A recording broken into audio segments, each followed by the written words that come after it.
Chapter 1. Just an old book. Try not to die by tripping over yourself, Quinn. A boy shouted down the hallway, laughing uncontrollably right after.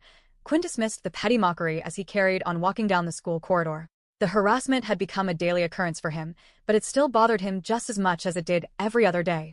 Thus, he wasn't able to hold back his desire to retaliate. Quinn slowed down his stride and stopped. He pushed his glasses back up onto the ridge of his nose, as they had slipped down from his face. Just from looking at the glasses, it was clear that he needed a new pair. One could tell that they were heavily worn. The glasses looked crooked as he wore them, and even the temples had tape covering them. He then turned around and immediately raised his middle finger, responding to the slander. "I bet you don't even know how many fingers I'm holding up." Upon hearing the taunt, the boy clenched his fist and started running towards Quinn. "You level 1 piece of crap. When are you going to learn that you don't belong in this world?" The boy placed both of his hands together, and a green ball of light started to form between them.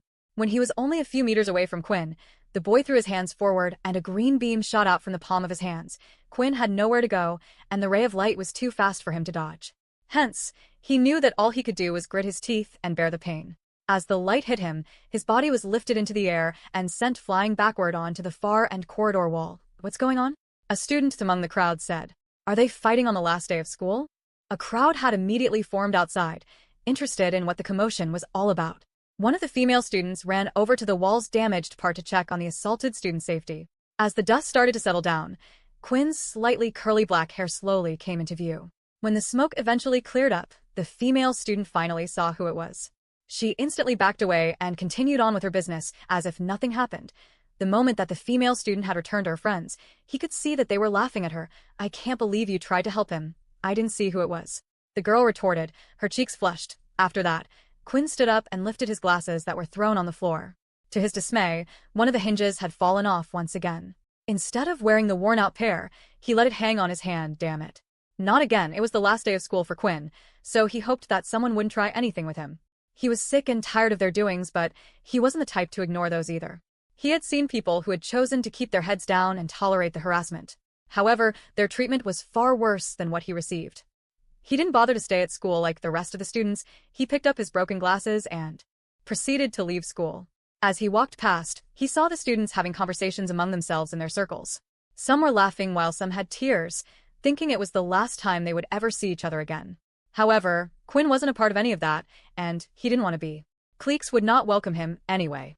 He was the weird one that when he finally arrived home, he immediately went to work. Living in a single-bedroom apartment with just enough space to fit a single bed and desk was enough for him. A TV was mounted on the wall, but Quinn would merely use it as a background noise source and didn't watch anything. The apartment was provided to him by the government since he had no living relatives and was only 16 years of age. On top of his bed was a single suitcase that contained all of his belongings that were neatly packed. He walked towards a cabinet, immediately pulling a drawer open which accommodated a single book. It was a large and thick hardbound book, weighing about half a kilo. The front cover of the book was in a color that mimicked a lighter shade of blood. In the center, the lonesome fronts of an upper and lower jawbone could be seen, both colored in the swampy shade of brown. The upper jaw sort of had 4 separated fangs. Meanwhile, the lower one had 2 sharp teeth on the 2 far ends on the overhead and 5 evenly spaced underneath. "Let's try again today," Quinn said as he lifted the book and placed it on top of the desk. He then quickly went to his bag to pull out a little test tube that was half filled with a colorless liquid, test 112, hydrochloric acid. "Let's see how it goes." He then started to slowly pour the liquid out of the test tube onto the book. So far, there is no reaction. He proceeded to continue to pour all of the test tube contents on the book, but there was no reaction at the end of his experiment. Carefully, he examined the book while jotting down the results in his notebook, seeing if there was any damage done, yet the book looked the same as always. Another failure. "Why won't you open?" Why did Mom and Dad even have this thing? 112 times. This was the number of different ways that Quinn had tried to open the book. Not only did the book not open, but it seemed like it cannot be damaged either.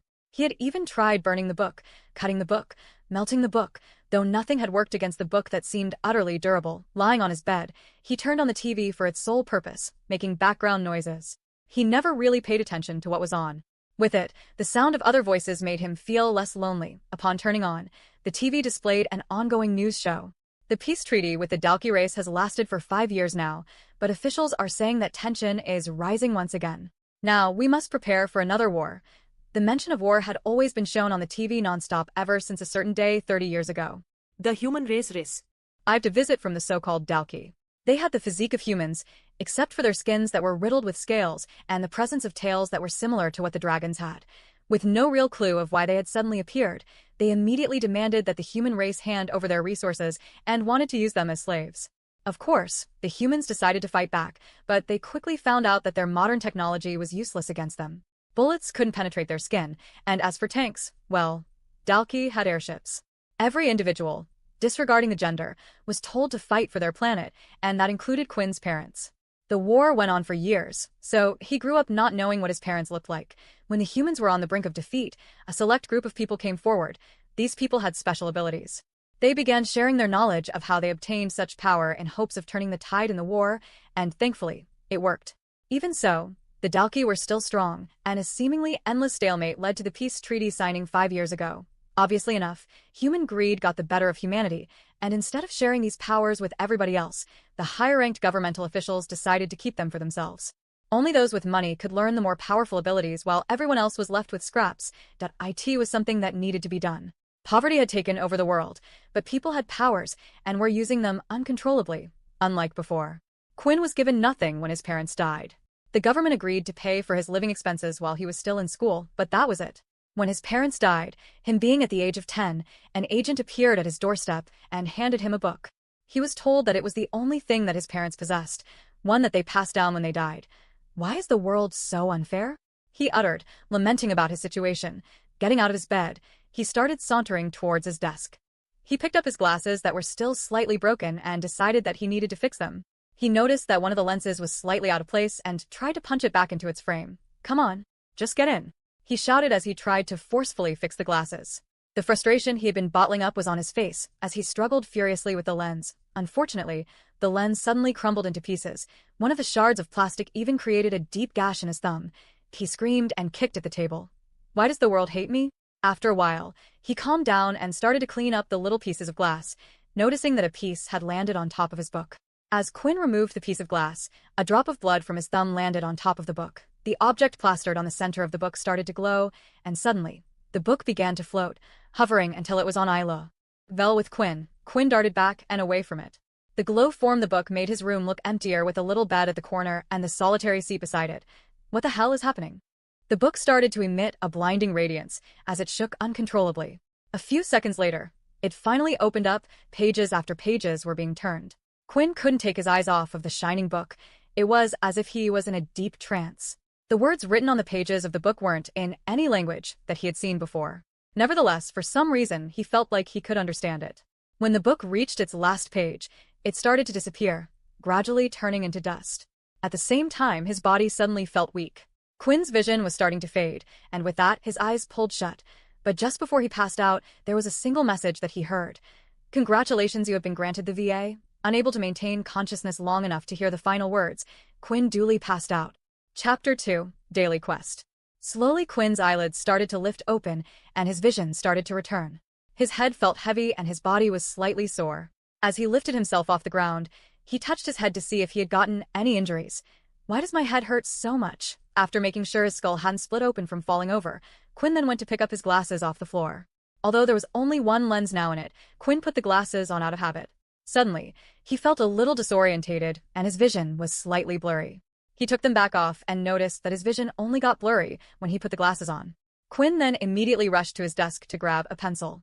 He drew the letter A on the wall and stepped back. He continued to step back until his back had hit the room wall. What? But how? Quinn thought. Somehow Quinn's vision was now perfect. He had lived his whole life with terrible eyesight, but suddenly, he could see clearly. Images then started to flash in his head of what had happened before he passed out, and he could think of only one thing: the book. When Quinn looked around the room, he started to panic. The book. Where the hell's the book? Quinn looked everywhere for the book, but he couldn't find anything. It couldn't have gone missing in such a small room, and its disappearance was making Quinn go mad. Maybe it's like my socks. They go missing all the time. "Ah, don't be stupid. This is a book we're talking about, not a sock." Quinn then tried to think hard about what had happened just before he had passed out. He suddenly started to remember the book being lifted into the air. Then, just before his eyes closed, he heard a few words. What was it? It sounded like some type of system message. Then, as soon as Quinn had said those words, the status screen had appeared right in front of his eyes. User: Quinn Talon, race: human, level 1, 0/100 EXP, HP 10 tenths, strength 10, agility 10, stamina 10. Wow, it Like those really old games people used to play all the time. Quinn noticed that on the status screen there were more tabs on the top. Then, even without doing anything and just reading the tabs in his head, the screen automatically switched to the Skills tab. Skills, 0 skill points available, skill locked? Skill locked? On the Skills tab, Quinn wasn't really able to see much. Everything seemed to be locked and slightly grayed out, so he quickly moved on to the next tab. Shop, Angry Face Shop. Unlocks at level 10. Can I do anything? The last tab was the Quest tab, and finally, it seemed like this tab wasn't locked behind something. Main quest, reach level 10 daily quest. Drink 2 liters of water, reward 5 EXP. After checking out everything that the system had to offer, Quinn had to just think about closing the system, and it did.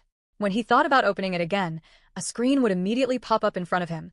Quinn could only think of one thing. The book his parents had left him was an ability book.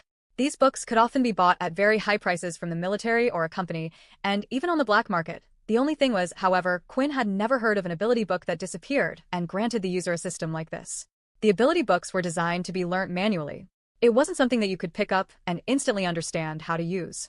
A smile started to slowly appear on Quinn's face. This was great news for him. He had always been a level 1 ability user because he could never afford to buy any ability books. Finally, he had something. The next phase was for him to test what ability he had. Fire, fire, come on, Quinn said as he threw the palm of his hand forward. Okay, next. Water, water, out. Quinn did the same again, but there was no result. After trying out many different things and all the abilities he had seen before, it turned out he was unable to perform any of them. What the hell is this useless thing? Is it really just a system ability? Quinn thought about it for a while. If it truly was like a game, then perhaps by completing the quests, he would eventually get stronger and unlock more skills. He was treating it like an ordinary ability book, and clearly what he had obtained wasn't ordinary. Usually, ability books were based around one ability. It was important for a person to select their first ability book because a regular human body would only be able to perform one ability attribute. If you got transformability as your first ability, you would only be able to get other abilities related to this attribute. This was the same for fire and so on. Quinn then went to open his mini fridge and started to grab the bottles of water that were inside. He immediately started downing the water bottles one by one. Damn. How much is 2 liters? My belly feels like it's going to burst. After finishing his 8th bottle of water, a new notification message had appeared. Daily quest complete. 5 EXP has been granted. Thief 5/100. Well, at least I know the system works. Suddenly, there was a loud knock that could be heard at the door. Quinn quickly went and opened it. Standing in front of him was a large, muscular, bald-headed man wearing a black military uniform. There were several medals on it, and his name written just above his chest. Sergeant Griff. Boy, it is time for you to vacate your room immediately. The vehicle has been waiting outside for 5 minutes already. With everything that had happened, Quinn had forgotten about what was to happen today. It's time for you to head to military school, Griff said. Chapter 3. Military School. Due to the war between humans and the Dalki, everyone was required to go to military school for 2 years. Even though humans and Dalki were in a peaceful period, everyone knew that it wouldn't last forever. Every day there was news of one race antagonizing the other, and war felt like it could break out at any moment. Quinn quickly went to the toilet before heading off with Sergeant Griff. His bladder felt like it was going to burst any second now due to all the water he drank. Once Quinn stepped out of his room into the outside world, something strange happened. A new notification screen had appeared. Your body is being hit by direct sunlight. You are affected by the sunlight. All stats will be halved while in the sunlight. Suddenly, Quinn's body felt extremely sluggish. It felt like he had just gone for a 5K run and returned. His arms and legs felt heavier, and there was nothing he could do about it. Quinn then went to check his status, and saw that his stats did indeed go down by half. But it wasn't just his stats, his HP was halved as well. HP 5/5, Strength 5/5, Stamina 5/5, Agility 5/5, what kind of drawback is this? Quinn thought. Then a new notification had appeared. You have received a new daily quest. Avoid direct sunlight for 8 hours. Reward 5 EXP. Quinn's mood slightly changed as soon as he saw the new daily quest. Unlike the water one, this was something he was able to do naturally just by sleeping. If the system worked the same way it did in games, then that meant once Quinn earned 100 EXP points, he would be able to level up and also increase his stats. So the more daily quests Quinn got, the better it was for him. What are you doing walking so slowly? The school will eat you alive if you carry on like that, Griff shouted. Finally, Quinn had reached a large bus parked just outside his house. When he entered the bus, he noticed that it was already full of students his age. He didn't recognize any of the students though, meaning they had all come from a different school.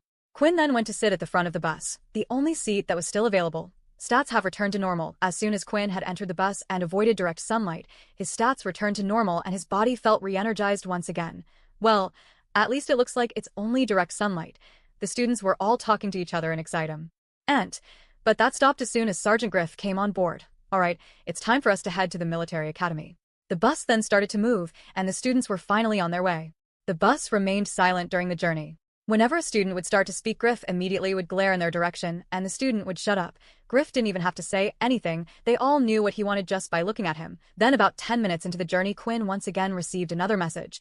A substance in the air has been detected. You are feeling sleepy. Resistance +1. Quinn found this message quite strange, and then when he started to look around the bus, he noticed that nearly all of the students were either asleep or dozing off. Suddenly, even his own eyelids started to feel dizzy.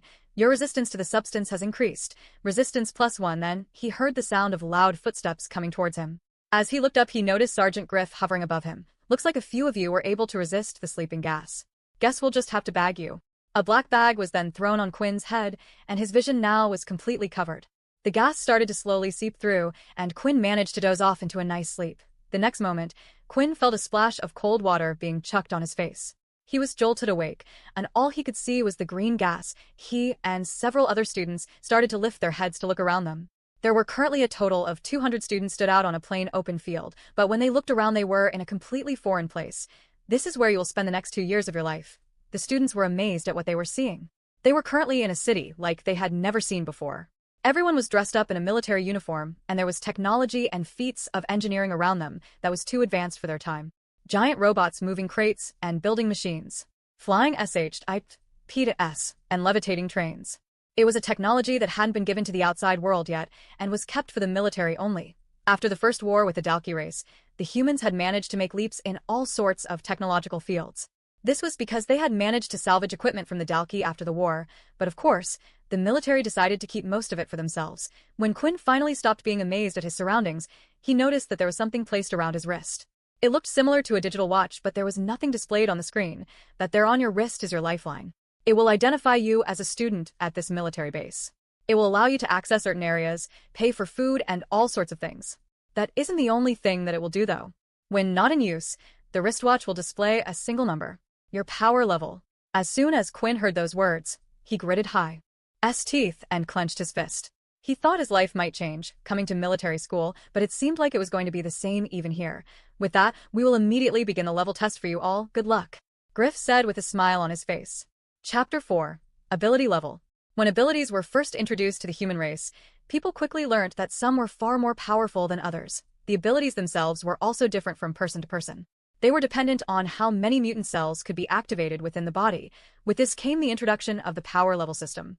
There were a total of 8 different power levels. These levels indicated how many mutant cells were in the body, but not how strong the ability was. They could then be further divided into subcategories. 1.1, 1.2, all the way to 1.9. Although these levels were just a system designed by the military to put everyone in a specified category. There were 2 ways for people to obtain abilities. When the war started with the Dalki race, people started to share their powers with the outside world. They wrote down how they accomplished this power and put the information down in things called ability books. After the first war had ended, the books were no longer distributed for free and started to go on sale to the public. The military decided to keep some of the more powerful abilities to themselves. Generally, ability books from level 1 to 5 were sold to the public. In contrast, giant corporations and the military kept the higher level ones to themselves. The second way to obtain an ability was if you were an original. Originals were the first people who had initially discovered the powers for themselves and decided to pass it down within their family, not writing it down and teaching it from person to person. Not all ability users chose to share their abilities to the outside world and decided to keep it within their bloodline. Originals usually had the strongest of abilities that couldn't be measured using the power system. Because of these 2 reasons, Quinn had always been a level 1. He had no family members to support him, leaving him no chance to buy an ability book, and his family had no abilities themselves, so he wasn't an original. When Quinn had obtained the book, his first guess was that it was some time of an ability book. Now, after all these years, it seemed like he had obtained an ability. But he had never heard of an ability book like this before, and he didn't have a clue what power level it had mutated his cells to. Usually, on the front, there would be a technique that helped you master your ability up to a certain power level. But with the book was now gone, Quinn lifted up his hand to look at the watch, which indicated his current power level was 1. When he looked around, he noticed that everyone else's watches currently showed the same number. Griff was standing in front of all the students and called names in groups of 5. These students would then be transported somewhere to take the test. Quinn was hopeful at first, thinking that he might have been able to change his ability level for once. Still, his mind was quickly changed after receiving a notification. You are being hit by direct sunlight. All stats will be halved. He didn't even know how good 10 strength, 10 agility, and 10 stamina points were. There was nothing he could compare it to, but if his eyesight was anything to go by, then it would mean it was at least the top condition of a normal human being. Right now, though, Quinn felt incredibly weak and sluggish. His body felt extremely hot, and he was sweating buckets. Quinn thought it was a good thing he drank a load of water beforehand. Otherwise, he would have been extremely dehydrated. "Hey, are you okay?" a stranger standing next to Quinn said. The stranger had slick blonde hair and hazel green eyes with a chiseled face and sharp jawline. He also stood 6 foot 2 inches tall while Quinn was 5'11". This type of person Quinn would usually avoid at his last shul as everyone would always pay attention to them, and boy did Quinn hate attention. "If you want, I can call someone for help," the stranger said. "It's okay, I'm just a little bit nervous about the testing," Quinn said as he tried to ignore his tired body and stand up straight. The stranger looked Quinn up and down. Quinn was quite skinny for his age. He didn't have a lot of muscle on him, and right now he looked incredibly weak. He thought Quinn looked like the type of boy who would have gotten bullied at school, being in a new place and not knowing anyone power levels. Of course, he would be nervous. If he was to get a level 1 rating again, the same thing would most likely happen here. "Well, don't be. I'm quite strong, you know. If anyone messes with you, you can come and ask me for help," the stranger said, smiling. Quinn didn't usually get on with the active, positive type of person, but found it hard to dislike the boy. When Quinn thought back about his time at school, he realized he actually didn't get on with anyone. "The name's Vorden," Vorden said as he placed his hand out. Quinn looked at Vorden's hand. It was actually the first time in his life someone had treated him this way, but he thought that would quickly change. People always did once they found out his ability level. But for once, he just wanted to forget about all that. "My name's Quinn," Quinn said as he shook Vorden's hand. "Use of an ability has been detected. The ability has been rejected." Once the system messages appeared, Quinn looked at them strangely. He then noticed that Vorden still hadn't let go of his hand. Then the system repeated the message once again. Use of ability had been detected. The ability had been rejected. Quinn then immediately let go of Vorden's hand. The system was clearly telling him that Vorden was trying to use his ability on him. Vorden himself even had a puzzled look on his face as he stood there still. "You," Vorden said. W. "That is your ability." I.E. Quinn paused, thinking for a while whether he should answer or not. In the end, he wanted to see Vorden's real reaction. "I don't have an ability." Vorden no longer had a puzzled look on his face, as if the answer had satisfied his curiosity. But before he could say anything, Griff made an announcement. "Will the students Quinn Talon, Vorden Blade, Peter Chuck, Layla Monroe, and Aaron Helly please come to the front to take your test?" Chapter 5. No Ability. Once the 5 students had heard their names being called up, each of them began to walk forwards to Griff, who was waiting for them in front. Including Quinn and Vorden, there was another boy in their group, Peter. Peter looked more nervous than anyone there. He would constantly look around him, and he couldn't stop fidgeting either. His body frame was quite small, but it suited him for he wasn't that tall either. Then there were the 2 girls. The first one was named Layla, and the other one was Erin. Layla had short brown hair and a tall figure. On her back, she was carrying a bow, which surprised Quinn, for not many people carried a weapon these days apart from a specific group of people called the Pure. They were a group of people who chose to not have any abilities and instead used weapons. But they were very rare, and Quinn had never met anyone like that in his life. He had only heard stories about them. Finally, there was Erin. Erin was the type of girl that turned all of the boys' heads. Her proportions were perfect, not too big, not too small, and she had long silky hair.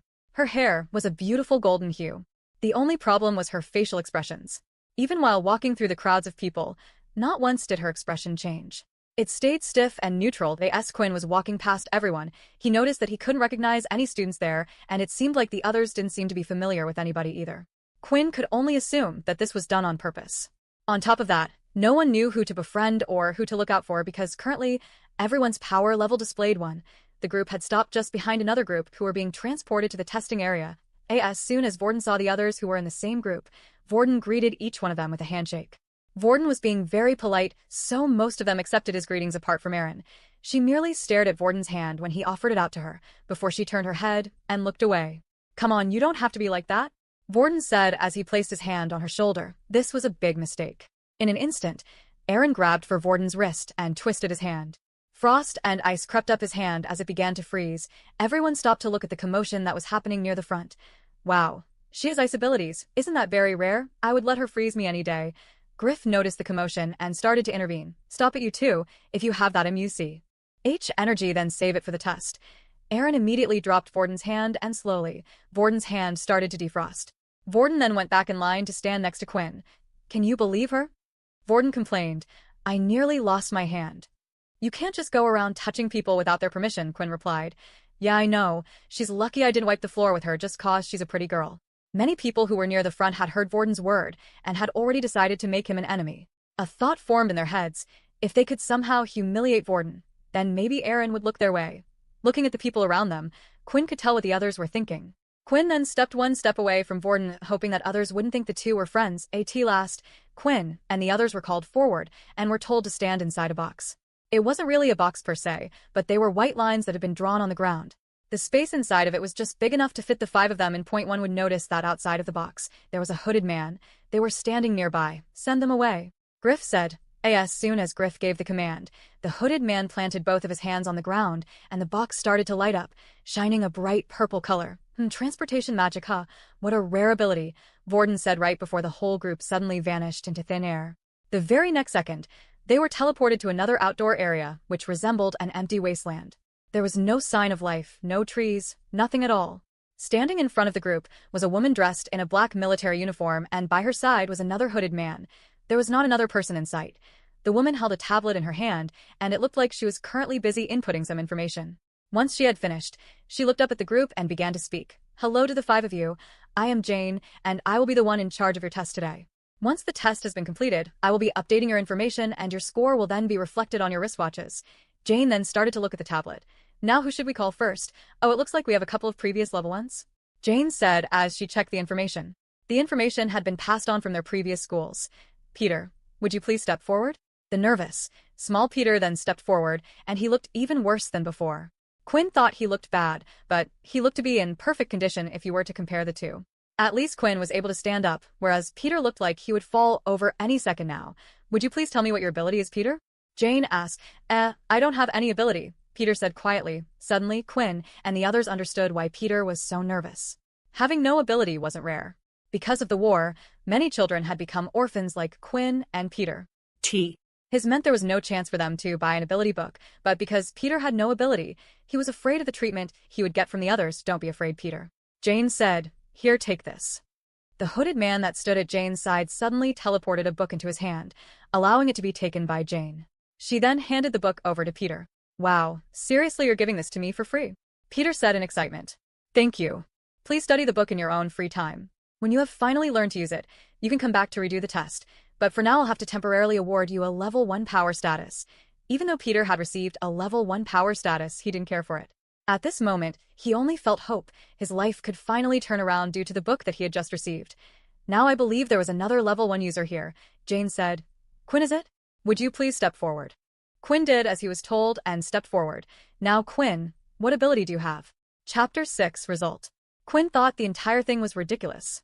It was quite clear to him that Jane already had all the information on him from his previous school. They knew that he never had an ability before. The problem was Quinn was struggling with deciding what to do. Before coming to military school, Quinn had done a bit of research himself. He knew that the military freely gave all students who had no ability their very own ability book. And each ability book given to them was the very same one. Each one received an Earth ability book. The reason they did this was so students who didn't have an ability before would suddenly feel indebted to the military. Not only that, but the military also had a hold on nearly all of the Earth-type ability books.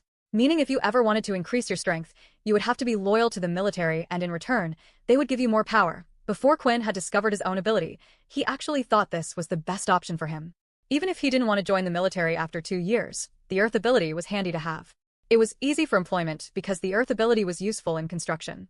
This was where the problem came in. Quinn already having an ability meant he was unable to learn a new one. The ability book that would be given was practically useless.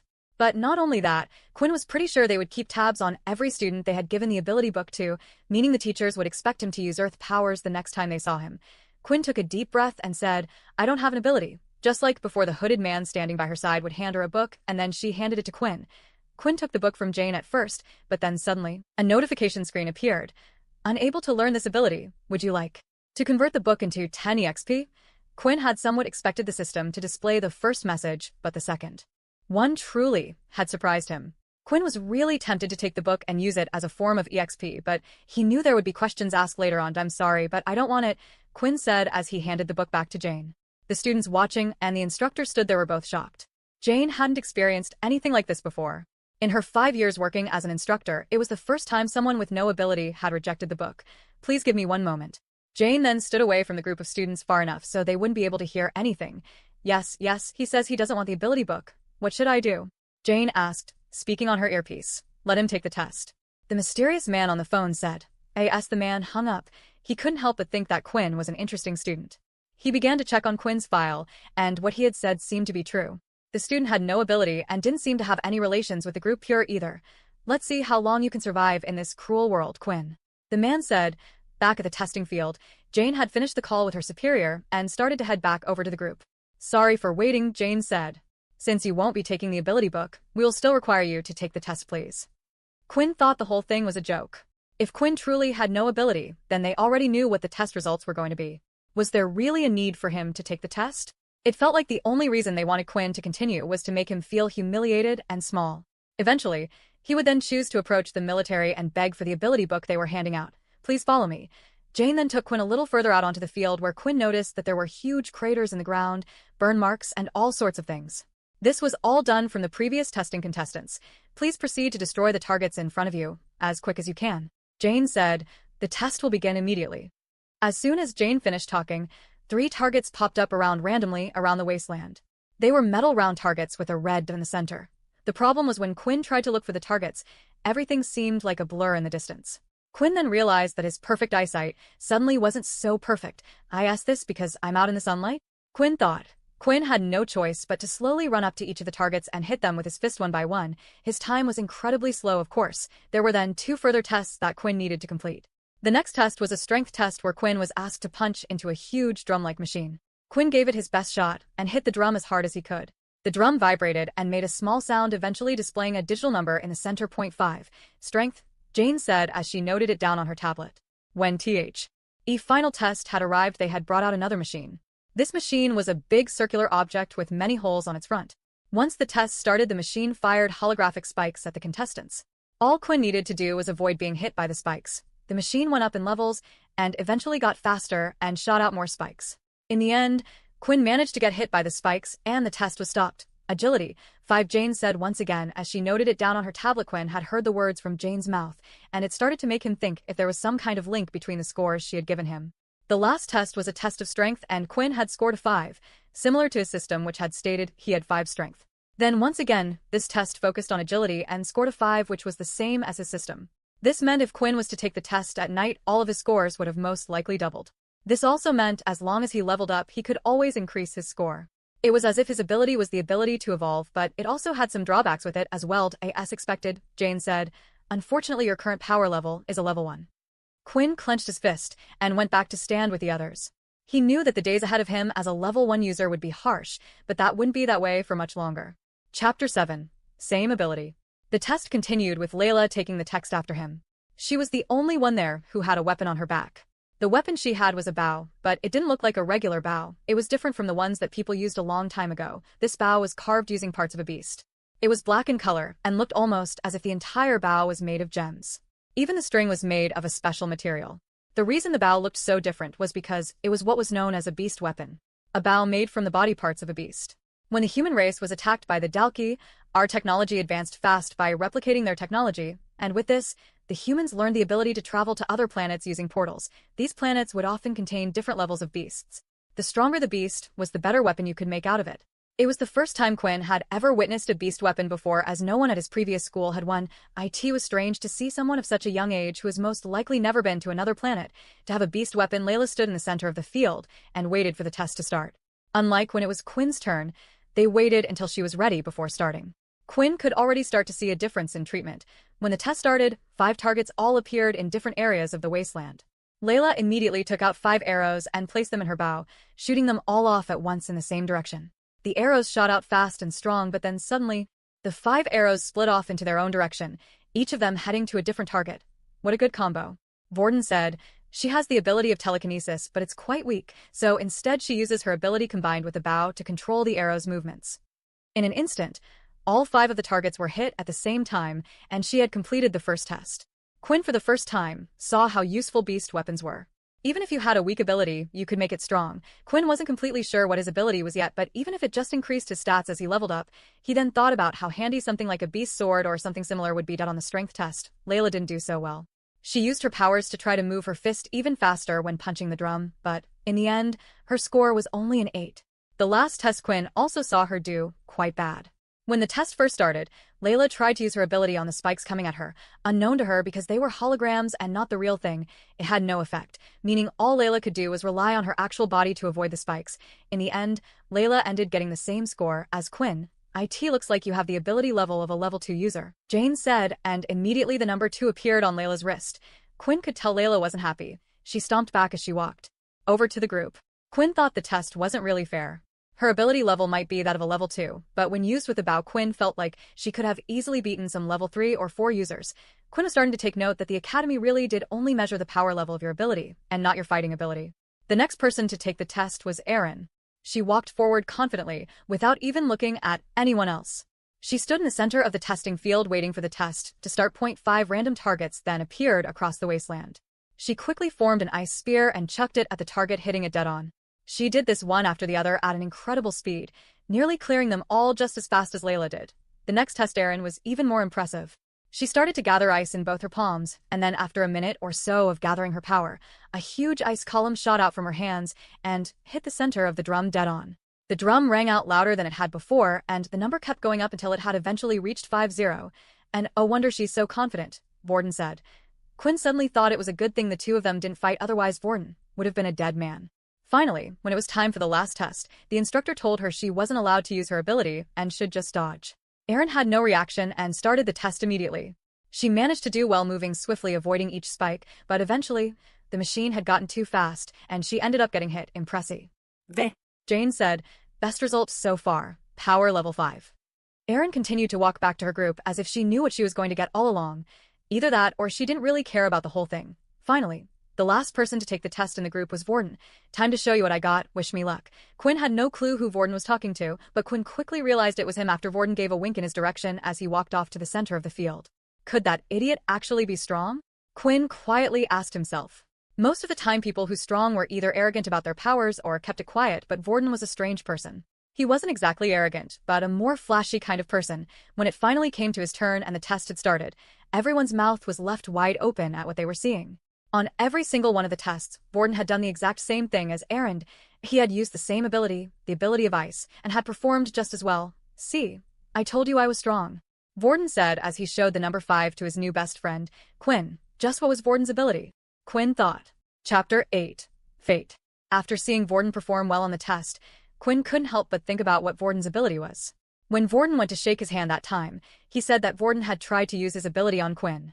Yet for some reason, his ability didn't work. If Vorden's ability was ice, surely his hand would have just frozen. That's unless Quinn had an ability to block all types of abilities, but that was highly unlikely. Not only that, but straight after, even Vorden had a strange reaction, asking Quinn what his ability was. It was as if he knew his ability didn't work. Then another thought came into Quinn's mind. Why was Vorden so adamant on shaking the hands of everyone he had just met? If Quinn remembered correctly, Erin refused to shake Vorden's hand, yet in the end, Vorden still went to touch Erin on the shoulder. At that time, it seemed like a weird thing to do, but now Quinn realized it wasn't, and everything was starting to make sense. Touching was the condition, and the last person who Quinn touched was Erin. It couldn't be a coincidence that both of them had the same powers, which meant most likely that Vorden's ability was the kind to copy other people's ability. It didn't work on Quinn because his ability wasn't straightforward. Quinn couldn't help his curiosity, so he asked Vorden. "Hey, Vorden, is your ability?" Quinn whispered. "Are you able to copy other people's abilities?" Vorden looked at Quinn and smiled. "I'm surprised you figured it out so fast." "How did you figure it out? When you shook my hand, you seemed surprised that nothing happened." Vorden thought that Quinn was quite amazing, being able to guess something like that just from a handshake. After all, it was much more likely that Vorden had obtained the ice ability from an ability book. The power for copying wasn't a vi label as an ability book, which only meant one thing. "Are you an original?" Quinn asked. Vorden didn't say anything but simply gave a wink back at Quinn, which pretty much confirmed Quinn's thoughts. Vorden was an original, a person belonging to a family who decided to not share their abilities with the outside world. He is someone who could easily surpass the power level of 8. Once the test has been completed, the hooded man teleported the students to the front of the academy, where they would be staying. The academy was huge, and it's the tallest building in the entire city. It was as if someone had put together 3 hotels. There were 10 different teachers in total who were currently standing in front of the academy's facade. Tearing in front of them were the groups of students who all had finished taking the test. The students were told to wait with the teachers until all the students had finished conducting their tests. Once in a while, a group of 5 students would be teleported in front of one of the teachers. Finally, there was now a total of 20 students in the group where Quinn was a part of. Okay, you all need to follow me as I take you around the school. The teacher up front said. The teacher was a middle-aged man with blonde, curly hair, who wore glasses. His name was Dell. While Dell was walking around, describing the various places in the vicinity of the academy, he couldn't help but smile. It looked like nothing would be able to upset him. You guys should start to get to know each other as much as you can, Dell said. After all, the people you are with now will be your classmates. All of a sudden, everyone started to get chattier, talking to each other as they were being shown around the school. However, there was something that Quinn had noticed. The mid-levels were trying their best to get friendly with the higher levels, while the low levels were completely being ignored. Accordingly, Quinn and Peter were the only 2 level ones in the class. Without realizing it, they had been pushed to the back of the group, and Peter was plodding along with his head held down. It seemed to have affected Peter a lot more than Quinn, but the latter had already suspected that this would happen. Although suddenly, a familiar voice was heard calling out Quinn's name. "There you are," Vorden said. "Man, people just started jumping all over me. Then all of a sudden, I looked to my right side, and you're gone. Come on. Let's look around together, friend." Quinn truly thought that Vorden was a strange person, yet that wasn't a bad thing. Vorden then noticed Peter, who was on his own as well. "Come on, stop being a downer, and you come over here too." Peter looked up and pointed a finger to himself. "Who else do you think I'm talking to?" Vorden questioned Peter. The 3 of them continued to hang at the back of the class, while the teacher continued to tour around the school. In the midst of the tour, a battle arena was shown to the students, where they had similar testing equipment, meant to the ones filed on the wasteland, as well as several square fighting platforms. They were also shown their homeroom classes, battle classes, sports rooms, and all sorts of facilities. Dell never failed to provide a little bit of explanation about each area of the school where they visited. However, Quinn was uninterested in most of them until they had finally reached the library. As you can all see, the library here is split into 3 floors. First-year students are only able to access the first floor. Meanwhile, the second-year students can access the second floor. Finally, the last floor is only for military personnel. Quinn was interested in the library because it contained books that weren't available to the public. In this place, Quinn just might be able to find some information about his ability, though he just hoped that it would be on the first floor. Eventually, the tour came to an end as Dell stopped just outside the school's dorms. "And this is where you will be living during your stay here. Once you have dropped off your things, feel free to explore around the academy. There will be no lessons today, so you'll get to have the rest of the afternoon to explore." Each student was then handed a number written on a piece of paper. These papers displayed which room they would be staying in. Quinn then noticed from the corner of his eye that Vorden was coming towards him. "Hey, Quinn, what room number did you get?" Vorden asked. "Air 23 NOA. You're kidding, right? I got the same number. Maybe fate is really bringing us together," Vorden said excitedly. "Maybe," Quinn replied. On the other hand, somewhere down the hallway, 2 other students were having a conversation. "Whoa. What happened to you?" a student said as he looked at his friend. "I don't know, man. Some guy just appeared and hit me out of nowhere, forcing me to swap room numbers. Man, should we try to get it back?" the student asked. "Nah, if I saw his wrist correctly, it said he was a level 5. It's best if we just leave it." Chapter 9. What System? After Quinn had finished unpacking, he was free to do what he wanted for the rest of the day. It was still noon, so he had plenty of time to explore the academy and do whatever he wished. Quinn was currently sharing his room with 2 people, and to his surprise, he knew both of them. One of them was Vorden, while the other was Peter. There were 3 single beds in the room, each spread out from one another evenly, but other than that, the room was pretty empty. There was just a single desk and a cupboard for each person to use by the side of their bed. Students were expected to spend most of their time studying or practicing their skills. There was no time for pleasure, which was why the rooms were designed the way they were. "What do you guys want to do then?" Vorden asked. "I'm still unpacking. You 2 don't have to wait for me. Do what you want," Peter replied. Peter had opened up a little to the 2 of them. At first he was completely shy and hardly said a word, but slowly Peter seemed to be coming out of his shell, especially around Quinn. Peter most likely felt comfortable around Quinn, knowing that he was a level 1 ability user like himself. "I was thinking of heading to the library," Quinn replied. "That will probably be too boring for you." "Boring? I can make anything fun. Besides, I haven't read a book in." Vorden paused for a while. "I can't even remember the last time I read a book." The 3 of them laughed, and then Vorden and Quinn decided to head to the library together. Finally, they had arrived, and the first floor was already busy with students. Quinn noticed that there were multiple round desks spread out where students were sitting, and in the middle of the desk was a glowing orb. You're probably wondering what that orb thing is in the middle, aren't you?" Vorden asked. "It looks like they don't have them at public schools. If you touch the orb, then it allows you to create a space. In that space, only those people who have been invited can be heard. This way people are able to talk and chat as much as they want while not disturbing others. Technology sure has come a long way. Quinn and Vorden then chose a table that had two other people sitting on the other side. Just as Vorden had said, Quinn could see the two talking but couldn't hear a word of what they were saying. The orb seemed to only have a range of the table though.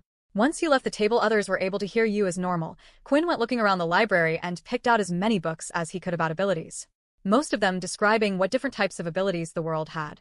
Vorden wasn't too bothered and decided to just select a random fiction book to read. The two sat at their tables while Quinn started to flick away. After reading several books, Quinn had discovered nothing new. He already knew about most of the abilities written in the book, but not one of them mentioned an ability like Quinn's. Vorden had been keeping a close eye on Quinn and noticed the type of books he had been picking out. What's with all the books? Are you looking for something in particular? Quinn thought about it for a while before giving Vorden an answer. Vorden wasn't the brightest person when it came to academics, but he was quite knowledgeable about abilities, it seemed. He would have to be because of the type of ability he had, and I was trying to decide what ability to get since I turned down the schools offered. Oh right, I forgot about that. I thought you might have been one of those pure members who hate abilities. Turns out you just didn't want to be a dog to the military. Vorden replied. Well, is there anything specific you're looking for? Not really, I have no clue. There was one that said something interesting though. Have you ever heard of an ability that is weaker in sunlight? Vorden suddenly started to laugh out loud. What are you, crazy? I've never heard of something like that. Abilities are something our bodies learn. Sure, some people have limits and can't learn stronger spells or can do less than others, but for one to get weaker because of the sun. Sounds like you're a vampire or something. Quinn felt a little embarrassed by Vorden's reaction. Of course, Quinn knew this would be the normal reaction when asking something like this, but it was true. As long as Quinn was in direct sunlight, all of his stats would weaken by half. Quinn continued to look around the library to see if there was anything else he could find. He had finally gone through every single one of the ability books he could find, but there was nothing.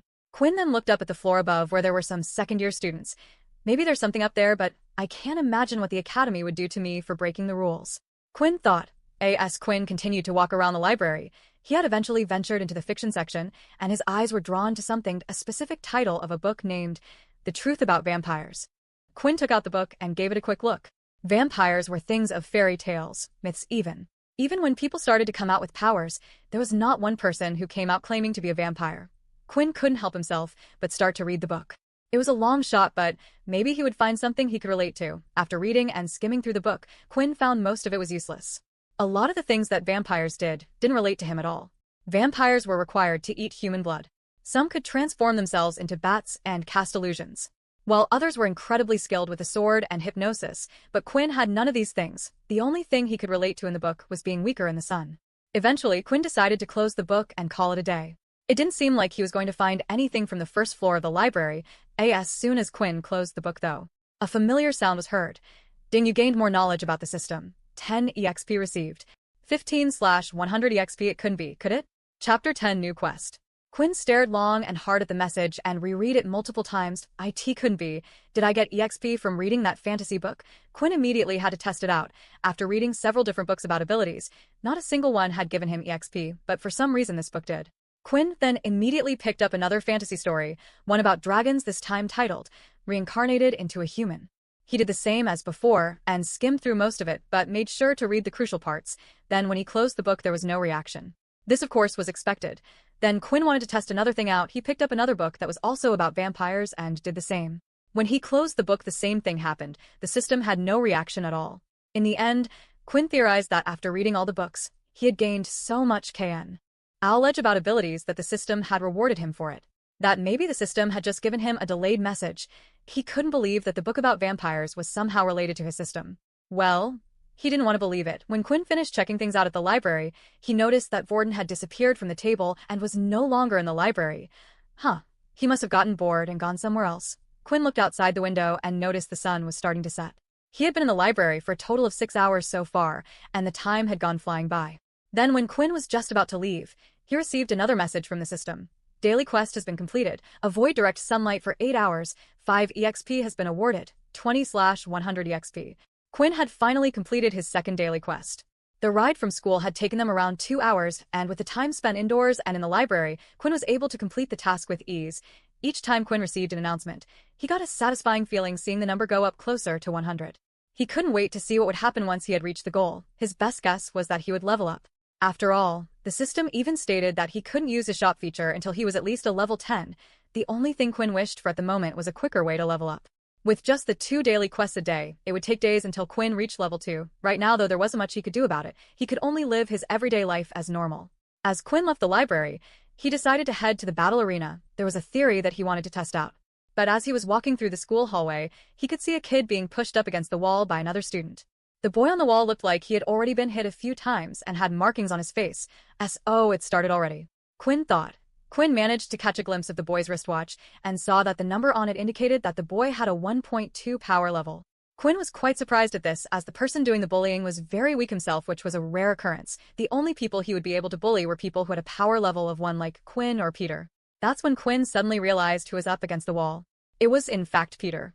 Quinn didn't recognize him at first because his face was turned the other way. Quinn was debating with himself whether or not to get involved in the first place. He hated bullies more than anything. They had ruined his school life, and it seemed like soon he would be a target as well. Of course, Quinn also wanted to test out his current strength, and he had found the perfect guinea pig.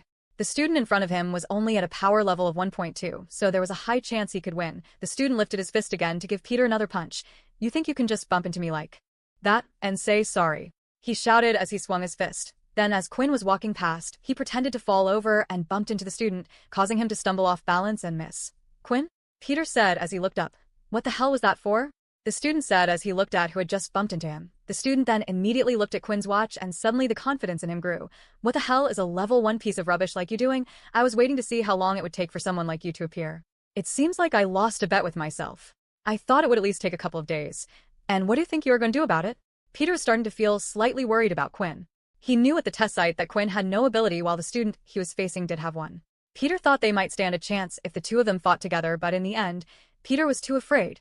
He had been hurt his whole life and didn't want to be hurt anymore. This was just how the world worked. The people at the top with the strongest powers bullied the weaker ones, and in turn, they bullied the even weaker ones. There was a time when Peter once had tried fighting back. It was when the bullying had only just started at his old school. He threw a punch back and managed to hit the person in the face, but it had only made things worse. He had been beaten 10 times harder than he usually would have, and it seemed like the bullying had increased from there for the student. It was the first time he had ever met someone weaker than him, and suddenly all the pain he had experienced, he wanted someone else to feel it too. That way he didn't feel like he was at the bottom of the food chain. Quinn then noticed that the student had both of his hands held behind his back as if he was preparing something, and the next thing that happened confirmed his thoughts. An ability has been detected, initiating battle mode. New quest has been given, first fight, power level 1.2. Win the fight to gain 50 XP. Suddenly, Quinn had a huge grin on his face. This was how he was going to level up faster. Chapter 11, New Skill. The student stood opposite Quinn was still holding his hands suspiciously behind his back. Even without the help of the system, Quinn could tell the student was obviously hiding his ability. "Come on, what happened to your big balls?" the student said. "I think you're playing with them behind your back," Quinn replied. That immediately angered the student, which was what Quinn is going for. "You weak piece of garbage." The student came charging forward and slashed his hand out at Quinn. Luckily, Quinn's reflexes were fast, and he managed to lift his arm in time to block the attack and move back a little. However, the student's hand managed to slice right through the skin of Quinn's arm and caused blood to be drawn. "Damn it," Quinn said. HP 8 tenths. Quinn looked at the student, who now had his hands out in view. The student had a transformation ability that was limited to only his hands. They caused them to slightly resemble a tiger claw and hardened his fingernails. Although Quinn was able to block the attack in time, the claw managed to still rip through his skin.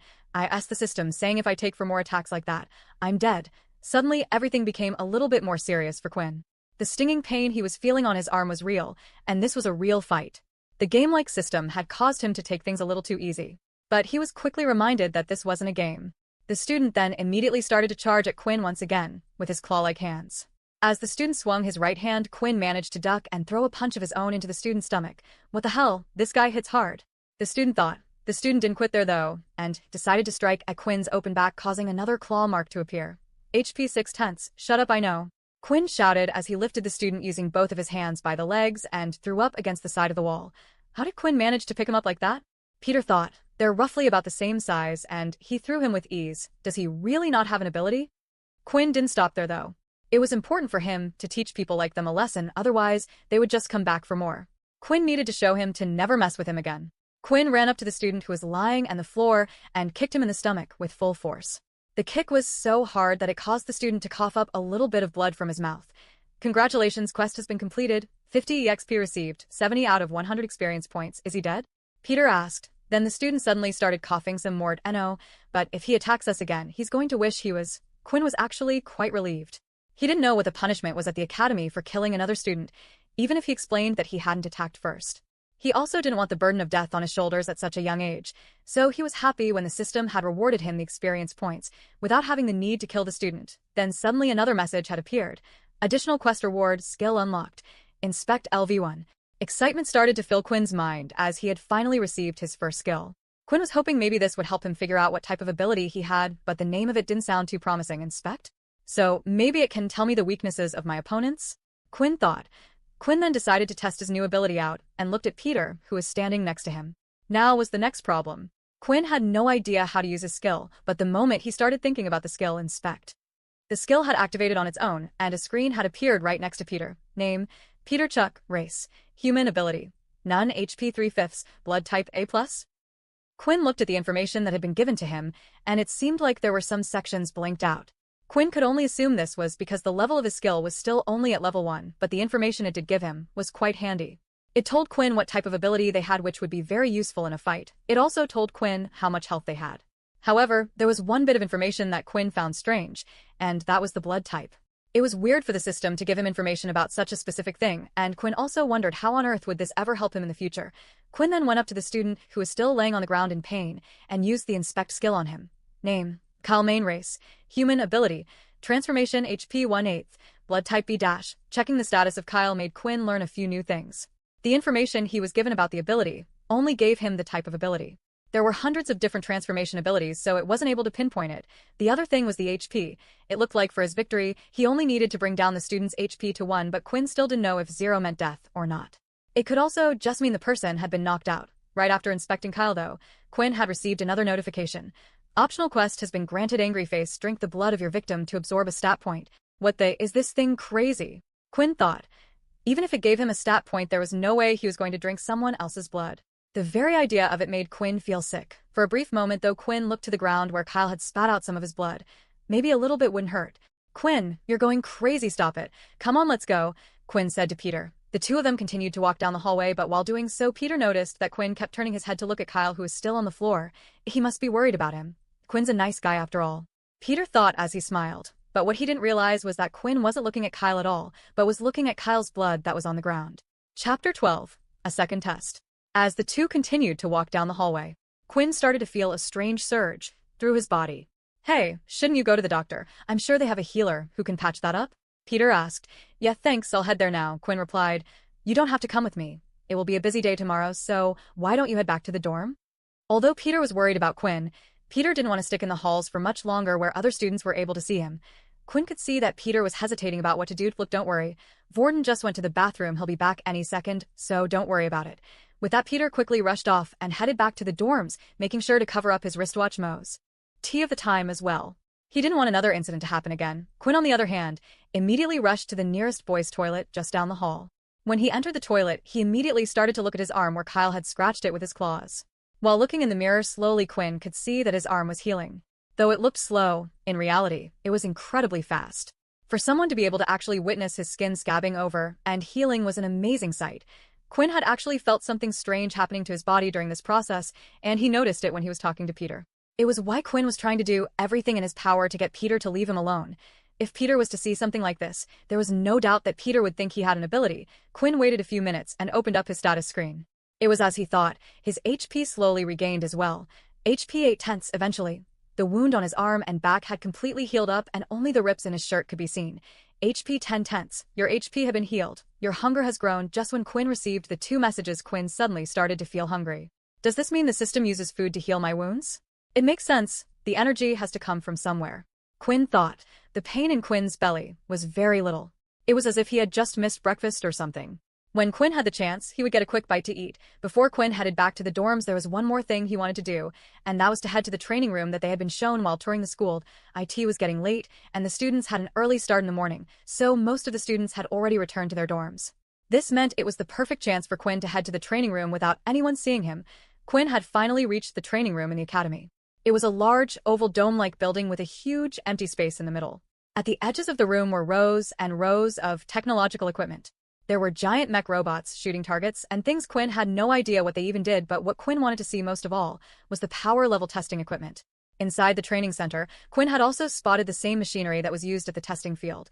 When Quinn entered the room, it was completely empty of people as he thought. Quinn walked over to testing equipment while walking past all the other sorts of machinery, and finally, he stopped just in front of the drum-like machine.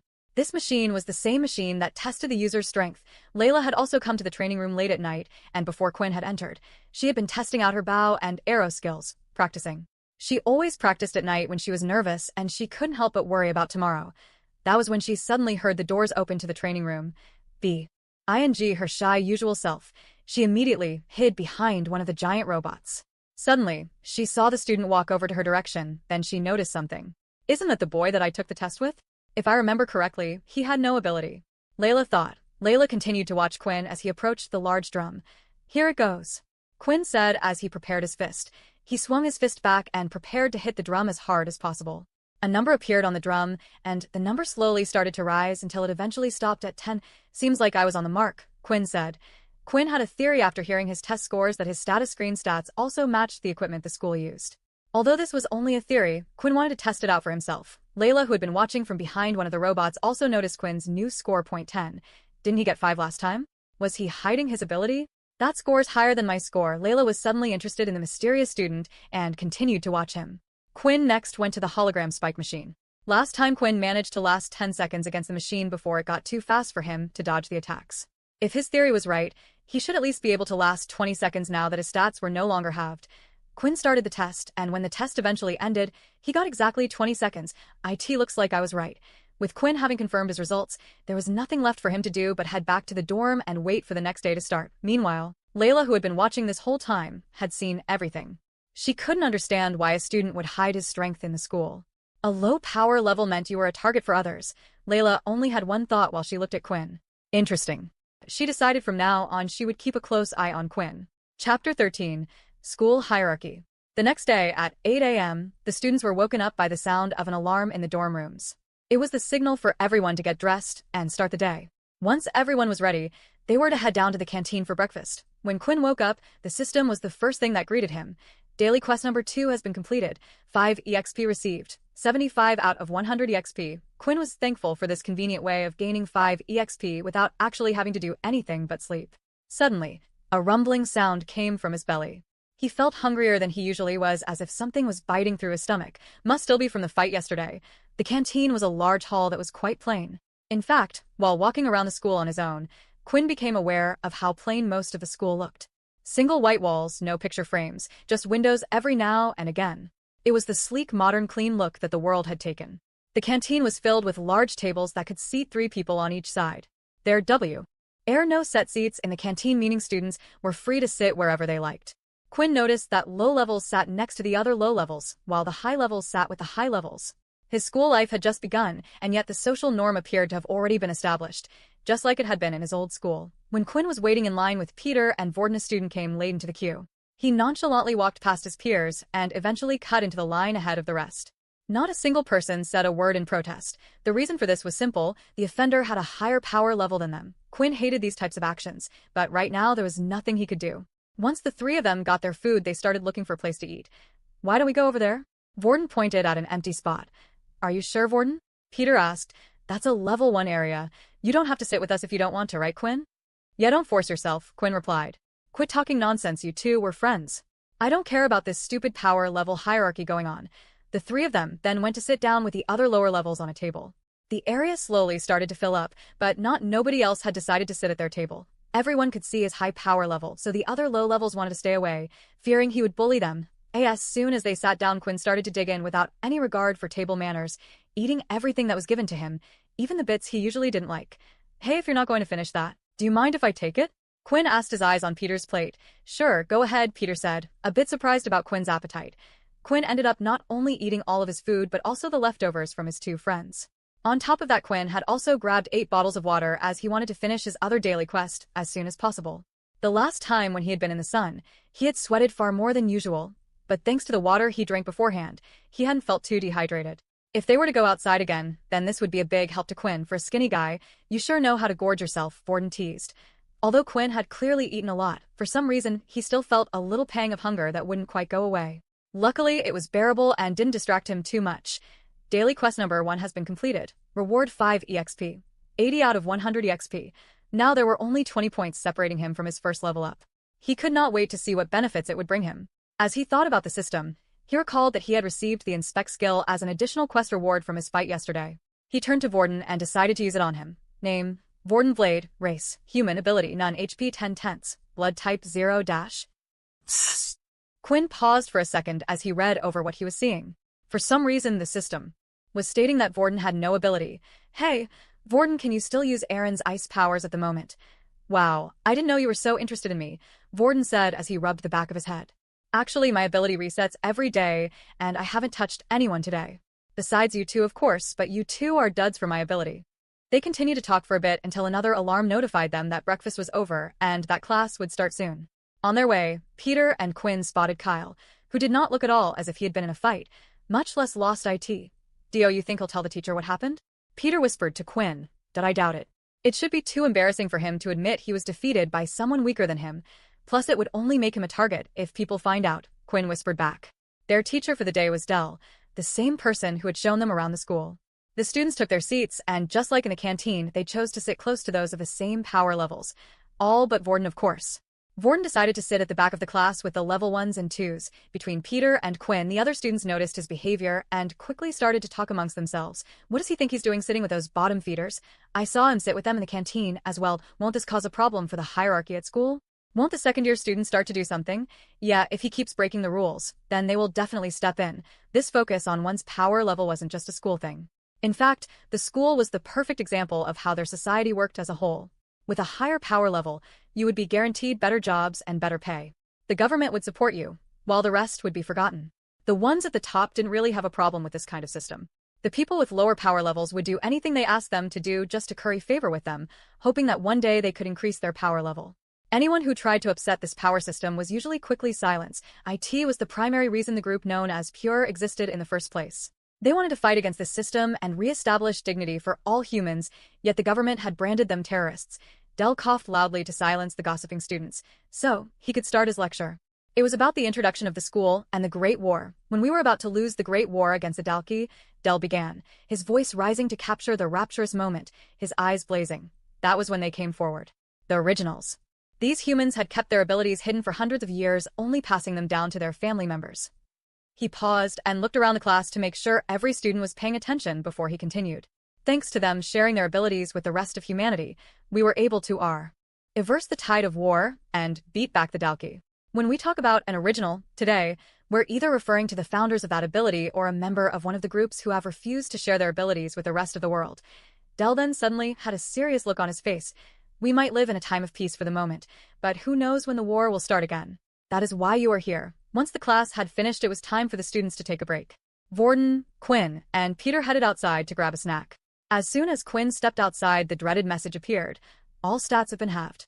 The three of them sat by a nearby bench, and Quinn once again felt weak. Hey, are you alright? You look sick again? Vorden asked. Dude, you're sweating like crazy. Yeah, I just get hot easily, Quinn lied. The three of them continued to talk about random things and the experiences they had at their previous schools until a group of 6 male students approached them. Each of them was wearing a black arm badge indicating that they were second-year students. Looks like the rumors were true. One of the second-year students said that we have some business to discuss with the three of you. Do you mind coming with us? Another added. His eyes dared the trio to refuse the invitation. Chapter 14. Unwritten Rules. Quinn, Peter, and Vorden were being escorted by the second-year students to a separate part of the school. The school was split into different sections, and the second-year building was separate from the first years. This meant the second-year students didn't really interact with the first-year students. Shouldn't we just run? Whispered Peter. It might just make the situation worse. If they were going to do something to us, they would have waited until we were on our own. Quinn replied, It seems like they did this in public intentionally, as if to make a statement to all the other low levels. After walking for a while longer, they had eventually arrived at their destination. It was down one of the sides of the second-year buildings. There were a few second-year students who were walking past, but the place was relatively quiet. Sitting down just outside of the building on the staircase was a tall man with brown hair wrapped in a ponytail. We brought them here as you have asked, Mono. One of the second-year students said. You guys can leave, Mono replied as he stood up from the staircase. The second-year students did as they were told and quickly left them to be on their OW and IT. Seems there have been rumors going around of a high-tier student hanging around with a bunch of low-tier students. Quinn then noticed Mono's wristwatch, which had the number 6 written on it. Is it against the rules? Vorden asked. Mono started to laugh. Not quite, but there are some unwritten rules of the academy. Mono then walked over to Quinn. You see, the moment you start treating this trash like they are useful to society, they start to get a big head. Now that MO. No was close enough to Quinn. Quinn was able to use his inspect skill, but when he tired casting at the status screen that appeared was blurry. It looked like the status screen itself was melting and all the information was unreadable. Did I S it because I'm out in the sun? Quinn thought. Look at this SCU. Mono said. I'm only a few feet away from him, and there isn't even an ounce of fear in his eyes. You know, I'm happy that the war started because it got rid of people like you, and only the strong survived. Quinn's blood started to boil. He hated the war and how it had taken everything away from him, including his parents. He no longer cared if he was going to take a beating or not. All he wanted to do was punch Mono in the face right there, and then to AT this distance. Even if Quinn's punch was slow, it should still hit. Quinn couldn't hold in his anger any longer and threw out a punch, but before Quinn's punch was even thrown out fully, Mono had already taken a step back, causing Quinn's fist to hit the air. Vorden then took this chance to grab onto Mono. However, once again Mono had moved before Quinn had even started his action, causing Vorden to grab nothing. You think I'm going to let someone touch me whose ability I don't even know, Mono said. I didn't come here to fight you guys. Today was just a warning. There are some people in this school that not even the military can touch, and if you continue acting this way, they will get involved. With that, Mono headed back up the stairs and into the second-year building. Do you think he's serious? Peter asked. I know at school they didn't like this type of stuff, but it seems even worse now that we're in a military school. Why don't the teachers do something to stop it? Because it works in their favor. Quinn replied, the strong bullying the weak causes the weak to go on the path to find more power, but if you are weak to begin with and don't have the family backing to help you, where would you go to get this power? The military, Vorden answered. Exactly, the teachers and the school don't do anything because it benefits them. After experiencing hell for 2 years, your mind will have been broken down. You would do anything to seek power and protection, and the military can offer that for you. Quinn said. Quinn then looked at Vorden. It might be best if we comply with their wishes and go our separate ways for now. Why should I listen to them? Vorden snapped back. The outburst surprised Quinn as Vorden was strangely against a suggestion. Look, I understand, Vorden, that you might think you are helping me and Peter, but maybe you don't understand because you've never been powerless like us. When we break their rules, they won't go for you. It will be me and Peter they will go for. Quinn hated to saying this to Vorden. After all, Vorden was the first person who has a high power level who didn't discriminate between people, and so far Vorden's presence had helped. Whenever Quinn and Peter walked around the higher level, S did nothing to them because of Vorden, but this had only attracted bigger fish, something that Vorden and Quinn couldn't handle, at least, not yet anyway. Fine, have it your way. Vorden said with anger as he stormed off back to the dorm building.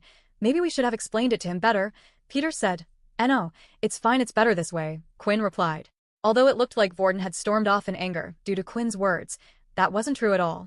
Vorden was angry at the whole situation at the school. Even here it seemed like people were telling him how he should live his life, who he could, and who he could not hang out with. Vorden also didn't want Quinn to get hurt, so he knew it was the right choice. But Vorden wasn't going to just let these people get away with trying to control his life. Vorden was going to go after them all. Chapter 15. Finding my next target. Layla had been tracking Quinn and the others for a while now. She was even there when Quinn was busy dealing with Mono. Although she didn't plan to help out or anything, she was just amazed that Quinn was able to attract so much attention in one day. The only thing that Layla was confused about was why did Quinn's punch seem so weak and slow. From the looks of things, it seemed like Quinn really did want to punch Mono, but that defiantly wasn't his best from what she had seen at the training center. After Vorden had stormed off, Peter and Quinn decided that it would be best that they head back to class for their next lesson. They walked for a while, but just before they got back to the first-year building, a group of first-year students were standing in front of the staircase. There were 3 of them in total, and on their wristwatch they had a power level between 2 and 2.5. What are we going to do? Dan asked for 50 credits by the end of this week. One of the boys said, "Did I know? Why did they have to pick on us? Just cause we're weaker than him." Another boy replied, "Credits were the school's and city's currency system." Even though they were at military school, the rest of the city functioned as normal. There were still restaurants and shops and even fun activities and games to play all around the city. If you wanted to do these things, you would have to pay with credits. Students received free food while at the school, but they also received a daily amount of 10 credits that would be sent to their wristwatch. The students were able to get more credits by performing well on missions, school activities, and rewards. Peter and Quinn continued to walk past the boys to head to class. That's when one of the boys called out to them. "Wait, stop right there, you two." The boy shouted. Peter stopped immediately while Quinn carried on walking. "Hey, are you listening? I said stop." The boy said, then another boy immediately got in front of Quinn and pushed him back to where Peter was standing. Quinn was hoping another incident wouldn't occur, at least while out in the sun. If he got inside the building. Just in time then, he thought he would have had a fighting chance. "I think I might have just solved our credits problem. You must be the only level ones in this whole school," the boy said. Hand over 10 credits each and you can go inside. But that's all the credits we have. Peter complained, look, I don't want to do this, but if I don't, then my arse gets beat. Hand over the credits now. Peter looked at Quinn with hope in his eyes, perhaps thinking that Quinn might have been able to do something like last time, but after trying to hit Mono, he knew he would have no chance. Besides, these were level 2s, even at full strength he might not be able to beat them. Quinn decided that it would be better off to just hand over the credits anyway. It was better than losing a fight and forcing the credits over. Just then Quinn received another system message. A new quest has been given, a power level difference of 2 has been detected. Additional EXP will be awarded. Defeat the student known as Riley. Suddenly, Quinn wanted to test out his chances. The idea of gaining additional EXP and leveling up even further became really attractive to him, but Quinn wouldn't let his greed win him over. Right now there were 3 level 2 power users, but the system had only asked him to defeat one of them. The first thing Quinn needed to do was get inside, so he could use his inspect skill and find out which one was named Riley. Right now, if Quinn used it outside, it would only appear as a blurred eye. In the end, Quinn decided to hand over the 10 credits. He placed his watch on the other boys, and the credits were transferred over. Peter ended up doing the same, and the 2 of them were allowed to enter the building. Hey, that was a great idea, man. One of the boys said, should we just stay out here until we find someone weaker again? What? Quinn said in his head. He was hoping that once they had paid them, the boys would enter the building, but it looked like they were going to hang outside for a while.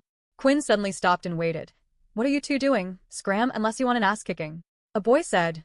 Then Quinn clenched his fist and shouted, Riley. All 3 boys turned their heads at the same time, but not one of them replied. Quinn bad luck continued, but he had one more plan to find out which one of them was Riley. If you pull this sort of thing again on me, Riley, you're dead. Quinn said. Suddenly the boy stood in the center of the 3 with red hair got up and shouted, what the hell did you say to me, you little punk?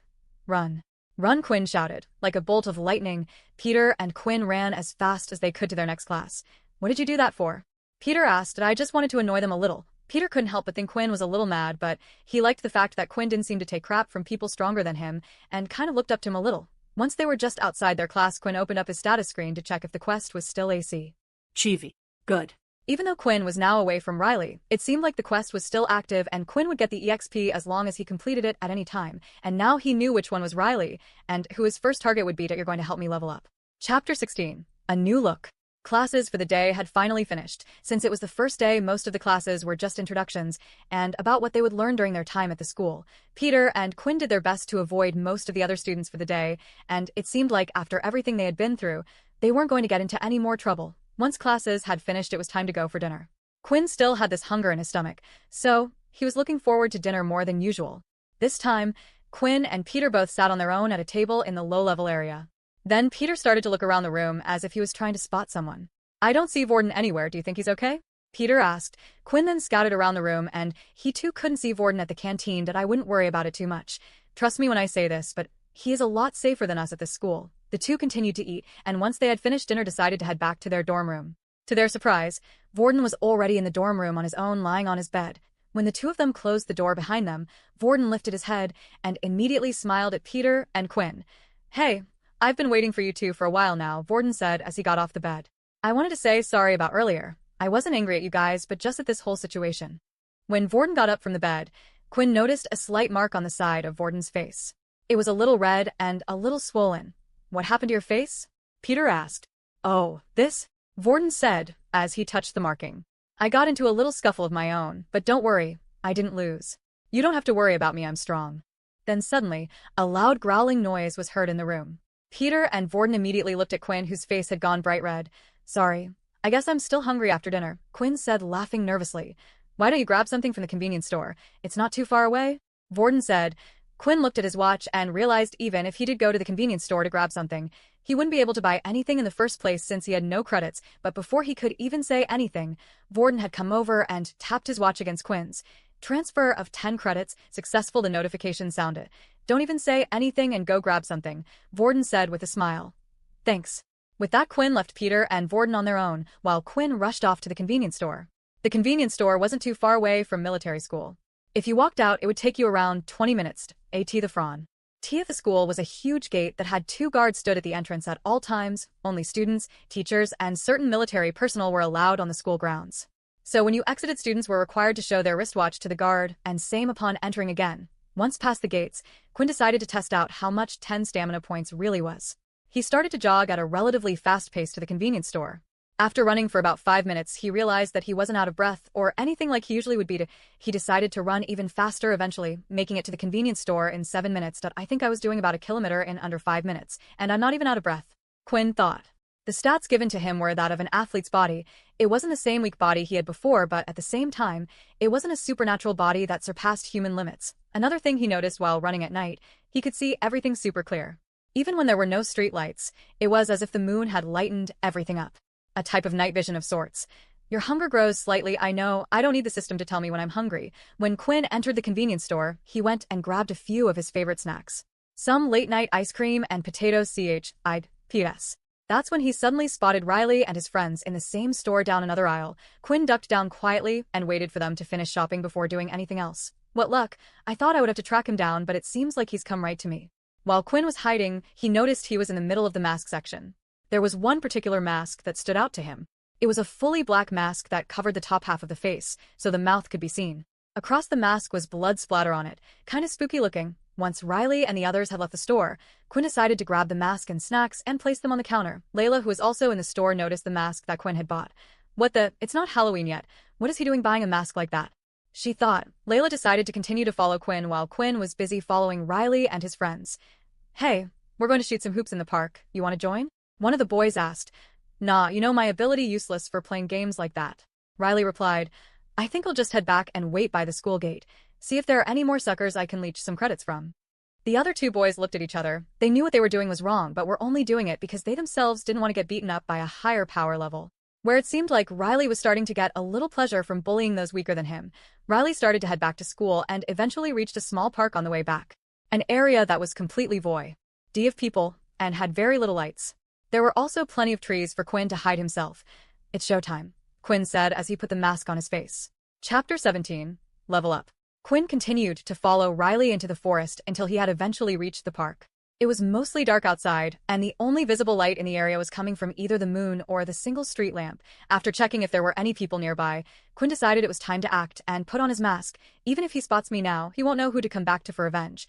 Riley was currently going through the information on his watch. The glowing light displayed he had a total of 80 credits. I'm a genius. I don't know why I didn't do this sooner. Riley said, I have more than enough to pay Dan and keep some for myself. As long as I stay on Dan's good side, no one will try to attack me. As soon as Riley finished his thought, he felt a large impact on his right side. Just then Quinn had come out from the trees and threw out a kick, causing Riley to stumble to the ground. When Riley looked up, all he could see was a student wearing a horrifying mask with a blood splat on the front. What the heck? Who are you? Riley shouted. Of course, Quinn wasn't going to answer and wanted to finish the fight fast. He ran up to Riley and threw another kick. This time, though, Riley was prepared and lifted his hands, manging to block the kick. When Quinn's legs hit Riley's hands, though, it felt like he was kicking against solid rock. Quinn said as he quickly leapt backward to check on his leg.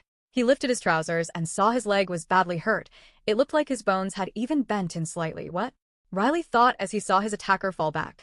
Then Riley spotted his attacker's wristwatch, which lit up brightly in the dark and displayed the number 1. Riley started to laugh. I see now. You're probably one of the students I took the credits from earlier, and I'm guessing you thought you could get some revenge. Quinn then quickly used his inspect skill on his opponent. HP 8/10, race, human, ability, hardening, blood type, B+. Damn it. No wonder my leg felt like it hit a rock. Although Quinn's surprise attack didn't work, he still felt like he could win this fight. Quinn charged in once again, this time throwing a fist. The attack was faster than Riley had expected, and he didn't have time to use his hardening skill, and he took the blow right in the face. I think he cracked my tooth. How hard does this kid hit? Riley thought. Quinn threw another punch with his other hand, but Riley had predicted this and hardened his face in time. When Quinn's fist hit Riley's face, once again it felt like he was hitting a rock. Your fist is broken, 7/10 HP. Quinn then stepped back, causing distance between the two. Again, what am I meant to do if he keeps hardening his body? Then a thought came into Quinn's mind. If Riley was able to harden his body, then why didn't he just keep it hardened all the time? If he did, then Quinn's first attack wouldn't have gone through. Did this mean that Riley was only able to harden a single part of his body at a time? It was just a theory, but Quinn had nothing to lose, and this gave him a plan. Quinn ran forward at Riley one more time, shouting, I'm going to punch that ugly face of yours if it's the last thing I do. Riley then hardened his face again and was ready this time, but at the last second Quinn changed his punch to a kick in the stomach, causing Riley to bend over. It worked. Then Quinn went to knee Riley in the stomach again, but at the last second stopped and punched Riley on the back of the head. Now Riley laid on the ground defenseless. Quinn gave one fast, swift attack to the back of his head, and Riley was knocked out. Did you really think I would call where I was going to attack? Quinn said, quest has been completed, 50 EXP will be rewarded, power level difference of 1, 20 additional EXP will be awarded, 100. You have reached the maximum amount of EXP. Would you like to level up? Would I like to level up? Why even bother asking? Quinn thought. Yes, once you have leveled up, any changes will be irreversible. Who cares? Yes, congratulations. You are now level 2, evolution process has started. Evolution? Suddenly, Quinn felt a large stabbing pain in his heart. It started to beat faster than it had ever done before.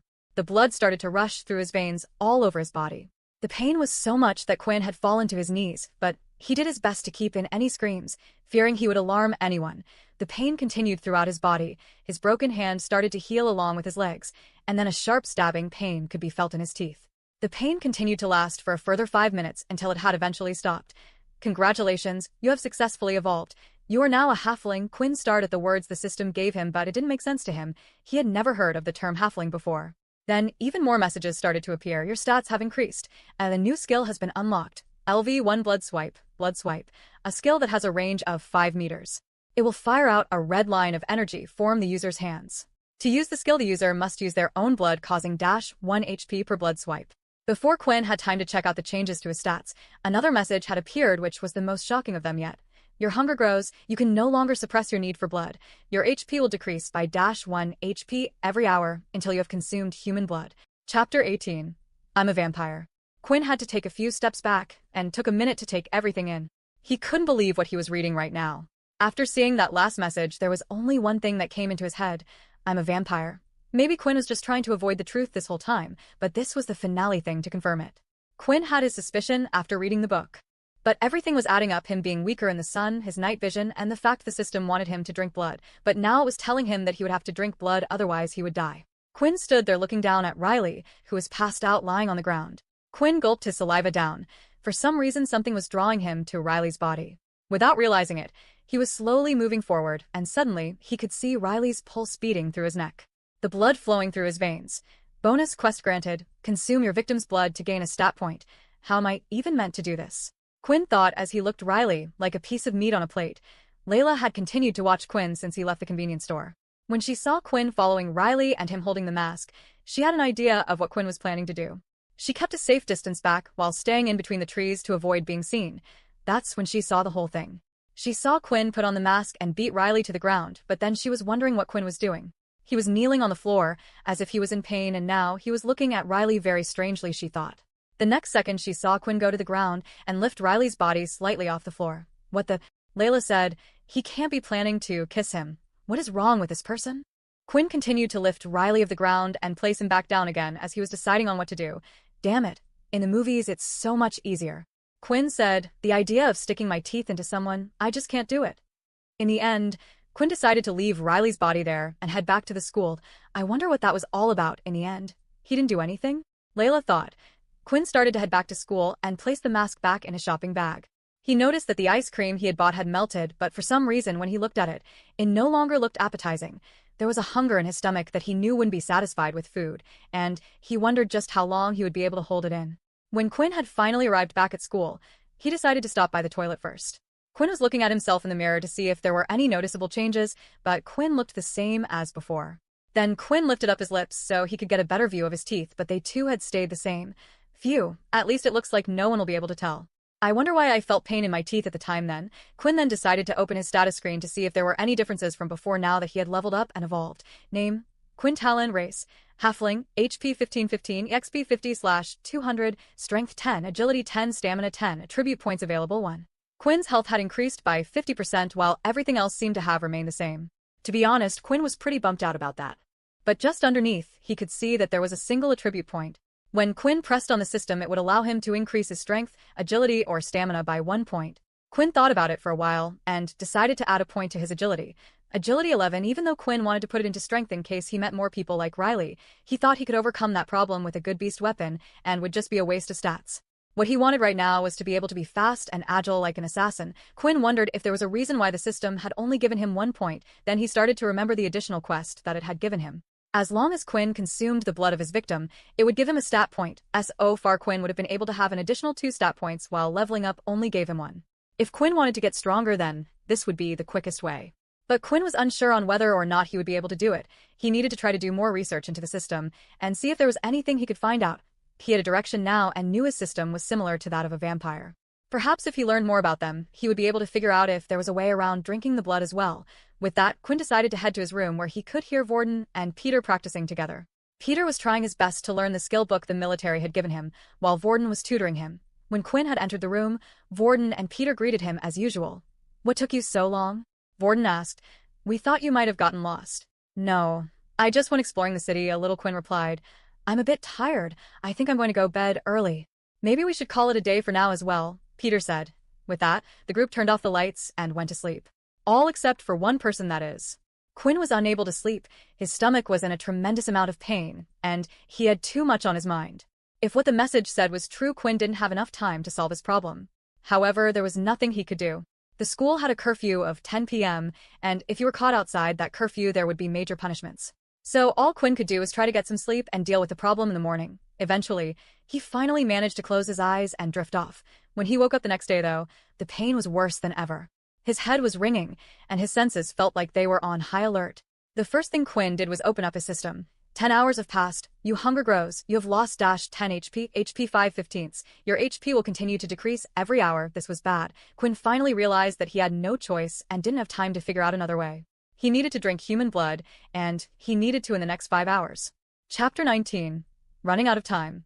Even though Quinn had lost 2/3 of his HP, it didn't feel like he was hurt or dying. It wasn't like when he was out in the sun when he felt weak. Instead, it felt like all his senses were on high alert. "Hey Quinn, are you alright, man?" Vorden asked, seeing Quinn's face in shock. "Yeah, I just gotta go somewhere," Quinn said as he rushed out of the room, heading down to the canteen. Everything that happened so far was a miscalculation on Quinn's part. Although the system had told him he would lose 1 horsepower every hour, he didn't expect his body to react like this. Originally, he only planned to sleep for 5 hours as he was too worn out after the fight yesterday.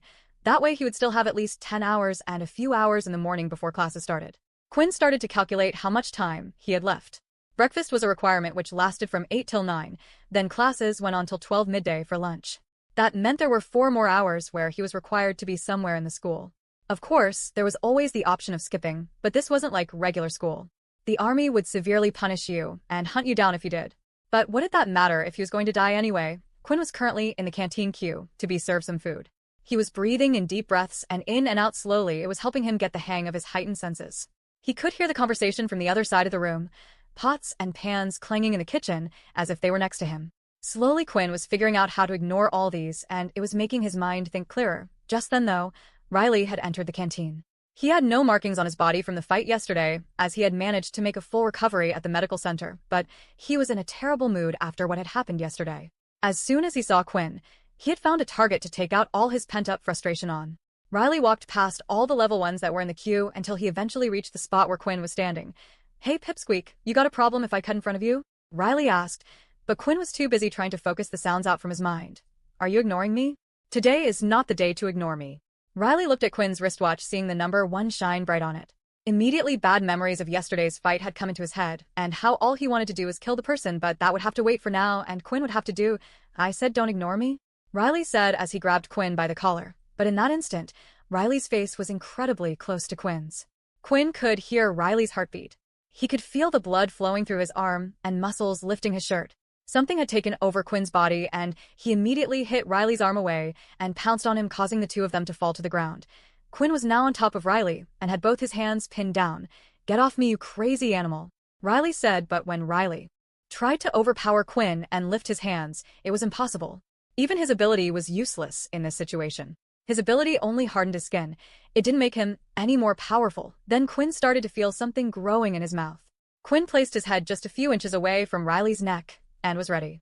Just as Quinn opened his mouth, though, he felt someone pull him by the back of his collar and chucked him off Riley towards the people in the queue. "Don't touch one of my boys," Dan said. Dan was a large man for his age, with a muscular build. He didn't look like a teenage boy, but more like a bald adult titan. "Thank you so much," Riley said as he stood up from the ground sweating. "You're dead now, boy." As soon as Dan took one step forward, though, Vorden stepped in front of Quinn with Peter. "Do you really want to cause a problem?" Vorden said, lifting his arm to show the power level on his wristwatch. The truth was, Vorden was only bluffing. Vorden's power very much depended on what ability he copied, and right now all he had was Peter's level 1 Earth ability. If they were to get into a fight here, there was no contest on who would win, but Vorden's plan seemed to work as Dan decided to back down and take Riley with him, but before Riley walked off, he signaled to Quinn imitating someone cutting his head off. "Oh, thank you. Thank you. I can't believe that worked," Peter said, knowing Vorden's secret. After the canteen incident was over, something became clear to Quinn. That teaches wouldn't step in no matter what happened. In the canteen there were many guards standing in each corner of the room, but not once did they step in to help.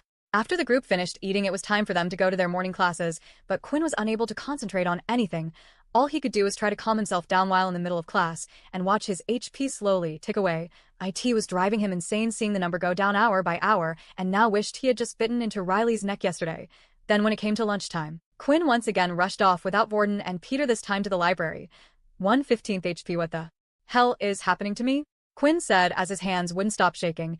Each time Quinn's HP would go down, it was getting harder and harder to control his own body, and sooner or later, he would go crazy. During class, he had multiple visions of tearing the place apart and ripping out the blood from their necks. Without realizing where he was walking to, Quinn eventually ended up in the library. In the quiet corner of the library down one of the aisles was the fiction section. "Please have something I can use," Quinn said as he took out fantasy book after fantasy book about vampires. In some of the books, vampires were able to live off animal blood, but Quinn's system clearly stated he needed human blood. Not just that, but it would be hard for him to find an animal in time. In other stories, there were talks of going to the hospital and raiding their supply, but the hospital in the city was heavily guarded and he didn't have time for that. Finally, for the first time, Quinn could feel himself getting weaker. He sat on the floor and read one last book and found nothing of use. When he closed the book, he could see Layla standing there opposite him. "Are you okay?" Layla asked, concern for Quinn as he was starting to look very pale. Layla then bent down so she was at eye level with Quinn and placed her hand on his forehead to check his temperature. "You're so cold. Do you want me to take you to the nurse's office?" Layla asked. Quinn replied with one word. "Sorry," he said as he pulled Layla's arm, bringing her close to him, and bit into Layla's neck. Chapter 20. A Problem. As Quinn opened his mouth wide, he could feel the ends of his teeth start to grow. He didn't know what had come over him, and it was as if his body had just taken control. His mind wasn't all there. His teeth quickly sunk into Layla's skin, and at the same time, a gush of blood entered Quinn's mouth. However, Layla didn't feel any pain from this, but instead, it felt like pleasure. A tingling sensation ran through her body as she felt the blood rush up through and out of her neck. Even if she wanted to resist, she couldn't. The bite seemed to have a paralysis effect. Finally, Quinn's hunger was going away. "Your hunger has decreased. Your hunger has decreased. You will no longer lose HP." Even though the messages had appeared, Quinn continued to suck Layla's blood away. "HP regenerating. HP regenerating. 15 HP. Then when the last message had appeared, Quinn's mind had finally come back to him. He let go of Layla, causing her body to fall to the ground. "What the?" Quinn said as he looked around himself, only then noticing Layla on the ground. Did I do that? Then images of what he had just done popped into his head, although at the time he felt like he had no control. In the end, his whole body still working, causing him to remember everything he had done. "A+ blood type has been absorbed. You have gained 1+ strength." Although Quinn wanted to check what the message had said and what it meant, he needed to get Layla out of the library fast. Even though they were in a quiet part of the library, there was no telling when somebody would come back. Thankfully, Quinn could see Layla breathing, so he at least knew she wasn't dead, but there were 2 clear bite marks on her neck that needed to be dealt with. Quinn then lifted Layla up with his 2 hands, finding her surprisingly lighter than he thought. As Quinn headed to the doctor's office, he couldn't stop thinking about what had just happened. A part of him thought that the system might have just been playing tricks on him. Even though he could see his HP going down, he never felt like he was going to die at any point, and Quinn didn't even know if going to 0 HP meant death, but after what had happened today, he didn't want to find out. There were a few things Quinn needed to do. He needed to find out how frequent his body required blood. To do this meant he would have to once again starve his body of blood, but this time he would get blood beforehand, so he would be better prepared. But before even all that, he had another serious problem in his hands. Layla. Would she remember anything when she got up, or would Quinn have to convince her to keep it a secret? If others were to find out of his rare ability, it would start a bidding war between the private companies and military. They would do anything to get their hand on a new type of ability. Before anyone could find out about Quinn, he needed to be strong enough to protect himself. While Quinn walked down the hallway, he got quite a few looks from the other students. It wasn't strange to see someone carry an injured person in the school, but it was strange for a boy to carry a girl unless they were an item. Finally, Quinn had reached the infirmary, where there was a single female doctor named Haley, who looked to be in her early 30s.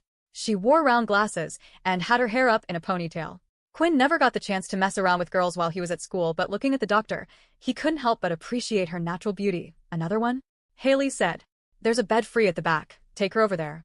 Quinn did as he was told and placed Layla gently on one of the single beds in the back.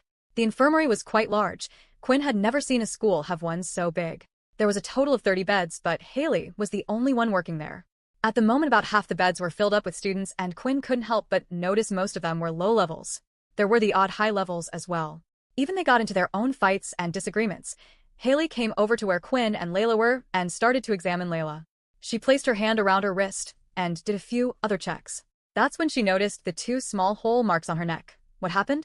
Haley asked. I'm not sure. I was in the library when I saw her on the ground like that. Quinn replied, I don't know how long she was passed out for, but the wound on her neck looks like it's already healing on its own.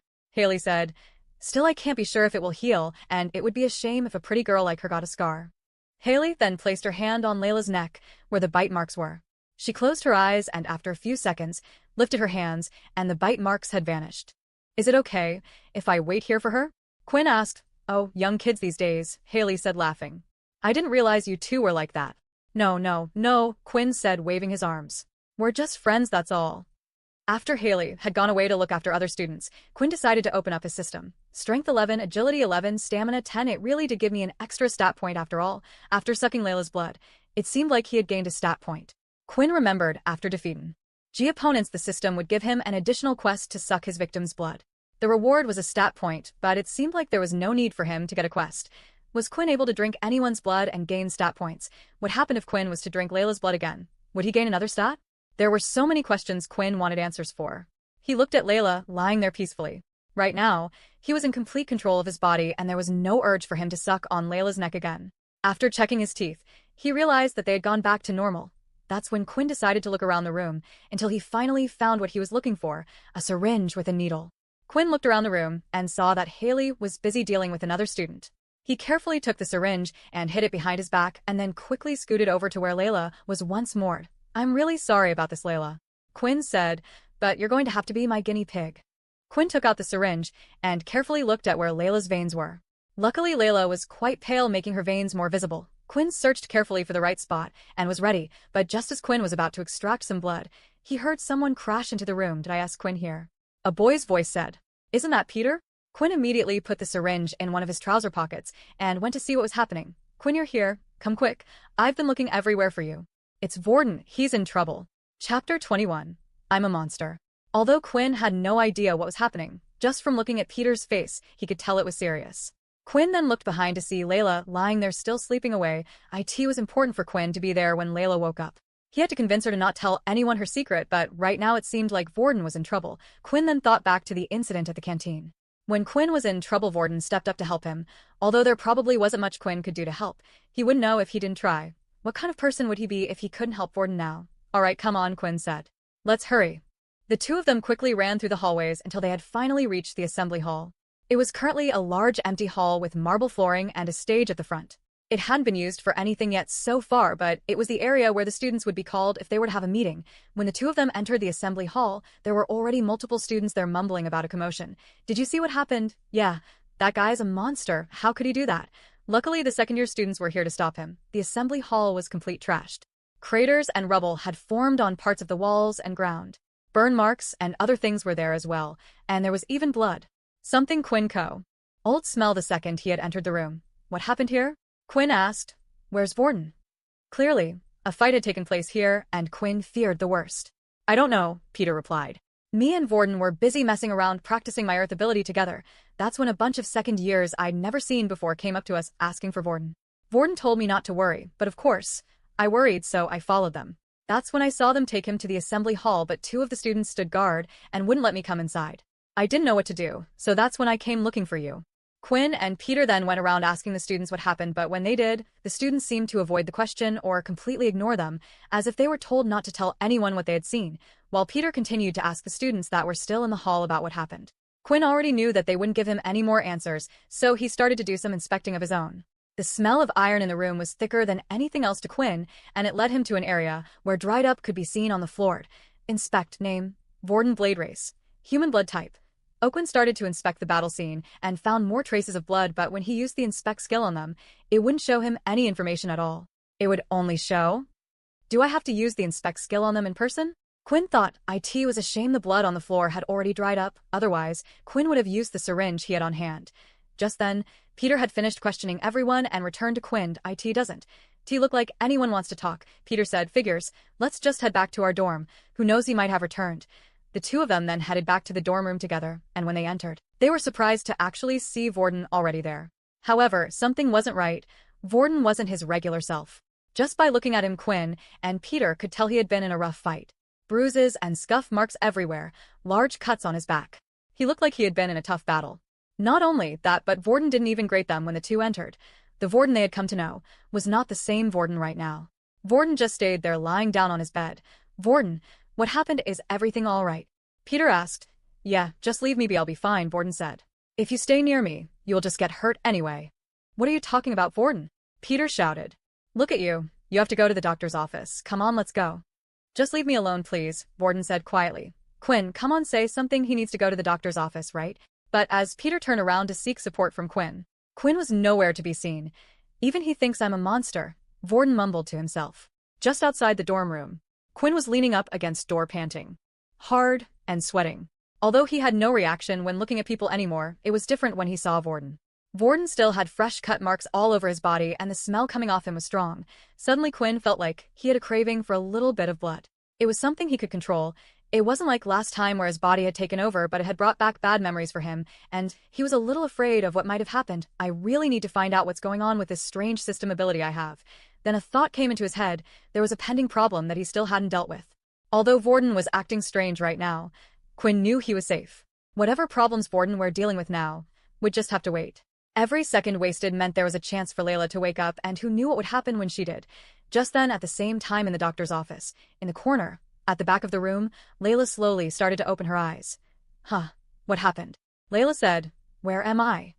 As Layla looked around the room, she started to rub her neck, and at the same time images had flashed through her head of what had happened at the library. She remembered everything. Chapter 22, Layla's Request. When images of what had happened to Layla started flashing through her head, she immediately started to get this tingling feeling over her body. She was reacting to the memories of Quinn biting into her. It wasn't a painful memory but quite an addictive feeling. The sensation of the blood rushing through her body. Her face was starting to turn a little red just thinking about it.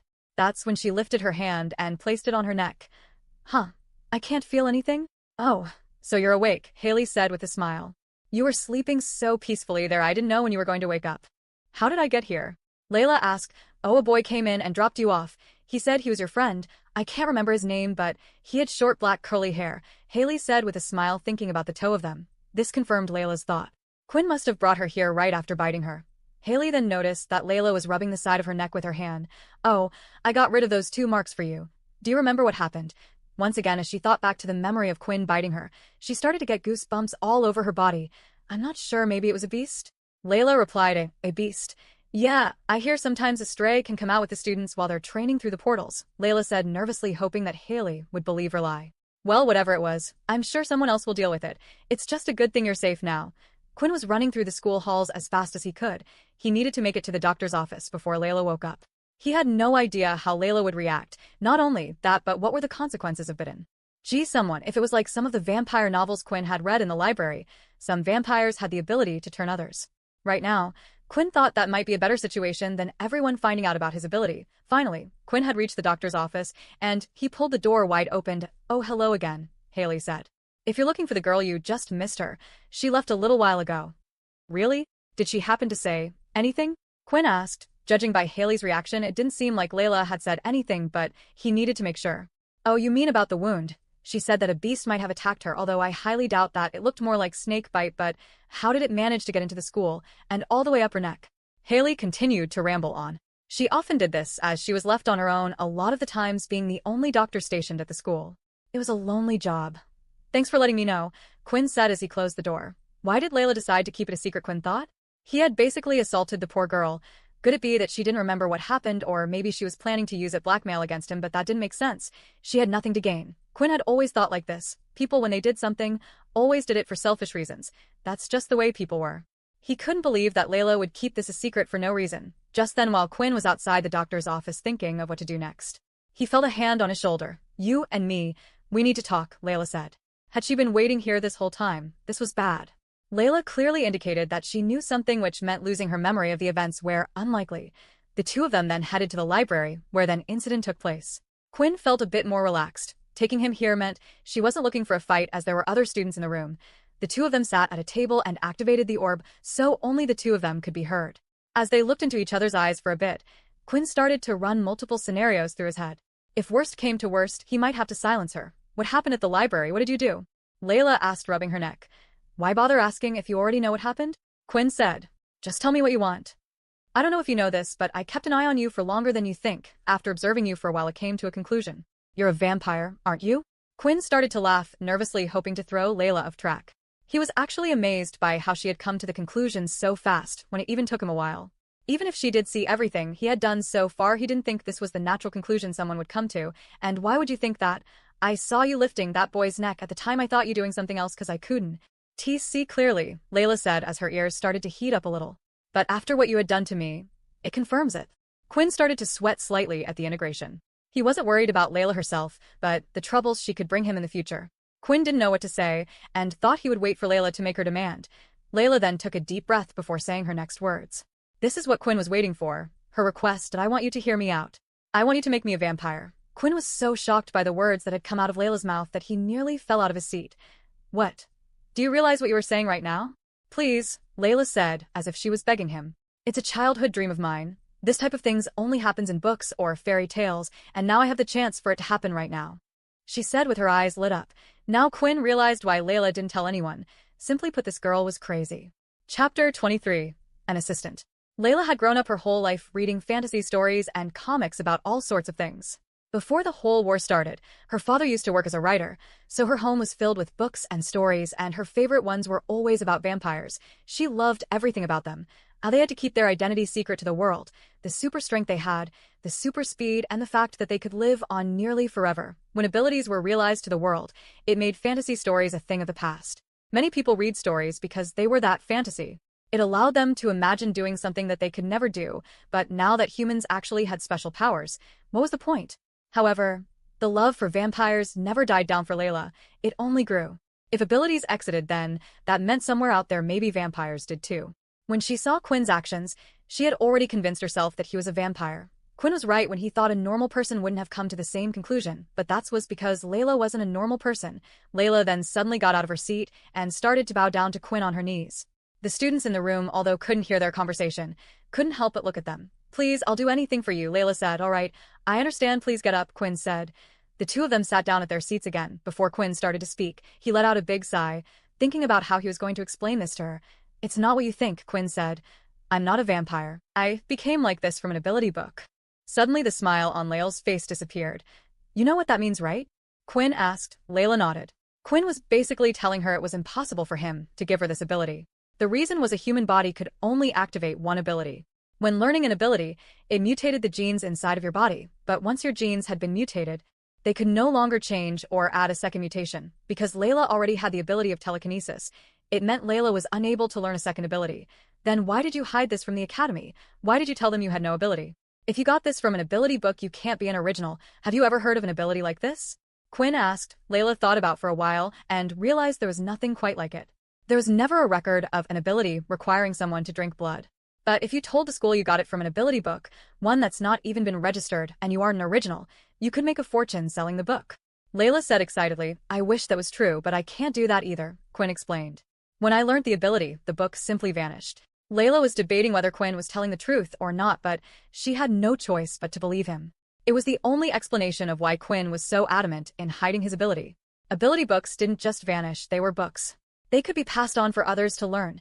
If people found out about this, multiple companies and the military would put immense pressure on Quinn to share the ability with the world, and with no powerful family backing him, Layla couldn't imagine what would be done to him. They would never believe him if he said he got it from an ability book and it disappeared. Quinn then proceeded to tell Layla about everything that had happened so far, but left out the details about the game-like system, only stating that he continued on as normal when suddenly, he had this incurable hunger. Layla felt like it was a mixture of things she had read about vampires before. Quinn didn't die in the sun but felt incredibly weak. She was just as interested to learn more about his vampire-like ability. Fine, I will keep this as a secret, but only on one condition. I want you to help you out, Layla said. Clearly you don't know much about this thing. So much, so that you had gone out of control and bit me in the neck. We can't have you going around school biting people. They'll take you away in a heartbeat. If you need to feast on someone, then feast on me. Layla said, placing her hand on herself. Quinn started to think about the situation. Having Layla as a helper was a big advantage. But Quinn himself wanted to test multiple things about the system, and here he had someone offering to help for free. And it truly felt like Layla was telling the truth. Not only that, but Layla seemed to be more knowledgeable about vampires than himself. Perhaps she would even be able to help him in his research. It's a deal, Quinn said as the two of them shook hands. Layla was happy that Quinn had accepted. The truth was Layla still hadn't given up the idea of being a vampire. Unlike Quinn, Layla wasn't too sure that what Quinn had was an ability in the first place. An ability was usually a specific set of skills, but Quinn had completely changed, as if he was no longer human. All right, the first thing is first, you're gonna need to take some of my blood, Layla said. That way if you're getting hungry again, you can drink some of that. Layla then pulled down her shirt slightly and started to show her neck towards Quinn. What are you thinking? We can't do it here in front of the library, and I'm not just going to bite into your neck. As the two continued to talk and chat about things in the library about what to do next, Vorden had entered the library and could see Quinn talking to Layla, both chatting and smiling away. Have you forgotten about me that quickly already? Vorden said. You're mine, and I'm not letting anyone hurt you. Chapter 24. A School Secret. Peter was currently running around the school looking for Quinn or Vorden. For some reason, both of his new friends had suddenly started acting very strange, and Peter didn't know what to do about it. His life at his previous school had been hell, and he did everything he could to serve those above him, and for the first time ever he had made friends that protected him. Quinn, even though he was a low level himself, had stood up for Peter and Vorden, who had not only protected him, but helped him learn his new ability. Something had happened to Vorden, and suddenly he was acting strange. Although Peter had no clue what was going on with Quinn, he had some idea about what had changed Vorden. It was after whatever had happened at the assembly hall with the second-year students. But no matter who he would talk to about it, not one person would give him an answer. Some even began to threaten him. That's when Peter could hear a familiar voice. While walking down the hallway, Peter could hear someone speaking, a voice he recognized. As he turned a corner, he saw that it was indeed Vorden. Vorden stood there staring idly at the ground. Peter quickly hid back around the hallway corner. So far, whenever Peter had spotted Vorden, he would just ignore him and walk away without even speaking to him, but now it sounded like Vorden was speaking to someone else. Would you two calm down? Vorden said. There was then a brief pause before Vorden spoke again. I don't care if he hurt the little one's feelings. It's not like Quinn isn't allowed to talk to other people. Again, there was a slight pause. Look, if you get involved and hurt them, I won't forgive you. I won't let something like last time happen again. The whole time Peter was listening into the conversation, the only voice he could hear was Vorden's, but it was clear that he was speaking to someone. Peter couldn't take it anymore and decided to take a peek, and as he did, still the only person he could see was Vorden. Did the other person leave already? Peter thought. Just then he saw Vorden start to walk off. The bell had rung, indicating that it was the end of their lunch break, and it was time to head to afternoon classes. That's when the library doors opened and Quinn and Layla appeared out walking together. Quinn, Peter said as He waved him over. I'll meet you at the front gate tonight once classes are over, Quinn said to Layla before leaving to join Peter. The two of them then started to walk off to class together. Hey, are you okay, man? Peter asked. I was worried about you when you suddenly bolted out of the room like that. Yes, sorry, man. I couldn't hold it in any longer, otherwise my underwear would have turned brown. Whoa, too much information, Peter said. Anyway, I'm glad you're okay. Look, I'm really worried about Vorden. Ever since he came back from that assembly hall, he's been acting strange. Quinn placed his hand on Peter, seeing that he was clearly startled. This whole time Quinn had more important things to worry about, but now that he had solved the most pressing matter, he had time to focus on other things. Don't worry, we'll find out what's going on together. When they entered their next class, they could see that Vorden was already in his seat, sat down, ready even before them. Oh, hey guys, how you doing? Vorden said with a smile. Peter went to sit in his seat to the right of Vorden, while Quinn went to sit in his seat to the left of Vorden. Hey, are you feeling better? Peter asked. Earlier it seemed like you were kinda sulking. Yeah, don't worry, I just got kinda thrown around a bit by the second years and it got me pretty down, Vorden replied. What happened at the assembly hall? Quinn asked. Then Vorden's face slightly changed. It was as if he was trying to hold something back. Vorden clenched his fist for a few seconds and finally relaxed his hand. Guys, don't worry about it too much. You know I'm strong and know I can handle myself. Although Peter was quite satisfied now with Vorden, as he seemed to be his regular self, Quinn noticed that Vorden seemed to be holding something back, almost suppressing something when he asked that question. As other students started to enter the classroom, when they saw Vorden, they immediately started to whisper. If Vorden would look back at them, they would turn their head as soon as possible. As the students sat down, the talks continued, and several different words could be heard. Monster, freak, weirdo, crazy, and all these words were being aimed at Vorden. It was as if the whole school was sharing a secret that Peter and Quinn weren't allowed to know, and not even Vorden himself would say what had happened. After hearing these words, Quinn noticed that Vorden stayed there motionless with his head down. He hadn't even written any notes down in his notebook about the lesson. Although it seemed like no one would tell him or Peter what had happened, Quinn now had another ally that might be able to help him, and that was Layla. The end of class. The teacher Dell projected a screen in front of the whole class. There was a list of names, each sorted into a different category. Please look at this carefully and see where your name is, as tomorrow will be the start of your combat classes, Dell explained. The list was split up into all different categories. Each one was different depending on what type of ability you had. Elemental abilities, transformation abilities, enhancement abilities, and so on. That's when Quinn also noticed that his and a few other names were not on the list, including Vorden's. If your name is not on the list, it's because either your ability doesn't fall into one of the categories, or you are an original with a unique ability. You are free to choose to go to whichever class you believe suits you. Students are also able to switch between combat classes if they wish. These are not set in stone, but the school's recommendation based on your ability. The list of available classes was then sent to each student's wristwatch where they were to register for the type of class they would be interested in. I wonder what combat class would be best for me? Quinn thought as he looked at the long list. Chapter 25. Testing Blood. After classes had finished for the day, Vorden had offered to help Peter with his training again. Especially since tomorrow the two of them would be in the same combat classes, the elemental class. Hey, do you want to come with us? Peter asked. Nah, I won't bother you guys. I wouldn't be much help anyway, Quinn replied. Peter was pleased that it seemed like the group had gotten back normal again. There was no tension between the three of them, and Peter wished it would stay that way forever. Just then, when Quinn had left, Vorden and Peter were left in the room. That's when Vorden asked Peter a question. Hey, have you seen Quinn hanging around with a girl lately? Vorden asked. Come to think of it, I saw him exit with a girl at the library. It was the same one who was at the test with us that day, with the bow and arrow.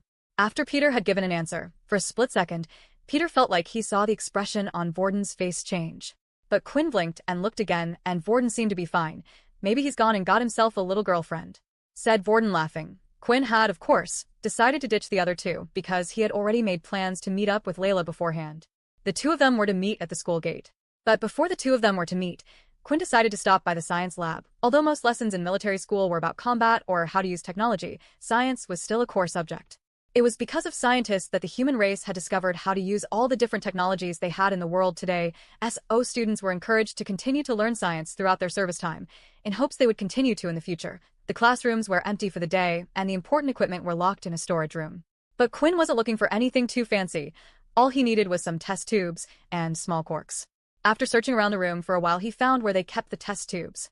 He took a total of 5 test tubes, even though there were many there. If he took too much, it would be suspicious, and Quinn couldn't carry more than 5 without having to worry about them breaking or not. Quinn shoved the 5 test tubes into a messenger bag he was carrying and wrapped them up in a spare shirt he took from his room. Quinn currently had a total of 60/200 EXP until his next level up. 50 experience points had carried over from the last quest, and he had received 10 EXP from his 2 daily quests. So far, with each level up, he would gain 1 additional stat point and 5 points of HP. Although Quinn had gotten stronger through this, it wasn't the fastest way for him to improve his strength. Quinn realized the system had offered him the chance to gain an additional stat point 2 times as long as he drank his victim's blood, but when he drank Layla's blood, he still gained a stat point. This was what Quinn wanted to test out today. It was 6 o'clock in the evening, and the sun was just starting to set, meaning Quinn wasn't affected by the sun right now. As planned, Layla was standing there waiting for him by the gate with her bow on her back. Students who used weapons would carry it with them around most of the time. There was always the chance of an attack or a beast escaping through a portal. After the two of them met, they decided to walk to the nearby park that was in between the convenience store and the school. Then they ventured away from the trail into the woods where they were behind cover.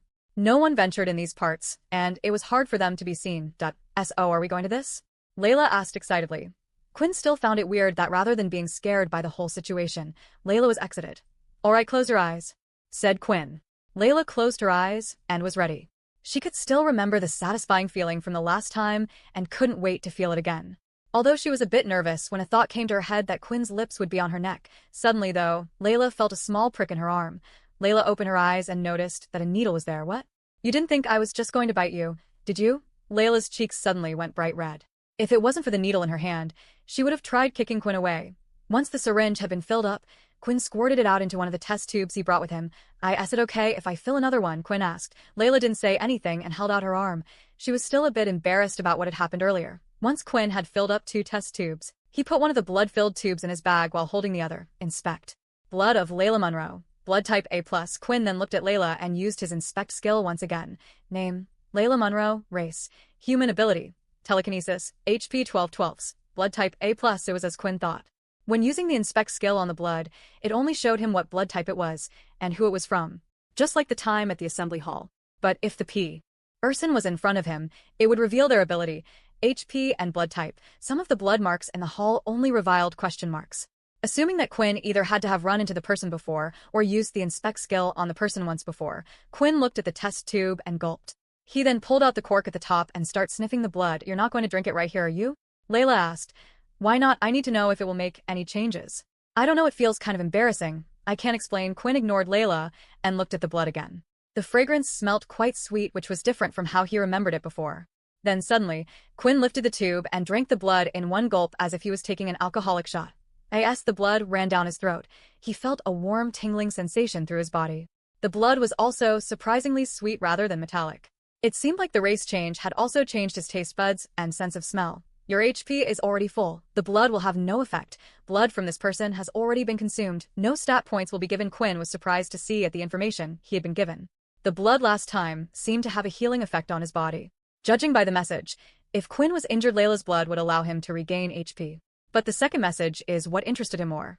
The system stated because he had already consumed this blood before, that no stats would be given. This meant that as long as it was the blood of someone he hadn't drunk before, he would be able to get an extra stat point. Quinn smiled at the thought. Of course, this was only a theory of his, but Quinn wanted to test it out straight away. I guess whatever you wanted to test out worked, judging by your creepy smile and all, Layla said. If only there was someone else's blood I could test this on. Just then the sound of two people entering the woods from the playground was heard. Quinn and Layla immediately ducked down and hid behind a tree. That's when they saw two students started to walk into the forest. Now hand over your credits, otherwise I'll dig you your grave right here, and no one will ever find your body. A boy's voice said. Quinn immediately recognized the voice. It was Riley. It looked like he still hadn't learned his lesson and was still up to his old tricks. Quinn then went into his bag and took out the mask he had bought at the convenience store. Last time, he had let Riley go without taking any of his blood, and now he felt like it was such a waste. But this time Quinn wouldn't let Riley go. Chapter 26. Blood Types. As Quinn put on his mask, he moved in closer to where Riley and the student was, making sure to move in and out between the trees. Hey, do you want a beating? Pass over the credits now. Riley said, holding up the student against a tree. But I only get 10 credits a day. They're mine. This isn't fair. Since when has this world ever been fair? Blame the people at the top for not looking out for us. Riley said. As Quinn heard those words, he realized that Riley was in the same position as him. He was only a level 2 user and was just part of the weak bunch being pushed around by those above, but that didn't mean he could do it to others. That would fix nothing. Layla followed Quinn closely and had taken out her bow and arrow. She knew from last time if Quinn had put on the mask, he was going to ACT'd. Do you want me to help out? It will be easier with the two of us, Layla asked. It's okay, there's something I wanted to test out, Quinn said. The last time the two of them had fought, Quinn was only a level 1. Now he was a level 2, and he had also obtained a new skill which he wanted to test, and Riley was a great test subject. Quinn started to move closer and closer. He was hoping to finish off Riley in one shot, and this was the perfect chance while his back was turned. Finally, Quinn was just about in striking distance. That's when the student held up against the tree spotted Quinn. Please help me. The student cried, You idiot. Quinn shouted as he leapt forward, hoping he could be quick enough to hit Riley before he could activate his ability. The student's warning had given Riley enough time to activate his ability and turn around. However, Quinn's fist was fast, and even though Riley put out his hands to stop the attack, Quinn's fist still managed to hit Riley in the stomach. The impact was just like last time. It was solid and felt like he was punching a wall, but the blow managed to still hurt Riley a bit. The attack was slighter stronger, and this time Quinn's fist hadn't broken. I've been waiting for you, Riley said as he put 2 fingers in his mouth and whistled. Just then 2 students came running in from the park and into the forest. You think you can take on 3 of us? Riley said. Quinn looked at the 2 students running towards them, and that's when an arrow came flying from the words and hit one of them in the knee, causing the student to instantly fall to the ground. The other students went down to his friend. What happened? The student said. Then he noticed an arrow in the student's leg. Where did this come from? Quinn saw this as an opportunity and dashed away from Riley and started heading towards the other student. The skill said 5 meters right. Well, show me what you got. As soon as Quinn was within 5 meters, he activated his skill blood swipe at the same time swinging his hand across. A red line of power came surging out of Quinn's fingertips and hit the student right on his chest, causing a claw-like mark, but it wasn't enough to knock him out. Blood swipe, blood swipe, blood swipe. Quinn then cast 3 more blood swipes, swinging his arm out. Each blow managed to hit the student dead on, with multiple marks across his chest. He had finally collapsed to the floor. HP 11/15. An opponent has been defeated. 50 EXP granted. 110 to 200 EXP. Blood swipe had no cooldown but did use 1 point of HP per swipe. As long as Quinn had HP, he could continuously cast out his blood swipe skill. Riley, seeing his two teammates who were of equal power level to himself be defeated in an instant, started to feel scared. His body was shaking and all he wanted to do was get out of there. He turned away from his friends and started running deeper into the forest. Quinn's speed was greater though, and was easily able to catch up. When his attack was in range, Quinn cast 2 more blood swipes aiming for the back of Riley's ankles. As they hit, Riley fell to the ground. Please don't hurt me, I'll do anything. Riley begged. Oh really? Quinn then placed his watch up against Riley's hand. Over all your credits. But if I do, I won't have enough credits for Dan. He'll kill me. Riley said, Is now really the time to worry about Dan? Quinn asked. Riley quickly transferred over 50 credits that he had obtained that day over to Quinn. Oh, will you let me go now? Riley asked. Just then, Riley could see a sinister smile appear on Quinn's face through the bottom of his mask. No, Quinn said. He then went up behind Riley and held him in a choking position. Riley tried activating his hardening skill, but Quinn's strength was still strong enough to get through and eventually caused Riley to pass out. That's for pushing me around in the canteen. Quinn then looked at Riley's body and noticed that his ankles were bleeding from where he had used the blood swipe skill. Quinn then went his bag to pull out a test tube and held Riley's leg up, allowing the blood to slowly drip into the test tube until it filled up. Quinn also filled up a second tube for testing later on. Next were the other 2 students. Layla had dealt with the other when she hit with her arrow earlier, and the other student had passed out from the multiple attacks of blood swipe. Quinn then did the same with the other 2 students, collecting blood from their open wounds and from where Layla's arrow had managed to pierce the student's leg. After they had finished collecting the blood, it was time for them to get out of there and leave the scene. It was getting late, and it was almost curfew time. If the students were out past 10, then the guards would go out looking for you. It seemed like not only did the watches act as a credit device and power level indicator, but it was a tracker as well. Students who were found injured outside the school would be taken to the doctor's office. When the 2 of them arrived at school, it was still 9 o'clock, so they had an hour before they needed to head to their dorm rooms. That's when the 2 of them had decided to head to the school roof instead. It was quiet up there, and no one was around, so the 2 of them could talk freely. So what do you need all the blood for? Layla asked. You know, if you need some blood, you can just take some of mine anytime. I really don't mind. Thanks, but I just wanted to test something out. Inspect. Quinn had used his inspect skill on each of the containers. The first was Riley's blood. Blood type B+, here goes, Quinn said as he popped the cork open and drank the small tube of blood. You have regained 5 points of HP, 14/15 HP. B+ blood type has been absorbed, plus 1 point of agility has been added. Quinn couldn't stop smiling as he saw the message. He then went on to drink the second tube of blood. Drinking the blood no longer bothered him once he found out the taste was quite sweet. All Quinn needed to do was convince himself it was some type of juice. You have regained 1 point of HP, HP 15/15. This person's blood has been consumed before. No extra stats will be given. As Quinn thought, the blood still regained his health, similar to how a potion worked in a game, but once a person's blood had been consumed, it would no longer give him any stat points. Quinn then drank the 2 other test tubes from the other students. Blood type A has been absorbed, plus 1 strength point has been added. Blood type of plus has been absorbed, plus 1 stamina point has been added. Quinn looked at messages he received and started to notice a pattern. When he drank Layla's blood, which was A+, he had gained a strength point. It was the same when he drank the A blood. Riley, whose blood type was B+, had given him an agility point, and lastly, AB+ had given him a stamina point. Assuming being positive or negative blood type didn't matter so far. A type had given him strength, B gave him agility, and AB stamina. That left one blood group that Quinn hadn't drunk from yet, which was O. Quinn couldn't help but wonder what would happen if he drank the O type. Chapter 27. Soul Weapon. After absorbing all the blood tubes apart from the spare one that contained Layla's blood, Quinn was feeling stronger than ever. Name: Quinn Talon. Race: Halfling. HP 15/15, 110/200, Strength 12, Agility 12, Stamina 11. If Quinn's body before was that of a top athlete in the past, then Quinn now surpassed the capabilities of regular human power. But he was still weak compared to those with an ability. Lucky for Quinn, it seemed like Riley and the other 2 students weren't very good fighters. In Quinn's old school, he would get into fights all the time regardless of what ability they had. He saw how the others got bullied more than him, while the bullying for him lessened because they knew he was a target that would bite back. But because of this, Quinn managed to get a good grasp on how people fought and a good grasp on different abilities. If Quinn was to face a level 2 user who was good with their ability like Layla, at this point it was still most likely he would lose. What Quinn needed more than ever was more skills he could use. Blood swipe was great, but it only had a distance of 5 meters, and it took away his health. With other abilities, you would be able to obtain new skills by purchasing books or being taught by someone who already knew the skill. Quinn didn't have this option as there was no one who he knew that had the same ability as him, and that, of course, meant there were no skill books either. Before Layla and Quinn split ways to head back to their dorm rooms, Quinn had one last request. Do you know about what happened to Vorden? Quinn asked. Oh, your blonde friend, Layla replied. Honestly, I don't know too much cause when everything happened I was stuck in the hospital bed because of someone. Layla pointed at Quinn. Quinn laughed nervously. Well, do you mind finding out for me? It seems like the second years are behind this and are stopping me and Peter from getting any information. The second years are involved in this? Well, that's not good. You're not planning to get involved, are you? Layla asked concerned. Quinn thought back to when the second years had called Quinn, Peter, and Vorden out. That Momo person had warned them not to disturb the system within the school. Quinn wanted to punch his face in, but at the time he couldn't. But now with this ability, he could grow stronger, without the need of help or relying on others, and he couldn't wait for the day he could punch that Momo's smug face in. Yeah, but I need to get stronger, of course. There was one big difference between the second years and first years, and that was something called awakening. The second years had learned how to awaken their ability. This allowed the user, regardless of the power level, to get a power boost for a short period of time. Once a user had awakened, they then also could form something called their soul weapon. A powerful weapon unique to each user that was formed in the body itself.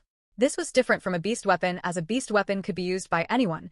After finishing everything he needed to do with Layla, the two of them split up and Quinn said he would contact Layla via his watch when he needed her.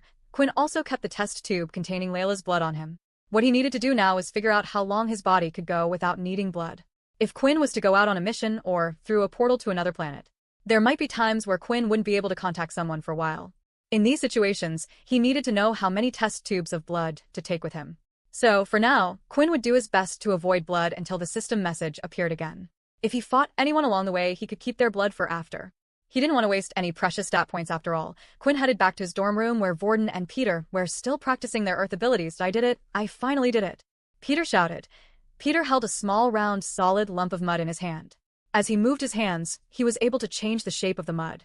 He turned it from a ball into a long staff, then back into a ball again. The only problem is, as a level 1 user, you will need to keep some type of mud on you at all times, Vorden explained.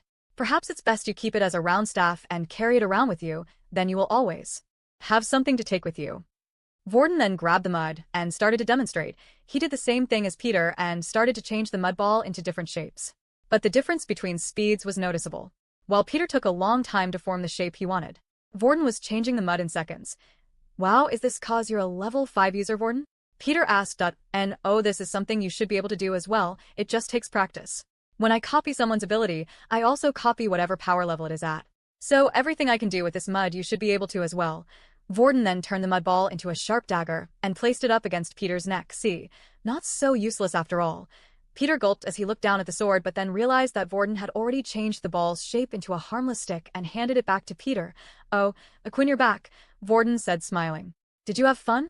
Yeah, a little bit, Quinn said. Vorden here said you got a girlfriend. Peter quickly added, what? Quinn said, you know that girl that was with us at the testing that time. Oh, her. No, we're just... Quinn started to think about what his relationship with Layla was. He wouldn't exactly call them friends, and they defiantly weren't lovers. Layla did almost everything Quinn asked without answers. It was almost a master and servant relationship, but if Quinn said that they would defiantly get the wrong idea, we're just acquaintances, I was talking about how she got to use her weapon, and discussing what classes to take since I won't be going to the elemental class with you two, Ditto. So you finally decided then? Peter asked.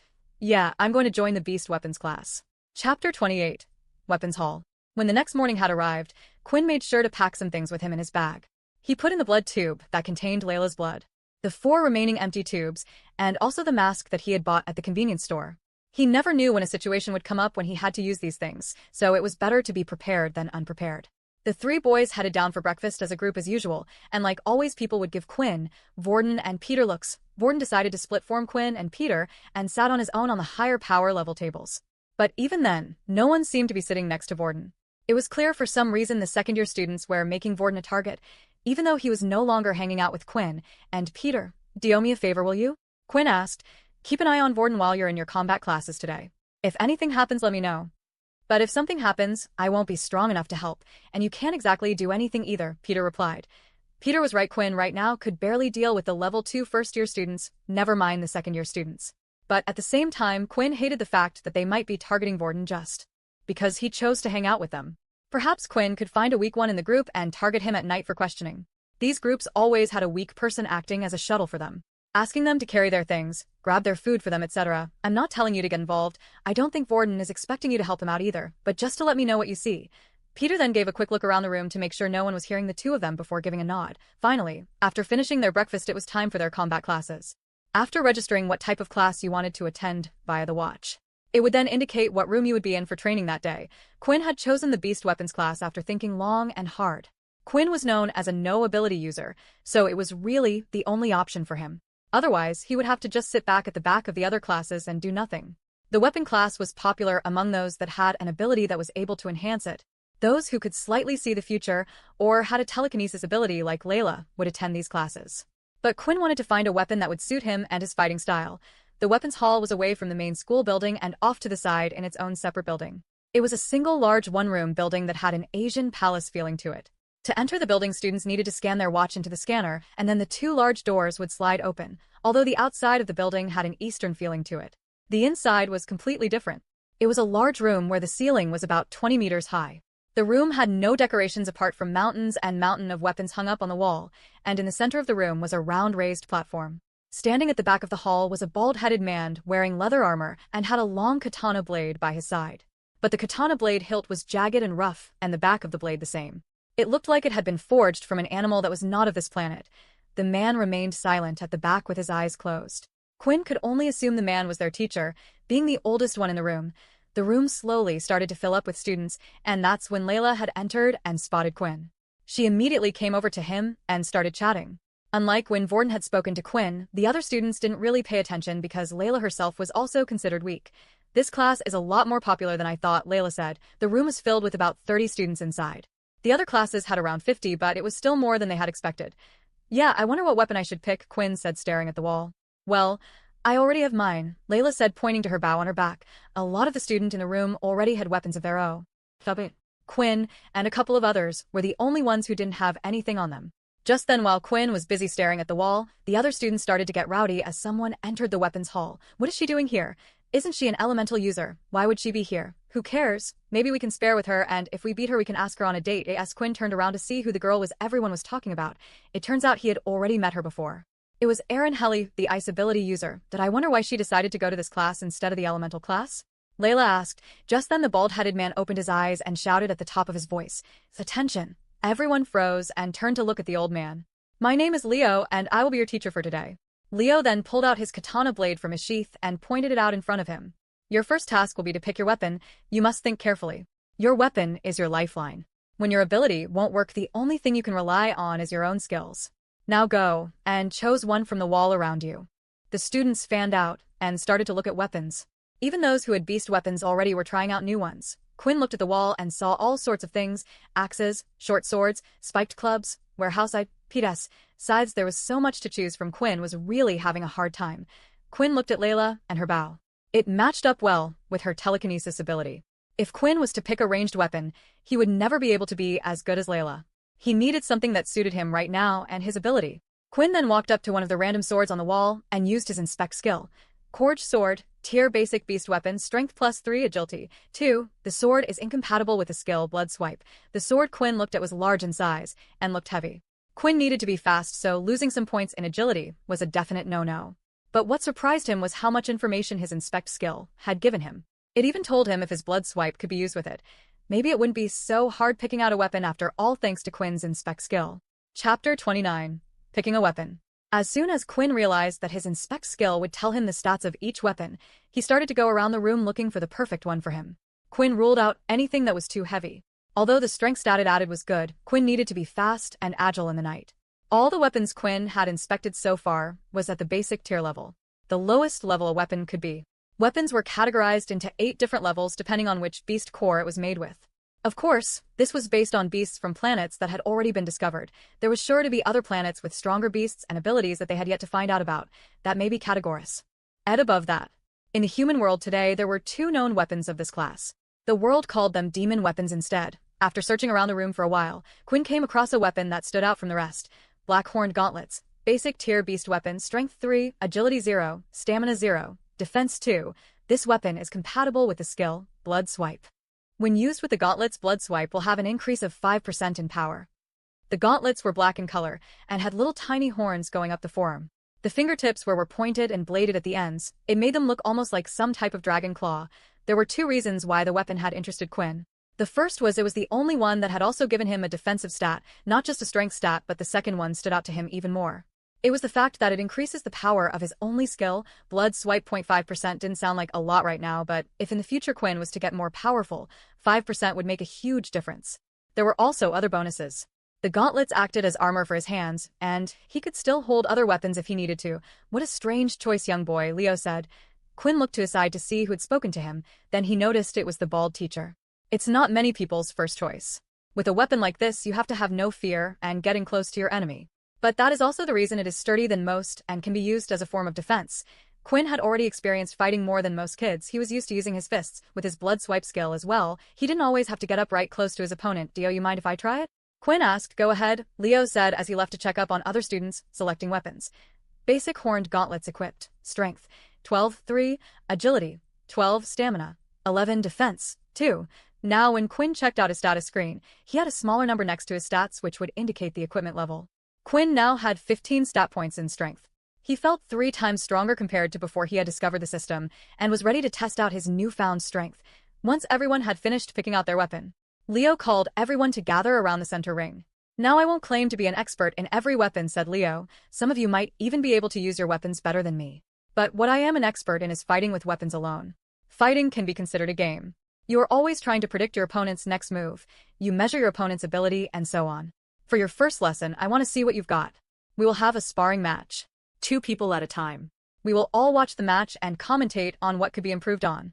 Now, are there any volunteers? In an instant, Erin was the first to put her hand up. Without even waiting for Leo to say an. You think she headed for the arena in the middle and stood inside. She held a single silver long sword that shined bright. It wasn't one of the weapons that Quinn had seen on the wall, so he could only assume it had been one she already owned. At first, a lot of the students were hesitant of going up against Erin.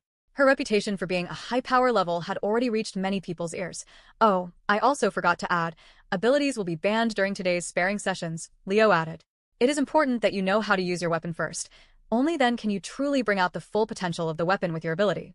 After saying those words, students had raised their hands like a rocket. They all wanted to get the chance to beat the famous Ice Queen. Now that she wasn't able to use her abilities, this was their chance. In the end, a large man was selected from the crowd who wielded a 2-handed axe. He was about double the size of Erin in terms of muscle. I think you chose to join the wrong club. Your ice abilities will be useless here. The man said. Erin didn't reply though, and simply took her stance, waiting for her opponent to come forward first. The man charged in wielding his large axe above his head. When he swung it down, Erin spun her body to the side, avoiding the blow, and at the same time slashed at the back of the man's legs, causing him to stumble. She then placed her blade towards the man's neck, inches away from his throat. Did I give up? The man said. Everything had happened in an instant, and the room was suddenly silenced. They all knew Erin was strong, but it was unexpected of her to be so skillful with the blade. Most ability users, if they had a strong ability like Erin, would rely on that power and not bother learning a weapon.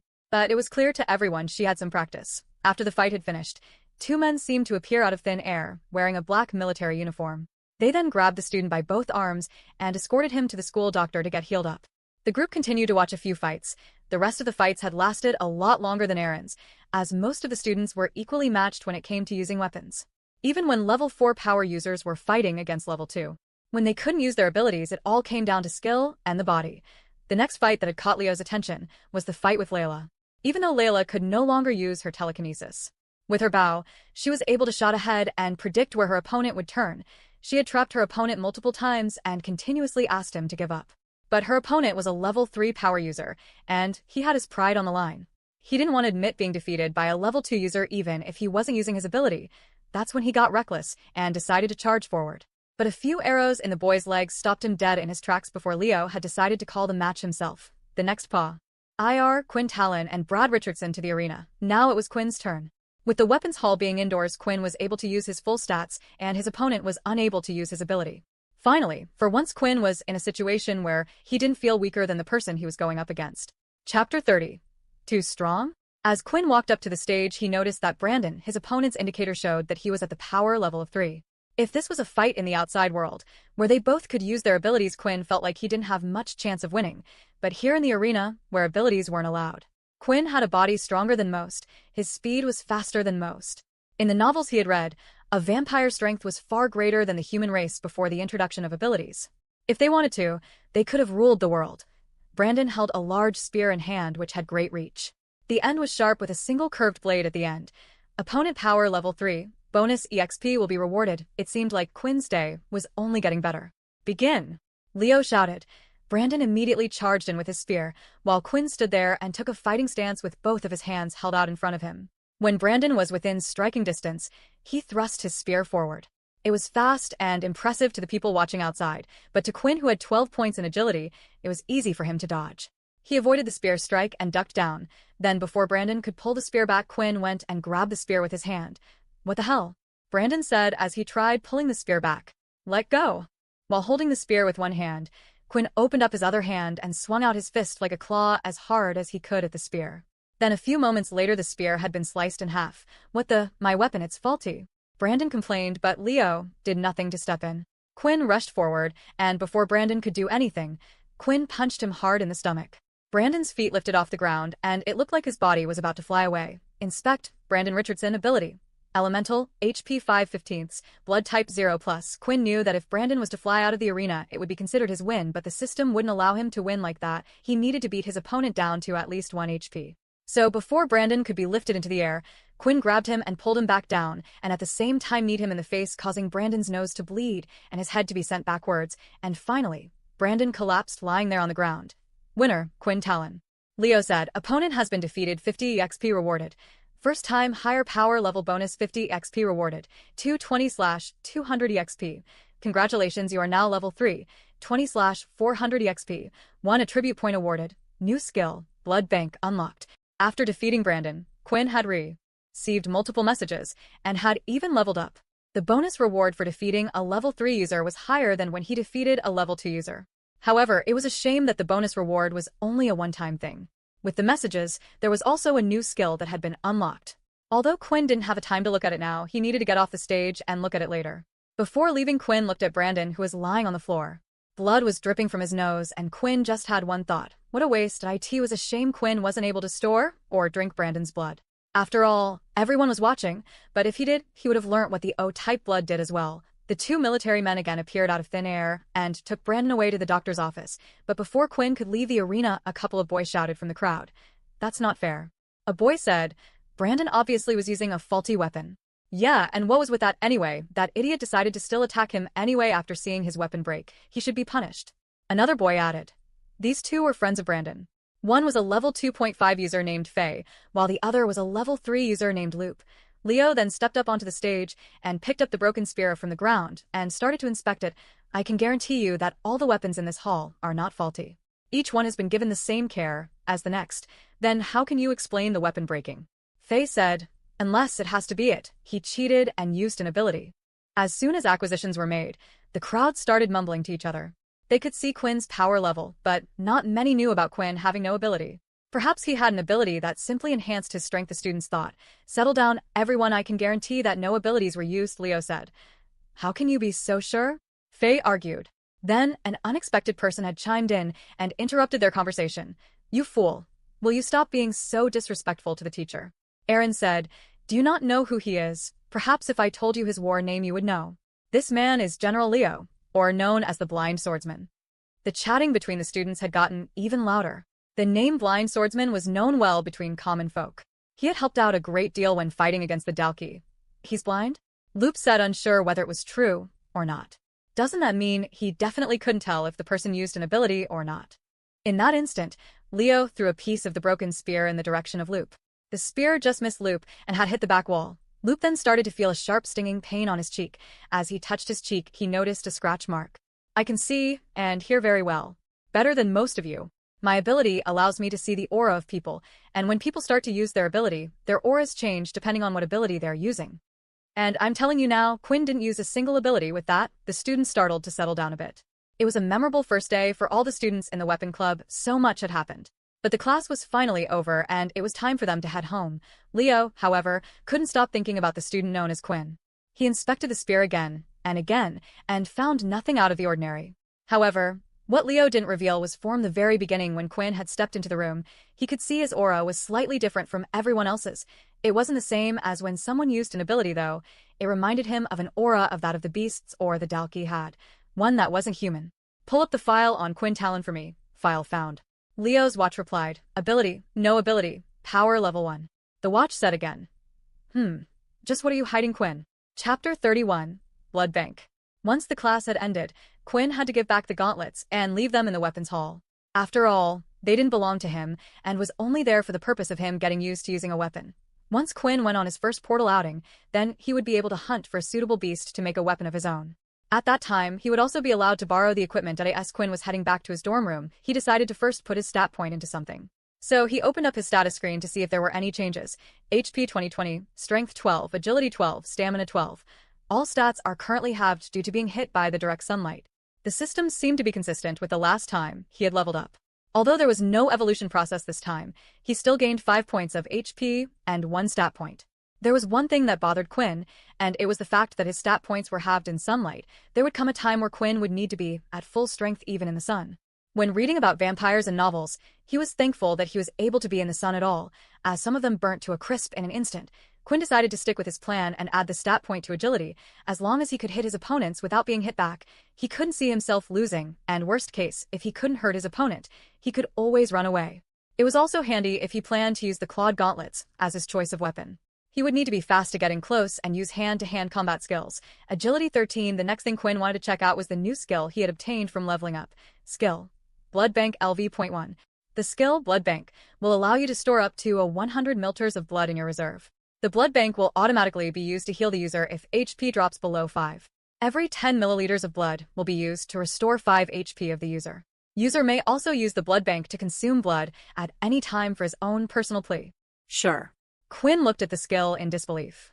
It seemed like the skill was too good to be true. Essentially, the blood bank acted as a second life for Quinn. As long as his blood bank was fully stocked up, Quinn was able to restore up to 50 points of HP. Not only that, but it had also solved Quinn's storage problem. Although Quinn had used test tube and cork to stop the blood from oxidizing, it still wouldn't delay the process of it being spoilt for long. At most, Quinn would be able to keep the blood fresh for 8 hours without keeping in some special type of storage. Sure, he had Layla he could rely on, but Layla wouldn't always be by his side. Quinn then took out the test tube of Layla's blood and used his inspect skill. It seemed like the blood was still fine to be used for now. Skill Blood Bank. The blood then started to shine bright in Quinn's hand and suddenly vanished from the test tube. Blood Bank 10/100. Your hunger grows. Quinn is happy that the blood bank skill was convenient, and finally, after waiting for a while, he had received a message he had seen once before. Last time he had seen the message about his hunger, the next day the system told him he needed to consume blood, otherwise his HP would drop. With his blood bank skill though, he wouldn't have to worry about it as long as he kept it topped up. After checking out all the information, Quinn had finally arrived back at his dorm room to see Peter and Vorden a little roughed up. Wow, what happened to you two? Quinn asked. Was it the second years again? No need to worry, this was just during our combat classes. The teacher made us do a sparring session on our first day. Were there any problems? Not really, I was humiliated and lost my fight. Of course, I still can't control my ability well enough. I think I was too nervous. When I brought out the stick of mud on my back, the other students started laughing, and I got distracted. Peter explained. But Vorden, on the other hand, was so cool. He told those kids to shut up and asked them to fight him next. Then, with the same ability as mine, he managed to defeat a level 3 user. Oh, shut up, Vorden said as he punched Peter on the shoulder. You're embarrassing me. But it's true. You were so cool back then. The three of them continued to share stories about what had happened in their combat classes. Quinn had even talked about his victory against Brandon. At first, they were surprised, but when Quinn explained that the use of abilities was banned, they understood. The three of them were exhausted from their first day of combat classes and decided to get some rest. The next day, when Quinn woke up, he was greeted with another message. Daily quest complete. 5 EXP has been rewarded. 25/400 EXP. Your hunger grows. Your HP will now drop by 1 HP every hour until human blood has been consumed. The message had appeared roughly 2 days after he had last consumed blood, meaning this was the time frame before he would need to consume blood again. Skill Blood B. Ink, 10 milliliters of blood will be consumed. Would you like to proceed? Yes. After selecting the yes option, a sweet fragrance entered his mouth. The hole he could feel in his stomach had disappeared, and once again, he was satisfied and back to normal. Now all he needed to do was meet up with Layla and fill up his blood bank to the max for the next week. Combat class was a normal requirement for students. This would be the case until the teachers were satisfied to take the students on their first outing through the portals to hunt beasts. After the students picked their weapons from the wall, once again Leo stood at the front to give the students further instructions. Today's lesson will be sparring once again, but this time you will pick your own opponents. You will fight with them for a minute each before switching to the next opponent. On the battlefield, there will be all types of different opponents that use different weapons and abilities. It is important for you to get used to as many of these as possible. The students then immediately got into pairings and Layla had run up to Quinn as soon as possible. Don't worry, Quinn. I'll let you in the first one, she said with a wink. But just then, Leo had walked towards the two of them. I'm sorry about this, young lady, but I'm going to have to ask you to sit out of this one, Leo said. Layla then took a step back. Leo then pulled out his katana blade and pointed it at Quinn. Show me what you got, boy, and don't hold back. Chapter 32, A Lesson. Without Quinn realizing it himself, the rest of the students weren't really paying attention to their own matches. They were all looking towards Leo and Quinn. They wanted to see how the so-called blind swordsman fought, but in the room, 3 people in particular were paying attention to Quinn. Look at him. He cheats in my match, and now he's getting special treatment. Brandon complained. Didn't Leo say he didn't use any ability? Luke asked. Don't be a fool, of course he did. He managed to break a beast weapon. Have you ever heard of that? Brandon complained. Maybe if he had a higher tier weapon, but all the weapons in this room are of the same tier. Yeah, I agree. Faye added. The weakling must have never won a fight in his life before, and then when he saw the opportunity, he just had to do it.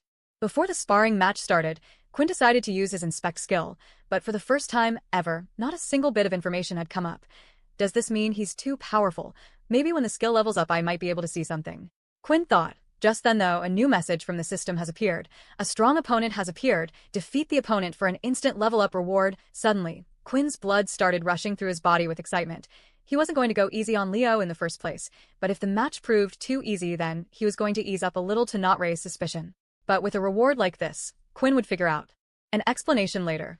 Every time Quinn leveled up, the EXP requirement seemed to double, making it harder and harder for him to level up. What's wrong? Leo asked. Oh, nothing, sorry, Quinn said as he got into a fighting stance. Alright students, the minute starts now. Leo shouted. In an instant, the sound of weapons clashing around the room could be heard, but the ones closer to Leo and Quinn decided to take it easy so they could watch the fight, and that included Brandon's group. As soon as the fight started, Leo dashed forward with a strike, but it wasn't at a speed Quinn couldn't handle. He blocked the first blow, knocking it away. However, straight after another attack appeared, but Quinn managed to block that as well. A bit sloppy and rough, but your reflexes are good, Leo said. Now let's take it up another level. Before Quinn could catch his breath, Leo attacked again with his blade, but this time even faster than the attacks before. But thanks to Quinn's agility points, he was still able to keep up at I can't believe I'm actually having fun against a student, Leo said laughing. And once again the attacks coming from Leo sped up again. This time it looked like Quinn was getting knocked around like a rag doll.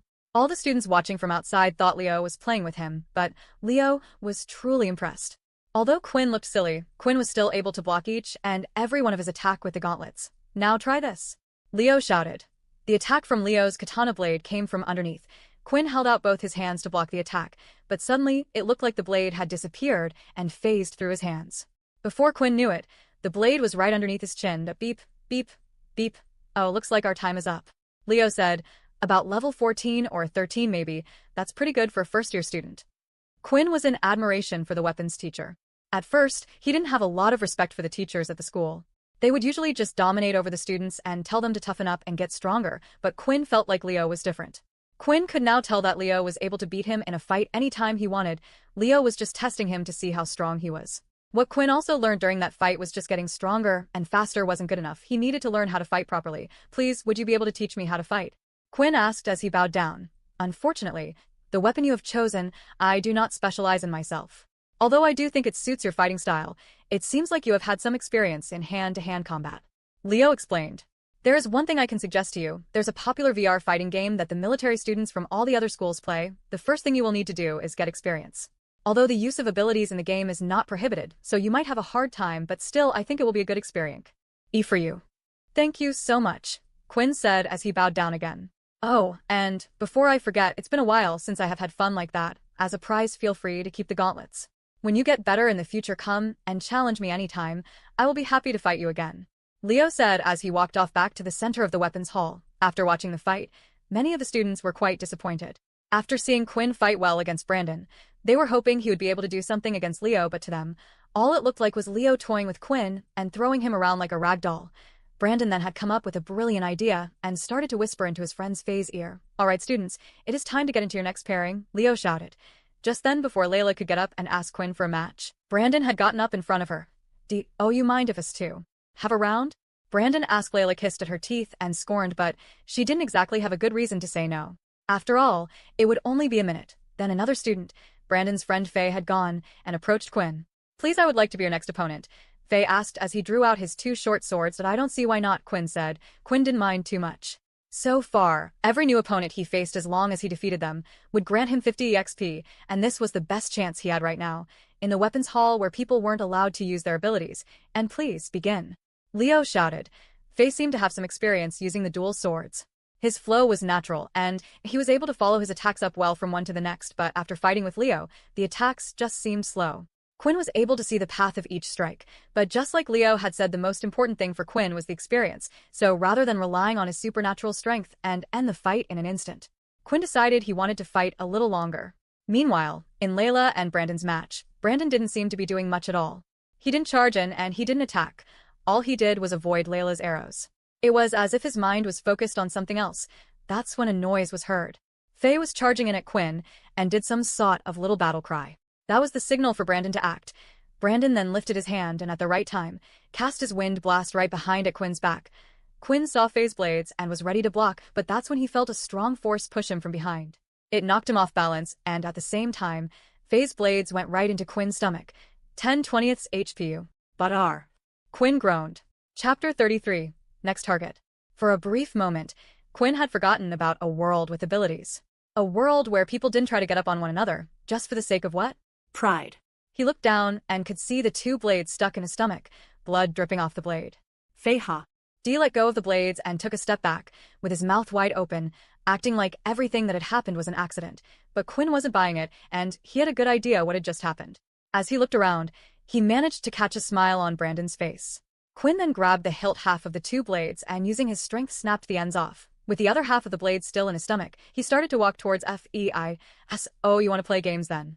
Quinn said. "Then let's play some games. You've taken some of my blood, so it's only right that I take some of yours." As Faye heard these words, he couldn't help but move back away from Quinn. Something was different, the look in his eyes. "Why is my body shaking? He's only a level 1 user, calm down." Then when Quinn was only a few feet away, he swung his clawed hand out, blood sweet, but before Quinn could finish casting a skill, his hand was knocked away by a blade. "Enough, stop now," Leo said as he pointed his blade towards Quinn. "Two wrongs do not make a right. And you two don't think your plan didn't go unnoticed. I will not have students who can't follow the rules in my class. You can leave your weapons here and you are banned from any more combat classes in the weapon hall." Just then, two military men had appeared out of nowhere standing by Quinn's side. "Take him to the doctor's office and make sure he gets treated," Leo said. "Wait," Layla shouted. "Maybe I should go with him. Make sure he's okay? He's a strong boy. Worry not, young lady, he can take care of himself." Although Layla was worried about Quinn being hurt, that wasn't her main concern. It looked like from the wounds on Quinn's body that he had lost a lot of blood. Even if vampires could heal at supernatural speeds, that energy had to come from somewhere and would soon need to be replaced. After grabbing Quinn by both of his arms, after a few seconds, Quinn was transported just outside the doctor's office. "Please get some rest once you have healed up," one of the men said before teleporting away once again. What a handy ability to have. After checking the men had disappeared, Quinn decided to head to the closest bathroom on the same floor. Nearly all the students were in combat classes at the moment, so the halls were empty. The reason why Quinn had decided to head to the bathroom rather than to the doctor's office was because he could already feel his body was healing up. His status screen also confirmed that fact. 12/20 HP, just like before. As soon as Quinn was out of combat, his body was starting to heal at an incredibly fast rate. Quinn looked down, and it looked like his body had healed most of the wounds. However, it wasn't able to heal the area where the blades were stuck. "This is going to hurt."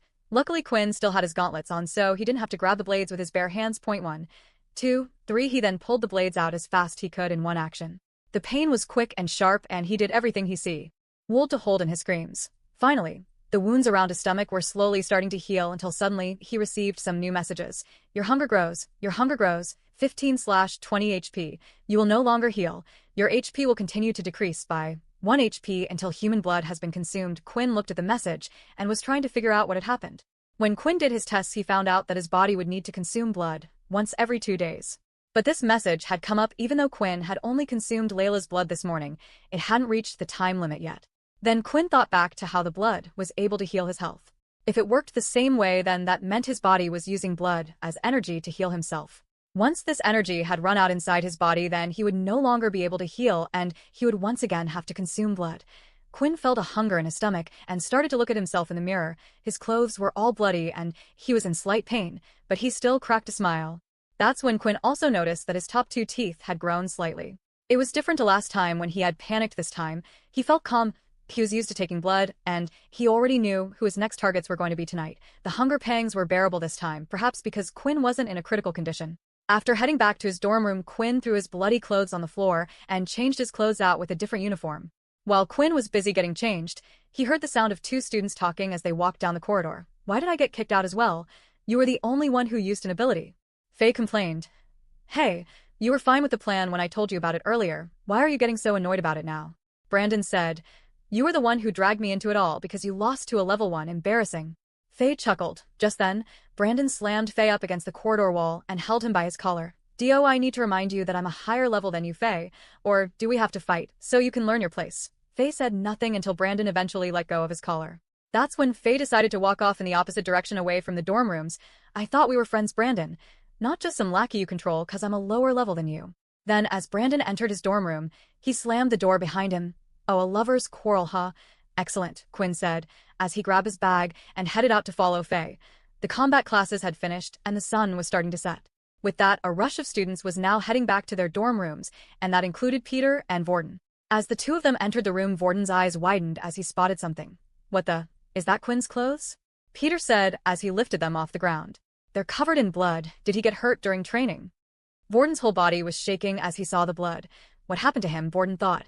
Did the second years target him too? Or did something happen in training? "I told you we should have kept an eye on him, that we should have killed those second years when we had the chance." "Stop it," Vorden said out loud. "Huh? Vorden, are you okay?" Peter asked. But without saying anything else, Vorden opened the door to search for Quinn, but as he did, Layla was stood there with her hand by the door as if she was just about to knock. "Oh, is Quinn here?" Layla said, but in the next second Vorden grabbed Layla by the hand, dragging her in, and slammed the door behind her. Vorden then immediately pushed Layla up by the door and pressed his forearm against her neck.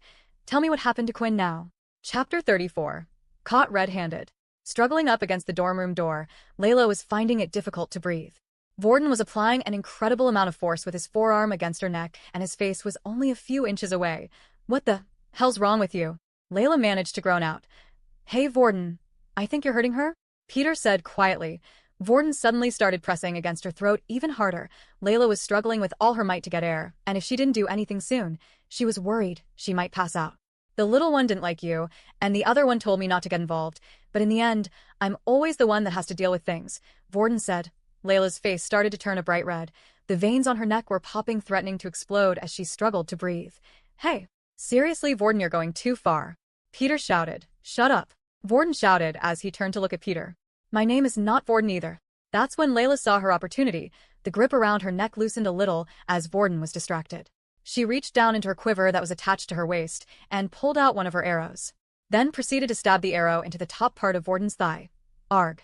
Vorden cried as he flinched and let go of Layla. Layla then quickly pulled out another arrow with her telekinesis ability and hovered it right in front of Vorden's face.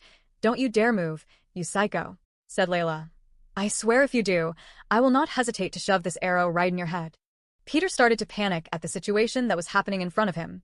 There was no way he could jump in the middle of these two. He was too scared of getting hurt himself. "I don't even know why Quinn asked me to look out for you. If you ask me, he's better off without someone like you." "Wait, Quinn really said that?" Vorden said in a gentle tone. "Look, I'm sorry about what just happened, but I just want to know what happened to Quinn." As Vorden said these words, his eyebrows were slightly twitching. His personality had taken a complete 180 turn, and Layla didn't know what to make of it. For some reason, something was telling her that this boy was dang Iris, and if she could, she would have nothing to do with him. But right now, she needed to find Quinn, who knew if he was going on another rampage right now. She was the only one that knew Quinn's secret, and Quinn needed her. "It was just an accident at the combat classes today," said Layla. "He wasn't at the medical bay, so I thought he was in his room, but it looks like he already left. I wouldn't worry about it." Layla then recalled her arrow back into her quiver and walked out of the room in a rush. Then as soon as she left, Vorden lifted the arrow out of his leg with the copied telekinesis ability and threw the arrow to one side. "Hey, are you alright, man? You kinda acting a little strange there?" Peter asked. "Yeah, I'm fine," Vorden said. "She's lying to you. Did you see how she rushed off like that? Something's up, let's follow her. Or we could try asking the other students who were in the same combat classes as Quinn. They might be able to tell us who did this to him." Oh, payback, I like it. And then on the way back, maybe that pretty girl can get into an accident. And oh, I told you she's just Quinn's friend. Can't you see she's just as worried about Quinn as we are? She's a good person. Well, I don't like her and I agree. We should get rid of her. Air Warden, are you okay? Peter asked again. You've been standing there looking at the floor for a while now. Huh? Oh yeah. I just need to head off to the doctor's office, get this wound checked out on my leg. I'll be back when I can. Warden said as he left the room and headed outside. Quinn had been following Faye from a safe distance for a while now, but it didn't look like he was heading out of the school, and time was running out. 12/20 HP. If he lost any more health, he would have to go search for Layla and find his target another time. However, Quinn felt like he would never have an opportunity as good as this one again. Very rarely was there a time when people would be on their own, and especially one that Quinn had a grudge against. That's when Faye started to head up the stairs and eventually went up to the school roof door. After reaching the closed door, Quinn quickly moved and opened the door ever so slightly and started to peek through. Quinn glances around the rooftop feeling happy for his luck. Faye was the only person he could see up there. Lady Luck is on my side today. Quinn then took the mask out from his bag and put it on his face. Before he moved onto the rooftop, he used a rag of ripped cloth from his old uniform and wrapped it around his watch to hide his power level. There weren't many other level 1 users who used gauntlets in the whole school. If Faye was to see his power level on his wristwatch, it would be a dead giveaway.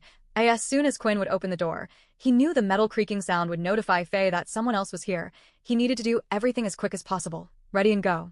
Quinn then pushed open the door and ran over to where Faye was in an instant, and as soon as Faye turned around, he could see was red bloodlines in the shape of a claw coming out from a mysterious masked man. What the?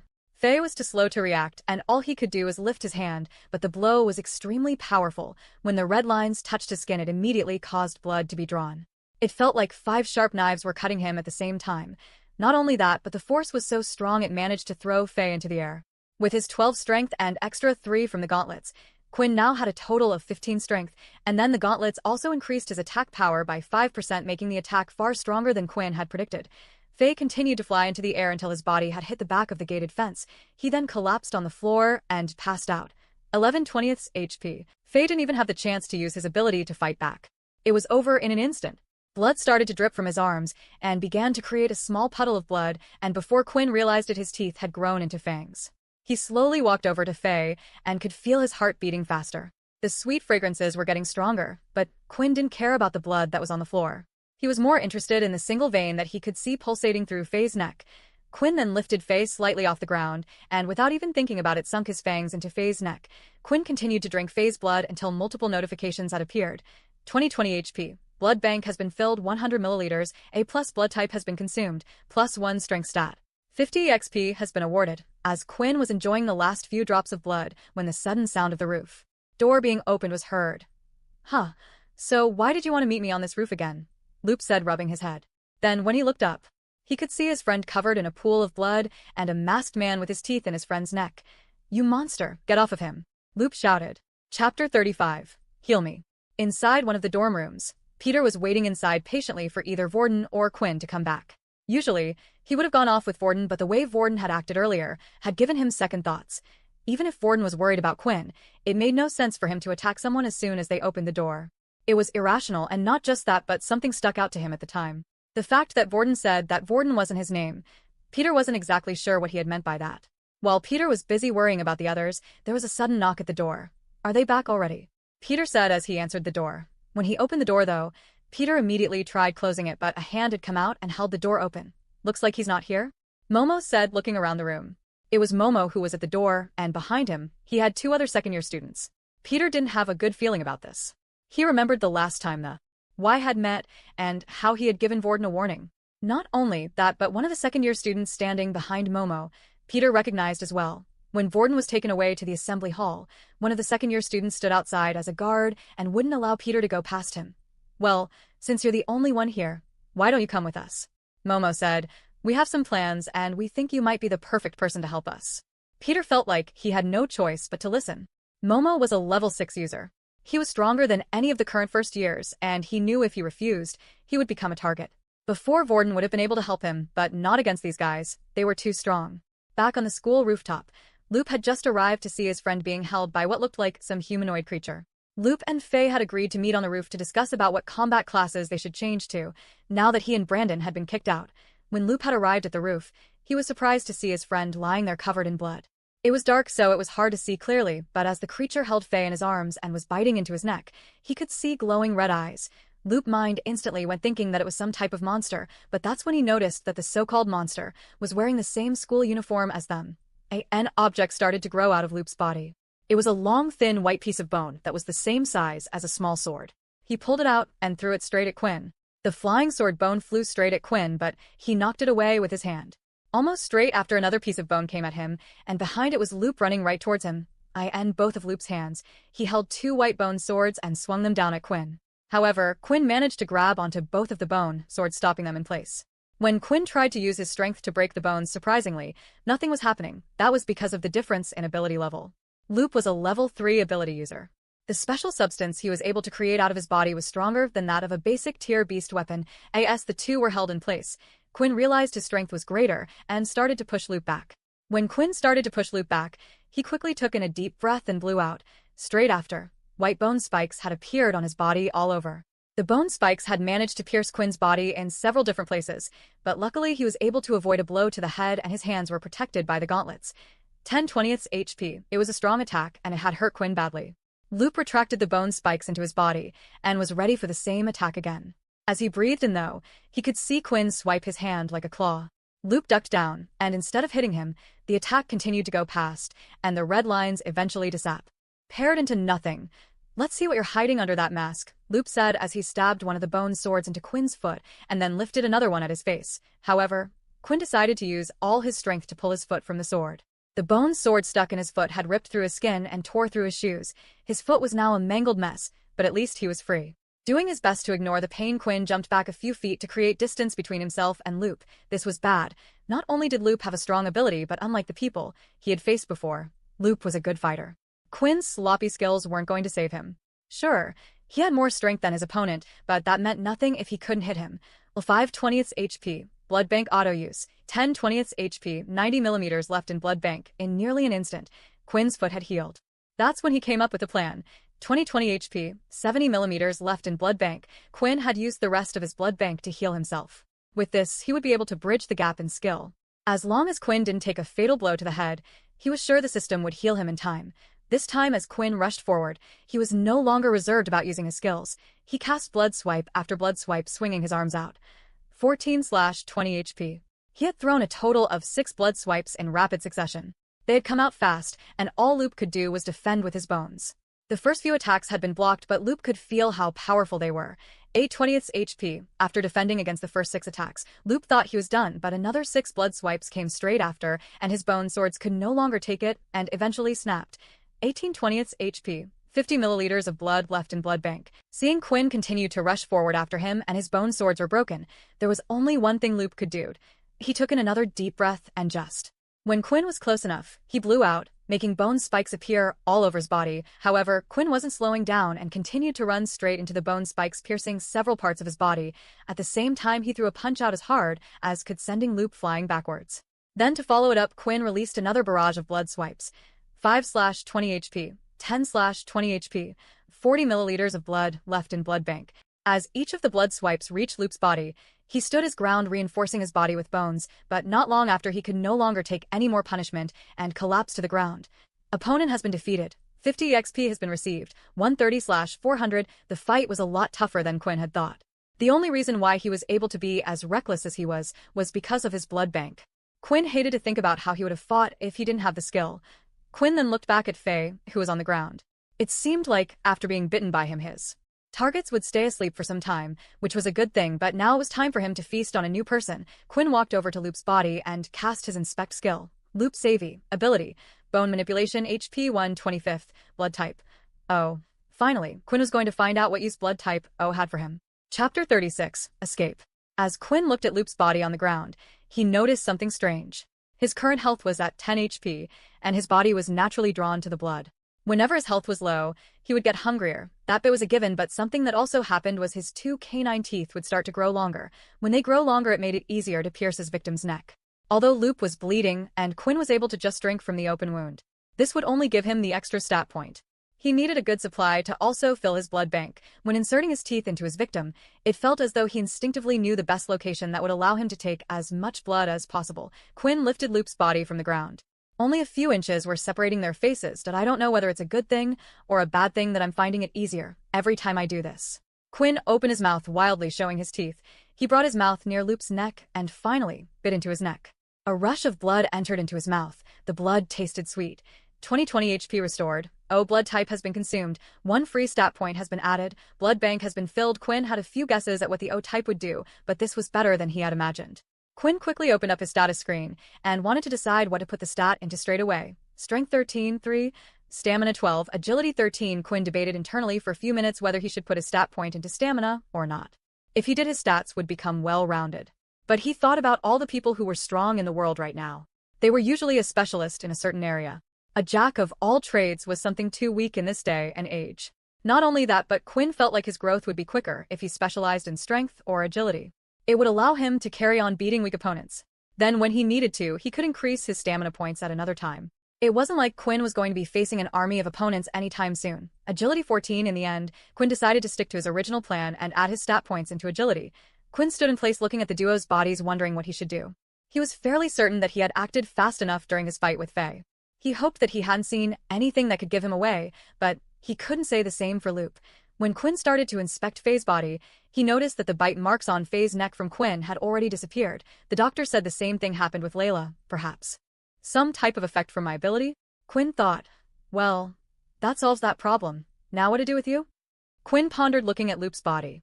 Although Quinn wore his mask, there was still the chance of someone figuring out it was him. After all, how many students used gauntlets as a weapon and also would have a grudge to attack these two? However, Quinn wasn't that afraid of them finding out his real identity. After all, the school didn't really care if Quinn beat them half to death. Actions like this were commonplace at the academy. Quinn wasn't afraid that Loop might tell everyone what he had seen. Even if he did, no one would believe what he had said. Throughout all of the history of abilities, there had never been any reports of an ability where someone had to consume something to gain power. The power had always come from within, and with no markings on their neck to prove it, they would be treated as madmen without any type of proof. While Quinn was in the middle of his thoughts, he was startled when he heard the door start to open again. Quinn moved instantly at a lightning speed to try and flee the scene, but quickly stopped when he saw it was someone familiar opening the door. "There you are," Layla said. She then looked down and noticed the two bodies on the floor. "Quick, we have to get out of here. The guards will be here any second now." Quinn had taken too much time. He wasn't planning to take out two people. When a student was knocked out in the school or badly beaten, the wristwatch was able to ping their location to the school and inform them they were hurt. Then once this message was pinged to them, the guards would pick the students up and take them to the hospital, and one knew how it quite worked, as it was amazing. The watch was able to tell how much health someone had. Rumors were spread that it was an ability of an original that created the watches. Quinn and Layla hastily ran down the stairs, but stopped as they could hear the sound of footsteps coming in their direction. "Oh no, we can't go this way." Layla then started to look around the roof. "I have a plan, grab me, and let's jump." "Are you crazy?" Quinn said. "Even with my strength from this height, I would at least break my legs, and even if I can heal, I still feel pain. Just trust me, come on, I can use my ability." Quinn quickly lifted Layla with both arms despite his protest. With his strength, Layla was lighter than ever. He jumped onto the fence and looked down. The school was incredibly high. It was at least 4 stories. "I'm counting on you," Quinn muttered as he leapt off the building. The duo was falling from the rooftop at an incredible speed. Layla closed her eyes and started to concentrate. Sweat started to form on her brows when suddenly, the two of them started to decrease in speed. They eventually reached the ground. "Hey, that was pretty cool. You can fly?" Quinn asked, stunned. "No, my ability isn't that strong yet," Layla replied. "At most I can only slow us down." Come. "On, let's head back to our rooms." As the two of them headed to their rooms, Quinn explained everything that had happened on the rooftop. "Wait, what? Then aren't you worried that Loop might tell someone what happened?" "Not really. He has nothing to gain from it. Without any proof, no one would believe him anyway, but there is one problem. There is the chance that if he does find out it's me, then he would come back with the others and attack me. I could take them out one-on-one, but as a group, I don't feel like I could stand a chance." "It's true," Layla replied. "A lot of the students have already formed their own groups and gangs to protect each other. All that's left are the ones that are too weak to be a part of anything." "I know. Why don't you create your own group? I could be like a sub-leader." "Of course, we would keep your thing a secret." "That's not a bad idea, especially if in the future we get targeted even more. Maybe I should ask Borden if he knows anyone." The look on Layla's face suddenly dropped as she heard those words. "That crazy guy. I told you he was bad news, Quinn. What did something happen? It's best if you hear it from your friend Peter. Maybe then you will realize how bad it was. After all, he saw the whole thing, did I, in the doctor's office." The 2 students who had been beaten on the roof were currently lying on hospital Beds. The single Dr. Haley was busy as usual, and especially at night when the guards gathered the beaten students. How can the school just let these sorts of things happen? Surely there is a better way. Haley thought. As she went to check up on Faye, she noticed he was now sleeping calmly, after healing the claw marks on him, and there wasn't anything unusual. However, when she looked at Loop, something had caught her eye that concerned her. In a certain spot on the boy's neck were two small puncture wounds similar to that of a snake bite. She had seen these signs before on another student, and just like before, the wound was already starting to heal itself. Haley then tapped her watch and waited a few moments for it to connect. Hey General, I believe there might be a stray beast roaming around the school. What? That's impossible. We have seen no signs indicating the presence of one. The voice on the watch replied, but there have been some strange signs on two students. I'm a little bit worried. Haley said, please for me, would just investigate it. Fine, whatever you want. How can I say no to my daughter? Just then though, as Haley got of her call, two military men came rushing in with another student on their backs soaked in blood. Hurry, this student is in critical condition. The guard shouted. They quickly placed the student on the bed, and Haley quickly got to work. She tried to use her abilities, but it was useless. The student was already too far gone. He had died. Haley then tapped her wristwatch once again to open up a digital report log. Report, confirming the time of death 9:30 p.m., a first-year student name. D. Brandon Richardson. Chapter 37. I'm sorry. When Quinn had arrived back in his dorm room, he was surprised to see that neither Vorden or Peter seemed to be there. It's nearly curfew time. I wonder what they're doing out so late. It was a shame because Quinn was hoping to either ask Peter or Vorden what exactly happened between them and Layla, but with it getting late and Quinn low on energy, he decided to get some sleep ahead of the others. And as soon as his body had hit the bed, he was out in an instant. He didn't even change his clothes. And he just laid there on top of it like an old drunk man. A few moments later, and Peter was the first to arrive back in the dorm room. He slowly entered the room and didn't even acknowledge the fact that Quinn had returned. He walked slowly over to his bed and placed the quilt over his head, slightly shaking. Then soon after Vorden had arrived, he could see a bulge wrapped underneath the sheets on Peter's bed. Then Vorden noticed that Quinn was sleeping. As Vorden looked at Quinn's peaceful face, he smiled. Looks like you were fine, Vorden whispered to himself. I'm sorry. Each one of them was dealing with their own problems, yet not one of them knew of the others. With a lot on their mind and no one to share it with, they had to sleep with their demons that night. As Quinn woke up, he was greeted with his usual morning message. Daily quest complete. Avoid direct sunlight for 8 hours. 135/400 EXP. Quinn was satisfied with his growth in strength. However, he couldn't say the same about his leveling speed. He was currently only level 3 and had 2 skills he could use. Unlike other abilities where they gave you the control of something, Quinn's skills were a one-action type thing. If Quinn wanted to be on an even playing field with a higher level ability users, then Quinn would need more skills. After fighting with Loop yesterday, Quinn realized he needed a few things. The first was he needed to get better at fighting. Although his skills had been fine with defeating low levels so far, he couldn't say the same when it came to opponents who knew how to fight. It was only because of Quinn's blood bank yesterday that he was able to win the fight and fight recklessly. This meant he needed to learn some hand-to-hand combat skills. The second thing was he couldn't go out fighting students every day. Yesterday was a close call, and he still didn't know if Loop knew it was him or not who attacked. If he wanted to keep this a secret, he would have to limit his activity at night, or get strong enough, so he didn't have to rely on the gauntlets, which were a dead giveaway. That left him with a new goal. When checking out the system, Quinn remembered that there was a shop function that would only open at level 10. This was now Quinn's new target. He had no idea what the shop would detail, but so far the system hadn't let him down. When Vorden had woken up, he acted like his usual self as he always had done in front of Quinn. Hey, did you get a good sleep? Vorden asked. When I came in yesterday, you were completely knocked out. Yeah, I was pretty worn out yesterday after combat classes. Did I heard you got in an accident? Is everything okay? Vorden asked. As you can see, I have made a complete recovery. You don't need to worry about me. Hey, seriously though, Quinn, if you're getting bullied or hurt, just tell me. I know we said not to help each other out so the second-year students wouldn't get involved, but I can handle them, don't worry. Quinn smiled back at Vorden. He couldn't understand what Layla was so worried about. The Vorden in front of him, now, was the Vorden Quinn grew to like. Sure, he seemed to have his problems and lash out at times, but who didn't? Not wanting to ruin the nice atmosphere between the two of them, Quinn decided that he would ask Peter, once the two of them were alone, what happened. Besides, if he asked Vorden, there was the chance he would get a one-sided view of the events. As Peter woke up, Vorden greeted him too, but Peter only said very few words back. Now, even Peter was acting strangely. Quinn thought, everything okay, Peter? Quinn asked her. Yeah, I'm fine, Peter replied as he got dressed into a new uniform, a little bit spaced out. The three of them then started to head to the canteen, and as they were walking through the hallways, Quinn had spotted someone who he didn't want to see first thing in the morning. It was Loop, but as the two of them locked eyes, Loop instantly started to break out into a sweat, and his hands were shaking uncontrollably. When the two walked by each other, Loop stopped and called out to Quinn. "Hey, is it okay to talk to you in private?" Loop asked. Quinn immediately started to look around to see if there were any of Loop's friends nearby. If Loop was calling out to him, it was most likely because he had figured out that Quinn was the one who had attacked him and Faye. Quinn had put this into his calculations that they might group up to attack him, but he didn't think something would happen so soon. However, when he looked around, there was no sight of Brandon or even Faye nearby. With multiple students surrounding them, Quinn felt like it was unlikely that Loop would try anything here, and even if he did, he could at least defend himself without reviling his skills. "Hey, is everything okay?" Vorden said in a stern voice, not breaking eye contact with Loop. "Yeah, it's fine, Vorden. You two go ahead, I'll catch up with you in a bit. As Vorden and Peter walked away, Vorden couldn't help himself. He kept staring back at where Quinn was. The two of them then walked off to a nearby classroom just down the hallway to the canteen. It was breakfast time, so classes hadn't started yet, and the classrooms were empty.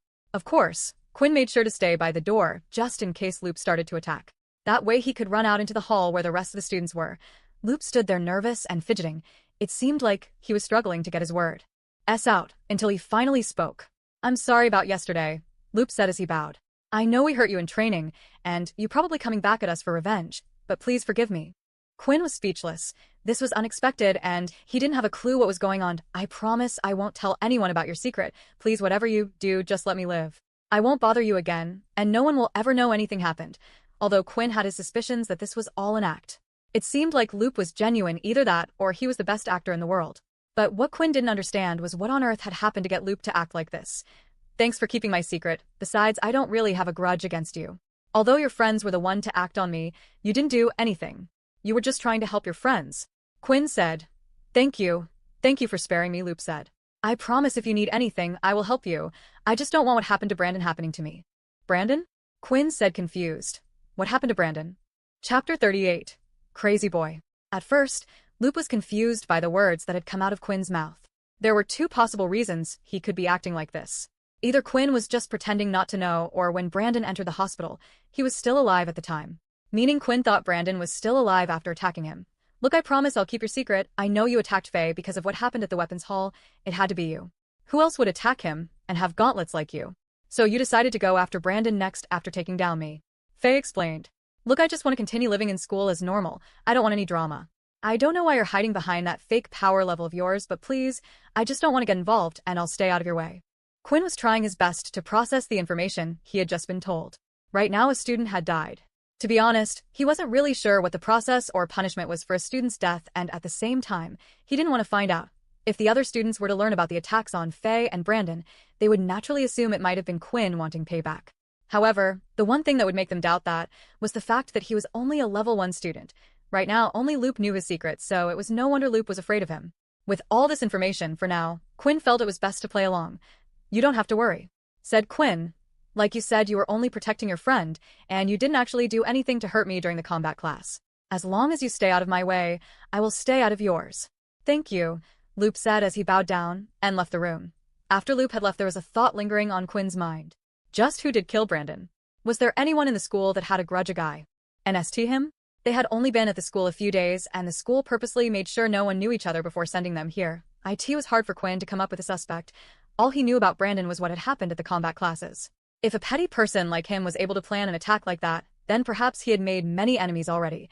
After finishing his talk, Quinn headed to the canteen to catch up with his other two roommates, but when he entered the canteen, instead of seeing Vorden and Peter sitting together, like usual, Vorden was sitting on his own, and there was no sign of Peter. Quinn quickly grabbed his food and decided to sit next to Vorden.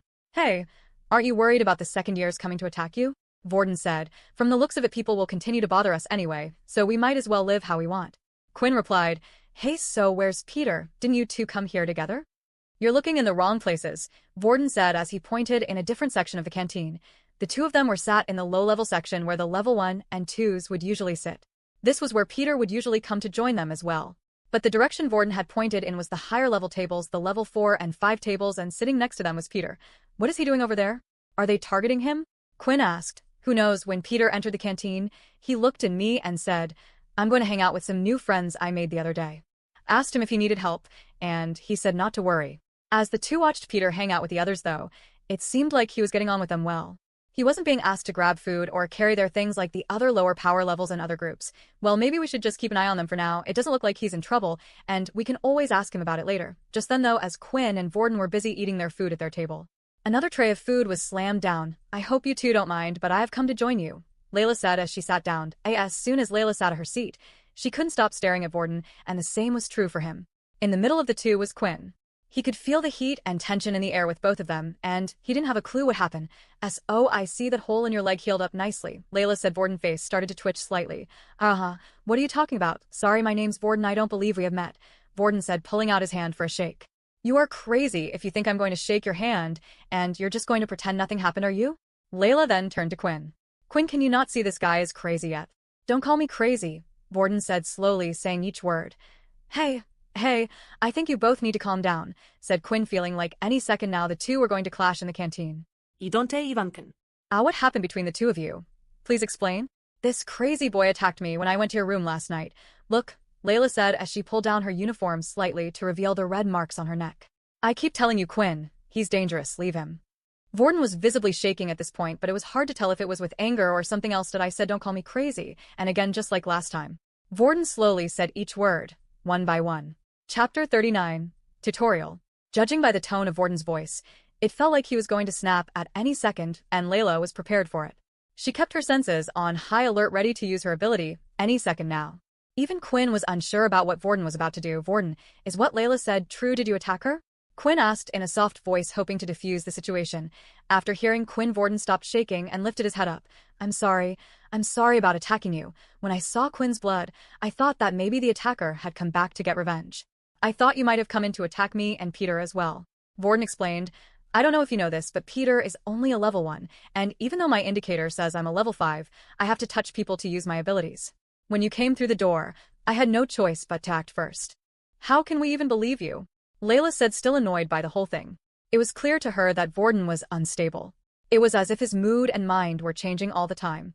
Just seconds ago, she felt like Vorden was going to attack her again, and all of a sudden he's calm. Layla wasn't buying it. However, even Quinn felt like Vorden was acting strange. It seemed like Vorden was always trying to hide something. When Vorden was asked about what happened between him and the second years, and even now with what had happened between him and Layla, I'll just leave you to be for now, Vorden said, I'm sorry about what happened. Quinn, if you need anything, just let me know. He then got out from his seat and left the two of them alone. Do you see what I mean? Layla said, the man is unstable. I understand he might have protected you a few times and he hasn't hurt you yet, but someone like him can hurt you at any time. Quinn knew what Layla was saying was right. This wasn't the first time Quinn had seen Vorden lash out, and it didn't seem like it would be the last either. But for some reason, Quinn was unafraid of Vorden like the others. All the acts of aggression that Quinn felt, it never felt like it was aimed towards him. In the hallway, while Vorden was heading to his elemental combat class, he decided to quickly step into an empty classroom on the way. He leaned up against the wall and took a deep breath. As he looked at his hand, blood could be seen. Vorden had clenched his fist so hard that his own fingernails had pierced his palm. Why did you get in my way? We could have taught that girl a lesson. What did I tell you? It's because of you we're in this mess in the first place. You attacked her. It's our fault, to begin with. Fine, but you understand that if you keep suppressing us, the little one's anger will only build up. The more he thinks Quinn is trying to get away, the angrier he will be, and then when he takes over, there is nothing me and you can do. I won't let it get to that point. I'm sorry, Quinn, for getting you involved in this, but you were just unlucky the little one chose you. With breakfast over and done with, it was time for Layla and Quinn to head to their beast weapons class. When they entered the room, Faye, Brandon, and Loop were nowhere to be seen. Of course, Faye and Brandon were banned from the class, and Loop had decided to make a transfer to another combat class. Loop just wanted to be as far away from Quinn as possible. Leo stood at the front of the class and was prepared to give out his instructions for today's class. Now for today's lesson, it will be individual practice. You have fought for the last couple of days with your weapon. Now you must learn how to get the hang of it. How to make it a part of you. Maybe come up with unique ideas to combine the use of your ability with the weapon. Then, tomorrow you shall put today's hard work into practice. With that, everyone went into a separate space with their weapon. A few of the students sat down and started to think about how they could use their ability with their weapon. One student covered their whip in flames, making a fire whip. Another held a shield and managed to alter its shape to form spikes, while Quinn had no clue what to do. His only skill was easy to use, and there wasn't much to do with it other than swing his hand, but what Quinn wanted to do more than anything was learn how to fight. I wish there was someone who could teach me how to use these things, Quinn said as he sighed. Request of combat lesson activated. A suitable weapon is currently in use, hand-to-hand combat LV. One will now be shown. Just then as Quinn said those words, he seemed to have activated something within the system. In front of his eyes, a video started to play. Quinn quickly looked around him to see if anyone else could see what he was seeing, but he seemed to be the only one. and the video stood a single tall, long-haired blonde man in a large, empty room. On his both of hands, he wore two gauntlets similar to Quinn's but looked a lot more powerful, and his beauty was unmatched. Something Quinn had never said about a boy before. There was one other thing that Quinn noticed, and it was his piercing red eyes. "Hello, and welcome to hand-to-hand combat classes for beginners," the blonde man said in a cheery voice. "I don't know how much time has passed, but if you have come across this video, that means you're one of us. And I hope that the information that is being provided isn't useless in your day and age." The appearance of the man and the man's words made Quinn think about who exactly the man was in a video. And he had good reason to believe that he was a vampire. Chapter 40. Taken away. As Quinn diligently watched the blonde man in the video, he noticed several things that he read about in fantasy novels that all pointed to the tall man being a vampire. The ghastly pale skin, the beautiful looks, and finally, the red eyes. Not only that, but the man in the video also stated that Quinn was one of them. If Quinn was trying to understand the meaning behind his words, the man was stating that he was a vampire. Although there was also some other strange wording the man had said as well. The fact that he didn't know how much time had passed.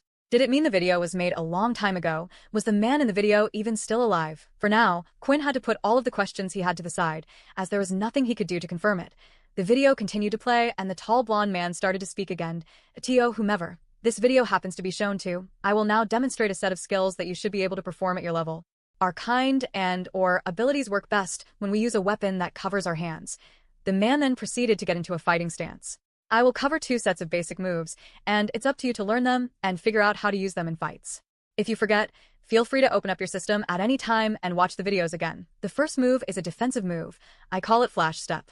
To perform this, if the system has been set up correctly, you will need at least 15 points of agility." The man then proceeded to perform the Flash Step. He crouched down and moved to another corner of the room in an instant. At the same time, an afterimage of him was being shown. Now this skill uses up a lot of stamina, so even if you have enough agility points to perform this skill, be careful not to wear yourself out. I would only use it when avoiding a fatal blow or going in for an attack. Please also make note that although the move is fast and hard to be seen by the naked eye, at most it can only move you at the distance of 5 meters. Looking at the move, Quinn straightaway realized how handy it would be to have something like this. In his last fight against Loop, he could have avoided several blows at the last second. The only thing was, it was a shame that Quinn currently didn't have enough agility points to practice the move. The next skill I will show you is the hammer strike. Once again, the man got in a fighting stance. This time he lifted his right foot and slammed it onto the ground, while at the same time he pulled back his left hand and threw out his right hand. All of this was done in one smooth motion. Just from watching the video, Quinn could see that the air had slightly moved. "Cool, right?" the man said, smiling. "For this skill, you will need at least 15 strength as well. That is all for today. When you are ready, the next set of hand-to-hand combat classes will be unlocked for you. If you want a slowed down and more detailed version of these videos, they will be saved in your system. Good luck, my friend, and I wish you all the best." After the man had finished talking, the video immediately ended. As Quinn opened up his system, there was now an extra tab that stated tutorial, and in it were 2 videos of the skills he had just been shown. When watching the videos, it was just as the man had said. The video contained slowed-down versions of the skills the man had recently performed. There was even detailed commentary on how the skills would work and what you needed to do. Quinn couldn't help but think who this guy was. The way he spoke clearly meant he knew about the system. Did that mean he was the creator of the book Quinn's parents had left him? But it was hard for Quinn to remember meeting anyone like the man in the video. He didn't even know what his parents' faces looked like that well. Whatever it was, he was happy that the system was starting to help him out more. He felt like the system at first had given him a hard time, giving him quests to drink blood and drawbacks such as having his stats while in the sun. But now Quinn was starting to feel happy that he had discovered the system more than ever. Quinn immediately started to watch the hammer strike video. As long as he wore the gauntlets, he technically had more than 15 strength. He wasn't sure if that counted, but there was no harm in trying. But as Quinn was watching the video, Leo had come up and approached him. "Quinn, I'm afraid I have some bad news," Leo said. That's when Quinn also noticed 2 military men were standing behind. "I'm afraid you will have to follow these men. They have a few questions they would like to ask you." "Don't worry, I will be coming to." With that, one guard held Quinn, while the other held Leo. "Hey, what's going on over there?" the student said, noticing the commotion. "Is he being taken somewhere?" "Students, we shall be back in a while," said Leo. "Please continue to watch, and if I spot any of you slacking or breaking the rules, you know the consequences." A few moments later, and the 2 of them were teleported into a small square room. There were no windows and a few lights above them. Inside the room was a single table with a hooded female sat on one side and an empty chair on the other. Standing behind the female was a man who had the rank of general on his clothing. "Please sit," the general said. Quinn did as he was told and sat in the empty seat, but with the atmosphere in the room, He couldn't help but feel nervous. Don't look so worried, boy. As long as you have done nothing wrong, you have nothing to worry about. Chapter 41. Was it you? A million thoughts started to race through Quinn's mind. Had they found out about his ability? Were they going to force him to give it up and hand it over? Or had Loop informed them that he had killed Brandon, and they were now going to punish him for it? Although Quinn was trying his best to calm down, it was nearly impossible. As he sat in the seat, he could feel his heart beating as if it was trying to escape from his chest. Boy, calm down, Leo said. I think even the others can hear your heartbeat. Now before we begin, I would like to inform you of a few things. The sergeant said. A student by the name of Brandon Richardson has passed away recently. Now your teacher here has informed me that he and another student named Fei Lan had attacked you during combat classes yesterday. Now not only has one of the students passed away, but Fei was also admitted to the hospital late last night. So it was something to do with Brandon's death after all, that we currently have no leads to what happened to Brandon, so that eventually led us to you. Although it's hard to believe someone with no ability like you could do something like this, there is always a way. The woman sitting opposite you here has the ability to detect whether someone is telling the truth or not. Now please proceed with her demands. It's okay, the lady said. I just need you to place your hand over mine. As Quinn placed his hand over hers, he suddenly felt a calming feeling enter his body. An ability has been detected, unable to block the user's ability. Now tell me, did you kill Brandon Richardson last night? She asked. The calming feeling allowed Quinn to answer naturally. He felt like he was suddenly floating on top of clouds. No, I did not. The woman carried on holding Quinn's hand and eventually let go.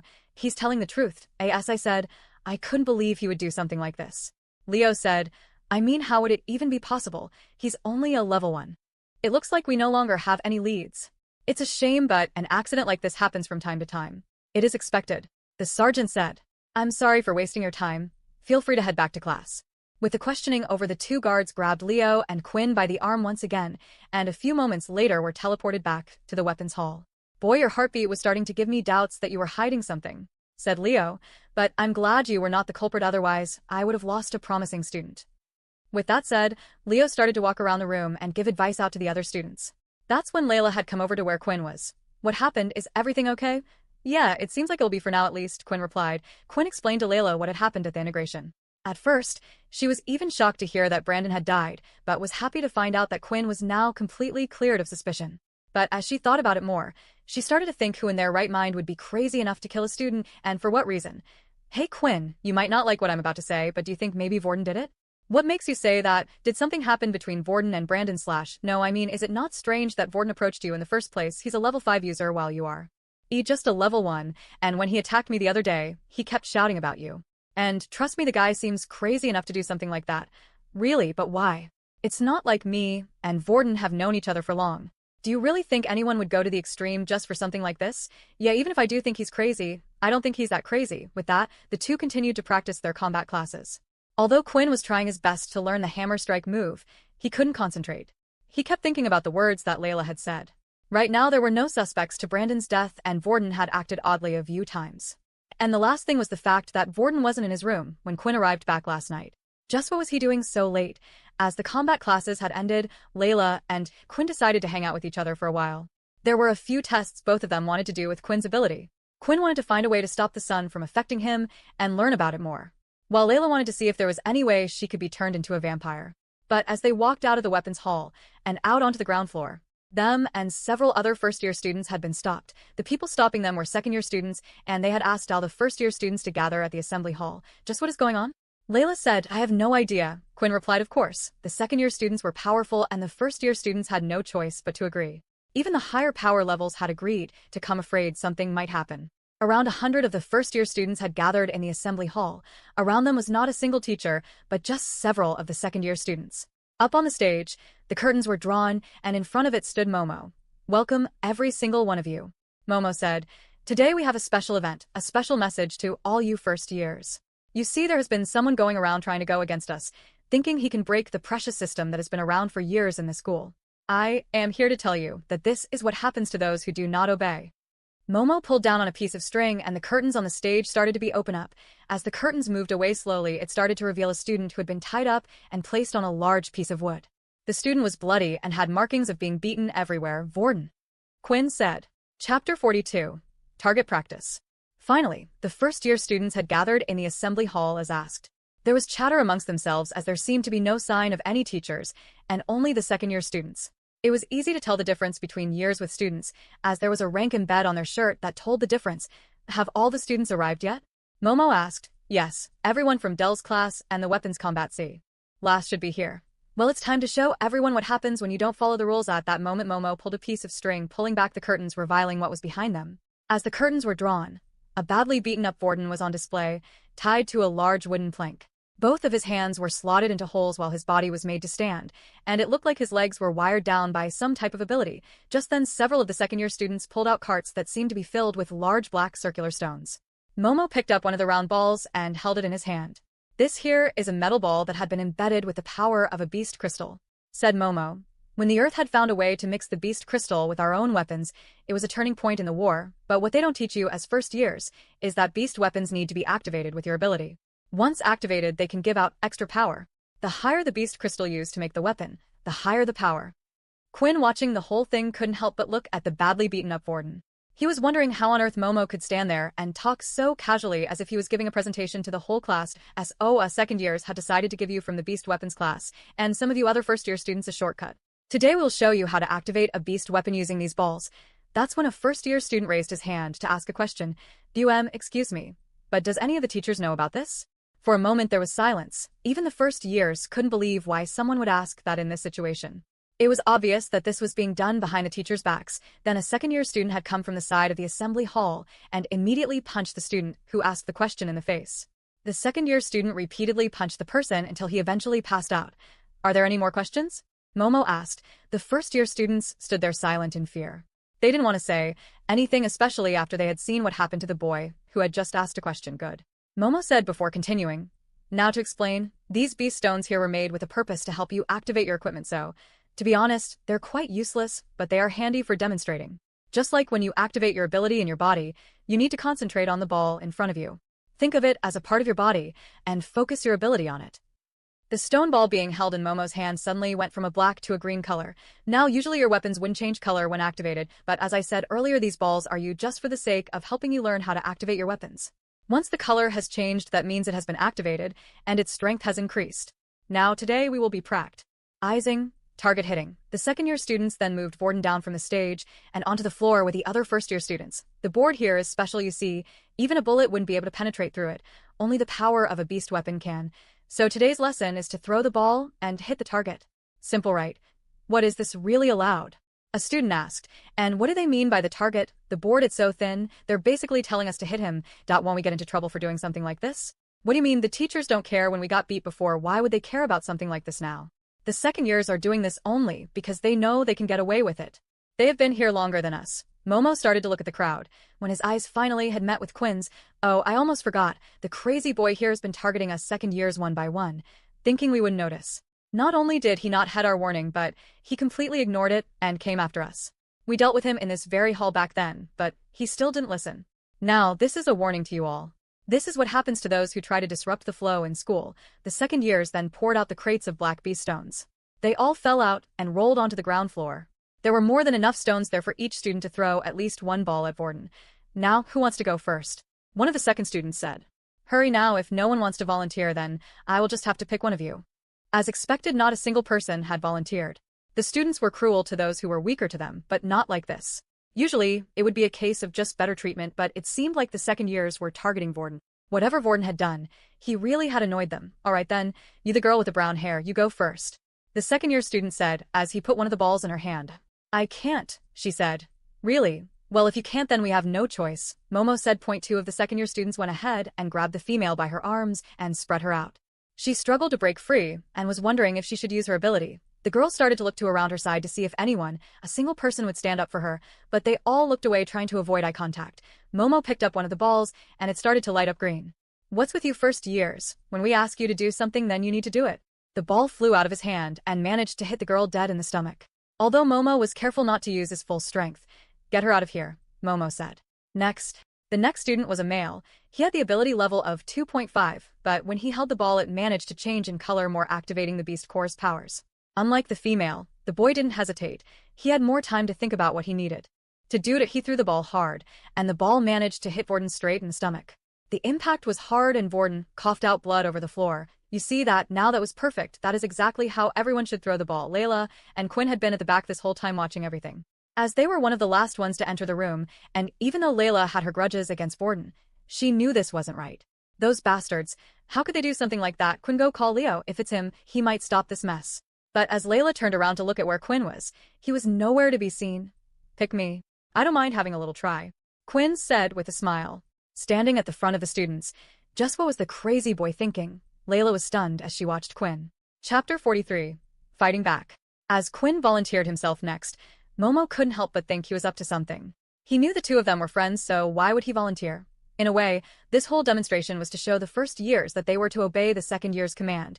Every year it had become a sort of tradition at the academy. A similar thing had happened to them when they were first years. A display that there was a power far greater than them, and they were not to become cocky. Tio showed them that there was something greater ahead. This would draw them to the fact that they needed more power. It would strive for them to work harder. It was never meant to get this far.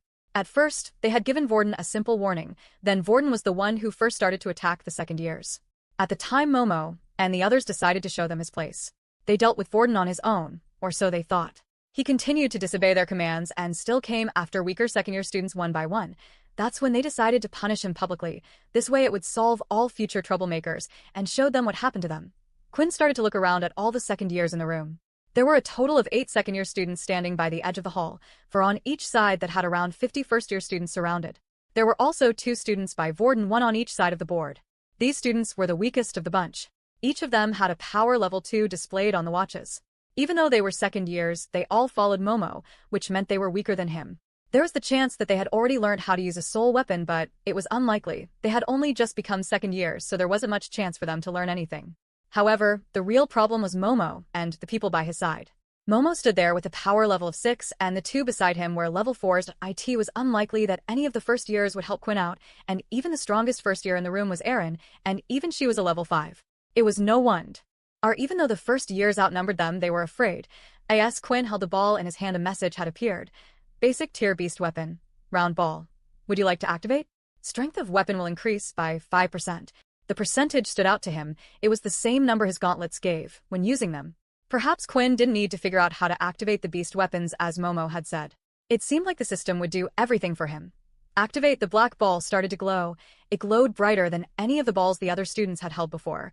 How is that possible? He was able to activate the basic tier weapon fully? Momo thought, that means its strength has increased by at least 5%. If he had a higher tier weapon, I wonder if he could the same. Wasn't he just a useless level 1? Quinn then walked in front of where Vorden was standing. There was now a good 5 meters of distance between the two. Why do we have these powers? Quinn said out loud. Isn't it to protect ourselves, to fight those who harm our friends and family? Vorden, hearing Quinn's words, started to lift his head. He had a feeling he knew what Quinn was planning to do. Quinn? No, don't. What are you doing? Vorden mumbled, but was unheard. I have taken a beating my whole life, and I was weak back then. What do I care if I take another beating now? Quinn then chucked the ball using all his strength as hard as he could. With the 16 points of strength and the added 5% power, the ball came out lightning fast as it left his fingertips. Instead of the ball hitting Vorden, though, like everyone suspected, it landed straight in the student's stomach standing by the side of the board. The power was so strong that the student was lifted off his feet and knocked out in one blow. 50 EXP gained. 175 to 400 EXP. What the hell are you guys doing standing there? Get him. Momo shouted. Quinn knew there wasn't much he could do against all the second-year students, so he wanted to create as much havoc as possible. The 2 level 4 students who stood by Momo's side started to come towards him, but instead of Quinn running toward them, he suddenly ran towards the crowd of first years behind him. He bent down and picked up 2 more of the black balls on the floor and started to head for the weaker students around the side while weaving in between the first-year students.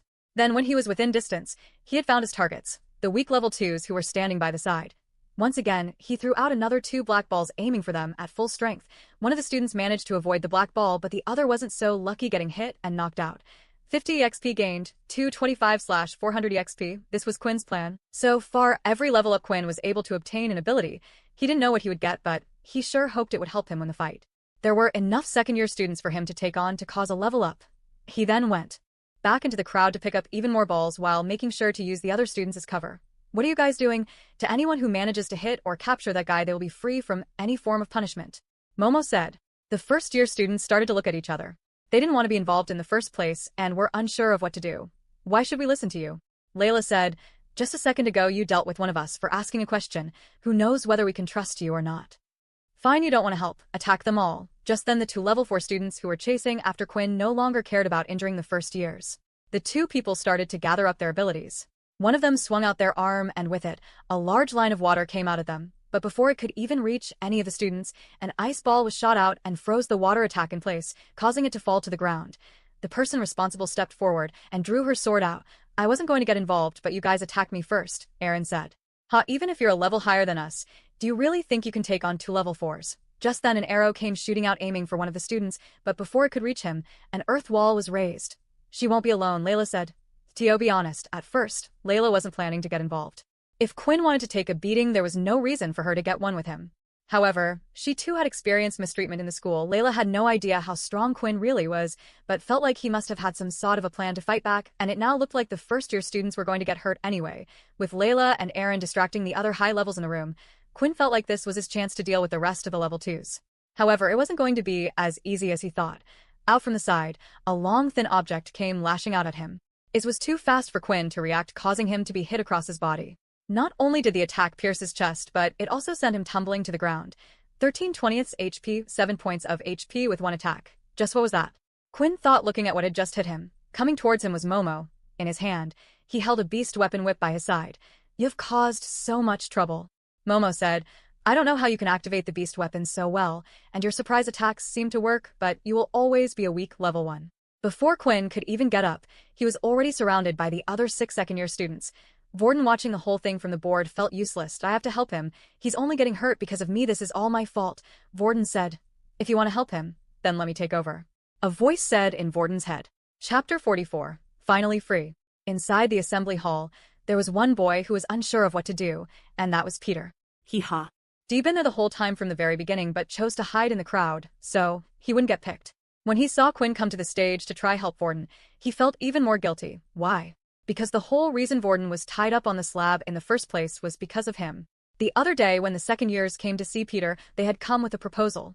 Help them get Vorden to come to the assembly hall, and he would be protected by the second years. Of course, Peter felt like he had no choice. If he refused the second years there, and then they would have tortured him until he agreed anyway. So what was the use of fighting back if the end result was the same? After their combat classes had finished, Peter had asked Vorden to go with him to the assembly hall to help him further practice. When they entered the room, the second-year students, included Momo, were hiding waiting for him.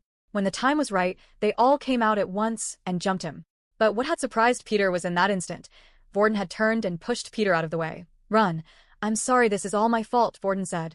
Vorden thought the second years had targeted him because of what he had been doing in his free time. He had been fighting the second-year students when they were all on their own, trying to weaken Momo's gang one by one, and not knowing what to do. Peter ran out of the room, only later to return with everyone else. Then when he saw Quinn, someone who was just as weak as him, stand up to the second years, Peter felt a pain in his heart so strong. He had betrayed them, but Peter was going to make things right. While no one was looking and everyone's attention was focused on the fights around them, Peter had managed to leave the assembly hall. Meanwhile, at the center of the assembly hall, Aaron and Layla were busy confronting the two level 4 students. The first years had spread out, making sure not to get hurt in the crossfire, but at the same time doing nothing to help. It was unclear who the winner would be, and they felt like if they joined the wrong side it would only make things worse for them. Hey, do you mind if we switch? One of the second-year students said. My water abilities are weak against her? I see, so you want the level 2 user, huh? The other student replied. Oh well, just finish her off quickly. With that, the 2 second years charged in for the attack. The water ability user went after Layla, while the earth user went after Aaron. As the earth user got closer, he stomped the ground and a spiked earth mound followed, heading right for Aaron. But Aaron remained calm. As the spike came towards her, she slashed her sword and with a single strike, cut the spike in half, causing it to fall to the ground. What the? That beast weapon, if it cut through my earth ability, is it an advanced tier beast weapon? The earth user thought. However, he didn't have much time to think. With her other hand, Aaron had formed an ice spear and threw it Tawa. RDS her opponent. The earth user lifted his arms, causing a wall of earth blocking the attack. He then moved his hands apart, and at the same time the wall he had created split in two, but when the view in front of him was clear, Aaron was nowhere to be seen. Suddenly, he felt his legs start to feel cold. When he looked down, he noticed they were starting to freeze. For a second-year level 4 Earth user, you are incredibly weak. Before the boy could react, Aaron had whacked him in the back of the head with the hilt of her sword. Then, as he fell to the ground, She froze his arms and limbs in place, making sure he would stay on the ground. How did she win so easy? The first-year students watching said, "Yeah, shouldn't a match between a level 4 and 5 user be closer than that? And he was a second-year student. Maybe they aren't as strong as we thought." Usually, a fight with a level 4 and 5 users would be a lot closer, especially considering the other student was a second year. But there was a major difference between the two fighters, and that was something called fighting IQ, and no matter how strong someone's ability was or how powerful a punch they packed, you needed to know how to use your abilities and when. This could be improved with experience, or some people were just naturally gifted. For Erin, she had always fallen into the gifted category. Although Erin had finished her match quickly, the same couldn't be said for Layla. Her attacks were basically useless. As an archer, her skills were best used when surprising her opponent and when there was a distance between the two. Here she had neither of them. Every attack of hers was met with a wall of water that would stop her arrows in their tracks, and finally, when she was tired, the second-year student threw out his fist, and a ball of water came out towards her. It hit her dead in the stomach and sent her flying back towards the front of the hall near Vorden. The water user started running after her, planning to finish her. Layla, seeing this, struggled but was too hurt to get up. "Hey you, free me. I can deal with him, what?" Layla said as she looked up, noticing that it was Vorden who was speaking to her. "Come on, hurry. We don't have much time. Touch my leg." Layla hesitated for a moment. She still had remembered what had happened when the two of them were in the room. She still had an odd feeling in her gut telling her Vorden was a bad person, but right now it was the only person she could rely on. She crawled over to Vorden's side and touched his leg as he had asked. Then the shackles tied around Vorden's arms and legs started shaking. "Come on, help me, you bitch." Vorden shouted at her. Vorden was using Layla's telekinesis ability, but it was weak. It wasn't strong enough to break from the shackles. Layla then lifted her hand, and with the two of them working together, the shackles were finally removed and Vorden was free. He started to rotate his wrist, as if he was getting used to his body. He shook his limbs out and started to jump up and down. "Finally, I get to come out. It's been a long time." As the water user continued to run forward now that Vorden was free, he was more cautious. The last time they had fought with him in the assembly hall, they remembered Vorden having earth powers. At the time, the last person he had touched was Peter. Vorden then started to laugh hysterically and charged towards the water user. It was an unexpected move. The water user panicked and threw out 2 lines of water blades. These were just as sharp as an attack from a regular blade, but could be thrown out. As the blades came towards him, at the last second Vorden managed to twist his body in an odd way, avoiding both of the blades. He then lifted one of the black balls from the ground using his telekinesis and threw it out. However, the attack was easy for the water user to block, forming a water wall stopping the ball, but then crack. Something was felt on the back of his leg, and at the same time a crunching sound was heard. The boy immediately fell to one knee. As he looked at Vorden in front of him, he could only see Vorden with his hands held out. Then another striking pain was felt through his body, this time on his other ankle. Without realizing it, Vorden had attacked him from behind, pulling the other black balls towards him. The water user was too focused on the attack in front, he never thought about an attack from behind. Also, it had come as a surprise to him that Vorden was not an earth user as he thought. Vorden then lifted up 2 more black balls and swung his hands down.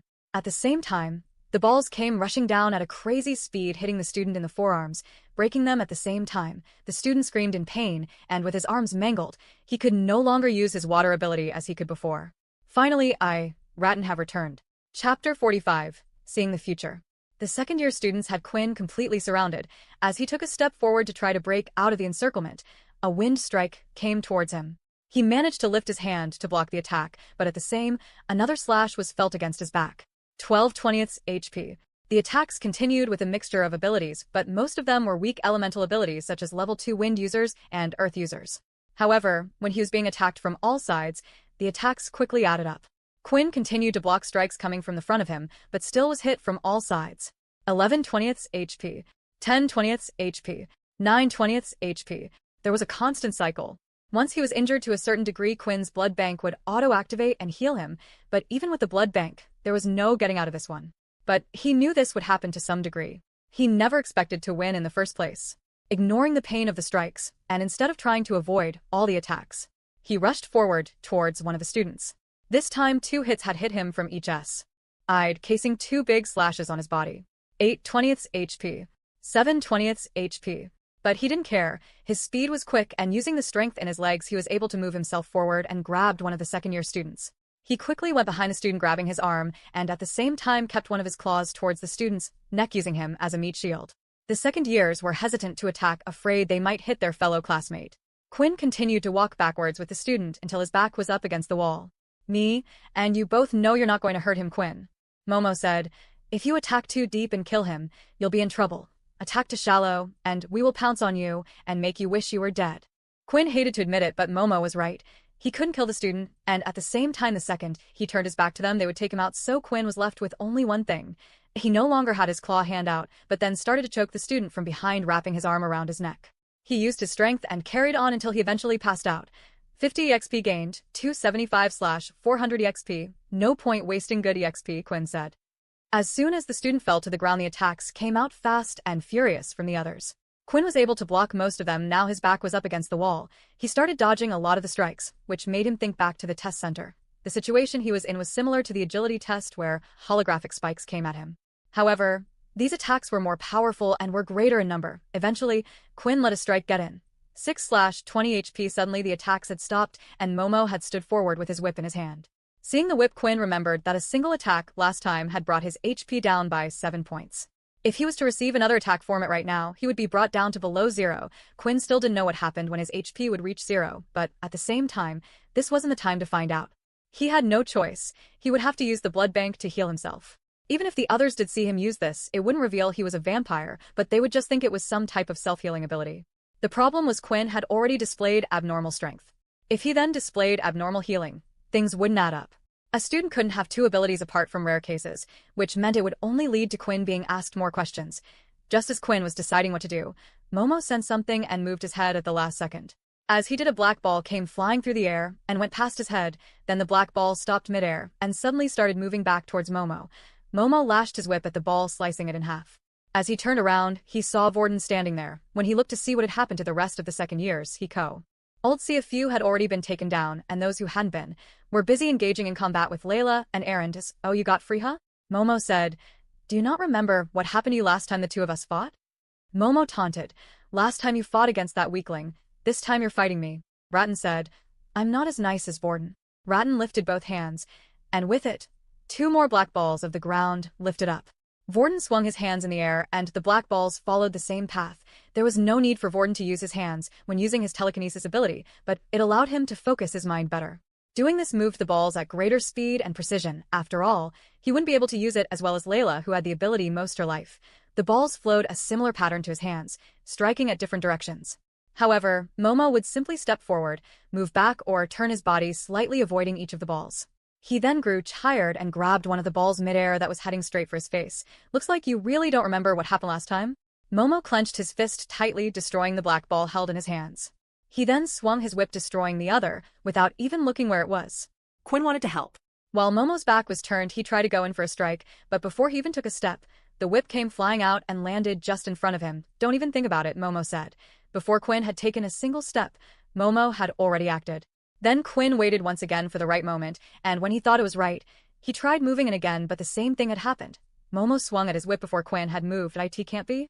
Quinn thought. So far Momo hadn't displayed anything reviling his ability, but just now and how he had acted before, it seemed like it was part of his ability.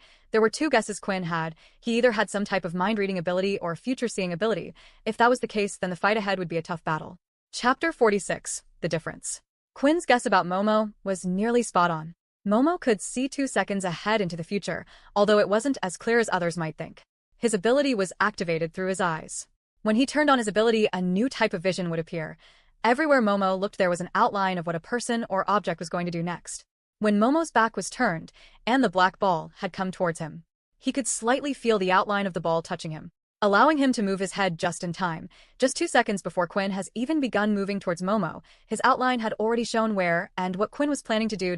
It was a strong ability that took years for Momo to get a hang of at first. Just because one could see the future didn't help out in any other aspects. Momo's strength, speed, and reaction time all had to be trained with.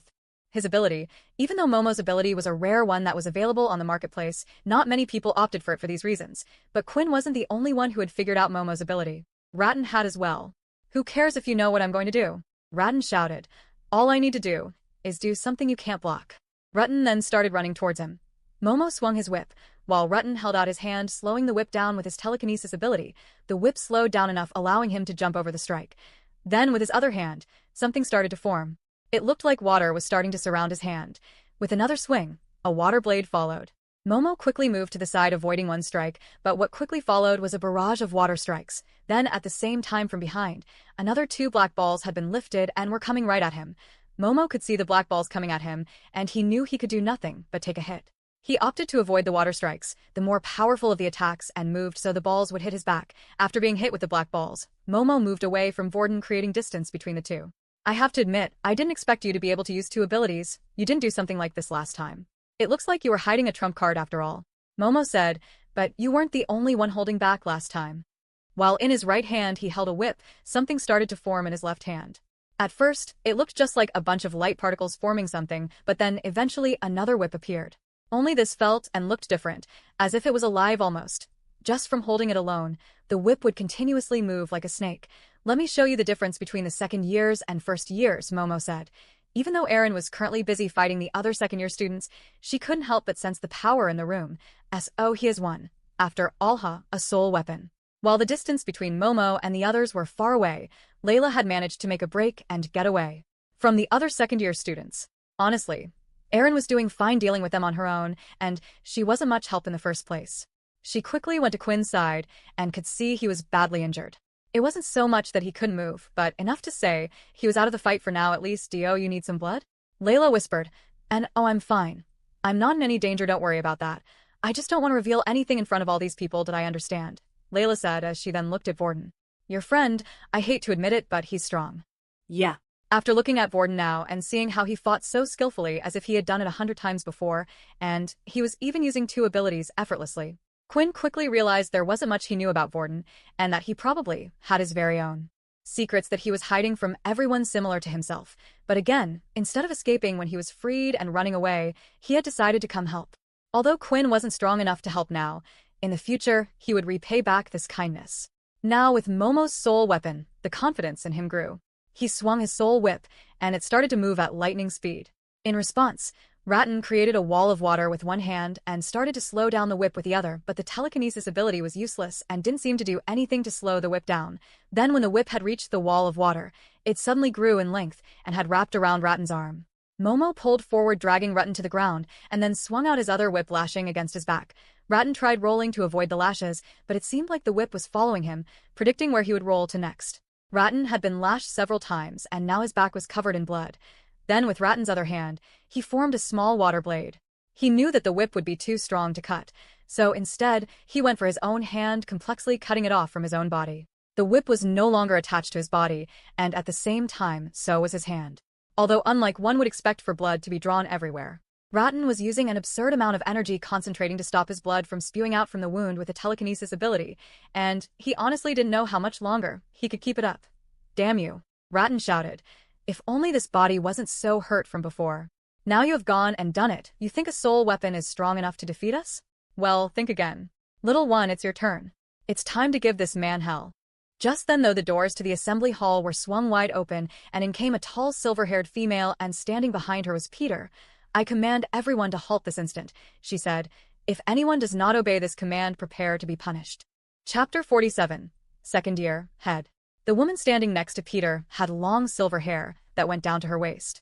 On her head, she was wearing a beret, and by her side was her trusty rapier sword that was jagged and looked to be made from a long beast bone. She had a feeling that resonated off her body. She looked like the older sister type who you were able to trust to get you out of trouble when you needed it. As soon as she had entered the room, at that moment everyone froze, all except for one student. A second year who was too heated in the moment.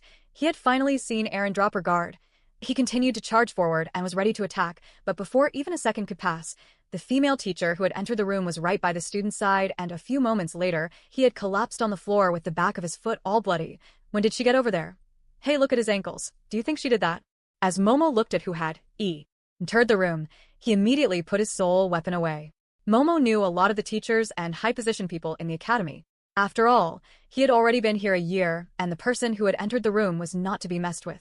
When she said whoever didn't listen to her would be punished, she meant it. The female's name was Faye Dallam. She was a sergeant at the academy and was mostly in charge of squad training. Anyone else but her, Momo said. Not only that, but her ability was super speed, the worst matchup for Momo. No matter how far ahead he could see in the future, her speed was just too fast to react. Not that he had planned to go against her anyway. He had already made that mistake last year when Faye was still only a private at the academy. Those of you who are injured go to the doctor's office to be treated immediately, while the rest of you head to the dorms and stay inside until you are called out again. Do you understand? Faye said. Most of the first-year students were silenced. They had no clue who she was or what was happening right now. Then, from the lack of people answering her with a reply, Faye drew her rapier once more, and after seeing this, the students immediately answered, "Yes, Mississippi." Vorden had gone to the hospital, carrying his arm in his hand. The second-year students went to their own separate part of the building that was located somewhere else to get treated, while out of the first-year students, no one was really hurt apart from Vorden and Quinn. This time Quinn had no choice but to head to the doctor's office. His clothes were all bloody, and he had lost a lot of blood, but once he had been out of combat for more than 10 minutes, his body started to heal itself. After successfully attaching Vorden's arm back to his body, Haley, the school doctor, had gone up to check on Quinn. When she asked him to take off his shirt so she could directly heal his wounds, she noticed that the markings had mostly already healed. What is this? For this much blood, the wounds should be a lot bigger. Quinn started to laugh nervously. Yeah, my friend has a healing ability and managed to heal me a bit before I got here. Oh, another healer. Haley said, surprised. Well, if you get the chance, send them down here. Their ability is quite good, and it looks like they have done a splendid job. I could do with help, and I would love to have a student of my own. Sure, Quinn replied. Haley then proceeded to complete healing the rest of Quinn's wounds on his body. After she was done, there was not a mark on him. During Quinn's own healing process, his body had used up quite a bit of energy, and once again the message had appeared stating he was hungry. Blood bank 90/100. After consuming some blood from his blood bank, he no longer felt hungry and didn't have to worry about going on a frenzy for at least another 2 days. Once Quinn and Vorden had arrived back in their rooms, they were told not to leave until they were notified. Once in a while, a private would call out a student's name, and they would be taken somewhere for questioning. Inside their own rooms was Vorden, Peter, and Quinn. Thanks for calling the sergeant when you did. Otherwise me and Quinn would have been goners by now. No problem, Peter replied, still feeling bad by the whole thing. Although he had done the right thing by getting Faye, he still felt bad for having tricked Vorden into going to the hall in the first place. What do you think will happen to the second years? Quinn asked. I'm not too sure. Vorden replied.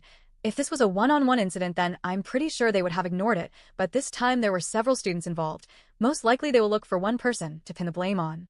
Meanwhile, inside one of the integration rooms, a large muscular man with forearms the size of thighs was sitting opposite the second-year student Momo, and on his shoulder, the man had the rank of general.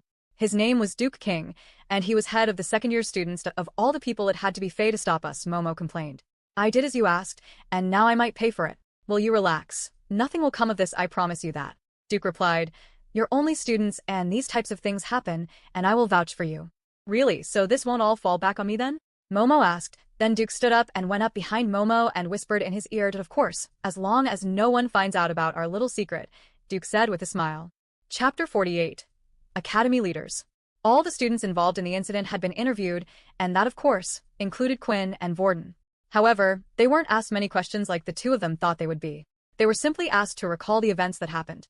Judging by the fact that the person integrating them didn't seem surprised by what they had said, it seemed like they had already gathered everything they needed from the other students and was just doing this as a formality. The next day had arrived, and it was a weekend for students.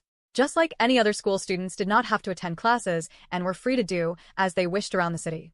Although the curfew still exited, so they had to be back in their dorm rooms before 10 in the evening, and they were not allowed to leave the city. However, for the leaders at the school, their day was not as relaxing as the students, for a meeting had been called. Inside the academy on the top floor, the leaders of the academy had gathered in a fairly large meeting hall. A large table was centered in the middle of the room. The table was split into 2 different sections. At the head of the table there were 4 seats in total. One of the seats was a little bigger than the others, and this was where the head general of the academy would sit. Currently, this seat remained empty for the meeting, and the other seats, usually by the head general's side, were the 3 generals of the school. There was the head O.F., the second-year student's Duke with his large arms and muscular build. Then the head of the first-year student's Nathan, who looked the complete opposite of Duke. He was small in size and wore glasses. He was always casually dressed for important occasion, which annoyed Duke. The two of them did not get along. Lastly, there was the third general, who was head of staff and the rest of the privates and teachers in the academy. Currently, his seat was also empty. The 2 generals sat in their seats waiting for the others to arrive, and as usual, there was silence between the 2 of them. Then finally the doors opened, and 8 people had arrived, all wearing the military uniform, and each one of them had the rank of sergeant displayed. Out of these 8 sergeants, it included Leo, the beast weapons teacher, Faye, the head of squads, and Haley, the school doctor. The 8 sergeants sat in their seats opposite to the generals, and finally, it was time for the meeting to start. Faye was the first to stand and speak. We are here today to conduct the meeting on what to do with the second-year students who were involved in the case involving primarily the first-year student known as Vorden Blade and the students who were part of Dell's class and Leo's Beast Weapons class. Faye then pressed a little button on a controller she held in her hand. In front of the generals and the other sergeants, a holographic report was being displayed to them. I believe you have all read the reports, but this is here just for your reference. I would like to ask your opinion on how these students should be punished, General Duke. Punished? Duke said, I see no reason for these students to be punished. If you look at the report, it seems like Vorden was the first to attack the others. They were simply retaliating. These types of things happen all the time. But then why gather the rest of the first-year students? Nathan casually added. It seems like to me other students had gotten involved. I agree the students fight all time, and we purposely do nothing to stop this, but this seemed a little too much, no? Fine. Further restrictions will be put on the second years and first-year students. They shall only meet when necessary. I will be in charge of issuing out the punishments to the second-year students. Is that okay with you, Nathan? Nathan simply shrugged as if he didn't really care about the matter in the first place. He had only made his argument to annoy Duke. I urge the rest of the sergeant to take extra precaution, said Faye. It was only recently we had the death of a student in our school. Unlike with Brandon, Vorden is an original. If his family was to get involved in it, would not be good for the academy. Filthy SCU'd, Duke said under his breath. The military didn't have a good impression of originals. When the war started, they were the ones who risked their lives to save the people of the planet. It wasn't until it truly looked like the humans would lose the war did the originals me forward and share their power with everybody, and not even all of them did that. Then Haley stood up. I would like to talk about the matter involving the two students with strange wounds on their bodies. Were there any reports about a beast escaping from one of the portals? Your father, who is not present at the moment, reported that there was no such thing. Even using the radar, we were unable to trace anything. Duke replied, if it wasn't the beasts, then just what caused those wounds? Haley thought as she sat back down in her seat. How is the preparation for the portal outing coming along for the first-year students? Leo asked. Yes, everything has been all set up. Nathan said, a green portal has been selected for the students to go through, and the base has made preparations for their arrival. It should all go smoothly next week. Do you know what planet the expedition will take place on? Leo asked. Then I will be able to better prepare my students. It's best to ask your students to pack some sun cream and their sunglasses as they will be arriving on the planet Kaladi, Nathan replied. Planet Kaladi, a planet that was mostly covered in desert and contained low-tier beasts. Its day cycles were also vastly different compared to that of Earth. Instead of the 24-hour day and night cycle that Earth had, Kaladi contained a 72-hour cycle. It was brilliant for those that loved the sunlight and heat. Chapter 49. Never Betray.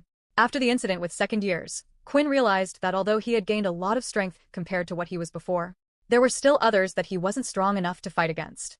Although Momo was strong in the group of second years, he was nowhere near the top of the food chain. There were many higher levels, and even originals whose powers couldn't be measured. And even out of the first-year students, there were those that were powerful, that included his good friend Vorden and Aaron. If Quinn wished to get on their level, he would have to get stronger. The easiest way for him to get stronger was by consuming as many different types of blood as he could possible, but there was a major problem. After the death of Brandon and the second-year incident, security around the academy had been tighter than ever. More soldiers were put on patrol, and it seemed like they were keeping an eye on everyone. For now, while tensions were high in the academy, it was best that he laid low. So that left him with another option, to improve his fighting skills. Quinn still hadn't learned the two skills yet, but just learning them wasn't going to be enough. After watching Vorden, he realized he needed to also learn how to use them, so he needed experience. Hey, I'm going to head into town to grab some supplies. Do you want to come with? Vorden asked. Quinn hesitated for a while. Originally, he had planned to meet up with Layla to practice the hammer strike, but at the same time, he hadn't been able to relax in a while. In his last school, Quinn He never made any friends and was the lonesome type, but now was his opportunity to go out and have some fun. One day wouldn't hurt, right? Yeah, sure, I'll come along, Quinn replied. What about you, Peter? Vorden asked. Peter had been avoiding the two of them for a while, but since they were roommates, it was almost impossible. He still felt bad about the whole situation, but he had finally made up his mind. He never wanted to do anything like that again. Yeah, I'll come as well. The three of them then proceeded to head into town. They went ahead and grabbed some food, watched a movie, and had a good laugh, but as they were outside, Peter spotted a group of high-level first years he had met before. They were the same people who Peter had hung out with at the canteen. As Peter had made eye contact with the group, they had signaled to him they wanted to talk. Hey guys, I just remembered that I promised to meet up with a few people from school tonight, said Peter. It was great hanging out with you guys, but I'll see you when you get back to the dorm. Vorden looked at Quinn, realizing that they both though Peter's words sounded suspicious. Hey Peter, if something is up, tell me, I'll help you out, Vorden said. And oh, it's nothing, I promise. I really did make some good friends. I have to rush off now, bye you guys, Peter said as he took off out of sight of the other two. And no matter what, Peter didn't want an incident like last time to happen. He would deal with the problems himself. Vorden was strong, but from the fight last time, clearly Vorden wasn't strong enough to handle the upper years, and Peter knew they were the ones behind everything. Peter finally turned a corner into an alleyway where 5 first-year students were patiently waiting. Took you long enough. The student standing in front of the group had a scar on his chin, and his name was Earl. He was the leader of the first-year group who was directly under Momo's gang. Then suddenly Earl went and grabbed Peter, throwing him up against the wall. "What the hell do you think you were doing, calling the teacher the other day?" Earl said. "Now Momo and the others are giving us a hard time for relying on you." He then punched Peter in the stomach, causing him to kneel over and fall to the ground. "Why should we be the ones to be punished? This is all your fault." Earl ran up and kicked Peter once again in the stomach. The kick was hard and Peter's body was starting to shake. He felt like any second now he was going to throw up the ice cream he had just eaten with the other two. Earl walked over to Peter and bent down to grab his hand. He held one of Peter's fingers and snapped it back hard and fast. At the same time a scream was heard. "What the hell? Gag this wimple, you." One of the students then ripped a part of his shirt and shoved it into Peter's mouth. "Now we have another job for you, Peter, and you better do it right this time, you understand? Just nod if you agree." Peter then shook his head. He had already decided that. No matter what, he would never betray Vorden or Quinn again. "What? Are you saying no?" Peter then nodded, giving his answer to Earl. The vein on the side of Earl's head was now popping out as the anger inside him grew. A lowly first-year student dared to go against him, and he, a level 4 student, had to work under someone else. This wasn't the life he was expecting to have at the academy, and he needed to take out his anger somehow. Earl then immediately grabbed Peter's fingers and started to snap them one by one. Each time he would break a finger, he would ask Peter if he was willing to help them, but each time Peter shook his head. In the end, all 5 of Peter's fingers had broken, and Peter still hadn't agreed to their request. "Hey, Jerry, get over here," Earl shouted. One of the first-year students standing behind Jerry came over and knelt down. "Do your thing, Jerry." Then Jerry placed his hand on top of Peter's, and slowly a warm feeling was felt, and the bones in Peter's fingers were starting to take shape. They reformed to what they once were, and he had been healed. Then a big smile on Earl's face could be seen. He grabbed Peter's fingers again and repeated the process again and again. Eventually, after an hour had passed of breaking, hurting, and re-healing Peter's mind had given in. Without him realizing it, he no longer wanted to feel the pain, and nodded, agreeing to their request. "Good. See, now, if you had done that in the first place, we wouldn't have had to go through all that," Earl said. "Now this time, you better do it right, and be sure not to involve anyone." Chapter 50, VR Game. With Peter gone, that left Quinn and Vorden on their own. They were currently walking down the high street, which was full of clothes shops and restaurants. Students only received 10 credits a day as an allowance, but that didn't stop their parents from sending them extra money while they were in school. The richer students were free to spend and buy whatever they liked, and sadly the richer students were usually the stronger ones as well. Although the city didn't open up to any regular civilians, it was still open up to all the workers. The city was full of military personnel, but not all of them were soldiers. There was still cooks that were needed, admin staff, engineers, building workers, and even general people who would run the shop. They had all been granted special access from the military, and in return were given nice living accommodations, and didn't have to worry about life on the outside world. Although they worked for the military, they weren't required to be relied on for fighting unless absolutely necessary. While the two were walking, Quinn couldn't help but think back to the fight between Vorden and Momo. "Hey Vorden, I know you said your ability resets every day, but you never said you could wield 2 abilities at once?" Quinn asked. "Didn't I?" Vorden said with an awkward smile. "Well, there are some in my family that can even hold 3. "Really? So how does it exact ly work?" "Well, if I told you our family secrets, Quinn, you would have to become a part of our family. Either that, or I'd have to kill you." For a second there was an awkward silence between the two, as Quinn wasn't sure if Vorden was joking or not. "Relax, will you?" Vorden said. "But yeah, I honestly can't tell you anything, you know, originals rules and all." Vorden belonged to one of the original families that had decided to keep their ability within their family, meaning the only people that knew how to copy other abilities were the Blades. Of course, Vorden wasn't allowed to talk to anyone about their ability. "Yeah, sorry about that, but if you don't mind me asking, if you copy an ability you've never received before, how are you able to fight with them so well?" "Let me show you something," Vorden said. The two of them continued to walk down the high street, which was filled with shops, until Vorden eventually stopped just outside a game store. The two of them headed inside, and there were all types of games filled on the shelves. At the very back of the shop was a VR pod for people to test out before they bought anything. Just like everything else, even the gaming technology had improved significantly after the war. Then Vorden pointed at the VR capsule. "You see that thing? I grew up playing on that." "What?" Quinn thought, but then Quinn remembered Leo mentioning something about a VR game that was popular between students. He said if he wanted to get fighting experience, it would be good if he played a certain game. Is this what he was talking about? There's a popular game played in the outside world, and within the military schools called Power Fighter. The game is simple, it gives you an open empty room and the two of you fight until one loses. Although it sounds simple, the game itself is used to help people train. The VR capsule can record all attributes of your body. Anything you do in the real world you can do in the game. The only thing that it can't do is record your ability. Vorden then walked up to the capsule and touched the front of the capsule, where there was a round ring. A holographic display appeared with the game's settings on the top. Vorden then placed his hand on the holographic display, and a notification sound was heard. Welcome user ID VB copy. The machine said. As Vorden logged into the game, his user ID's information could be seen along with a dummy model of his fighter, which looked nothing like Vorden.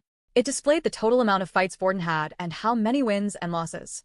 Although Vorden quickly went of that screen onto another, too quick for Quinn to see anything. Then Vorden was suddenly on an ability tab. The list seemed almost endless. Wait, I thought you said the game couldn't record your ability? Quinn asked that IT can't, but so the game was even more realistic, and so it could be used a training tool. It uploads into its database every ability that is shared out there in the world that we know today. Of course, only the ones that remade public. So original abilities and abilities that have yet to be discovered aren't on this list, including my own. However, I can select any ability I want. Even if I can't perform it in the real world, I can practice within the game. Quinn finally understood how Vorden was able to become well-adverse with multiple different abilities. This was something that would only greatly benefit someone like him who was able to use whatever ability he wished. Most people who were playing the game would want to get stronger and better at using their abilities. That meant they would usually only select their own ability. What was the point of selecting something that you could never use in the real world, unless you just wanted to have the experience? The game is actually very popular with the other military schools. Vorden continued to explain. So much, so that the military has designed its own servers so it only connects to other schools, but you can also just play with the outside world as well. Before you enter the game, you can even input your power level. This way it will match you with those people around the same level. People can lie about their level, but those type of people will never get better at fighting, bullying those weaker than them all the time. Quinn then walked up to the capsule and started to inspect it. It sounded amazing, and was exactly what Quinn needed. This way he was able to practice against other students without others realizing it was him. Then when Quinn lifted up the tag on it, there were more zeros on the thing than he had ever seen before. There was no way he could afford such a thing. Maybe some of the other students who could be sent credits from their family, but not Quinn. Vorden started to laugh. Don't worry about it. You don't need to buy one yourself. The academy has a room full of them. Really? Come on, let's head back and give it a go. Chapter 51. Power Fighters. The sun was starting to set outside, so it was just the right time for Vorden and Quinn to head back to the academy, and when they did, they immediately went over to the VR room. Just like the capsule in the shop, it was a room filled with rows and rows containing capsules, and off to the side was a small shop and counter where students were able to buy snacks and refreshments.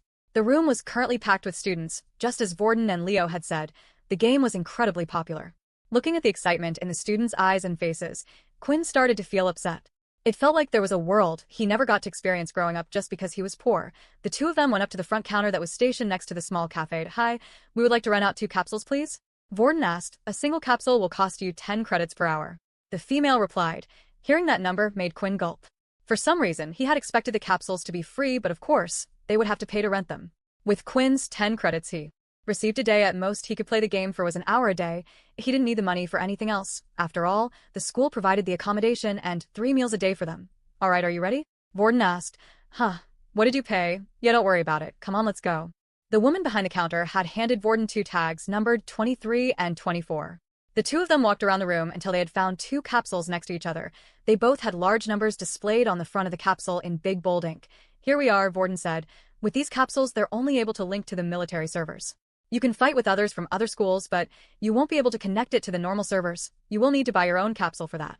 When you log into the game, you can play as a guest for now, and just search for the ID VB copy, and join my room when you can. With that, the two of them slowly climbed into the VR capsule. When the machine sensed they were both comfortably inside, the capsule lid slowly started close in on the both of them. Then, before they realized it, their minds were completely transported to another space. Quinn was now in a large, empty, white room. There were no walls in sight, and it looked like the room was endless. Suddenly a screen appeared in front of him. Welcome to Power Fighter. Would you like to log and register play as guest? As Vorden had suggested, for now Quinn decided to play as a guest. Then he went on through the system and started to search for Vorden's gamer ID. Once he had selected to join the person's room, he patiently waited for Vorden to accept. Room invite accepted. Transporting in 3, 2, 1. Then in an instant, Quinn had been transported to another empty white space room. Only this time Vorden was there as well, but Vorden didn't look like himself.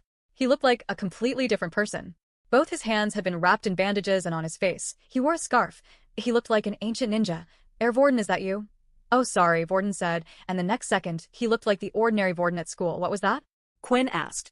The game allows you to customize your character, so you can make it look like whatever you want. The clothes I was wearing a type of skin, although they cost credits, so I wouldn't worry about that. The sound of the game was just getting even better for Quinn.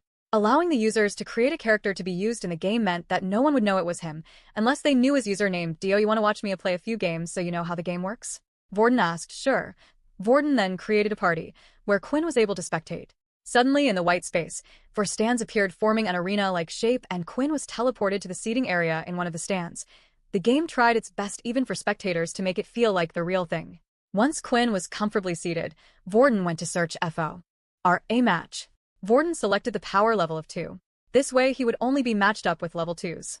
There was also a quick match option, where it would match you with anyone who had selected the same option regardless of power level. The ability he currently had his character set to his Earth. He chose this because Vorden himself had been trying to learn the Earth ability better, so that way when Peter got stronger with it, Vorden would be able to help him use it. When an opponent was found, he too was teleported into space where Vorden stood. The two of them started out on the opposite side of the room, then Quinn could see a big countdown appear over the arena. When the countdown reached 0, the match immediately began. Vorden was going up against another Earth user. Earth users were the most common ability to be found. The match didn't last long though, as it was clear that Vorden had the greater experience when it came to fighting. The match had only lasted a total of 5 minutes, but while watching the game, Quinn started to figure out how it worked. Above each player's head was a health bar, but there was no way to show how much health each player had. Judging by what Vorden had said, this was most likely because everyone had a different set of health depending on what the VR headset was able to read from the body. Quinn himself knew this because of his inspect skill. Every time he would look at the stats of a different person, some of them had different amount, and that included him.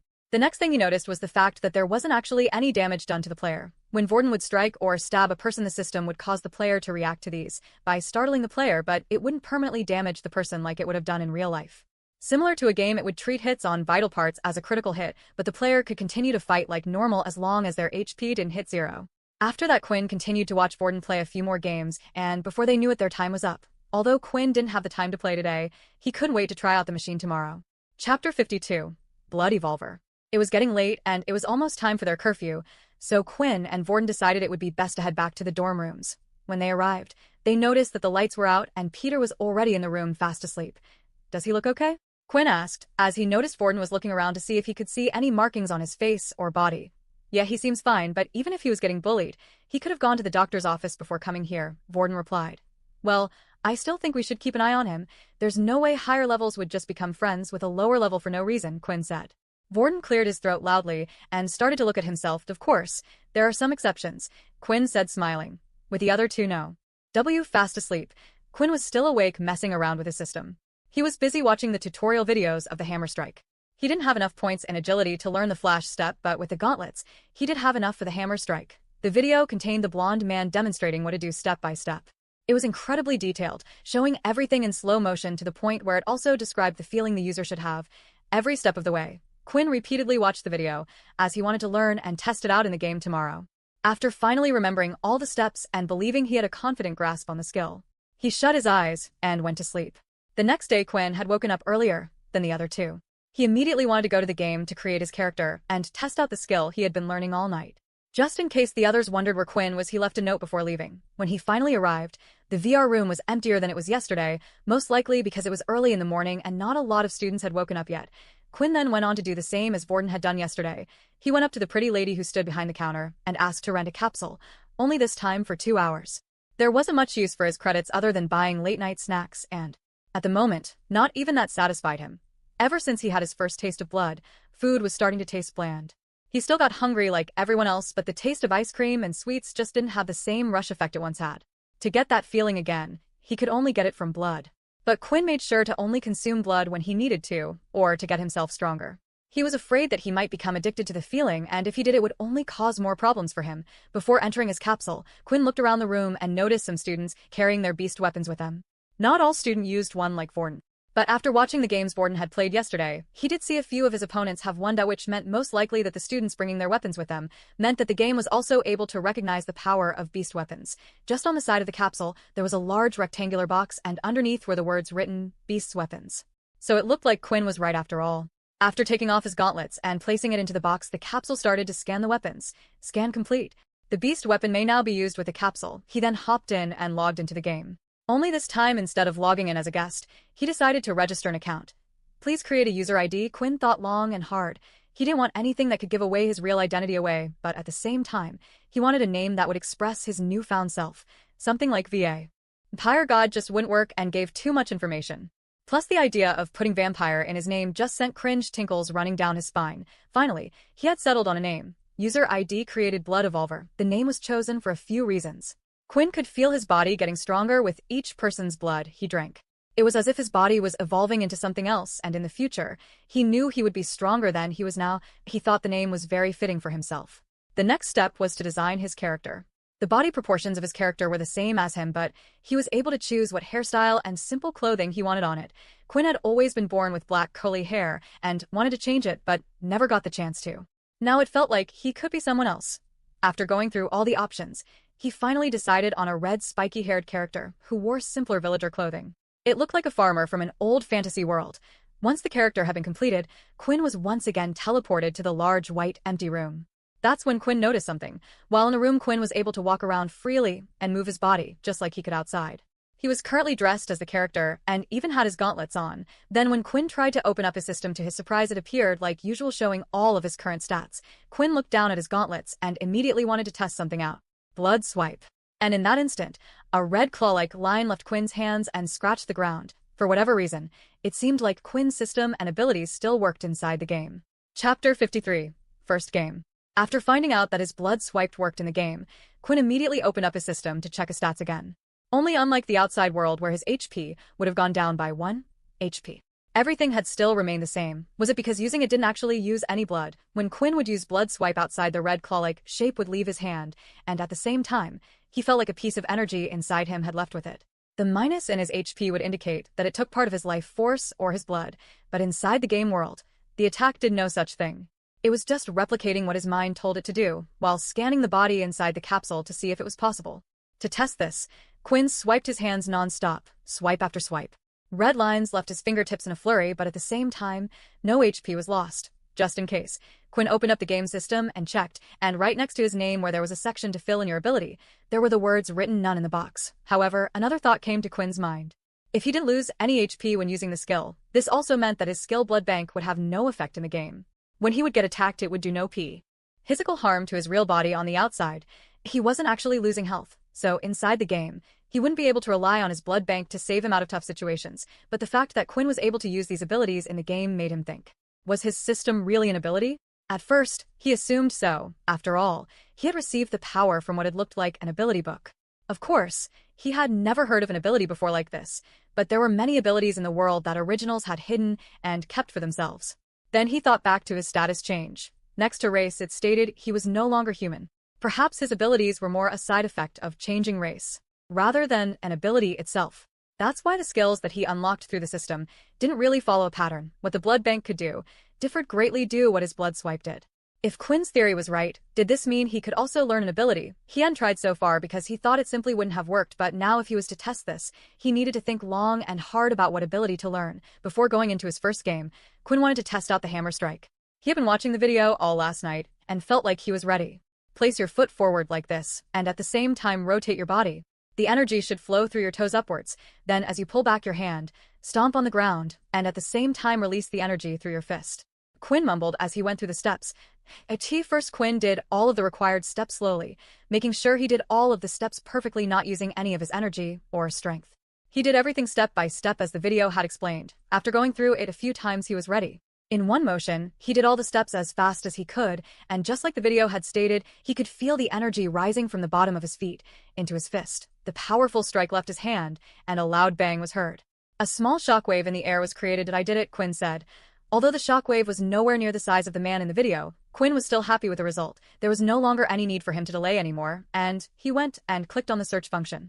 For his first match, Quinn wanted to go against the same power level user as him, a level 1.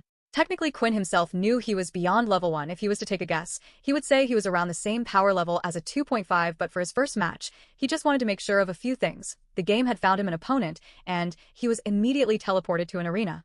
When the countdown had finished, it was time for the match to start. The student in front of him had no beast weapon, so Quinn was cautious at first, and at the same time, he wanted to test something out. Quinn got in close to the student, and was ready for whatever was to come. That's WH. and the student had shapeshifted his hands into a claw-like shape and scratched at Quinn's body. The attack was slow, and Quinn was able to block but chose not to and allowed the attack to scratch against his chest. While playing the game, inside the user's view was his and his opponent's HP bar, placed in the bottom right-hand corner. When the attack went through, a small amount of HP had been taken. Quinn then quickly stepped back a few steps and proceeded to use his blood bank skill. HP is currently full. Unable to use blood bank, it was, as he had suspected. Although he took damage in the game, nothing had happened to his real body outside. With his thought confirmed, Quinn was now ready to end the match. He dashed forward, and when he was close enough, he threw out a blood swipe. The student lifted his claws to block, but the second the blood swipe made impact, his claws had shattered, and followed up behind the first blood swipe was a second one. The student's HP was lowered now by around 25%. Although Quinn could have easily finished the match with a barrage of blood swipes now, he chose not to. He had wanted to originally play the game to help train his fighting skills, and in the outside world, Quinn wasn't able to use the blood swipes as he liked. Quinn got in closer to the student. By now the student's claws had already regenerated. The student swung again, but this time Quinn ducked underneath the attack and threw out a punch to the student's stomach, followed by another punch to the student's face, and finished him off with a cross-shaped dual blood swipe with both hands. Winner Blood Evolver. Just then though, Quinn had received another message from his own system. Opponent has been defeated, 25 EXP has been earned. 305/400 EXP. It was unexpected, but Quinn had received EXP for defeating an opponent in the game. Suddenly, a large grin appeared on his face. Chapter 54. Flash Step. After defeating the student inside the game, Quinn received 25 EXP points compared to his regular 50. This was a large surprise to him, as Quinn didn't expect a fight in the game to contribute to points in his system, but at the same time, this was great news. Due to the heightened security around the school, it would be harder for him to find opponents and draw out their blood. That, and the gauntlets he was using, a dead giveaway. Although gauntlets were a rare weapon, there were millions of military personnels playing the game. Even if he was to use them, they wouldn't be able to pinpoint it to him, but now that Quinn was able to level up, it solved his current problem of getting stronger, without the need of consuming blood. Although he didn't know why he had only received 25 EXP, if he had to take guess it could have been because he wasn't fighting these people in real life, or the fact that the opponent he went up against was too weak. Without wasting any more time, Quinn immediately went to search for another game. He set the power level to level 1, that way he would be matched up against easy opponents. An opponent was almost found instantly, and Quinn got straight to work. Rather than reserving his power like in the last game, Quinn decided this time he would just send out a barrage of blood swipes at his opponent, and his plan worked. His first opponent was dealt with so quickly that Quinn didn't even have time to find out what ability he had. 25 EXP gained, 330/400. Quinn's next 3 opponents were dealt with just as easy as the other 2. There was an Earth Elemental user who was too slow to cast his spells. He simply avoided the attacks and then, when was in range, would unleash the blood swipes. The 2 after that were just as easy as Quinn's previous fights. He would quickly dodge their attacks, and when he was close enough to them, he would spam his skill. Of course, Quinn knew he wouldn't be able to do this type of thing outside the game. After all, the skill had a major setback of reducing his health. If Quinn was ever in the danger zone and then got attacked, he would be dead in an instant. But he just wanted to level up as soon as possible, and after defeating the next 3, he did. 405/400 EXP. Congratulations, you are now level 4. Race. Halfling. HP 25/25. 5/800 EXP. Strength 13/3. Stamina 12. Agility 14. For the first time since Quinn had leveled up, he hadn't received a new ability. He somewhat had expected this, but at the same time was hoping for something useful. He would just have to keep leveling up and wait for more skills in the future. Finally though, what Quinn had wanted had arrived. The reason why he wanted to level up so fast was because of the free stat point received after every level up. Agility 15, he immediately put the point into his agility stat, and now he could finally learn the flash step from the tutorial. This time, while following the tutorial from the blonde man, Quinn was able to follow him step by step along with the video. Unlike when learning the hammer strike, where he had to watch it repeatedly and was unable to do everything, after several minutes of Quinn practicing the flash step, he finally had a stroke of success. Yes, Quinn shouted. However, what Quinn did notice was while he was in the white room on his own, his body would never feel tired. He was able to perform the flash step as many times as he wanted without feeling tired. This did not apply to when he was in a match though. Using the blood swipe did take up Quinn's stamina. He felt this affecting him after sending out attack after attack during a match. It meant the white room acted like some type of training room, where they were unaffected by their physical body's restraints. With the flash step learnt, Quinn finally wanted to experience a fight with a tougher opponent. Instead of searching by power level, Quinn decided to select quick match and would let fate decide the level of his opponent. In the real world, you wouldn't be able to choose who you went up against, so it was important or Quinn to have experience fighting in all sorts of situations. Then a few moments later, a match was found. This time when Quinn entered the arena floor, he could see his opponent standing opposite him. He was wearing a long red cape and by his side were two daggers. Quinn also realized they weren't alone either. There was also a person sitting in the stands watching Quinn and his opponent. "Oh, don't worry about him," the caped man said. "He's just my senior. He's watching me fight, so he can give tips." Quinn then tried using his inspect skill on his opponent to see what power level or ability they had, but there was no luck. The inspect skill didn't seem to work in the game. But before the match began, Quinn made sure to open up his status screen and decided to leave it open and off to the side. During this match, he wanted to keep a close eye on it. When both of them were ready, the countdown started over their heads. 3, 2, 1, go. As soon as the sound dinged indicating the start of the match, the caped man took out his daggers and swung them out fast. Two wind blades followed. The attack was similar to Quinn's blood swipe, only the distance the attack could be used was far greater and faster. Quinn then decided to attack with his own blood swipe. The two lines of power clashed in the middle and canceled each other out. A red color. What ability is that? The caped man was wondering, and at the same time, the caped man senior was thinking the same thing. This time Quinn charged forward. His abilities all required him to be used at close range. The caped man seeing this threw more wind strikes out, but Quinn just replied back with his own blood swipes, but this time sending out 4 of them. When the first 2 canceled out the wind strikes, the next 2 carried on moving forward. That's when the caped man lifted his cape and spun around. The blood strikes smacked into the cape, but there was no effect and not even a scratch left on the cape. Is that beast armor, and a high-level one at that? Quinn thought. The two of them were now in punching distance of one another. The capped man swung his daggers out fast. Quinn lifted his hands and managed to grab onto the daggers, allowing the blade to just come out from his fingertips. Then suddenly, the aura around the daggers grew, and the wind forming around dagger allowed the ends of the blade to grow and act more like a sword, piercing Quinn in both shoulders. The capped man pulled back and went for another strike. "I don't know what your ability is, but it's over," the capped man said, but then suddenly, his dagger had hit nothing but empty air and space, and no one could be seen. As he turned around, a sharp claw penetrated the man's stomach. Then another attack after attack at great speed was tearing his stomach apart, and, to finish him off, 2 more blood swipes. 25 experience gained, 30/800 XP. The man watching in the arena stood up on his feet as he saw his friend lose the match. The two of them so far had been a winning streak, taking it in turns facing opponent after opponent. The sudden loss had come as a shock to them. That skill at the end, what was that? Then just as Quinn was about to log out and go find another match, he heard someone call out to him. "Wait." The man in the seats shouted, "Please fight me." Quinn had no problem with this and accepted, but unknown to him the man he was about to face was one of the strongest students from another military school. Chapter 55. A fun one. The student who had been sitting up in the stands and watching the fight between Quinn and his friend was known as Nate Snell. He was a second year from another academy, and in his academy, he was well known for being one of the strongest second years. Nate often played in the game to improve his fighting skills, as this was important for him due to the fact it went hand in hand with his ability. He was obsessed with learning all different types of martial arts skills. There was one area in the game that it didn't allow you to improve on though. Even though the game allowed you to use abilities, it did not have the system in place to use soul weapons. This would be an almost impossible task considering every person's soul weapon was different, even if they had the same ability. With a keen eye for martial arts, the second Nate had seen Quinn perform his flash step, he needed to know who this person was. The footwork and the skill was so beautiful, so quick, that even he wasn't able to keep track of where Quinn had gone. After asking Quinn for a battle, he was overjoyed that he accepted.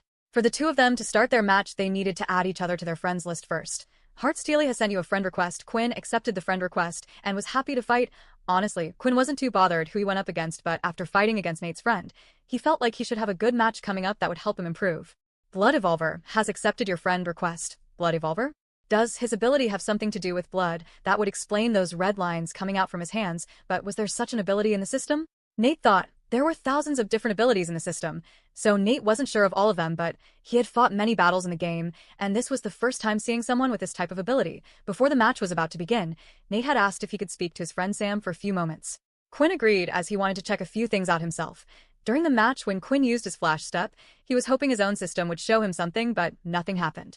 Of course, this was because he was in the game, but he knew that the flash step felt like it had taken a significant amount of stamina from him. His current stamina points were out of 12. If he was to make a rough guess, he would say that 4 strikes of blood swipe took down 1 stamina point. Meaning he would be able to perform around 48 blood swipes before running out of stamina. However, if he did this, he would reach 0 HP before even using up all his stamina. But as the blonde man had said in the video, Flash Step took a considerable amount of stamina. At most, Quinn knew he would currently only be able to produce it twice in one game. meaning it took at least 5 points of stamina. Quinn would have to think carefully when using this information in a match.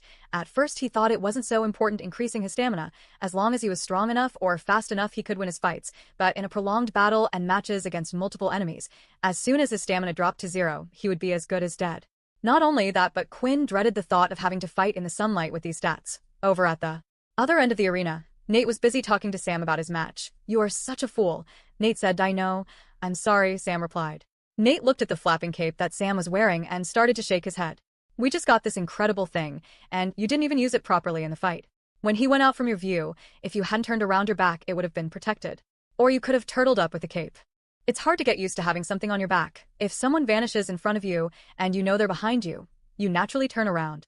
Wouldn't you?" Sam replied. Sam then started to look at the ground as he was saddened remembering how he had lost the match. "My win streak," Sam cried. Nate proceeded to pat Sam on the shoulder with pity before walking to his fighting spot. "You know the deal. If I win against him, then that means I win our bet. And you'll owe me those credits." As Sam headed back to the arena stands, he was praying for Quinn to kick his friend's ass. He had lost too many bets recently and was running low on credits. 3, 2, 1. And the match had begun. Surprisingly, both of them at the same time had decided to charge in. Although Quinn didn't know his opponent's abilities, his attacks were more effective closer in range. If he was going up against an elemental user, then it was always better for him to get closer anyway. And as soon as Quinn was within 5 meters, he threw out 2 blood swipes. Suddenly, Nat's speed dropped dramatically, his skin started to turn into a shiny material, and his footsteps were heavy. As the blood swipes reached and hit his body, the sound of metal clanging against each other was heard. For the first time when Quinn's attack had hit an opponent's body, it had done 0 damage whatsoever. The metal shine from Nate's body seemed to shift, and now was concentrated in his arm. It allowed Nate to move a lot faster, and close the distance. He pushed his hand forward, and out came a long metal silver pole. It was too fast for Quinn to react to, and the pole dug into his stomach and continued to push him back. The attack was strong, and Quinn had lost about 10% of his health. The pole continued to grow and push him back, and his health continued to fall. Quinn then grabbed onto the pole with both hands, and using all his strength, managed to stop its momentum. "Wow, looks like you're strong as well," Nate said, surprised. Not only did his opponent have a ranged attack, but seemed to have super strength now as well. Quinn pushed the pole to the side and swung out his claws, this time firing 4 blood swipes. The pole then started to retract quicker than the blood swipes and absorbed back into Nate's body. He then put both of his hands together, and the metal liquid started to form a large oval shape and eventually formed a shield. Each strike hit the shield, and there was no effect. However, Quinn had expected this result. When Nate retracted the metal back into his body, Quinn was in front of him ready to strike, but Nate remained calm and shifted the metal over his body to the exact spot where Quinn was aiming for his head. The punch landed, but Nate's head didn't even move a single inch, and again the game had recorded no such damage. Nate then grabbed Quinn's fist, and with his other hand formed the pole, whacking him to the ground. "Come on, you should be better than this," Nate said. The truth was Nate was purposely shifting the metal into a pole rather than a sword. This way the match would last longer. It had been a while since Quinn felt like this weak. There was only one thing left for him to try. Quinn lifted himself off the ground and started to breathe in, calming himself down. Anger would only distract him. Then he was ready, and Nate could see it too. "Come on," Nate said as he shifted the metal pole back into his body and into one of his fists. Quinn once again charged forward and threw out a blood swipe. Nate blocked the attack, easily lifting his arm and knocking it away, but it was only meant to serve as a distraction in the first place. When Quinn got close enough, Nate threw out his fist, and at the same time, he responded with flash step, avoiding the strike and appearing behind Nate. Too predictable. Nate had prepared for this after watching the last match and made sure his back was already fully covered in the metal-like alloy. Quinn then lifted his foot off the ground, let the energy go through from his toes up into his fist. As he stomped down with one foot, he pulled back one hand and let out another fist to bang. The sound of 2 solid objects hitting each other sounded loudly in the distance. For a brief second the two of them was frozen in place, and for the first time, Quinn was able to do damage, and it was a lot. Nate's eyes grew in shock as he saw the attack bring his health down by nearly half. Nate knew he was in danger, and he could no longer take the fight as easy as he did before. He swung his body and at the same time had shifted a piece of metal into a sword, but once again, Quinn had used the flash step to avoid the strike. Damn it, again, how is he so fast? As Nate turned to look at where his opponent was, he was surprised to see Quinn collapsed on the ground. Quinn was breathing in heavy, he could no longer move. The use of using flash step twice, including the fact that he had used hammer strike, he had pushed his body way beyond its limits. "Let's do this again sometime," Nate said as he stabbed Quinn on the ground, ending the game. Although the match had ended in Nate's victory, he was more excited than ever. Looks like the military tournament is going to be a Fun won this year. Chapter 56. Learning more. After finishing his intense battle with Nate, his hour using the VR capsule was up, and Quinn was no longer able to participate in any more matches. Although he had lost his match, he felt satisfied. He had learned a lot during his battle with Nate. His attacks, including his blood swipe, were not strong enough to do any damage to Nate while he using his metal ability. However, his hammer strike skill was. Hammer strike didn't increase his strength, but now Quinn had a good idea what it did do. It was an attack that focused on the inside, an internal attack, the perfect counter to those with abilities who hardened or transformed their bodies. Quinn couldn't wait to find out what the other tutorials the blonde man had in store for him, but he had no idea how to unlock them. The blonde man had simply said when he was ready, they would unlock for him. There were two things this meant. One might be when Quinn's stats were high enough to complete the fighting skills requirements, or when Quinn was a high enough level. The second lesson the fight had taught him was how important stamina was. The flash step was an incredible skill that allowed him to avoid a strike in an instant, but if he used it more than twice, then he would be done for, and if he was out in the sun, he wasn't even sure he would be able to use the skill at all. This made Quinn think long and hard about what to put his stat points into in the future. Perhaps going for an agility or strength-based character wasn't the best thing after all. With that in mind, Quinn had set up an important meeting with Layla today. There was one thing he needed to learn about more than anything, especially if he wanted to get stronger in the future. It was a Sunday, so Quinn still had the rest of the day off, before having to go back to the standard military lessons for the week. The sun was out bright and early, and Quinn was standing outside the school gates patiently waiting for Layla. Even though it was the weekend, Quinn still wore his school uniform, for he didn't have any other clothes, other than what was provided to him, and he had long grown out of his old school uniform. "This damn sun," Quinn said while his body was covered in sweat. All current stats have been halved ever since he had evolved from a human into a halfling. The sun seemed to bother him even more.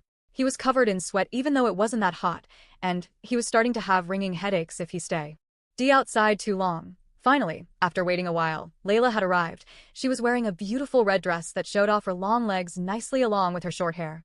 She still carried her bow and had her quiver by her side, and on her back was a fairly large bag. "You ready?" Layla asked, smiling. Quinn looked at the large bag on her back. It must have been heavy, he thought. "Dio, you want me to carry that for you?" Quinn asked, although with his stats halved and his strength draining from his body, he was hoping she would say no. "It's okay, the bag is lighter than you think. I'm using my ability to make it lighter," Layla replied. Quinn really wasn't sure if she was being truthful or not, and didn't really know what to do in these types of situations. Were you meant to insist and be pushy? Or be a gentleman-like and offer a hand, or listen to the girl? If she said she could do it, then she could do it. In the end, Quinn didn't want to think too hard about it and decided to just let Layla carry on holding the heavy bag. If she wanted him to really carry the bag, then she should just ask him. The two of them walked out of the school's premise and carried on walking until they eventually reached a nice, quiet park. There were some students outside messing around playing with their abilities, and at the same time there was some military personnel relaxing on the benches. "Peaceful, isn't it?" Layla said. "Yeah, it's kinda nice." Then a thought came into his head, of all the news he had heard on TV, about what life was like during the war, how it could start up again any second, and finally the death of his parents. But who knows how long it will last. That's why I need to keep getting stronger. Layla placed the heavy bag on the ground, and it seemed like it was a weight off her shoulders. Even if she was using her ability, it would be tiring for someone to keep it up on the whole walk here. That's when Layla started to empty out all the contents in her bag. There were all sorts of things inside. There were several items of thick clothing such as hats, scarves, sunglasses, and most of it seemed to be black in color. Then she continued to pull out even more stuff, lotions and lotions of sun cream, and finally, she pulled out an umbrella. "Did it cost a lot?"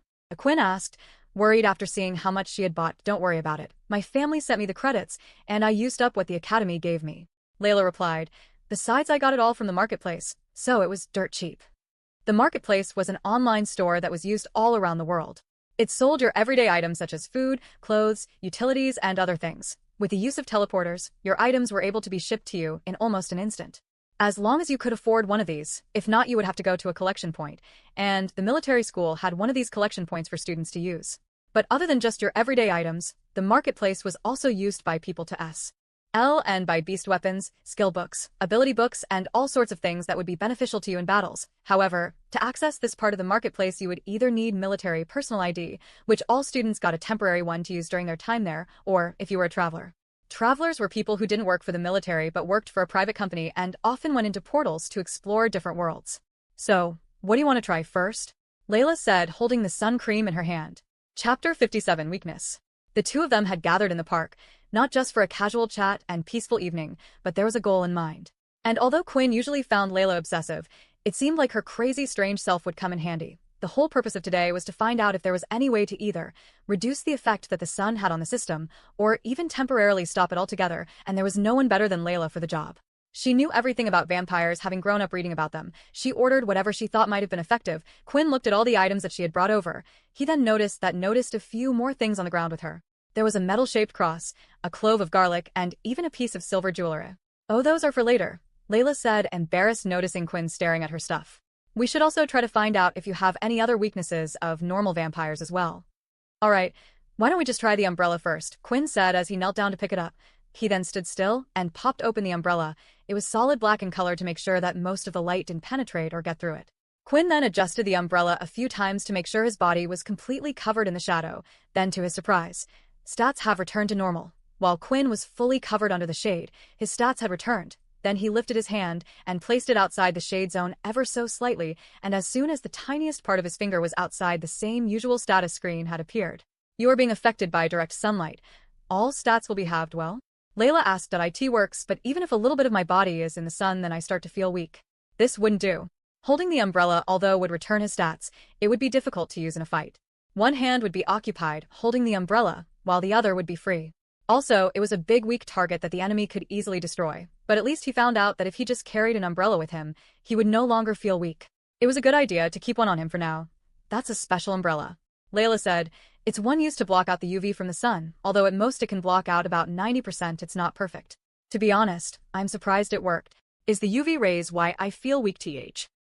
Not necessarily. I mean, vampire lore is all over the place, but these myths had to ground it somewhere, right?" Layla then looked at the ground and picked up the sun cream.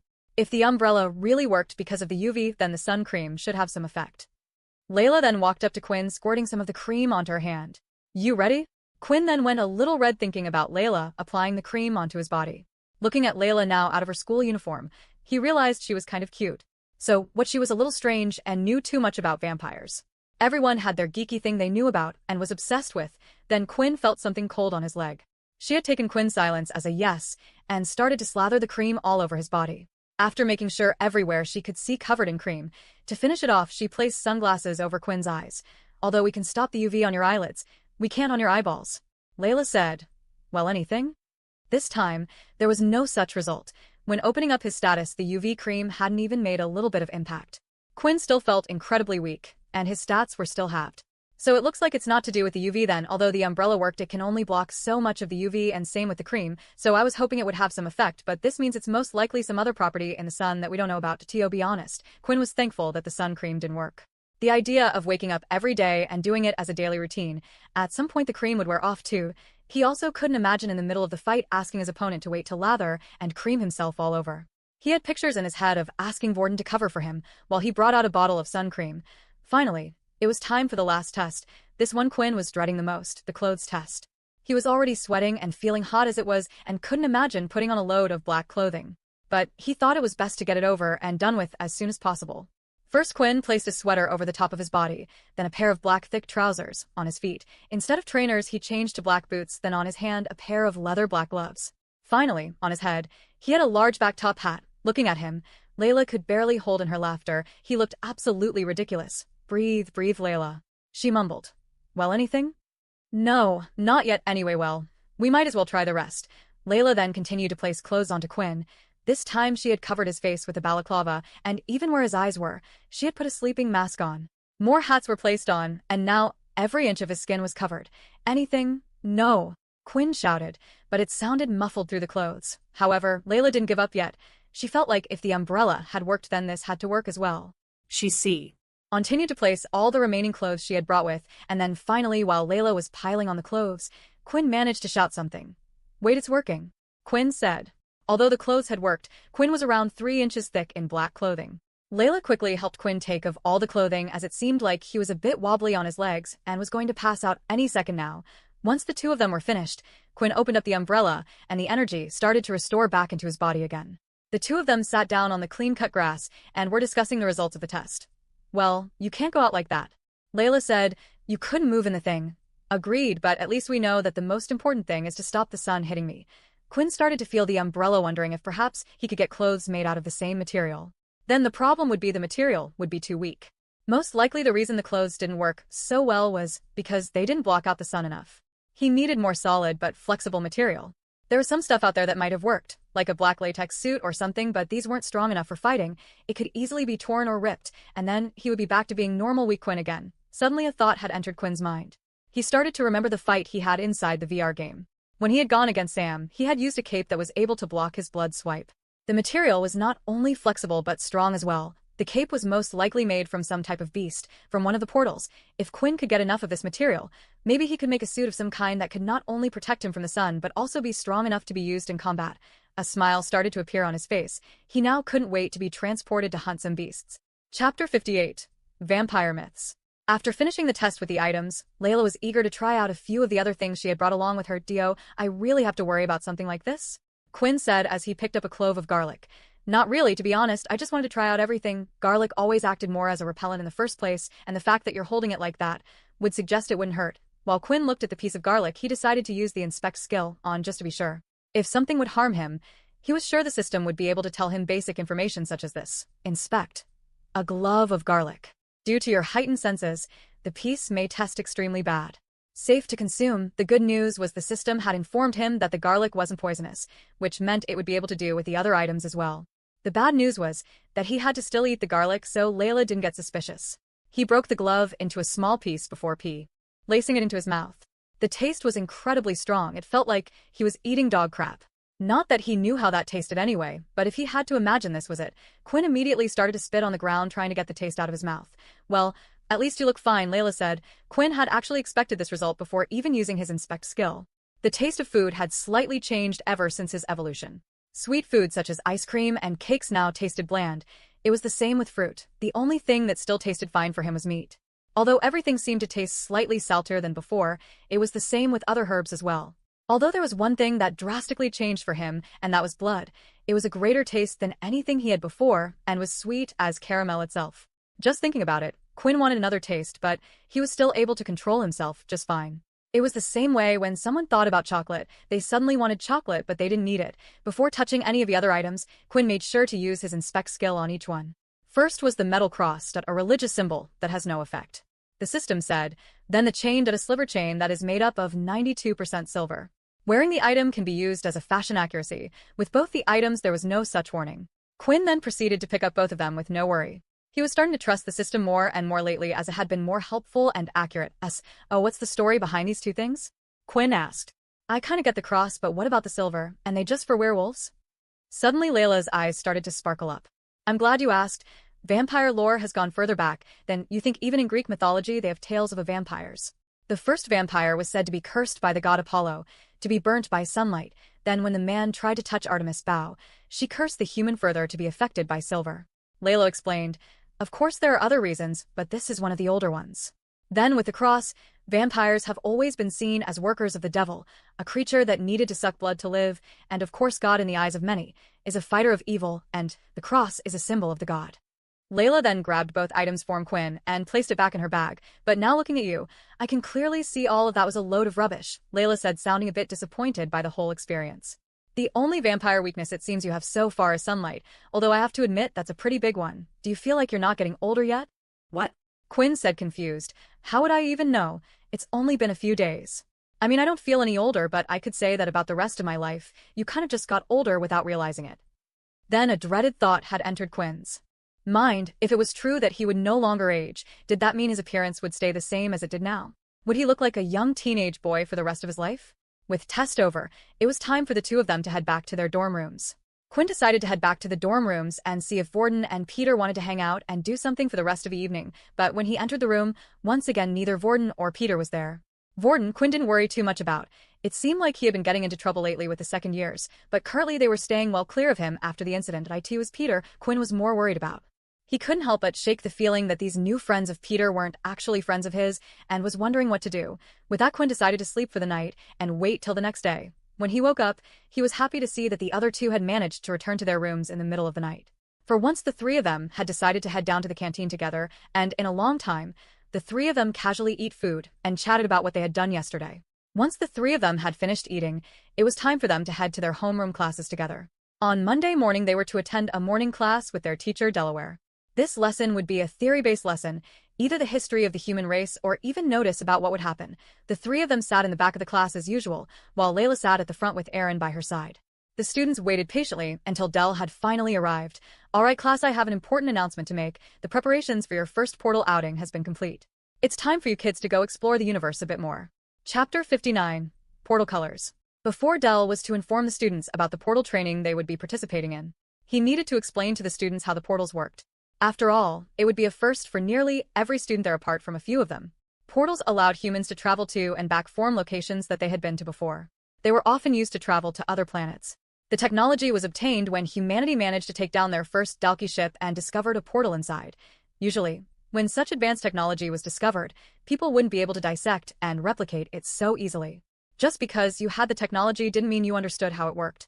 But thanks to a legendary scientist named Richard Eno, he had easily been able to dissect all of the equipment found on board of the ship, another great contributor to the war against the Dalki. Some people assumed that he had an ability of some sort that helped him along the way, but these were just rumors and no one knew for sure. However, one thing for certain was he was a great man. Once he had found this technology, he distributed it not only to the military but also to private companies as well. He made sure that such power wouldn't just end up in one group's hands. Back then the world and humans were fighting together, but who knew what would happen once the war had ended? In today's world, there were generally three different groups of people who had and owned portals. The military was the first group. Next were private corporations. They usually had powerful originals backing them.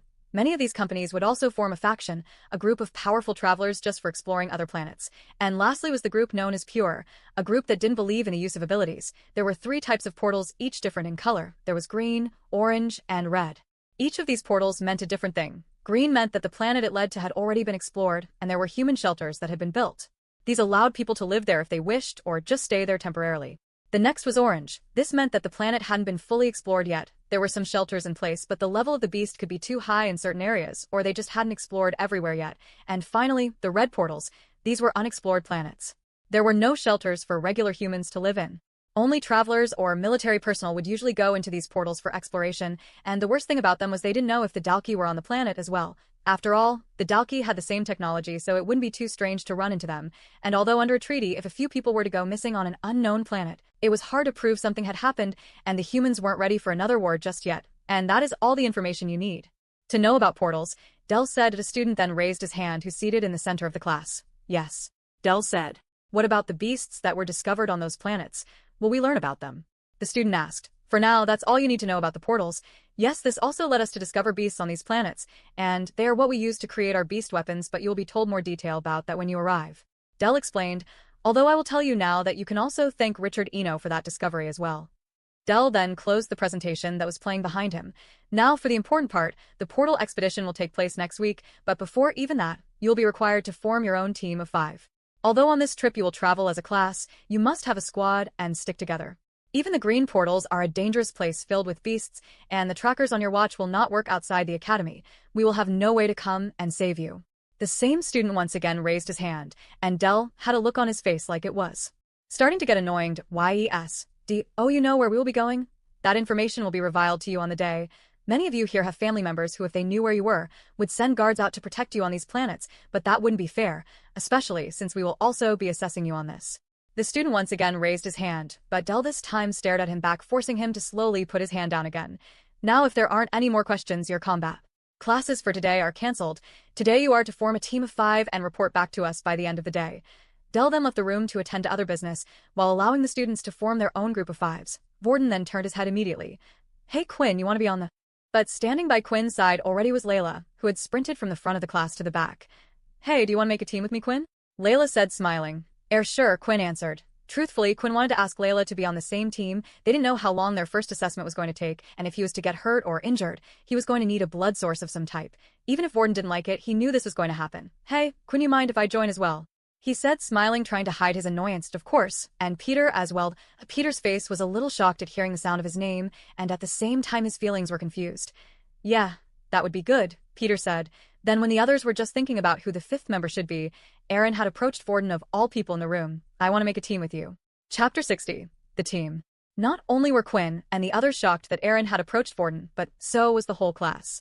In Del's class, Aaron was the strongest student there. Nearly everyone wanted her on their team, but over the last few days, when people had tried to approach her, she had always given a cold response. It seemed like she was disinterested in everything apart from getting stronger. I'm sorry, Vorden said, but I've already decided to make a team with these guys. Vorden's response to Aaron seemed to be even crazier to everyone else as well. They had seen Vorden fight that day when they were surrounded by the second years. After witnessing that, no one would say he was any weaker than Aaron. If the two of them were to combine powers and found a few other strong people, it meant they could easily come up with the strongest team in the class. Aaron then looked at the group of people who Vorden pointed at. To be honest, she didn't seem to recognize any of them. Who are they? Aaron said. What? We took the test together. I even helped you out at the assembly hall. Layla complained. The truth was Aaron never took the time to remember people's faces. She only cared about those who were strong. When she saw how weak there were in the test assessment, she didn't even bother with them any longer, although there was one person who had caught her eye other than Vorden, and that was Quinn. She remembered him throwing the Black Beast balls at a lightning-fast speed and taking out a student. Then when she looked at his wrist, she saw he was only a level 1 user.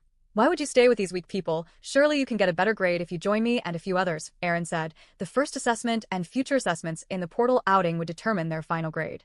For those who had a cozy family to get back to, it didn't matter too much, but to rest it determined their future. The grade they got when they left military academy would decide whether they could join a strong private company, or whether they would just end up joining the bottom of the barrel being treated even worse than now. I don't care about the grades. I just want to have fun while I'm still in school, Vorden replied. But Aaron was determined to not give up. Fine. I can accept the girl and the strangely strong boy, but I can't accept him, Aaron said, pointing at Peter. Peter's heart suddenly started to thump. Louder, a fear started to take over him as he heard Aaron speak these words. If he didn't get in Vorden's and Peter's team, he would be in huge trouble. Why do we need you anyway? Vorden said.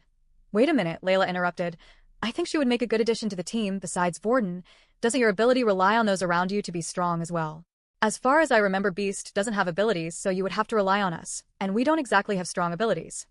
Layla, I understand what you are saying, but for once I agree with Vorden, Quinn replied. I don't care how strong she is. She can't just come in and kick one of us out. She can join the team, but only if Peter stays. It was good to have strong allies, but at what cost? If Quinn was to kick out Peter to replace him with a stranger, he would just be as bad as everyone else who had treated him like crap just for being weak. He didn't want to change into one of those types of people. Aaron then started to look around the room before looking at Vorden once again. She thought back to how Vorden was able to deal with Momo quite well before the use of the soul weapon. After looking around the room, there didn't seem to be a single person in Dell's class that matched up to him. Fine, I will join, but I wish for the 5 of us to have a retesting to see where we stand, Aaron asked. Perhaps we can go visit the training center, display what we can do to the rest. Layla and Quinn looked at each other with a half-worried look in their eye. The 5 of them then headed down to the training center. It was the same place that Layla had first spotted Quinn, who had sneaked in the place at night. Right now the room was filled with multiple different people from all sorts of different classes. All the other classes had also been informed about the upcoming test and had decided to find out what each their abilities were. This would give them the best chance of defeating and capturing as many beasts as possible and increasing their chances of survival. Well, what do you want us to do? Vorden asked. I've already seen your powers, but I can't remember too much about the girl and the other 2. Perhaps the girl can go first on the strength machine. Layla went up as asked and went to the large circular strength machine.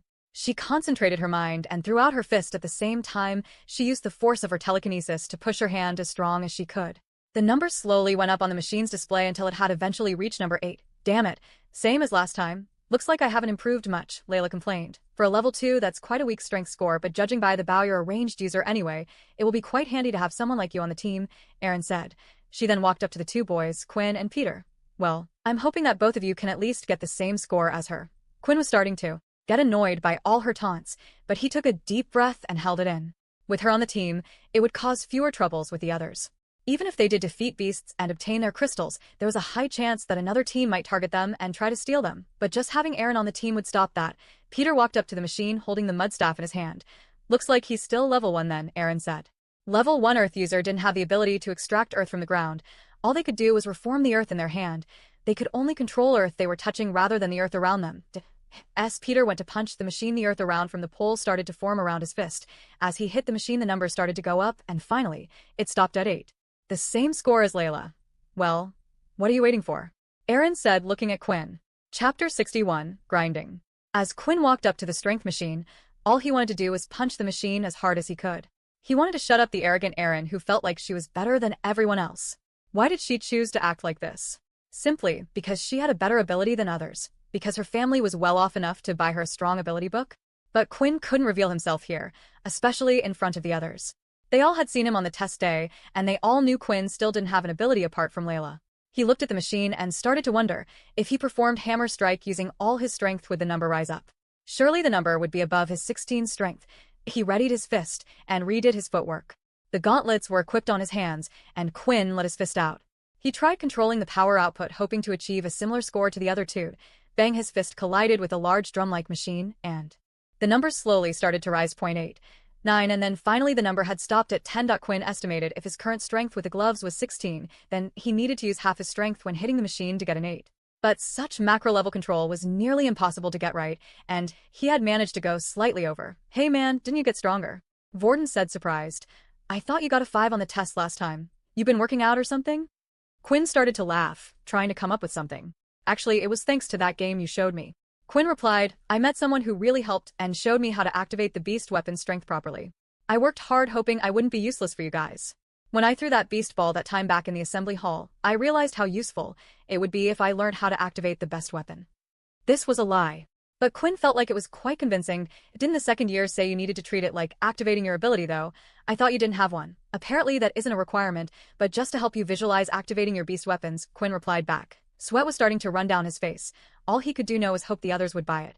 "Well, a score of 10 isn't that impressive. The only reason we are talking about it is because you're a level 1, Aaron said.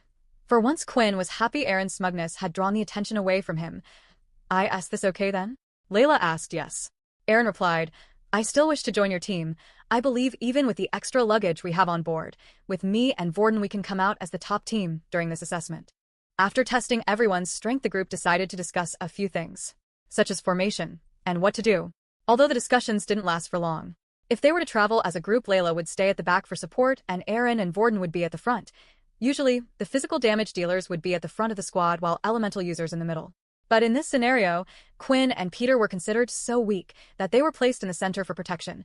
Aaron felt like it was quite useless to practice anything else after finding out how weak the other two abilities were, so the group's meeting had ended early, and she decided to go off on her own to train somewhere. "Well, if combat classes have been cancelled for the day, is there anything you want to do?"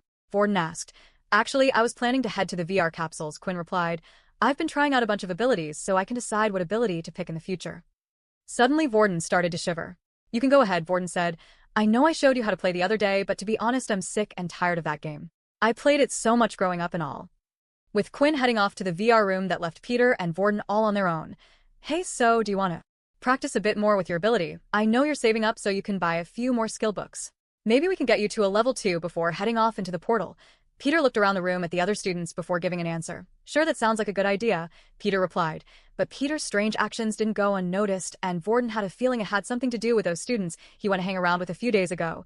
Quinn had finally arrived at the VR center. He paid his 10 credits for an hour and got into his pod as usual. At the moment, it was the easiest way for Quinn to level up and get stronger. He decided while inside the capsule, he would split his session into 2 halves. For the first 30 minutes, he would spend it facing against level 1s. On average, it took him around 5 minutes to defeat an opponent in the level 1 stage. Gaining 25 experience points for each opponent he defeated would allow him to gain around 150 experience points. Then for the second half of the session, he would use it searching for quick matches battling against opponents of all different strengths. This would improve his fighting IQ out in the world. Quinn entered the game and started his first match with his plan. He did the usual, avoiding the enemy's strikes and dealing with his opponent with either the strength of his 2 fists or by using a barrage of blood swipes. That's when Nate noticed that the ID Blood Evolver was online. Nate was still interested in this person and decided to check him out. As long as they were in your friends list, you were able to spectate their matches. Nate then was suddenly transported into the arena and began to watch Quinn's matches one by one. And all that he witnessed was Quinn defeating weak level 1s in a matter of minutes. But it was strange, for someone as strong as him, just what on earth was he doing? When Nate thought of him, he never imagined Quinn to be the type of person to bully the weak. "Let the grinding begin," Quinn said as he took down his next opponent. 170 to 800 EXP. Chapter 62, A Hacker. Nate continued to observe Quinn and his fighting style, and wondered just why he didn't fight the same as when he fought against him. Quinn repeatedly went into match after match, and would only go up against level 1s. It was clear to Nate that he had purposely set the system up this way. Now some players would do this if they perhaps were trying out something new, but from watching Quinn, all he could see was Quinn doing the same thing over and over.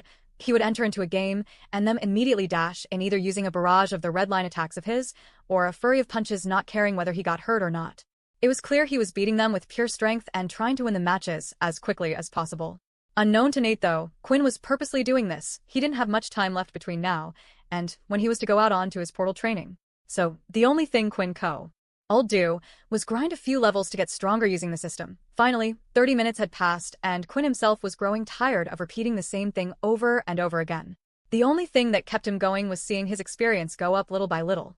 That's when Quinn noticed that he had a spectator. Nate, who was sat in the seats, gave a wave back. Oh, it's him. I wonder what he's doing here.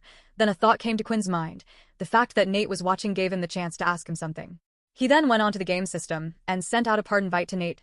First, Nate was just panning to spectate and watch Quinn play a few games. He wanted to study Quinn a bit more before asking him to another duel. But when he saw the party invite, he was quite surprised. The game only allowed for one-on-one battles, so the party invite feature was only really used between teammates for practicing or if they wanted to chat and were far away. In the end, Nate was too curious and wanted to know what Quinn wanted and decided to accept. The arena ground disappeared and now Nate and Quinn were in a single white room once again.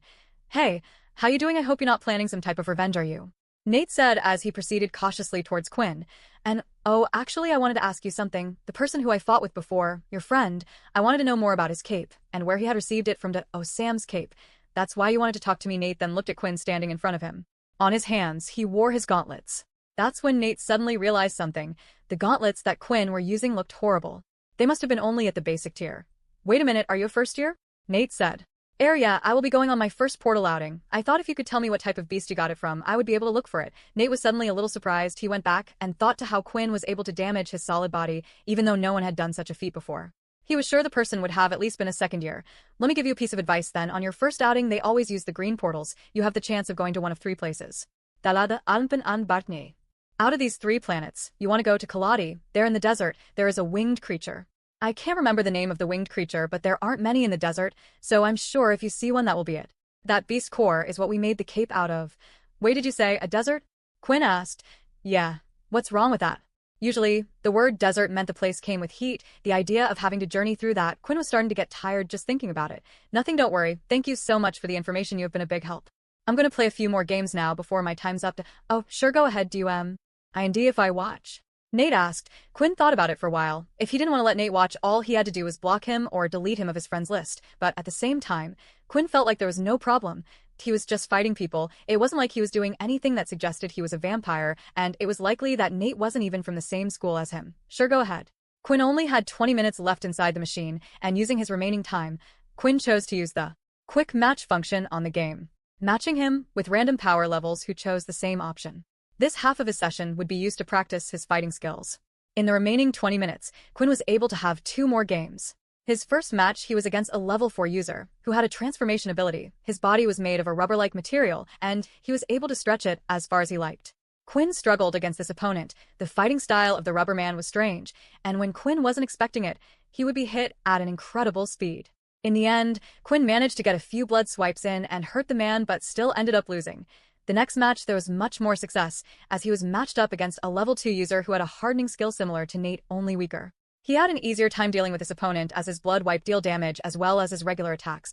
In the end though, Quinn decided to take the match just as serious as the others and ended up finishing it with a hammer strike. 195 to 800, with that Quinn's time in the game was up, and he had to leave. Nate, after watching Quinn for the whole time, had a strange thought lingering on his mind. Just what was Quinn's ability? After their battle, Nate had decided to check out the ability list to see if there was anything similar, and he could find no such thing. The other thing was it seemed like all Quinn could do was shoot out red lines, which would suggest either the ability he had at the moment was incredibly weak or he was currently a low level. What Quinn didn't realize though that all the opponents he had faced that day were thinking the same thing as Nate. They were wondering just what ability Quinn had. The hardening user Quinn had just fought against was so frustrated with his loss, he decided to go onto the online forums and make a post. He shared a video of the match between himself and Quinn titled, "What ability is this? Is he a hacker?" Chapter 63. Peter calls for help. The online forum had started to gain some traction with users who had fought against Quinn. They started to post comments just below about the video. Yeah, I fought against him too, and he used those red lines on me that I lost in an instant. There really an ability like that in the game. It looks like win slash, but why are the lines red? Of course, even though the post had gained some traction, there weren't many. After all, things like this were posted on a ly occurrence, and usually, it was from some people who couldn't accept a loss thinking the other person must be hacking, but those who did watch the video started to ping the creators asking if what was seen in the video was real.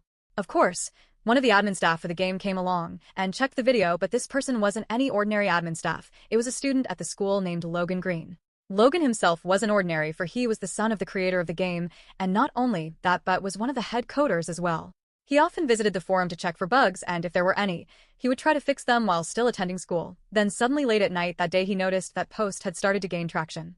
Usually, he wouldn't have bothered with these things, but the staff were getting tagged in the post more than usual. After watching the video, suddenly his attention had been caught. Logan immediately could tell that the video was real. He searched up the 2 user IDs that were in the game and then decided to look at the match information. After searching them up, he noticed that the player that was being questioned in the video had selected no ability. And oh, it couldn't be. Did he really manage to hack the system? Logan then began to dig in deep into the match and checked everything about it. He checked the log of the game and everything that had been written down as the match went on, but there wasn't a single thing he could find that was wrong. Logan actually felt relieved. The game so far had been successful not only because of how it was able to accurately replicate abilities, but also because the game had yet to be hacked. After finding out this information, Logan had no choice but to think it had something to do with his ability. Although Original's abilities weren't able to be copied into the game, this was the only answer he could think of. But one question remained, and that was just who was the user behind ID Blood Evolver. It was company policy to not keep records of any of the users in the game. The data was scrambled, so not even he could get access to it. But that wouldn't stop Logan. The next day, combat classes had resumed back to normal. Layla the other day had gone to register the team with Dell, and even he was surprised at who was written on the list. The group became the talk of the class. After all, they were the only ones with such a huge difference in power levels between the team. Something that hadn't happened in the school before. In the combat class, the group were told to continue training independently, and if they wished to spar with a partner, they could politely ask. Leo would go around giving tips to the students when he could. In the afternoon, after classes were done, Quinn would head the VR room to continue his daily routine. He continued facing low-level ones and used the second half to train, 275/800, but the more people Quinn played against, the more traction the Origina L forum post was getting, and all of this was unknown to Quinn. He didn't even know there was an online forum for the game. Quinn had never had any of these things in the past. He had access to the TV and internet, but didn't really know much about games. It was only thanks to Vorden showing him everything he knew what to do. Another day had passed, and Quinn repeated the process. 440/800, not only was Quinn quickly gaining EXP, but he also felt like he was getting a hang of his abilities more. He knew when was the right time to use Flash Step and also learned how to combine his 2 skills, so he would be able to disappear and reappear while using Hammer Strike. In 2 days, Quinn felt like he would be ready. Inside the second year's office, a group of first years had been called into the General Duke's office. Standing at the front of the first years was Earl, the same boy who had recently been hanging around with Peter, as well as the one who had broken his fingers. "I've made sure that the room will be empty for you tomorrow. Make sure you do, as I asked. I need you to get rid of them." Duke said, "Yes, sir, we promise." Good, Duke replied as he threw over a couple of beast crystals as well as a skill book. "You should be able to progress to level 4 with that skill. Carry on working hard, and there will be more." The next day after combat classes had ended, Peter had messaged for Vorden and Quinn to come to the training room on the east side. This room was usually off-limits to students since it was also used as a room to store portals, but after reading the contents of the message, both Quinn and Vorden had rushed off. The message simply said that Peter needed their help. While heading over to the room, Vorden and Quinn had bumped into each other. "Did you get Peter's message?" Quinn asked. "Yeah, that's why I'm here. I knew those friends of his were bad news." Vorden said, "Quinn, you stay behind. I can deal with this myself." "No way, he's my friend too. I'm going to kick those guys' asses if it's the last thing I do." Vorden could see he was unable to convince Quinn, so the two of them continued together and had finally arrived inside the training center. The room was large, and there were several large metallic objects with an oval shape in the middle. Each one of them had a glowing circle in the middle shining with a different color. These were the portals that took them to another world. There were 9 machines out in total, 3 of each color, and for a moment, it felt like they were unable to take their eyes off the things. When they had entered the room, they could see that Peter was lying on the ground badly hurt. He laid on the ground just in front of one of the teleportants, and it looked like he couldn't move. Quinn and Vorden looked around the room, but were unable to notice anyone. They both then rushed over to his side. He had bruise marks all over him, and he scuffed up pretty bad with scratches all over. "What happened to you? Was it those firstie students?" Vorden shouted. "Yeah, they got me pretty bad. They went out just a moment ago. I don't think they're going to come back." "All right, let us pick you up," Vorden said as he lifted Peter's hand over his shoulder. As the two of them picked up Peter, Quinn had a strange feeling. As he looked at Peter closer, he noticed that even though his clothes were badly torn, he didn't look to be in such bad a shape that he shouldn't have been able to walk. Even the bruises didn't look normal, almost as if they were drawn on. "Inspect, Peter Chuck HP 88's Vorden let go of him. It's a trap," Quinn shouted. But before Vorden could even realize what was happening, Peter had broken free and immediately pushed Quinn as hard as he could. The push wasn't strong and it didn't hurt Quinn, but it didn't need to be, because that wasn't Peter's aim. That one little push had managed to push Quinn just far enough back to the point where he had entered the portal. What have you done? Vorden shouted. The color of the portal was red. Chapter 64, Fight Back. The night before the incident, while Quinn was sound asleep waiting for the other two to return, Peter had been called out by the group of first years. They had added him as a friend on his communicator watch and was able to send a message whenever they wanted to call him. That night, they had asked to meet outside of the dorm room building. 5 of the first years were standing outside, including Earl. S.O. I see it looks like your friends seem to still trust you, and you managed to get on their team then? Earl said as he lifted his hand to look at his watch. Oh, didn't I say to meet here at 8:30? It looks like you're a couple of minutes late. 2 of the first-year students then rushed over and grabbed Peter. One of them held his hand behind his back while the other held out his right hand. 2 minutes late means 2 fingers, I'm afraid. Earl then held one of Peter's fingers. Wait, I'm sorry, I needed to be careful. I had to make sure Vorden wasn't following me as you asked. Peter cried. Fine. Fine, I'll be generous, Earl said as he pushed down and snapped Peter's finger. Before Peter could even cry out in anger, he bit his tongue for fear that they might do something much worse if someone had heard him. The others watching flinched at the sight. Although they were helping Earl, even they feared him a little. It wasn't normal for someone to be able to hurt or break someone's bones so easily like that, but Earl was able to repeatedly do it easily as if it was nothing. That we will only do 1 finger then, but you know what will happen if you're late again, Earl said as one of the first years came over and started to heal Peter's finger. As the student healed Peter's finger, he could feel Peter's body shaking. His eyes half dead. The boy wanted to say he was sorry, but knew that was how the world currently was. All he had was a healing ability. He had no combat powers and had no choice but to follow those stronger than him. Otherwise, T would be him instead of Peter in this situation. That I called you out here because the general wants to have a meeting with you, Earl explained. The group of first-year students, including Peter, then started to escort him around the school. That's when Peter noticed that they had left the first-year campus building and had gone into the second-year buildings. Instead of going through the front entrance, though, they entered through the back and took the emergency exit stairs. The walk was long, but they had finally reached one of the private integration rooms for second-year students. Earl knocked on the door before entering, and only entered once he heard a voice. Come in, the man said. As they entered the room, there was a table and 2 chairs opposite each other. Sitting in one of the seats was the General Duke, who was in charge of the second years. You guys wait outside. I would like to talk with Peter on his own, Duke said. The first years left the room and waited patiently just outside the door. Relax, take a seat. No need to be afraid. Peter did as Duke asked and sat in the seat, but couldn't help but wonder why the general had asked to meet him. The general was one of the highest-ranking members in the whole city. There was only one person higher than him, and that was the head general. It seems those people have gone too far with you. Duke then placed his large hands on the table and looked Peter dead in the eye. Peter, would you like to have the power to fight back? Suddenly Peter's dead eyes went slightly into life again as he heard those words. I looked at your file. You had no ability before coming here, and when you entered school, we gave you the Earth ability. Right now, you're only a level 1, but I can change that for you. Duke then pulled out several Earth skill books and threw them out on the table. I know you've been saving up trying to get your hands on these. With this, you can finally get out of the level 1 power range, and with that, your troubles would go away. You would be able to graduate the school with a good grade, join a company to go hunting, and earn a good wage for the rest of your life. Sounds nice, doesn't it? Duke said with a huge smile on his face. Peter couldn't keep his eyes off the skill books in front of him. These skill books were ones that only the military had a hold of. Now that Peter had the Earth ability, the only way he could improve his power was through these skill books. Then finally, he would no longer have to live his life in fear. Of course, these things don't come for free. The world doesn't work like that. Those men out there work for me. They do what I say, and in return, I offer them protection within the school and outside of the school. Not only that, but they get rewarded for doing well, he said as he held up one of the skill books. You're going on your first portal outing sometime soon, aren't you? Let me tell you, accidents happen all the time, and every year a student dies on another planet. Now rumor has it that maybe this year someone from that team of yours will go missing. You're a smart boy, so I think you can understand what I'm saying.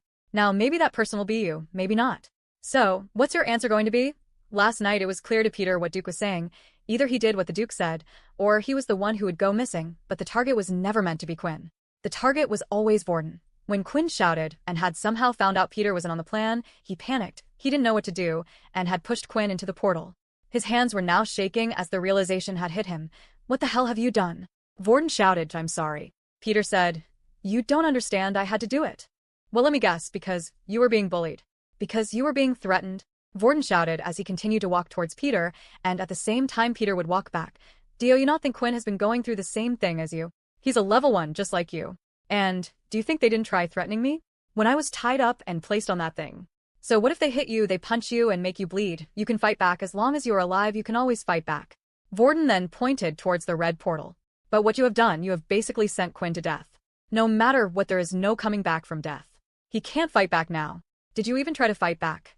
Peter then fell to his knees, as his mind was in a mess. Did Vorden and Quinn truly know what it was like to live his life?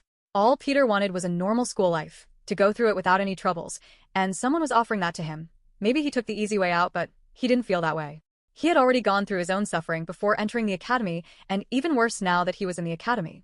Why did he have to be the one targeted by Earl and the others? But there was one thing that Vorden said that did strike a chord with Peter. Did he ever try fighting back? He always thought it was useless. The outcome had already been decided, so why get hurt even more? Perhaps that's what made Duke and the others think he was an easy target in the first place. Then suddenly, Vorden started grabbing his head. He started moving all over the place, swinging his head like crazy. I can't hold him back anymore, Vorden. You have to try. If he takes over, who knows when I'll get control again. The shock is too much for him. Looking at Peter is only making his emotions stronger. As Vorden looked up, Peter could see his eyes filled with tears, sadness. Then Vorden looked towards the portal. And, oh, what are you thinking? Peter shouted. Vorden then turned around and looked at Peter. Peter, this is for your own sake, but you better hope I don't come back out here alive. Vorden then ran straight into the red portal, his body vanishing from the room. Chapter 65. Teleporting. When teleportation devices were first discovered, there was hope that they would be able to set these to travel to wherever they wanted to. At last, the idea of colonizing planets such as Mars was a dream come true. Spacecraft had been invented but were unable to travel at light speeds needed to make it viable. However, they were able to create large portals that allowed P.S to travel through. But the dream was short-lived. The portals were only able to pinpoint planets at a set location, a place that was not known to their universe, perhaps a whole different dimension together. And one knew the truth, and scientists could only theorize where exactly these portals led to, but what they did find was each of these planets harbored deadly beasts. Beasts that had never been seen before. Then when the first beast was killed and harvested for research, the beast crystal located inside it was discovered. Inside the crystal contained a power far greater than anyone could imagine, although many would say the success of defending against the Dalki was due to the discovery of the originals. This wasn't exactly true. Their abilities only took them so far in the war. There weren't many with powerful abilities strong enough to go against the Dalki. Their technology was too advanced compared to humans. Nuclear weapons would be portaled out somewhere before they even hit the sh.i.p.s, and bullets did no harm to Dalki skin. But then a new discovery was made with the Beast Crystal thanks to Richard Eno once again, and that was the discovery of beast weapons.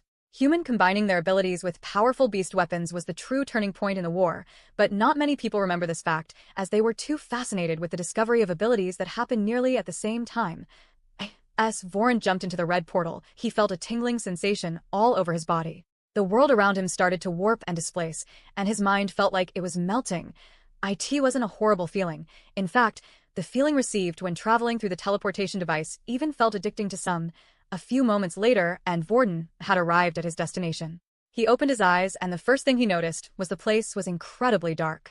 The sky was black, and the only light source available was from the 2 moons out in the distant sky.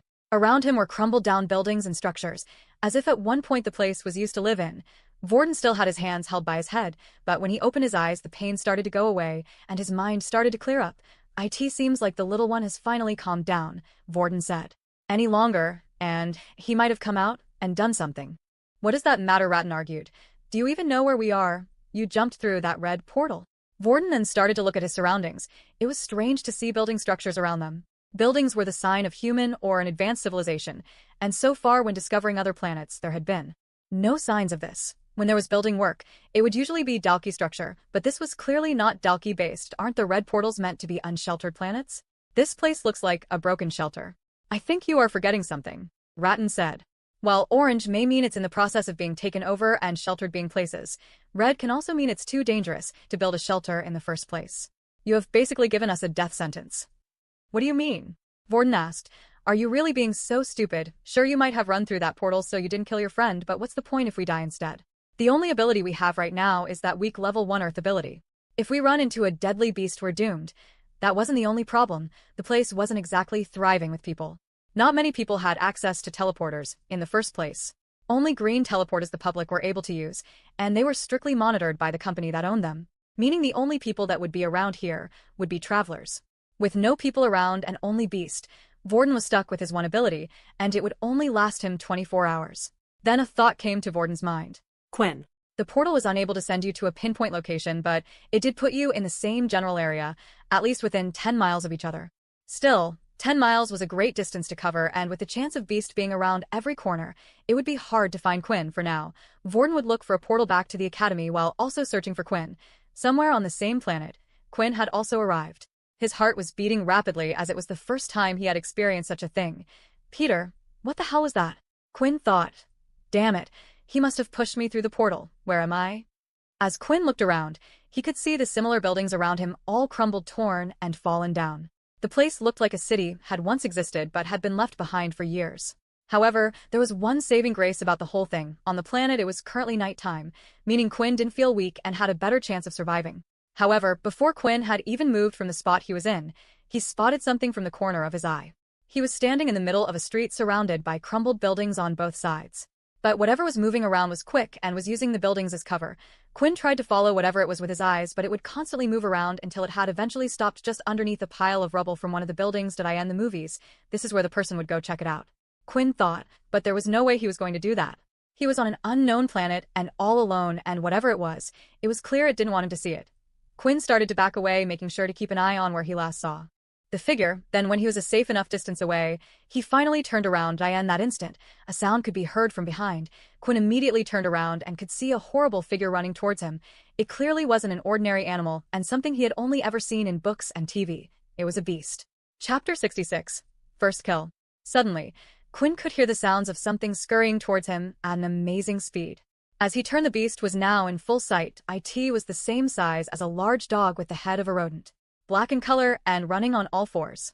He would have said it looked like a giant rat, however its body parts were muscular around its arms, while its body remained incredibly thin. So much so that the outline of its ribs could be seen. When the creature was a few feet away, it leapt in the air, and claws appeared from the creature's two front limbs. Quinn, almost out of instinct, swiped his hand, letting out a blood swipe. The attack managed to hit the beast, and sent it flying back. The attack had caused a large cut to appear on the creature's stomach, and black blood started to leak from the wound. While the beast was taking the time to recover, Quinn decided to use his inspect skill. Name: Raticlaw, basic tier beast. HP?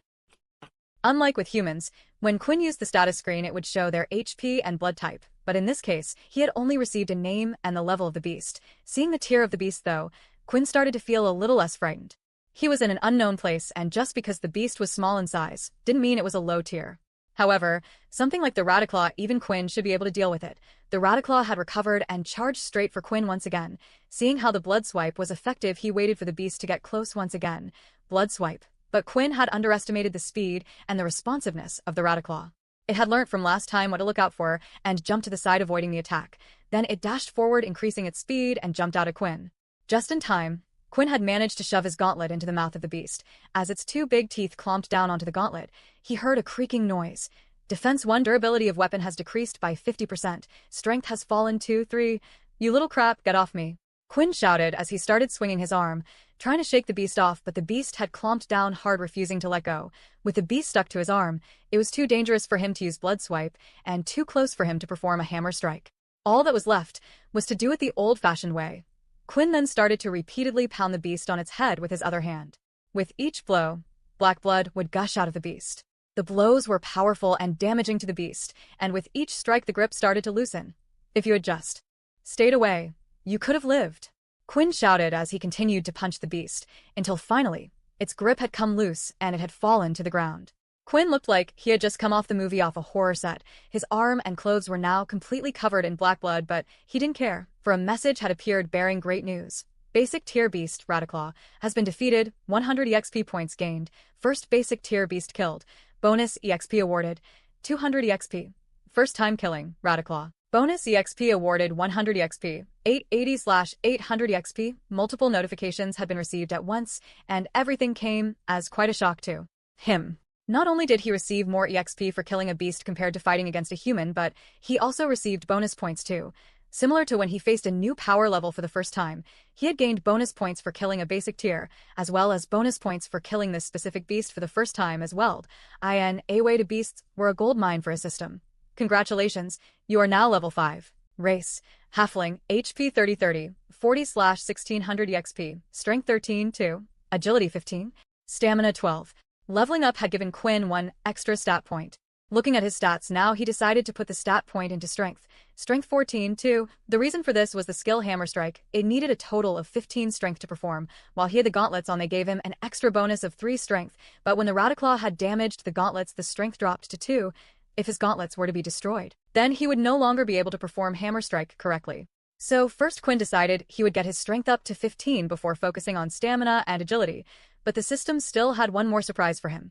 New skill unlocked, Blood Spray, Blood Spray. The user's palm must be open to perform the skill. From the user's palm, a spray of blood pellets will be realized, spreading out, covering a wide range. The closer the attack is to its target, the more damage it will do. Cost -5 HP. The skill reminded Quinn of a shotgun he used to watch from the old movies, where the small pellets would spread out, hitting multiple targets. The problem was the cost of the skill. 0.5 HP was a huge amount, and even with his blood bank, Quinn would have to be careful when using it. The plus side was that it was a skill designed to hit more than one opponent. If Quinn had Layla around, he would like to test the blood spray out, but he didn't know how long he would be stuck here, so it was best to reserve his HP and as much blood as possible. Quinn then walked up to the dead beast on the ground. He had punched the creature so hard in the skull it was indented and blood was leaking everywhere. Looking at the black blood, it didn't seem appetizing at all. He wasn't drawn to it like regular human blood, and it didn't give off a sweet fragrance either. Still, there might come a time where Quinn was required to drink it, so he needed to test it out. Inspect. Raticlaw blood. Blood is poisonous to the body. If consumed, 1 HP for every millimeter of blood consumed, it was expected. The signs were a giveaway that his body was telling him to stay away. I wonder, why does my body only accepts human blood? The system had been oddly specific when his body started to require blood. This made Quinn think that even the blood of animals wouldn't work, even though some were red in color, just like humans did. Of course, there was one person who did know the answers behind everything, and that was the blonde man in the video. The last thing he needed to do was rip or cut the body open and look for the beast core inside. It was a small crystal located in a different part of the body depending on the beast. This could be used to either create more beast weapon and armor, or even be sold for credits. Both of these would be a big bonus for him. Suddenly, though, the sound of something running was heard again. As Quinn looked up, the sight of 10 Raticlaws were running in his direction. Although basic tier creatures were weak, it was odd for them to travel alone, and Quinn had just gotten lucky. After struggling to face just against one, he knew he had no chance against 10. All he could do was run. He ran down the empty street, not knowing where he was heading, but the Raticlaws were fast and would soon catch up. That's when Quinn spotted a building, one that was far less damaged than the others. He went inside, but the space was still too large. He then spotted a stairway to his right nearby. After quickly running up the stairway and reaching the first platform, he stopped and turned. He knew he had no choice but to fight back. The staircase was narrower than the rooms, and he had the high ground. With his palm open facing downward, he was ready. Time to test you out. Chapter 67. Beast Crystals. Standing on top of the platform, Quinn had a clear view of the giant rat-like creatures coming towards him. He aimed carefully, and then when they were about halfway up the stairs, he activated his skill, Blood Spray. 25/30 HP. His arm jerked back as the skill activated, and a strong force of blood left his hands spreading out. The 5 rats out in front were sent flying back and toppling down the stairs. However, the shot had only hit the ones in front, and the rats behind quickly climbed over their fallen comrades. Quinn decided to head further up the stairs to create more distance between him and the rats, but then he could see there was a huge problem in front of him. Part of the ceiling from the floor above had crumbled and collapsed onto the staircase, blocking his way. There was no longer any space for Quinn to go up. He turned around, and the rats were just starting to ascend the second set of stairs. The rats from before were quick to make a recovery, and were behind them as well. This time Quinn held out both hands with his palm wide open. Blood Spray, the first spray of BLO. OD left his hands and knocked the rats over. Then when the group behind them started to ascend, he cast Blood Spray again with his other hand. 20/30 HP. 15/30 HP. The rats had fallen over and were badly hurt by the attack, but knew they would soon recover. There were several small holes over their body where blood would leak from, but they just weren't deep enough to cause any serious damage. He made sure to keep his distance away from them and stayed on top of the stairs. Although Blood Spray was good at hitting multiple targets, it wasn't as strong as Blood Swipe. Only the force of knocking them back was powerful. If Quinn was to get close, he was afraid that the rats might recover and surround him, so there was only one thing he could do. He started swinging his hands out rapidly, aiming carefully at each rat. Blood Swipe, Blood Swipe, Blood Swipe, as the red claw-like lines left his hands. At the same time, he could hear multiple messages ding in his head. Raticlaw has been defeated, 100 XP, 14/30 HP. Raticlaw has been defeated, 100 XP, 13/30 HP. The messages continued onward until eventually, all of the rats had been killed. Quinn then fell to the floor, on his knees gasping for air. The continuous use of the blood swipes along with his new skill blood spray had tired him out. 5/30 HP. Blood bank has auto-activated, 30 HP. 50 milliliters remaining in blood bank, 1040/1600 EXP. Congratulations. Blood swipe has reached LV2. After sitting down for a few minutes and recovering his stamina, Quinn was finally able to stand. He took a moment to take in all of the messages he had received. Only half of his blood bank now remained. As long as he didn't get injured, he only needed to consume 10 milliliters of blood every 2 days. This meant the remaining blood in his bank would last him a total of 10 days. He didn't know how long he would be on this planet, but he needed to be careful about using his skills. If he got into a situation where he needed to fight, he needed to use his fists and only rely on his blood skills in an emergency like in this scenario. Who knew if there was another human being on this planet? There were only 2 good things that had come out of the whole situation. The fact that his blood swipe skill had leveled up. There was no change in the description on how it worked, but assuming it had now leveled up, he hoped it was now stronger. If the system was like a game, then it meant the more he used the skill, the quicker it would level up. The only thing Quinn was unsure about was whether or not using the blood swipe in the game had helped it level up quicker. There was no way for him to tell, as there was no experience bar for his skills. The second good thing that had come out of this was the EXP he had gained.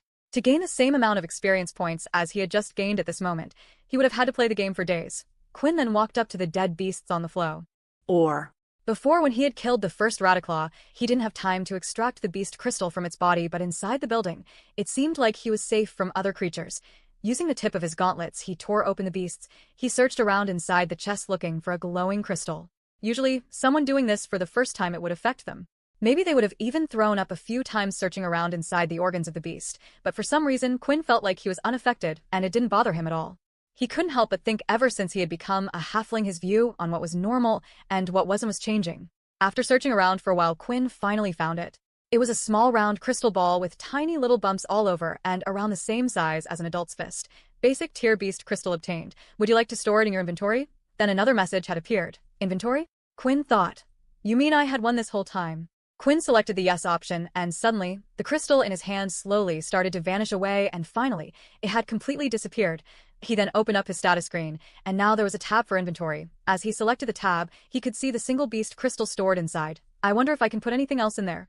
Quinn then tried using his mind to store his gauntlets into the inventory. If he could store weapons and other things, it would be really handy for future trips. He tried and tried, but nothing appeared from the system. Whenever he wanted to do something with the system in the past, all he had to do was think about it and it would work. But even taking off the gauntlets and touching them, thinking about the inventory while wearing them, nothing seemed to work. Although he was able to make the crystal he had obtained appear into his hand and back into the inventory at will, Quinn then went to extract the crystals from the remaining 9 rats. Each time he did, he found it easier than the last to locate it inside the body, and every time he held a crystal in his hand, the system message would appear. Basic tier beast crystal, 10. He had collected all 10 and couldn't help but feel pleased with himself. The beast crystals could be used to turn into beast weapons or beast armor, but looking at the rat-like creature, Quinn had no idea what it could be used for. Every beast crystal, depending what beast it had come from, had a different use, and you could try to figure it out from what the beast was like. For example, if a beast crystal was obtained from a large turtle-like creature, then it would most likely a defensive item could be crafted. Maybe it could be turned into a shield or even a good piece of chest armor. But regardless, even if the item created Quinn had no use for, the least he could do was sell the basic tier beast crystals.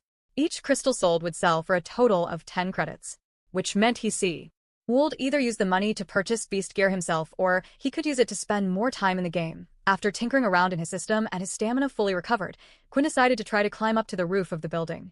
Even though the building he was in was safe, he was on a strict time scale and needed to find the portal back fast. He walked around and looked for any cracks and gaps he could see in the stairs.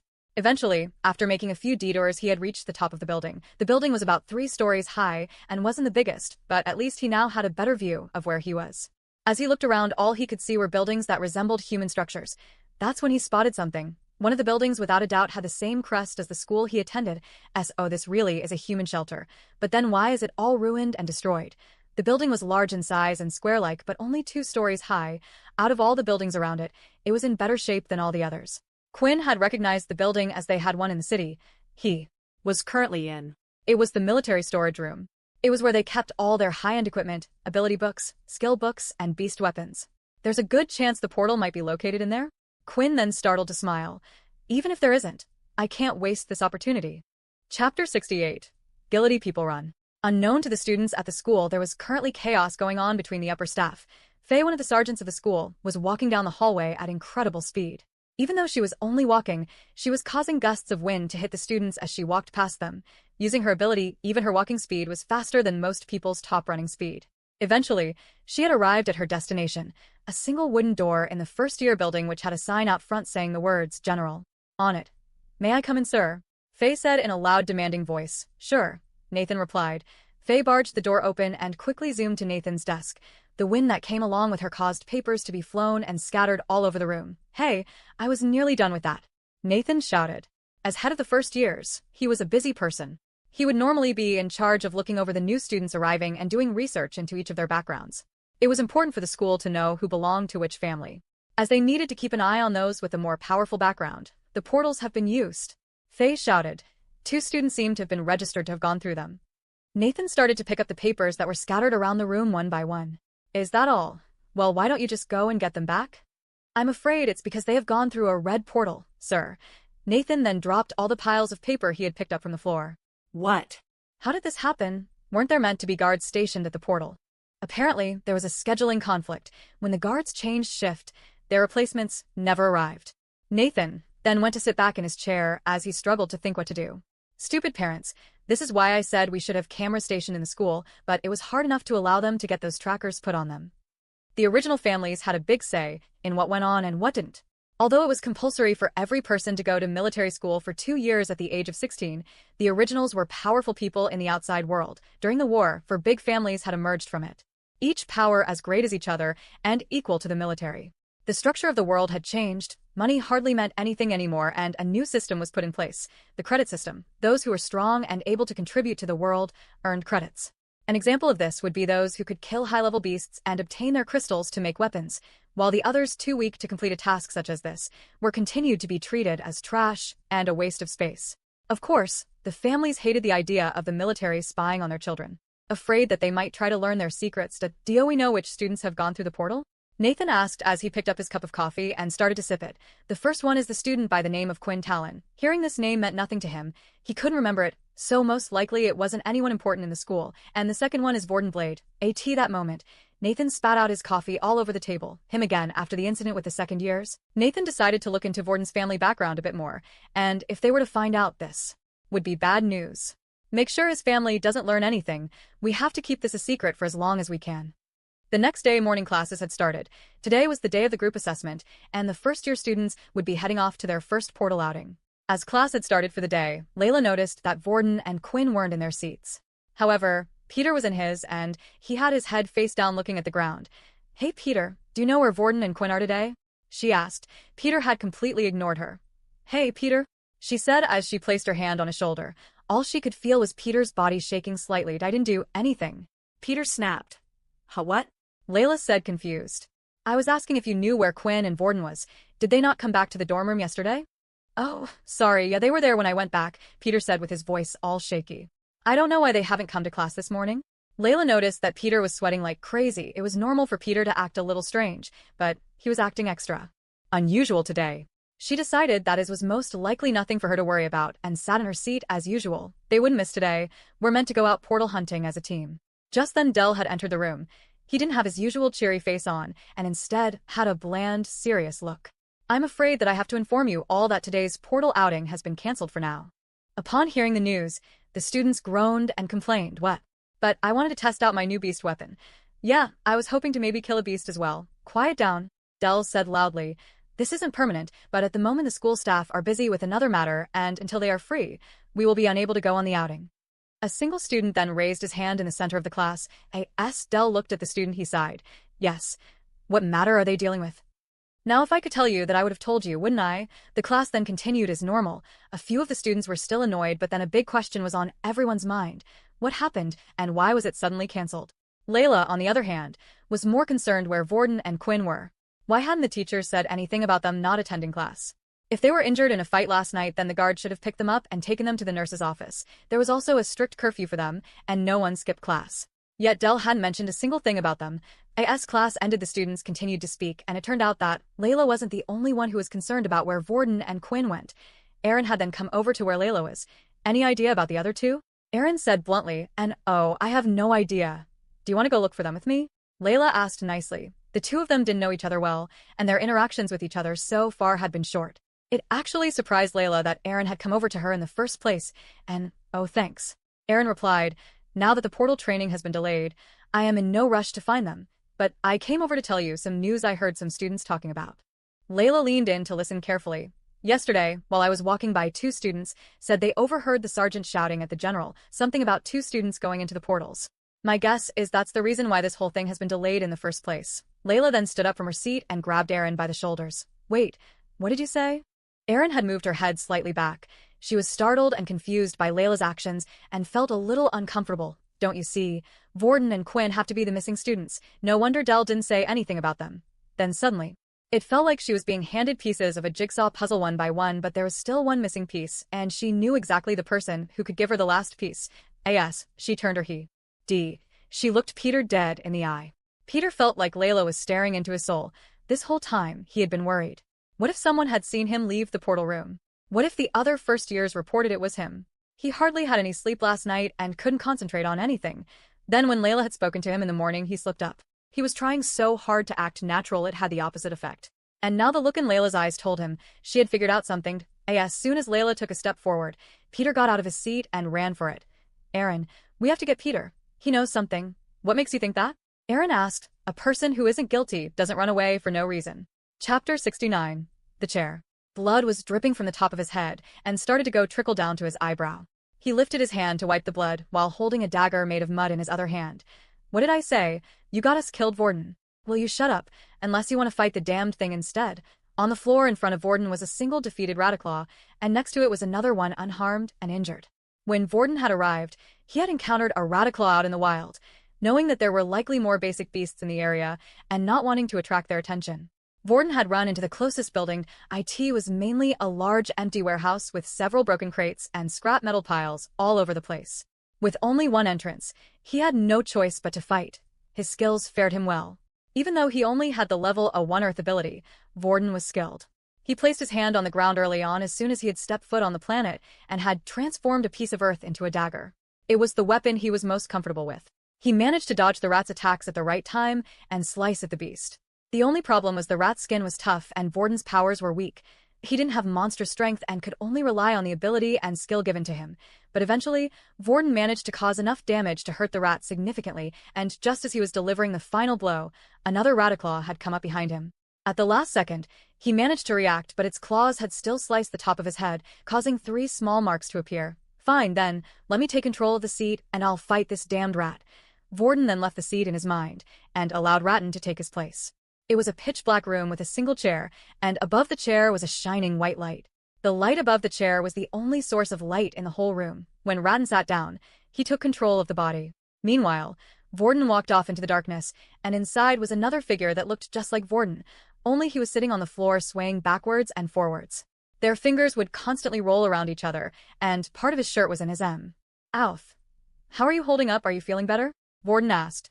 Yeah, is Quinn going to be okay? He said as he continued to sway backwards and forwards. I'm sure he's fine. You know he's special. We all did from the moment we first met him. The other Vorden lookalike then smiled. Special, just like Kaser was and Marlin and Fufu, but they all died as well. Vorden gulped as he could see the swaying getting faster. This time is different. Me and Ratton are here to protect you. You can stay here as long as you want, and when you're ready you can come out once again. Leave all the talk to me, all the fighting to Ratton, and we can do this together. The swaying started to slow down, and at the same time so did Vorden's nerves. As Vorden went to walk back to the seat, he could see that Ratton had already dealt with the beast rather quickly. The rat was covered in several earth spikes that were piercing through its body from the ground. Its back tail had been cut off and black blood was falling from its mouth. Did you really have to go that far? Vorden asked. That cheeky little crap ruined our body. I can't let it get away with that.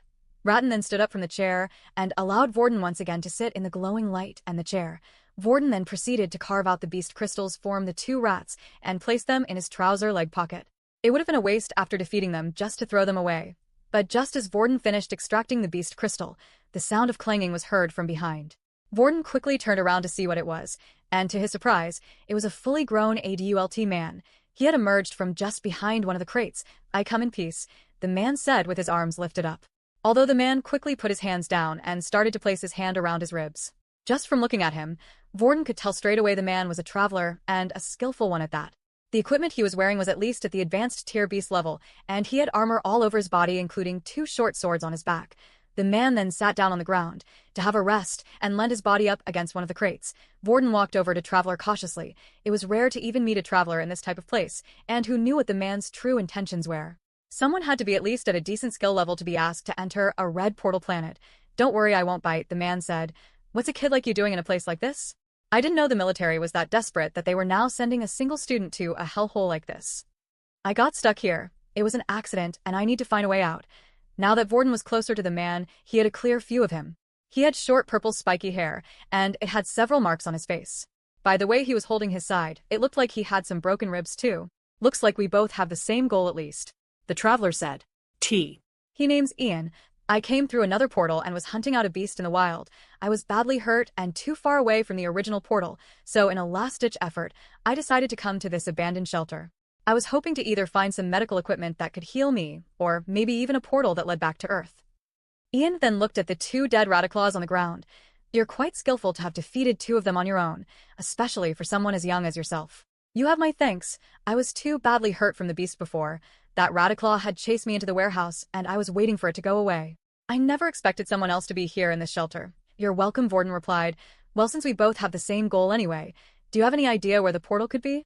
"Sure. There were a few buildings I spotted on my way over here. It's best if we check them out first." Vorden then held out his hand for a handshake. "The name's Vorden." Ian took out his hand and shook Vorden's hand. "I look forward to us working together." As the 2 of their hands connected, an energy started to surge into Vorden's body, and a smile appeared. Chapter 70. Intermediate Beast. A few hours had passed since Vorden had first arrived on the planet, and it seemed like it was still night outside. It was troublesome for him, and made it harder for him to spot beasts.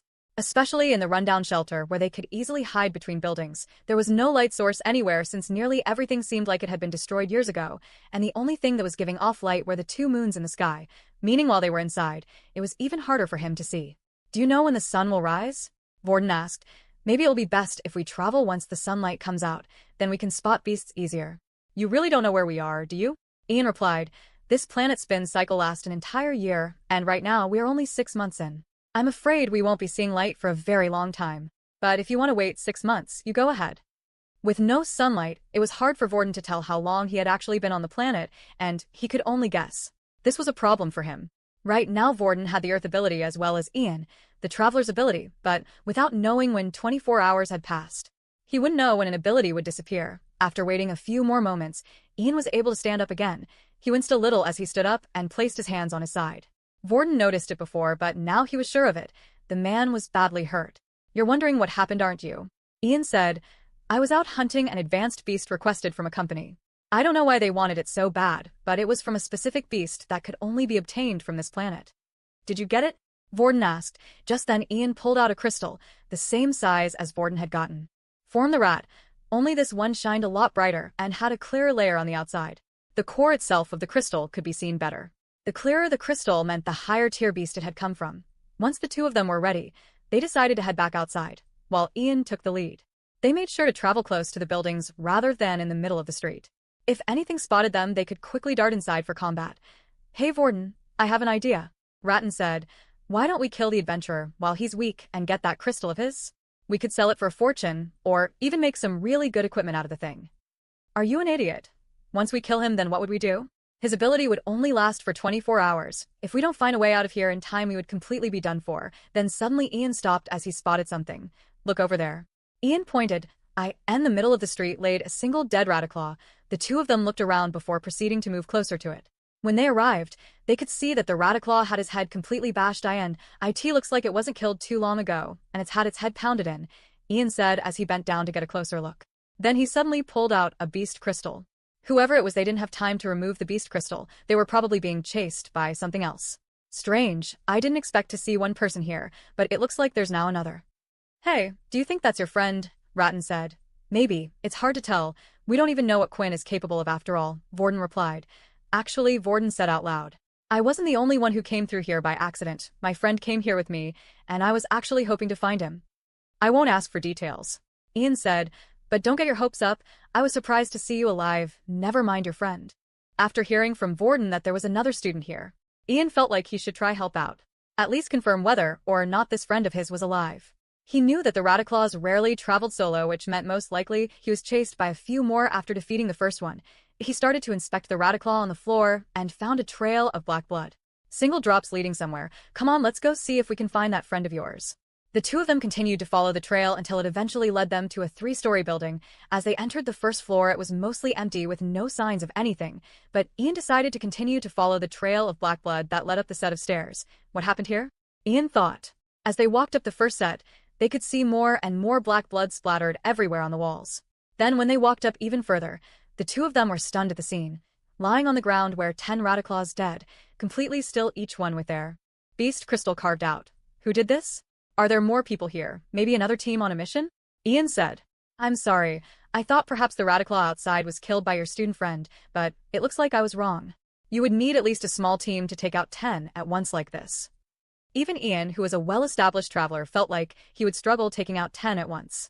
Although the beasts were of the weakest tier, it was hard to imagine fighting 10 of them and coming out unscathed. Do you still think it's your friend? Radin asked. Probably not, Vorden replied. But if there are others out there, I'm a little worried. Just where is Quinn? The two of them then decided to climb to the roof. This way Ian had a bearing of where he was and could decide where to go next. They stood on top of the roof and looked down. That's when the two of them spotted something. Get down quick, Ian said. As the two of them laid on their front, they slowly peeked over the ledge of the roof to once again confirm what they had seen. It was a beast that walked on 6 legs, 3 on each side. Its body stood upright like that of a human, while the bottom half was like that of a scorpion, but then where its head should be, there was a single large mouth for arms, and it had 4 large claws. It was a hideous beast that clearly wasn't from Earth. An intermediate beast, Ian said. As they continued to watch it, they saw the beast slowly enter into a building. Hey, what's that building? Vorden asked, as he noticed the building was in good condition. Could the portal be inside there? That's the storage room, Ian answered. I doubt the portal would be inside there. Usually those places get targeted by thieves and such, so they tend to not make the portal area so obvious, and even if it was in there, it would be best if we let the beast leave first. The way I am now, I would stand no chance against the thing. Chapter 71. Storage Room. The storage building was a single-level large floor, which resembled that of a hangar. The main purpose of the building at a shelter was to keep equipment such as mechs, airsh, PDS, and all sorts. They also used it as a temporary room to store things for travelers. Quinn had left the other building and slowly started to make his way to the storage room. He had no clue when the sun would rise and needed a place to stay for the night. After fighting the group of Rataclaws, he was feeling a bit tired. Not only that, but he was hoping that he might come across some treasures at the storage room. He just couldn't see the downside of trying to reach the building, but on his way he treaded carefully to make sure he didn't alert any more beasts in the area. As he walked through from building to building, he spotted a few Rataclaws feasting on something in the middle of the street. Damn, they're everywhere. They're just like rats back on Earth. Quinn thought if there was a single rat on its own, then he might have chosen to confront it, but All there were 3 of them out on the street, he didn't want to risk it. The experience points gained from killing a beast was tempting, but to fight 3 at once meant there was a chance he would either have to use his blood spray, or at least his blood swipe skill. Quinn continued to head towards the storage building until finally he had arrived. At the front, there were 2 large steel doors which slid open. Afraid that they might make a lot of noise and attract unwanted attention, he decided to walk around the building to see if there were any other openings or entrance. After walking around the side of the building, he had no such luck, but as he nearly reached the back of the building, he started to hear strange noises. He slowly crept down the side, making sure to make no noise. With his back hugging the side of the wall, he peeked out to take a look. It seemed like there was another Rataclaw, only this one was squealing and on its back in pain. Its cries were weak, and he wondered just how long had the beast been there for. After waiting a few moments, there was no sign of any other creatures. He came out from the side of the wall and walked up to the injured Rataclaw on its back. As he got closer to it, the Rataclaw snarled at Quinn and tried to swipe its claws out, but the attacks were far too slow, and the beast could hardly move. Still trying to kill me even in this state, Quinn thought. As he got closer, the beast continued to swing its arms out towards Quinn despite it not being able to move. Its legs had been crushed by something, and it had a large wound on its stomach. Let me put you out of your pain. He walked up to the beast, and with a single blow to its head, it had died. 100 EXP points gained, 1140/1600 EXP. As Quinn looked at the back of the building, he could see a small hole in one of the corners. Did the Rataclaw come out from there? Before entering, he gulped at the thought that perhaps whatever injured the rat might be inside. Crawling on his front, he had reached the hole and tried to pop his head in. It was big enough for a human to fit through, but what he was afraid of was inside the building. If he entered the building, there might be 100 of those things, or something that was stronger than the Rataclaw itself. Quinn crawled forward to the entrance of the hole and started to look into the hangar. although the hangar contained no light source and was completely void of light from the moon. His vision allowed him to see clearly inside. After scouting the area for a while, it seemed like there was nothing inside, but of course, he couldn't be sure. He thought about it for a while, but in the end, the possibility of getting a new beast weapon or something amazing was too tempting for him. He crawled through the hole and entered into the hangar. As he stood up onto his feet, he was quickly disappointed by the state of the hangar. Nearly everything inside had been destroyed, and just piles of scrap metal and rubbish remain. In addition, there were no PDS, mechs, and no beast weapons. Whatever was left was unable to be used. However, the building was large, and Quinn wouldn't give up just from his initial view. He started to walk around the hangar for a while until eventually there was a room stationed in the corner. It was hard to tell how big it was, but it seemed like it went the whole length of the hangar, and on closer inspection, it looked more like a large container. He walked up to the room, and there was a single steel door with a passcode device next to it. The door was military grade, which meant even those with abilities would find it hard to break it down. Perhaps it was the reason why no one so far had been able to enter, including the beasts, but it was clear to him that whatever was in the container had yet to be destroyed, and most likely whatever was inside was important stuff worth locking. Should I try hammer strike on it? Quinn looked around the hangar. The ceiling was high, and the roof was made of metal. If he was to perform hammer strike in a place like this, the sound would just echo out. However, Quinn didn't want to give up that easy. All that stood in front of him, and his treasures, was a single door. There must be something he could do. He looked at the passcode on the side and pressed 4 random digits before pressing the enter button. Beep. Of course, I'm not that lucky, he thought. Right now, Quinn was desperate and wanted to try everything. He thought perhaps if he was to use the inspect skill, maybe it would give him some information. Inspect, a passcode machine which is linked to a steel door. Entering the right combination to the door will successfully open it. Just as Quinn was about to give up, another notification sound was heard in his head. Inspect skill is now level 2. Inspect skill will now display more information about objects, humans, items, and more. Ever since his blood swipe skill had leveled up, Quinn was sure his other skills could level up too, but he never thought about his inspect skill too much while using it. Looking at the lock again, his gut was telling him to try it. Inspect, a passcode machine which is linked to a steel door. Entering the right combination to the door will successfully open it. Please touch the lock for more information. Quinn then did as his inspect skill said and touched the lock. Nothing happened, but then he used the inspect skill one more time, a passcode machine which is linked to a steel door. Entering the right combination to the door will successfully open. The combination to the door is 253-672-5364. Quinn immediately tested out the number the system had given him. Beep, catching the door then made an unlocking sound and swung open. Chapter 72. Inside the container. Seeing that the intermediate beast was patrolling around the storage room, Ian and Vorden had decided to go to a different part of the shelter. As Ian said, it was most likely the portal wasn't there in the first place. Even half the portal was in a red zone. The portal on the other end still had to be placed in a safe place to make sure either beast from the other planet didn't enter it or destroy it. Of course, a party or a group could bring a portal with them to get back to their own world, but these were very expensive. Someone at Ian's level didn't have one of these devices, because once they had been set up, they were unable to be taken back with them. It was a one-time use device. Any ideas of where the portal might be? Vorden asked, and my guess is somewhere underground. It's safe from most of the beasts that way. Most likely they have a special building that looks like any other and a secret entrance. Wait, so are you saying we just have to keep going into buildings? Well, we can rule out all the residential buildings. They wouldn't be able to build a large enough base under those, and any of the small buildings or dangerous areas you can rule out as well. There are only so many big buildings that would be large enough to store a big base under. The two of them continued to look into building after building, but there was no luck or no sign of a secret room. Eventually, they had entered what looked like a library. Although most of the books had been destroyed, and several of the bookcases had fallen over as well, that's when a loud grumbling sound had come from Vorden's belly. I guess we have been traveling for a while now. Why don't we rest here for the night? It doesn't look like there are any beasts here, and we can build our own fortress, Ian said. The two of them then went up to the second floor of the building. There were large holes and broken down walls on the first floor, which made it easy for beasts to attack them. Once they had reached the second floor, the two of them started to lift up a few of the bookshelves. It seemed like Ian had the ability of super strength, seeing how easily he moved the heavy bookshelves, but Vorden knew that wasn't true. The reason why Ian seemed like he had extra strength was actually from the beast armor he was wearing. Certain beast armor, once above the basic tier, had special properties. If the user was able to activate these properties, they could increase the base strength of the user, giving him more power, extra speed.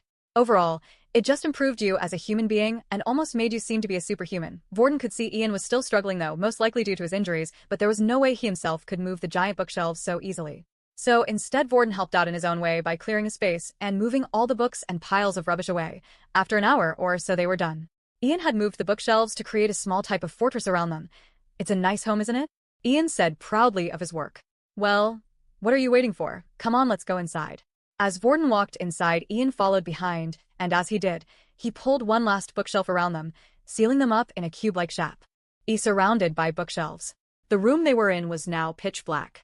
Ian then punched part of the bookshelves with his fist, creating a hole in all four directions, letting in a little bit of light, but more importantly, it was used to let them peek through and see if any danger was coming towards them. He then pulled out a little small stone from his pocket and placed it on the ground in the center of the room. He tapped the stone once, and a warm orange light started to shine from it. The light wasn't very strong, but in the small dark room, it made a huge difference. Here, take this, Ian said as he handed a small circle pill to Vorden. Did I ask this a food supplement? Vorden asked. Yeah, I'm guessing if you came here on accident you don't have any with you. Vorden looked at the pill before shoving it down his throat and into the stomach. A food supplement was a pill that contained all the things a human needed to live. As long as a person took one pill of these a day, they no longer needed to eat. Although it gave the human enough calories and vitamins, it did nothing in terms of water content. You would still need to find your own water source. Luckily in the shelter, it seemed like the waterworks in nearly every building was working, so it wasn't a problem for Ian and Vorden. You get some sleep and I'll keep watch, then we'll do a little switch later on, Ian said. Sounds good. Yeah. As he heard the sound of the door unlocking, a grin appeared on his face that couldn't be contained. I love you, system. I swear I'll never talk badly about you ever again, Quinn said as he stepped into the container. But as he stepped in, his hopes of finding legendary beast equipment or stashes of beast crystals were soon lost. The room was simply filled with shelves of books, nothing else but books. However, as soon as Quinn picked up one of the books closest to him, his mind was quickly changed. Earth Ability Book Level 1. Unable to learn, would you like to convert into 10 EXP? It was a container room filled with ability and skill books. Although Quinn was unable to learn the ability, he immediately converted the book into EXP points. As soon as Quinn decided to convert the book into EXP, it started to vanish in his very hands as if it was disintegrating. A sensation was felt form inside, and finally, the message had appeared. 10 EXP gained, 1150/1600 EXP. After absorbing the first book, Quinn started to pick up book after book. After going through the books, Quinn found out that a level 1 skill book would give him 5 EXP points, while a level 1 ability book would give him 10 EXP points. If he had already absorbed that book again, the system wouldn't even pop up with another message. It was a shame since most of the books inside the container were Earth books that the military had the most control over.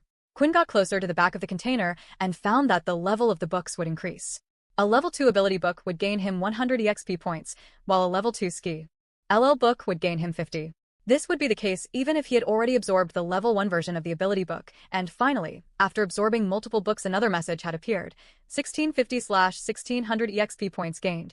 You are now level 6. Chapter 73. Skillbook Grinding. After leveling up, Quinn immediately put his stat point into strength, and now without his gauntlets, his strength was at 15, meaning he would be able to perform the hammer strike skill with or without the gauntlets. As Quinn looked around the room, there were still several books he hadn't even touched yet. The place really was a gold mine for him. He went on to the next set of shelves. With it came a new set of books. He placed his hand on the first one, and it was the first level 3 ability book he had come across. Level 3 Earth Ability Book. Unable to learn. Would you like to convert into 1000 EXP? Quinn placed the book down and picked the book up, making sure he had heard the system right. But once again, the numbers he had received were correct. The level 3 ability book was offering him 1000 experience points. Without hesitating, he had decided to absorb the book right away. 1050/3200 points. Quinn then picked up the skill book right next to him, and as though it too had offered him 500 EXP points. So far it seemed like a skill book would offer half the amount of points that an ability book had to offer.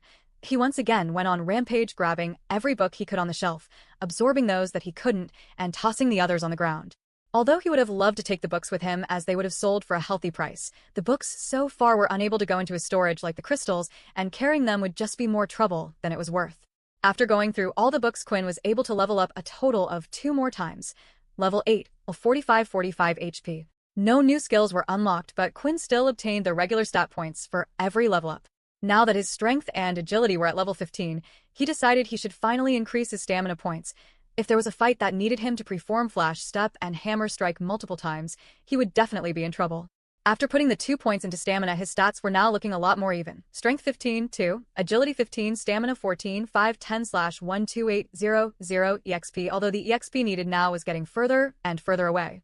Which made Quinn think if there was even a cap to his leveling, or would the EXP amount increase so much so that it was no longer possible to achieve. Quinn had now nearly touched every single book that was in the storage room. Unfortunately, the highest ability Quinn was able to find so far was a level 3 ability book. The further he went into the container, the higher the levels, but for the last few shelves, it didn't seem to be the case. It seemed like they were just duplicates of the other level 3 ability books. As Quinn picked up one book, the system message didn't go off. It was because it was a level 3 Earth ability book that he had already absorbed. Hey, maybe Peter could use this? Quinn thought that it was only one book. Quinn was sure he would be able to carry it safely with him. But as soon as he thought about Peter, a memory entered his mind, and it wasn't a good one. Peter was the whole reason why he was in this place, and he still didn't know how long he was going to be here or if he would even be able to survive. To be honest, Quinn was just trying to make the best out of a bad situation at the moment. As he thought about Peter, anger started to enter his mind and body, and he ripped the book up. He was willing to hear Peter out if he ever got out of here alive, but Quinn would no longer help him. If someone like that betrayed you once, for whatever reason, it only meant there was the chance that the same thing could happen again. Then, as Quinn looked around the container, he noticed there was one shelf at the very back of the room where he hadn't been yet. He didn't bother going over there yet because it looked empty from a distance, but as he got closer, he noticed there was a single book that had been placed on there. As he touched the book on the shelf, a new message appeared. Level 6 ability book, Shadow Element. After seeing the first message appear, Quinn couldn't wait to see how much experience points a level 6 ability book would give. Perhaps it would finally shoot him up to level 10, and he would unlock the use of the shop in his system. But then something unexpected had happened. Ability is compatible with system. Would you like to learn? Out of shock, Quinn dropped the book back onto the shelf and took a step back. Out of all the books in the room, it was the first time he had ever received a message of this kind. He wasn't even sure it was possible, but the system was clearly telling him he could learn the ability. Then Quinn started to think back to the name of the ability, Shadow Element. It was something he had never even heard of before, and Quinn was quite knowledgeable about the abilities of the world. He then picked up the book once more just to make sure, and the same message had appeared. After thinking about it for a long time, he decided he would try to place the book in his storage. It had worked with the other books previously, but he thought it might work with this one, and, to his surprise, it worked. The ability book was safely put into his system storage with his beast crystals. Before learning the ability, Quinn wanted to make sure he could find out more about it first. Maybe then he could find out why it was compatible with his vampire system, and if so, maybe there were other abilities that would be compatible as well. If that was the case, Quinn didn't want to rush into things. Usually, a human being was only able to use one ability for their whole lives, and it could be the same for him. As he continued to level up and get stronger, he hot about it more and more. His system wasn't an ability. The book that was gifted to him by his father wasn't an ability book, but it had completely changed him. He was no longer human, but something else altogether, and it was why his abilities had worked inside the game, and why he had received the option to learn another ability. This was the only conclusion he could come to. After storing the book away, he decided to close the door to the container unit and remain inside. It was safe here, and he was starting to feel tired. At least he knew the container was strong enough to protect him from whatever beast remained outside. He laid down on the floor, and in an instant closed his eyes. Chapter 74. Fight or Wait. His body was pressed against the cold, hard floor. His eyelids slowly started to open, and all he could see was a white light. For a moment while Quinn was sleeping, he had forgotten about everything that happened, but as soon as he looked around him and realized where he was, and he knew that everything wasn't a dream. Right now he wasn't at the school but was on a completely different planet miles away from home. As he stood up and started to stretch, there was no way for him to tell how long he was out for, but his body felt good. It was a surprise that he slept so well on the floor without a bed. Without realizing it, he was more exhausted than he thought. Not only physically exhausted for fighting against a beast, but also mentally exhausting. The constant fear of the unknown was a terrible thing that slowly would eat away at him. Your hunger grows. Daily quest complete. Avoid direct sunlight for 8 hours. And at last, the system message had appeared.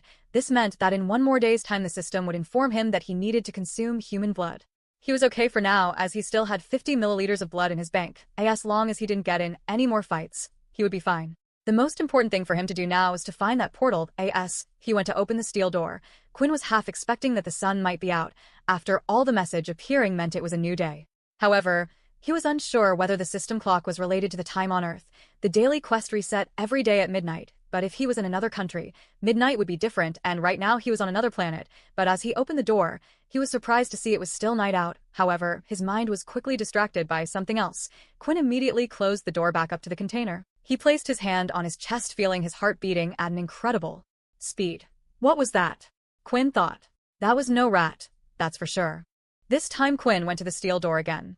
He placed his hand on the metallic handle once again and slowly opened the door to take a peek, and as he did, a large beast stood inside the hangar, with the body of a human but the bottom half of a scorpion-like creature. Quinn couldn't make out what it was. From the human half of its body, it also had 2 claws on each side. Inspect. With his new inspect skill, it seemed to now work at a greater distance. Scordana, intermediate level beast. After finding out what little information was available about the beast, Quinn quickly closed the door once again. Although Quinn had grown 3 levels while inside the container, he still felt like dealing with an intermediate beast would almost be impossible for him. The weakest of intermediate beasts were at least 10 times stronger than a basic tier beast. Of course, this would depend on the beast, for there were some beasts that were just easier to deal with than others no matter what tier they were at. But looking at the creature, Quinn could tell it would be a tough battle. Instead, he decided to remain inside the capsule until the beast had eventually disappeared. It wasn't here when he first entered, so there was always the chance it could leave. After waiting for what felt like a considerable amount of time, he decided to open the door once again to check if the beast was still there, and unfortunately it was. That was when Quinn noticed something else that was in the hangar that wasn't there before. There were 3 round objects right next to the Scordana placed in a pile of scrap metal. Are those eggs? Quinn thought. Inspect. Scordana eggs, intermediate beast level. As he saw the eggs, a horrible thought had entered his mind. Quinn hadn't noticed them before, meaning she must have just laid them out while he was in the container, or they might have been hidden somewhere. But the first was more likely. Now the fact that her eggs were here meant the beast would protect them until they hatched, or at least it wouldn't be moving for a while. Quinn had 2 options. He could continue to wait in the container hoping that the mother would have to go out and hunt for food for herself in a while, but beast bodies were completely different compared to humans. Sometimes a single meal could last them weeks before they had to go hunting again for another one. This felt like a risky option for Quinn, for he himself was on a time frame. Then there was the second option. If the Scordana had just given birth, then there was a chance she was weaker compared to usual. With the second option, he had to make a decision as soon as possible. The longer he waited, the more chance the beast had of recovering. In the end, Quinn gritted his teeth and stepped out of the container. Before even thinking of fighting against the beast, he would try his best to sneak out. The entrance to the front of the hangar was completely destroyed. The beast, when entering, had ripped apart the 2 metallic doors before coming in. The problem was the beast was blocking that exit, but that still left Quinn with a small hole in the wall from where he had entered.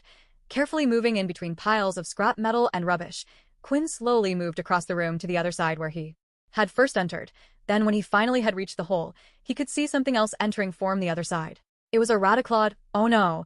As soon as the Rataclaw pulled its body through the small hole, it immediately looked up to see Quinn.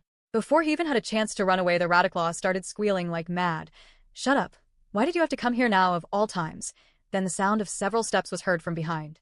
Quinn didn't have to turn around to know what it was, but he did so anyway, and as he did, a giant claw was swung down towards his head. Flash step. At the last second, Quinn preformed his flash step skill, avoiding the claw, but he couldn't say the same for the Rataclaw. It had been completely hammered and smashed to the ground in a single strike. Did I guess we're doing this then? Chapter 75. Not a game. Now that the Scordana had spotted Quinn, he had no choice but to stand his ground and fight. In a red portal planet, there would be more dangerous and higher-tier beasts than an intermediate one, but although he could make a run for it and head outside, the commotion caused might attract even more dangerous beasts, and that was the last thing he wanted. Looking at the squashed Rataclaw, he could tell the beast was powerful, and he needed to avoid getting hit by those claws. Already using the flash step had taken a considerable amount of stamina, and at most, he was able to perform it one more time during the fight. As the scorpion creature turned, it immediately started charging forward. Hoping to scare it away and do some damage, Quinn let out 2 blood swipes. This time the attack was more powerful than before. The lines looked thicker and larger as they left his hands. The level 2 increase in the skill, on top of his extra stat points in strength, had really improved the attack. However, the scorpion wasn't stupid and covered itself with its 4 claws blocking the attack. As the blood swipe made impact, the scorpion was pushed back a few steps, but no damage could be seen, not even a white scratch mark on the claws. Damn it. The scorpion's claws are an exoskeleton. An exoskeleton beast meant that the beast's skeleton was on the outside, making the outer shell incredibly hard. As Quinn looked and inspected the creature even closer, he could see that every part of the beast was covered in some type of shell, apart from the upper body. That was the beast's weak point, and that's where he needed to hit. With a plan set in his head, Quinn charged forward once again. The scorpion opened up its 4 claws ready to attack. The first claw came down. Swiftly, he was able to dodge the attack. Then the next set of claws followed. Avoiding the claws was difficult, but right now Quinn was in full concentration mode. As the 4th claw came out to attack him, the beast's body was now wide open. Then as Quinn readied his hand to cast his blood swipe skill, he felt a sharp pain in his back. As he looked up, he could see something connected to his body, and when he followed it, it went behind the beast at a tail that wasn't there before. The beast then lifted Quinn with the tail and chucked him hard up against the wall. As he fell to the ground, his HP had taken a huge hit. 1345 HP. As Quinn looked into his stomach, he could see a large puncture had been created and blood was quickly flowing out of his body. Critical hit. 1245 HP, 1145 HP, 1045 HP. as the blood continued to leak out of Quinn's body, so did his HP. In order to stop his HP from continuing to drop, he had no choice. Blood bank, 10 milliliters have been used, 40 milliliters remaining, 15/45 HP as he absorbed the blood. The puncture in his stomach slowly started to heal, but it wasn't going to be enough. He needed more blood, and with a Skordana charging towards him, he needed it fast. Just use it all. Blood bank empty. 35 to 45 HP. With his health nearly full, his wounds had healed up almost instantly, and Quinn was able to move once again. Looking at the scorpion, he noticed the tail truly wasn't there. Is able to take it into his body and out at will. This is going to be a pain. If it wasn't for all the levels up he had received while in the container, he would have already been a dead man, and with no more blood bank, Quinn was unable to take another blow. There were no more second chances. Hoping to stop its charge forward, he threw blood swipe after blood swipe. The beast held up all four of its claws and crossed it against its body, protecting it at all times, but the beast was powerful and continued to push through despite the blood claws coming towards it. It got closer and closer, but Quinn never stopped using his blood swipes. 30/45 HP, 28/45 HP. A battle of strength was being displayed between the two. The red swipes were powerful and started to knock the beast back, and eventually, even the claws started to crack, but neither of them gave up. 13/45 HP, but Quinn couldn't keep it up. If he carried on using the blood swipes, then he soon would completely run out of HP. He had no choice but to change his plan. When the beast was close enough, finally the tail was revealed from above. While its claws covered and blocked its body from the swipes, its plan was to attack from above with its long, large tail. As it fired its tail downward, just before the tail could pierce Quinn again, flash step, suddenly, Quinn was no longer in front of the scorpion and now was directly behind it. He gathered all his strength from the bottom of his body. It rose up into his fist, and as he slammed down his foot, at the same time, he pulled back his hand and released all the power he had into his attack. Hammer strike. As soon as the blow had hit the beast's soft human upper body, a large hole was created. It was around the size of a human head, and a chunk had been taken out, allowing him to see completely through the beast to the other side. Then a few moments later, the beast had collapsed to the ground, and so had Quinn, completely exhausted. As he lifted his hands, his gauntlets had completely shattered. They were too damaged from the Rataclaw's bite from before, and it was unable to take the impact of his hammer strike. The gauntlets no longer gave Quinn the extra attack power it did before, but it was hard for him to be upset for long, for a number of messages had appeared. Skordana has been killed 1000 EXP, first intermediate beast kill 5000 EXP. First Skordana killed 2000 EXP, 8250/12800. Although now that Quinn was a higher level, it took a considerable amount of EXP to level up once more. Right now he had a serious problem. His health was incredibly low, 13/45 HP, and with his blood bank empty, there was no way for him to heal it back to normal. Then a thought had come to his mind. If his system was like a game, if he leveled up, would his health heal back up? As he looked around the room, he noticed the 3 eggs still there in the metal pile heap. After waiting a few moments for his stamina to rise back up, he walked up to the dead Skordana's body. He had no hard feelings tearing the beast's body apart as he looked for the beast crystal inside. Before, the old Quinn might have shown compassion and been respectful, but the fight he just had was showing him that even on other planets, the strong ruled. Before, even when he got bullied at school, it was never like this. Of course, the strong ruled at school, and he couldn't do anything about it, but he never came close to dying. He just took several beatings, but for the first time, he truly felt like he was close to death. Finally, after tearing and rummaging through several limbs, the beast crystal was obtained and stored in his system once again. Now Quinn looked at the eggs in the room. As he went forward, he lifted one of the eggs. They were large and about the same size as football. He took a few steps back before lifting it into the air and slamming it into the ground. Black blood had been splattered all across the floor, and a little half-grown scorpion could be seen inside. Skordana egg killed 1000 EXP. First Skordana egg kill 2000 EXP, 11250/12800 EXP. To Quinn's surprise, the system had counted the egg as a new beast kill, so he also received the bonus points for that too. He then went over to the over 2 eggs and threw them both to the ground similar to the first one. Skordana egg killed 1000 EXP, Skordana egg killed 1000 EXP. 13250/12800 EXP. Congratulations, you are now level 9, 13/50 HP. As Quinn looked at the information displayed, for the first time, he was unpleased with a level up. The system hadn't given his health back like he thought it might have done. Although his HP had increased, nothing else had changed. It made him realize that although his system was like a game, it wasn't. This was real life, and the next message made him realize that even more. Your hunger grows, you can no longer suppress your need for blood. Your HP will decrease by -1 HP every hour until you have consumed human blood. Chapter 76. Find the portal. Due to Quinn's energy and most of his blood being used in the fight earlier, his body was now no longer naturally healing itself. He was too hungry to heal and would need blood. As Quinn looked at his system, a certain number stuck out to him, and it was all he could hear in his head. The number 13. With 13 points, that's 13 hours before I reach 0, and that's only if I don't use any of my skills or get injured along the way. He was really struggling with what to do. Should he sit and wait? Perhaps the school would send someone after him. Or should he walk around and try to find the portal? If he did, there was the chance he could run into more beasts on the way. I have no choice. I have to try to find the portal, Quinn said. This was his only option. In reality, he would have liked to think the school would have sent someone after him. This might have been the case if Quinn had a strong family backing him, or he was a potentially high-level user, but Quinn was none of those. He was an orphan with no family backing, and the school still believed he was a level 1 user, someone with no ability. Why would they bother risking their lives for someone like him? It just didn't make any sense even to him. He had no choice but to soldier on. Before leaving the hangar, Quinn had to think hard about just where the portal would be. All he knew was that they had to place it somewhere safe. Somewhere the beasts wouldn't be able to get to it. The shelter was a big place though, with many buildings. It wasn't as big as the city the school was in, but still big. To get from one side of the shelter to the other, it would take him at least 2 hours, and that was walking at a decent pace. As he walked through the city, he decided to tread very carefully. Even if he came across a basic tier beast, it would cause all sorts of problems for him.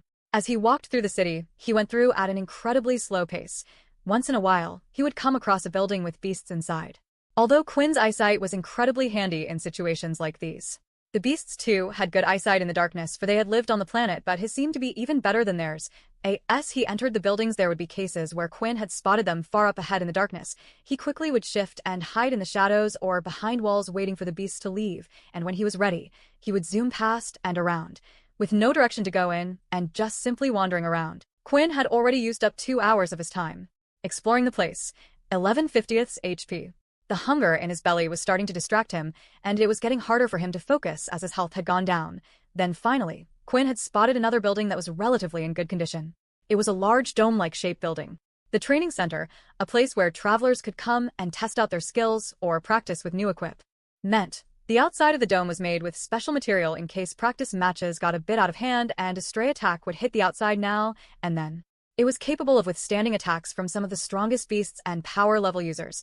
And oh wonder it's in good condition, Quinn said as he looked at the building. It was the only other place Quinn could think of where the portal could be kept safe. The place was large and had a sturdy outside that was yet to be destroyed. As Quinn got closer to the dome building, he noticed there were several mechs stationed outside that had been destroyed. Their cores completely ripped out. Mechs were a powerful device used in the war, but to power them they required an incredibly powerful beast crystal of a high-tiered. It was a strange thing because the higher power levels preferred to use their own abilities, while the lower power levels could never afford to use such a thing. Most of the mechs were used by the military or private companies that hired low-level travelers to operate the thing. However, it was a double-edged sword for a low-level traveler. Usually they would come with contracts. If the mechs were ever destroyed, then the user would be asked to pay for them. Of course, a low level in their whole lifetime could never afford to pay back something as expensive as a mech, causing them to forever be a slave to the company. Just another one of the changes that had happened after the war with the Dalki. During the war, humans were brought together to fight the common enemy, but once the treaty was signed, the greed of humans were shown.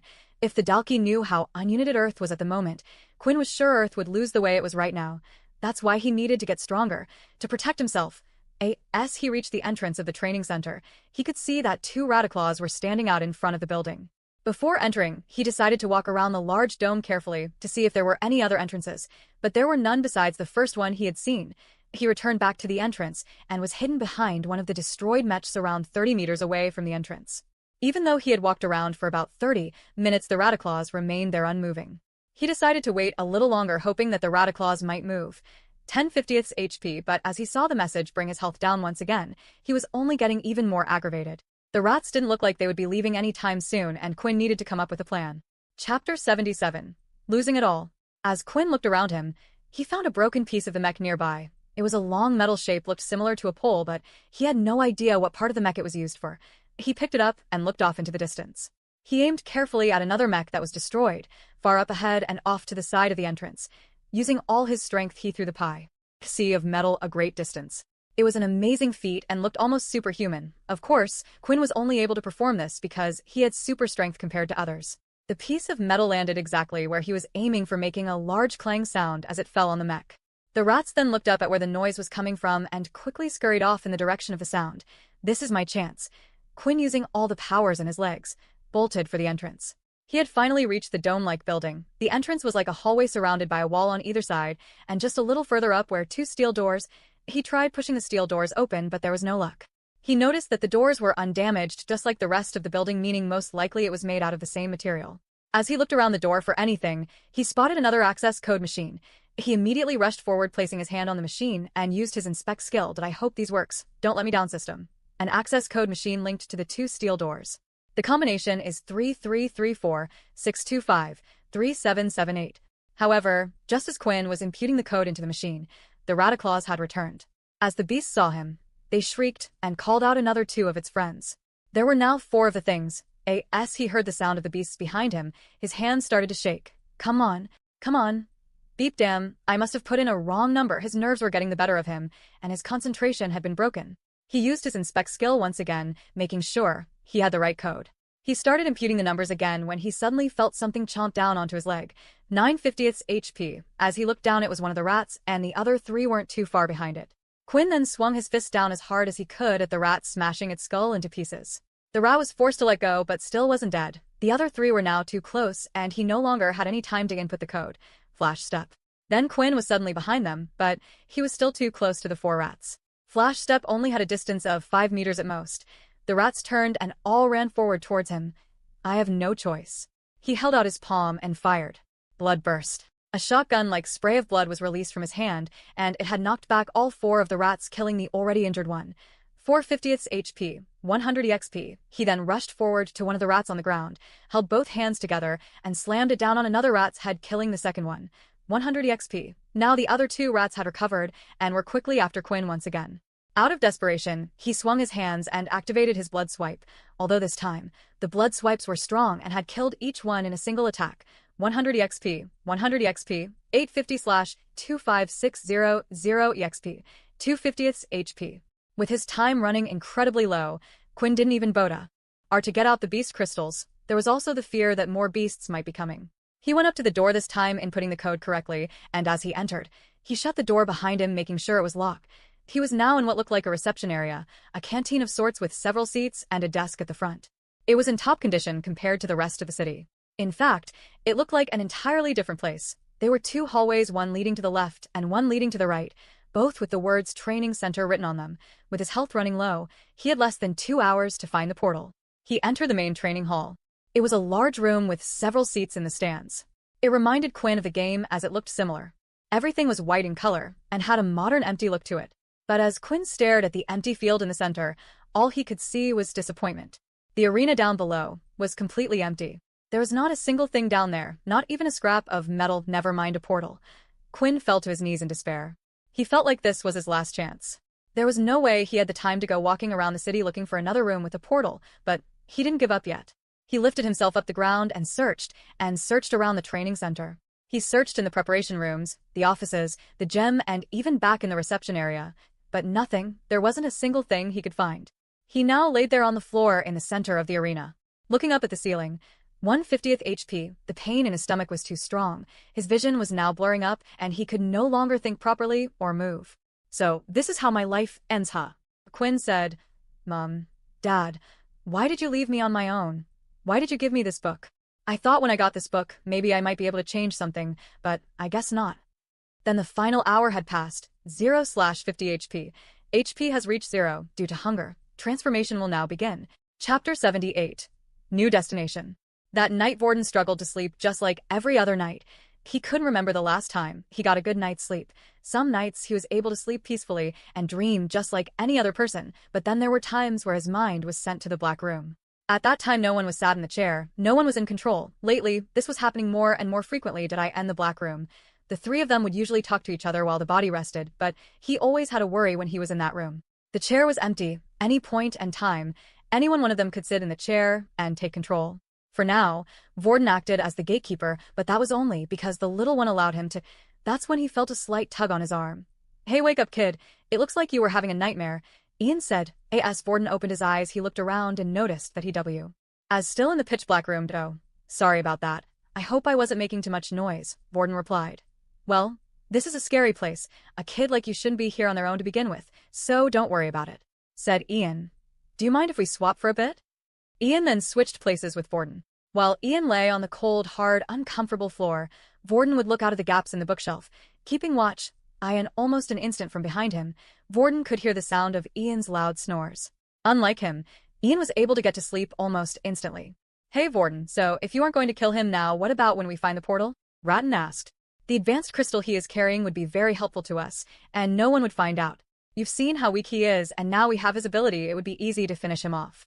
While I'm in charge, nobody gets hurt, Vorden replied, getting annoyed. Fine, but one of these days when we're in trouble, I won't be coming to help you, and when he sees you're doing a bad job, I will be put in charge instead, and I am not going to let you decide a single thing. When doing nothing, it was hard to tell how much time had passed. Vorden didn't even know how long he had been asleep for, and with the sky always showing black, he had no way of knowing. After waiting what felt like an entire day, it seemed like Ian had finally woken up. As he lifted himself off the ground, he continued to wince in pain and hold onto his ribs. I'm telling you, I can't wait to get home, Ian said. Vorden turned around to look at Ian. Seeing that he was struggling to get up, he offered his hand once again and pulled him up from the floor. But as Ian got off the ground, his face suddenly dropped. In one of the holes he had made, all that could be seen was a single large eyeball looking through. Ian immediately went to his waist and grabbed a small dagger, throwing it at the beast's eye.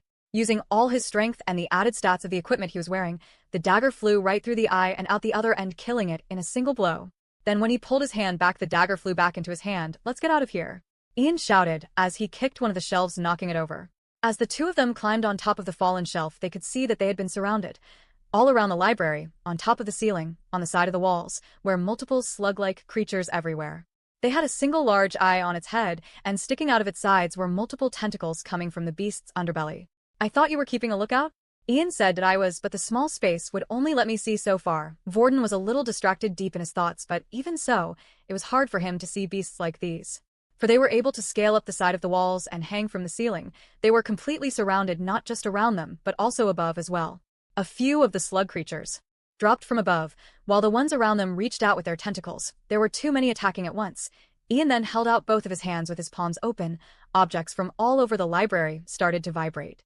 Slowly they were moving along and coming towards him as if they were being pulled by an invisible force. Then shards of metal from all over came flying towards the two of them at an incredible speed. Stick close to me, kid, Ian commanded, and Vorden did as he was told. The pieces of metal from all over the library and a few pieces from outside had come towards the two of them and formed a ball completely made out of scraps of metal surrounding the two of them. The beast from above fell on top of the metal ball, but no damage was done as they slid off. The tentacles from the slugs outside started to attack and made dents in the ball. Loud clanging sounds could be heard from inside as they continued to attack.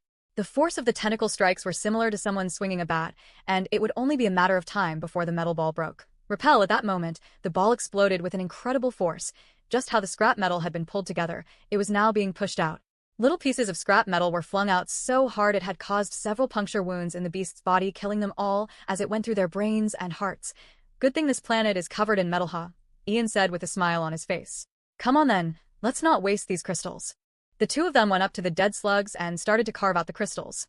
At that moment in time when the slugs had surrounded them, Vorden had tried to activate his earth ability that he had gotten from Peter on one of the beasts, but there was no such luck, which meant that he had at least been on the planet for 24 hours now. However, he still had Ian's ability handy. Touching him in the library had reset the time frame, so even if Ian was unable to fight or they got separated, Vorden would still be able to use the ability for another 24 hours. After gathering the crystals, Ian had handed Vorden half of them. Here, take it, I didn't do anything. Look, these are only basic tier crystals. I could earn these in my sleep. Fine, Vorden said, although Vorden had agreed. He had no space to put the crystals anywhere. He hadn't brought a bag, a pouch, or a storage unit with him. After all, it was an unexpected visit. For now, Ian said he would keep the crystals until they returned back to Earth. Finally, it was time for the two of them to leave the library and search for the portal once again. The two of them made sure to not attract any beast on their way, and to their luck they hadn't come across any more dangers. Then finally the two of them spotted something. You see that? Now if I was going to put a portal anywhere, I would put it in there, Ian said, pointing at the large dome building. What is it? Vorden asked. It looks like a training center. That's exactly what it is, and it looks like it was well built. The beasts around here haven't even been able to scratch it, and it's big enough to build a secret base underneath. The two of them continued walking forward with their next destination in sight, the training center. Chapter 79. Entering the center. Just outside the large dome-like building, Vorden and Ian were preparing to enter. The front of the dome was an open field filled with all sorts of junk. It looked like a battle had taken place outside. They carefully made their way along the field of broken rubbish and mechs, keeping cover while inching their way closer and closer to the entrance. After looking left and right for any beasts nearby, and seeing that there were none there, they decided to make a dash for it. As they ran forward, they reached the hall and moved towards the door but stopped just outside, as something had caught their eye. Ian bent down to have a closer look at something lying on the ground. More dead Raticlaws. Another group of them. Ian then dipped his finger into the black blood. Even though it was slightly dry, it seemed pretty new. It doesn't look like they have been dead for long. Looks like someone's already in there. Vorden didn't want to say anything, but he was hoping that it was Quinn. However, as he walked past the dead Raticlaws, if it really was Quinn, it seemed like the secret he was hiding from Vorden was bigger than he thought. A passcode machine? Vorden said as he spotted it off to the side of the door. Do you know the combination? Are you kidding me? How the hell would I know?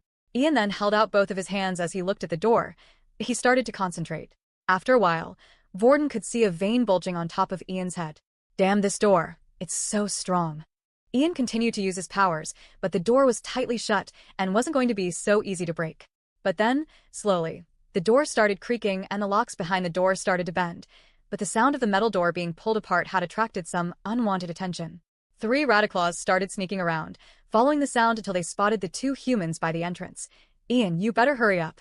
Just deal with the rats yourself. Ian shouted. As Ian put more strength into opening the door, part of the door started to bend. But as it started bending, the loud clanging only attracted more unwanted attention. Soon another 4 Raticlaws joined. There's too many. Vorden then quickly turned to the door and held his hands out as well. What are you doing? At least hold the back or something. Ian said, but suddenly, the door was easier to move than before. It was being much more responsive. As Ian looked at Vorden, he could see he too was visibly sweating. It couldn't be. With the 2 of them using their powers, they were finally able to tear the door apart, creating a hole just large enough for them to get through. They quickly ran forward and jumped through the small gap. Now inside the building, they turned back around and held out their hands once again, focusing all of their power. The Raticlaw closest to the entrance leapt forward, and its head had just managed to get through the hole. Close. Damn it. Vorden shouted. Just then, the door bent back, sealing the hole and slicing the Raticlaw's head off. A loud thump was heard as it hit the floor and slowly rolled away. The 2 of them, now inside and with the door shut, noticed something. It was incredibly dark inside the training center. There were a few small white LED lights that were placed on the floor up against the wall, but other than that, the lights above were completely out. As Ian took a step forward, he could hear the sound of glass cracking. Now, why would someone go to the trouble to take out all the lights? Ian said, these places are built to last hundreds of years with the power they have, and the outside looked like it was untouched. Maybe it was the person who came in before us? Maybe. Here, take this, Ian said, as he chucked over a small pebble-like item. Vorden noticed that it was the same item that he had used when they had made their temporary shelter in the library. As Vorden tapped it once, a small orange glow emitted from the stone and surrounded him. What about you? Ian then pulled out another stone, tapping it before putting it on his waist. Now, are you going to tell me about what just happened, or are you going to keep that secret as well? Vorden let out a little nervous laugh. And oh, secrets. My ability allows me to copy other abilities. I copied it when I saw you use it at the library. Vorden had no reason to lie to the man. He already knew he could use the same ability, and what were the chances that Vorden had the same rare ability as the man? However, Vorden wasn't going to reveal the fact that he needed to touch the man to copy his abilities. That part he would keep to himself. That's kind of cool. I wish I could do something like that, Ian said. Come on, let's go. Vorden was surprised by the man's actions. He thought he might yell or complain that he had done something without his permission, but this was something that he hadn't experienced before. The 2 of them continued to walk along the dark hall. For now, there was only one direction they could go, and the LED lights helped lead them the right way. Pissed, hey Vorden, this is your last chance, switch with me now, Radin said.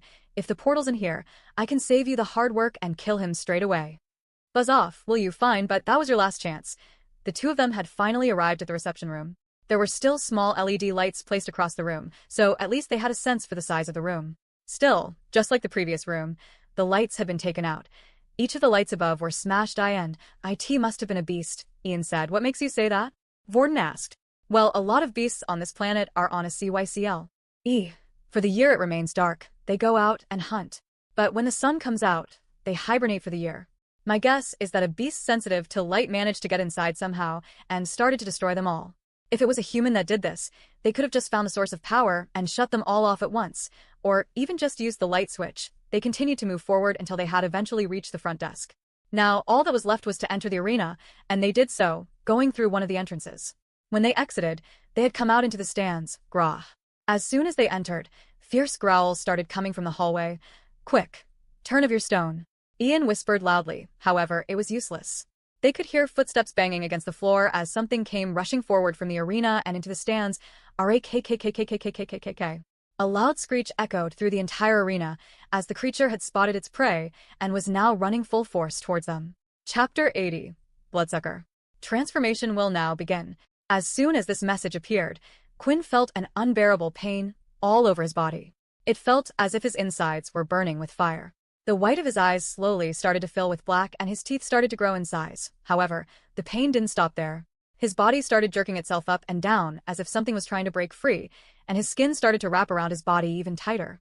The features of his bones started to show more and hair was falling from his head. Your mind is unstable. Your bloodlust has reached its maximum level. You are now a crazed bloodsucker. All stats will be doubled. Health will be halved. While in this form, all blood skills are unavailable, although he received message after message about what state he was in. Quinn was unable to read any of them because his consciousness had fallen apart. A humanoid figure remained. But what was now? Standing in the middle of the arena was no longer human. The creature left standing had a bald scalp, claw-like hands, the teeth of a monster, and a hunched back.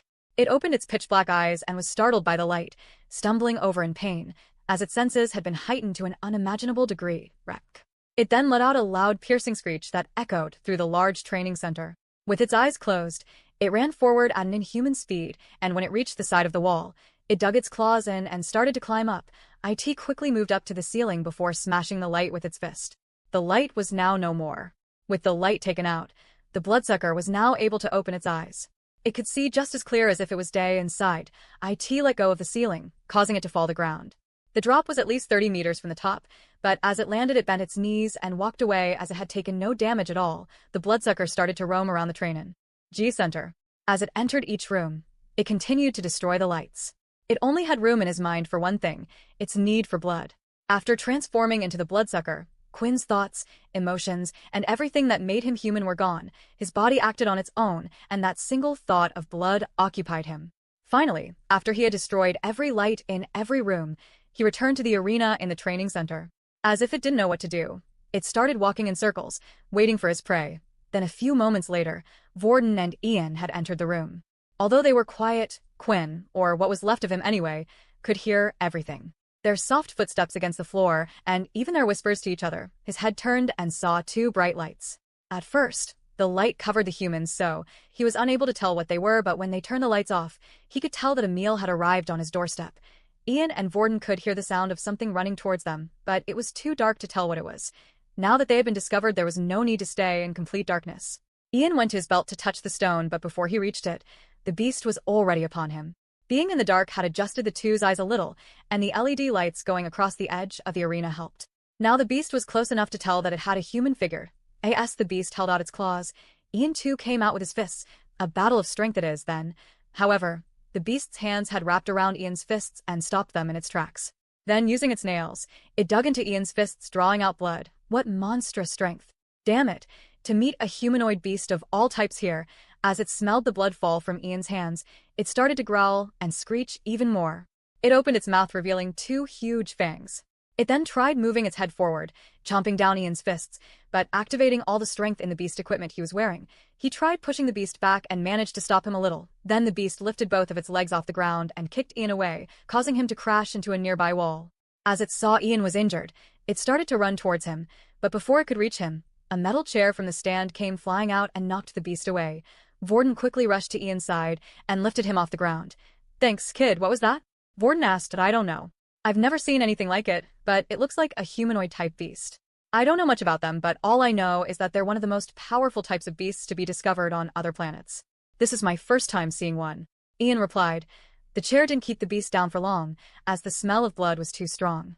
It attracted the beast, and as soon as it got up from the ground it immediately started running in the direction of the two again. "Turn on your light stone." Ian S.A. ID. Huh? Quick the light stone. As the two of them turned on the light stone, the beast suddenly stopped. It covered its eyes and backed away from the two. "It looks like I was right," said Ian. "That beast must have been the one to take out all the lights. It looks like it's super sensitive." But the two were foolish, thinking the light stones would be enough to keep the bloodsucker away from its prey. The beast didn't need to rely on its eyesight to know where the two were. The smell of Ian's blood was enough. From the stands, it started to rip out the chairs and proceed to hurl them at the two. Luckily, the chairs were made out of a metal material, so Ian and Vorden were able to repel them away. The chairs continued to be chucked at an incredible rate as each one was ripped from the stands. Then the beast decided to rush forward with its eyes closed. As it got close to the two, it started to attack them blindly. How does it know where we are? Ian said. Vorden, get out of there. Radin said. What do you mean? Vorden asked. Can't you see? The beast is only attacking Ian. Something is attracting it to Ian. With Ratin's words, Vorden decided to break away from Ian and ran down to the arena floor, and just like he said, the beast had completely ignored Vorden and continued to attack at Ian. We have to help him. Ratin, switch with me. No. Ratin replied, we could die. You had your chance before. It's time you learn your lesson. Get out of this one yourself, Vorden. Then a new voice was heard from within. I will help you. Ian and the beast continued to do battle. Unfortunately for Ian, the only source of metal he could control in the arena were the chairs, and it took him some time to attract those things toward him. He would rip 2 chairs out from the stands and would use them as shield blocking the beast's attacks. However, every time the beast would hit with its fist, it would completely tear through the chairs. The attacks were too powerful. Then the beast leapt through the air with its fangs wide open. Ian had no choice but to shove his forearm into the beast's mouth, hoping to avoid a fatal blow. He screamed in pain. Blood is being consumed. 10/100, 14/100. Ian could feel the beast sucking onto his arm. He wanted to push and hit the beast off him, but as soon as the fangs penetrated his skin, it felt like he was under a paralysis effect, and his body was unable to move. 25/100. As the beast was busy feasting on its meal, it was unable to notice the sharp object flying towards it. Like a spear, a flying metal object had come out and pierced the beast's shoulder. The blow was fast and powerful, enough to knock him off. As Ian stood up, he looked into the center of the arena and could see Vorden standing there surrounded by multiple metal chairs from the arena. I just want to find my pet, Quinn, the little one said. Chapter 81. The Little One vs. Bloodsucker. The paralysis effect from the bloodsucker was slowly starting to wear off, and as it did, Ian lifted himself off the ground to have a look at just what was going on. In the center of the arena, the area was lit up by the small glowstone where Vorden was standing, but he wasn't just standing there on his own. He had multiple chairs that had been taken from the arena surrounding him. How is he able to use the ability so well already? Even I would struggle to do something like this if I was in top condition. Didn't he only copy my ability a while ago? As the bloodsucker lifted himself off the ground, he pulled the metal object that had been lodged into his shoulder and dropped it onto the floor. 20/25 H. Brack. The bloodsucker snarled out. Its attention was now fully focused on what had caused him pain. Instead of going in straight for an attack and charging in though, the bloodsucker dug its claw into the wall and started to climb upwards. How are we meant to see him now? Said Vorden. It's too dark and the beast can attack from anywhere. I have no time to play games. The little one said. He lifted his hands and started to crumble up each of the chairs into several metal spikes all looming above his head. Then he waited. The beast jumped down from above, and as soon as the little one could hear and see him, he immediately repelled all the spikes in that direction. However, as the beast was falling through the air and the first spike came towards him, it spun around and grabbed the spike, throwing it back at an incredible speed, but the little one had prepared for this too. He had already gathered a pile of chairs from the arena and mushed them together to form a shield. He placed this on the ground so he could easily pick it up when needed. As the spike came towards him, he lifted the shield, but what he didn't expect was the blow to be so powerful that the spike had managed to still penetrate the shield he created, which was at least 6 inches thick with metal chairs. Ha! Ratin started laughing. Looks like I really missed out on this one. Did you see how strong it was? I would have loved to deal with this guy. Vorden, you would have been killed within seconds. Although the beast was able to throw back one spear, while in the air, he was unable to move. The other spears that were targeted had managed to penetrate him, going through his body and sticking him to the ceiling of the dome.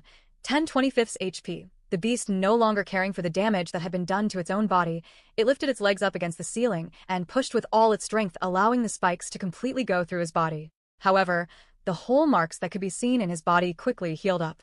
Although it didn't add to the beast's health, it would still allow him to fight as if he had never been hurt. He landed in the arena stands and began hitting a few chairs as he landed. As soon as it stood up, it began to rush forward recklessly towards Vorden's direction. This thing, why isn't it dead yet?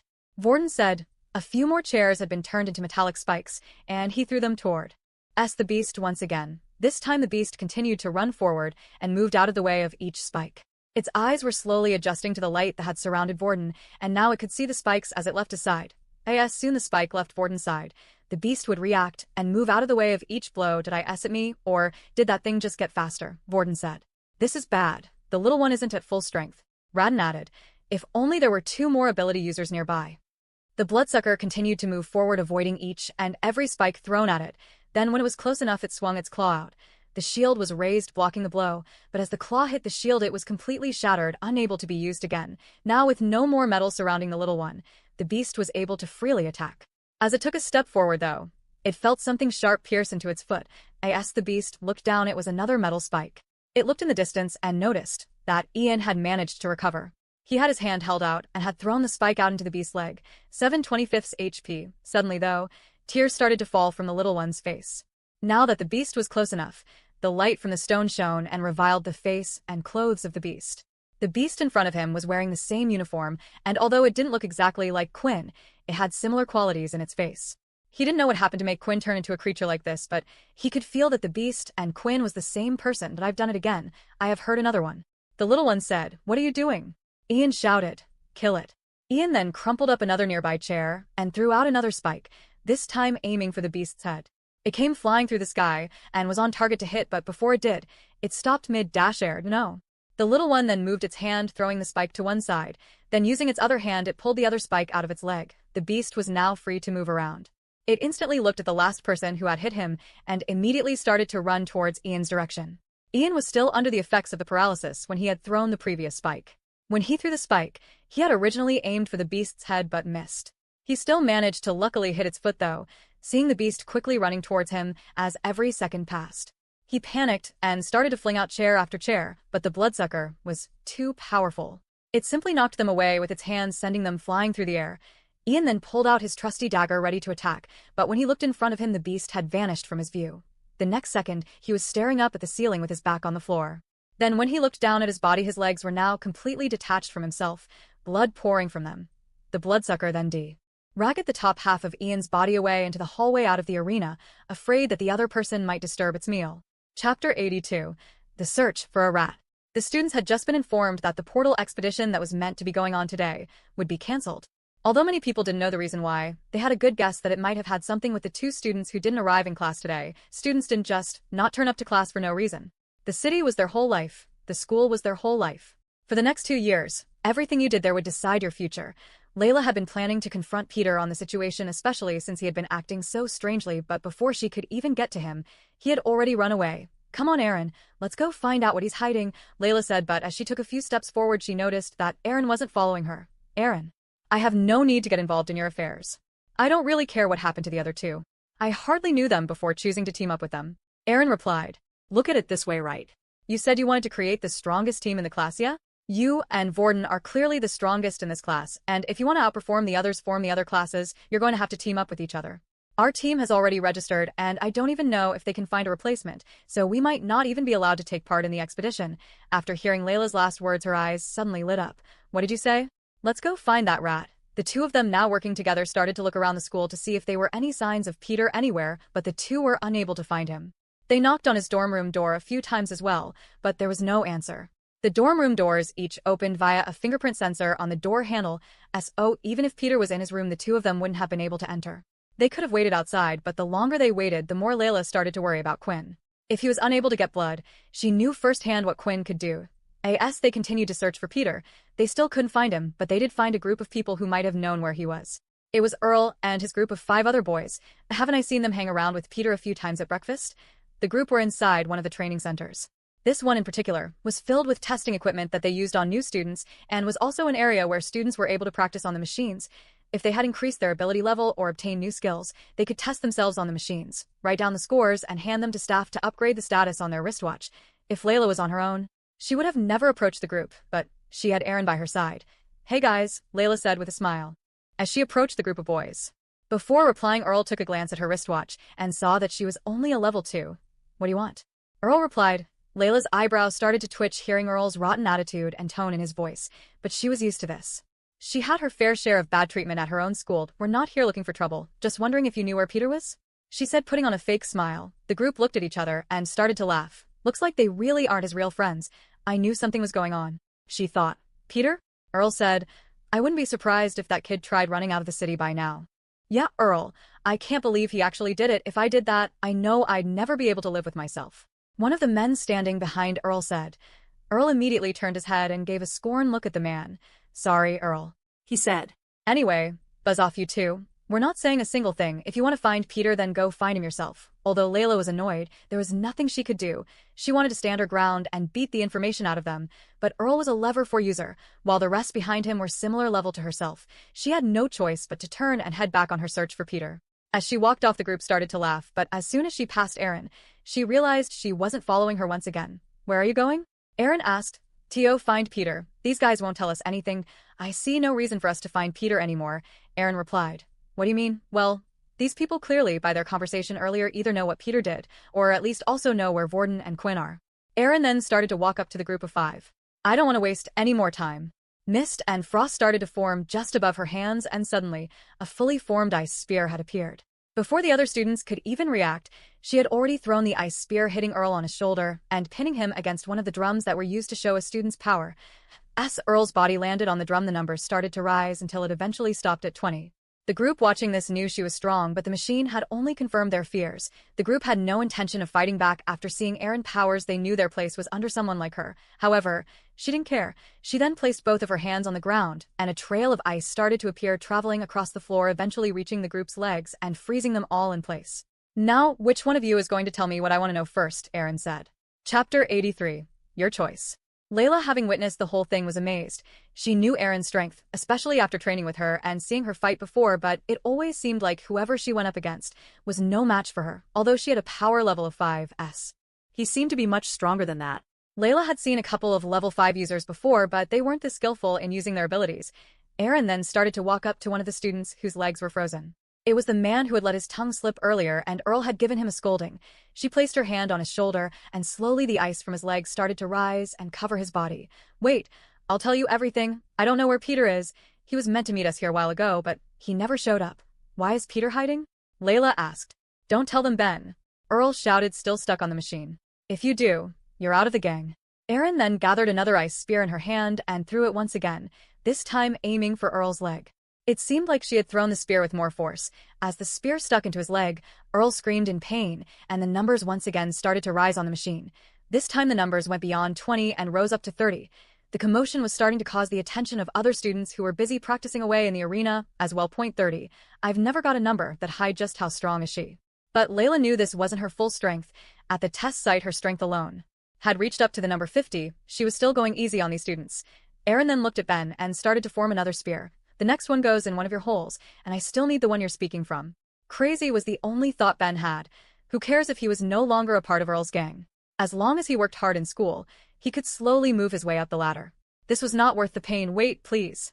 Peter, we're not sure exactly what happened, but we heard he pushed Vorden into a portal. That's all we know. We don't know why Quinn is missing as well. Of course, Earl was the one who was behind everything. He and his group had given Peter the instructions to push Vorden into the portal. When they had heard the news that 2 students were missing and confirmed Vorden was one of them, though Peter had done what he asked, unknown to them, Peter hadn't actually pushed Vorden but Quinn instead. After hearing their answers, Aaron did as she said and walked away from the group. Wait, aren't you going to free us? Ben shouted. The ice will melt in a couple of hours, or maybe someone in the room with an ability can help you. That's your punishment for making me wait instead of telling this girl what she wanted straight away. As Aaron walked off, exiting out of the training center, Layla quickly followed behind her. Thanks for that. That wasn't for you. I just hate it when guys think they're better than us. Better show people like that their place. Although Layla didn't completely agree with Aaron's methods. She knew she wasn't the type to abuse her power to those who were weaker than her, but Layla had something else on her mind. Did Peter really push Vorden into the portal? And if Quinn was missing as well, did that mean he went in after them? She dreaded the thought that there was the chance that the 2 of them could have ended up on some unknown planet. Even worse, she feared that Quinn might have grown too hungry and had no choice but to dine in on his friend. Just then, though, as the 2 of them were about to exit through the doors, the door opened inward, and a familiar face was seen. It was Peter. Immediately seeing Layla standing there, Peter went running off, but Aaron had reached out and grabbed him by the collar, pulling him back. She then slammed him up against the wall.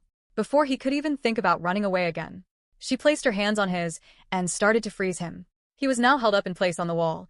Seeing Peter here must have meant he was planning to meet up with Earl and the others, and judging by his strange actions, what they had said might have been true, but Layla needed to hear it from his own mouth. Peter, tell us the truth. Did you really push Vorden into the portal? She asked. What are you going to do, hit me? Peter replied. Because trust me, I have already had my fair share of pain. Whatever you plan to do to me, go ahead. I guarantee you I have already experienced any pain you can think of. Erin then started to form a small little needle-shaped ice pick in her hand. Really, I'm sure there are a few places I could stick this in which would leave you wishing you'd kill yourself. Layla then motioned for her to put the ice pick down, and was starting to think Erin had other problems. Peter, I thought they were your friends. You know, every day Quinn would ask about how you were to me. He told me that if I ever saw anything strange to come back to him. Why didn't you just tell him, or even just tell us what was happening? You don't know what would happen if I told you guys. You'd go beat them up, then what? They would just come back for revenge, but do you think they would go after you? Erin or Vorden? No, of course not. They would go after me. So you say you can protect me, but for how long? Could you keep an eye on me 24 hours of the day, and then what happens when I leave this academy and you guys aren't there? My whole life has already been decided for me even before I arrived here. Peter then started to break down into tears. I didn't want to do it. I didn't have a choice. Layla had clenched her fist and was ready to punch Peter in the face. She couldn't believe after all Quinn had done for Peter behind the scenes, and although she didn't like Vorden, she knew Vorden cared for him too. Seeing Peter's tearful face, she dropped her hand down to her side. You're not even worth hitting, Peter. You disgust me. She then turned and walked off and had one last word. You always have a choice. Chapter 84. Agent 83. Inside one of the meeting rooms located in the first-year building, a meeting had been called. Currently sitting at the head of the table was Nathan, and by his side was Faye, who had been in charge of the investigation of the missing two students. As they waited, several other teachers started to enter the room. Dell, who was Vorden and Quinn's homeroom teacher, Leo, who was the beast weapons teacher, and finally Haley, the school's doctor. Nathan didn't want word to spread out about what had happened since the first-year students were his responsibility. Therefore, he called his most trusted sergeant by his side to inform them of what his plans were. Faye, would you please inform the others of why they have been called here today? Nathan asked. Faye then stood up with a report held in her hand. As you have been made aware, 2 of our students have gone missing, and due to that, we have had to delay the first year's outing. However, if this was a simple missing persons case, we would not have called you all out here today. Faye then pressed a button on her controller, and a hologram appeared revealing a certain planet, and around it, there were 2 moons. The missing students seemed to have entered into a portal, but not just any portal, a red portal. The faces of the others started to drop as they heard the news. How, or why we do not know, but one of the students was Vorden Blade, an original from a powerful family. The mission is not to bring him back alive, but to at least bring his body back. That way the family can say their goodbyes, and it should calm down their anger. What about the other student? Leo asked. The other student is not a priority. He goes by the name of Quinn Talon. A weak level 1 with no family and orphan. There is no need to worry about him. You know where the portal leads to? Haley asked. As you can see in the diagram, the red portal leads to an abandoned planet named Pioletic. It was one of the very first planets the human race had ever created a shelter on. It was safe for the most part, but as the place was filled with weak beasts. However, that was until a year had passed and nightfall had come. Beasts stronger than we had ever seen before came and attacked the shelter. We had no choice but to abandon the place. Faye explained. This is why we have called you 4, Nathan said as he stood up. The 4 of you will head out through the red portal immediately. Don't worry, our latest reports say that the beasts that attacked the shelter have long since moved on. The place is mostly filled with Radiclaw Asud, and the odd intermediate beast here and there.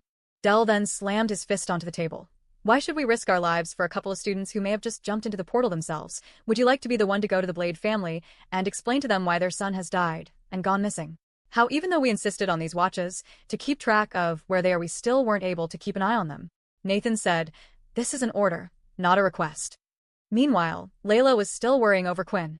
Now that she knew he had most likely gone through a portal, her worries only started to double. Don't worry, T. Oh, much, Erin said. If Vorden is with him, he will protect his friend. Of course, unless they went through a red portal, that is. But she was more worried that Vorden might be used as an emergency ration during the trip more than anything. Without any food or water supplies with them, perhaps Quinn would succumb DRY. As they were walking through the hallway, they noticed that a group of students were gossiping, and as they walked past, they heard Vorden's name being mentioned. What did you say? Layla asked.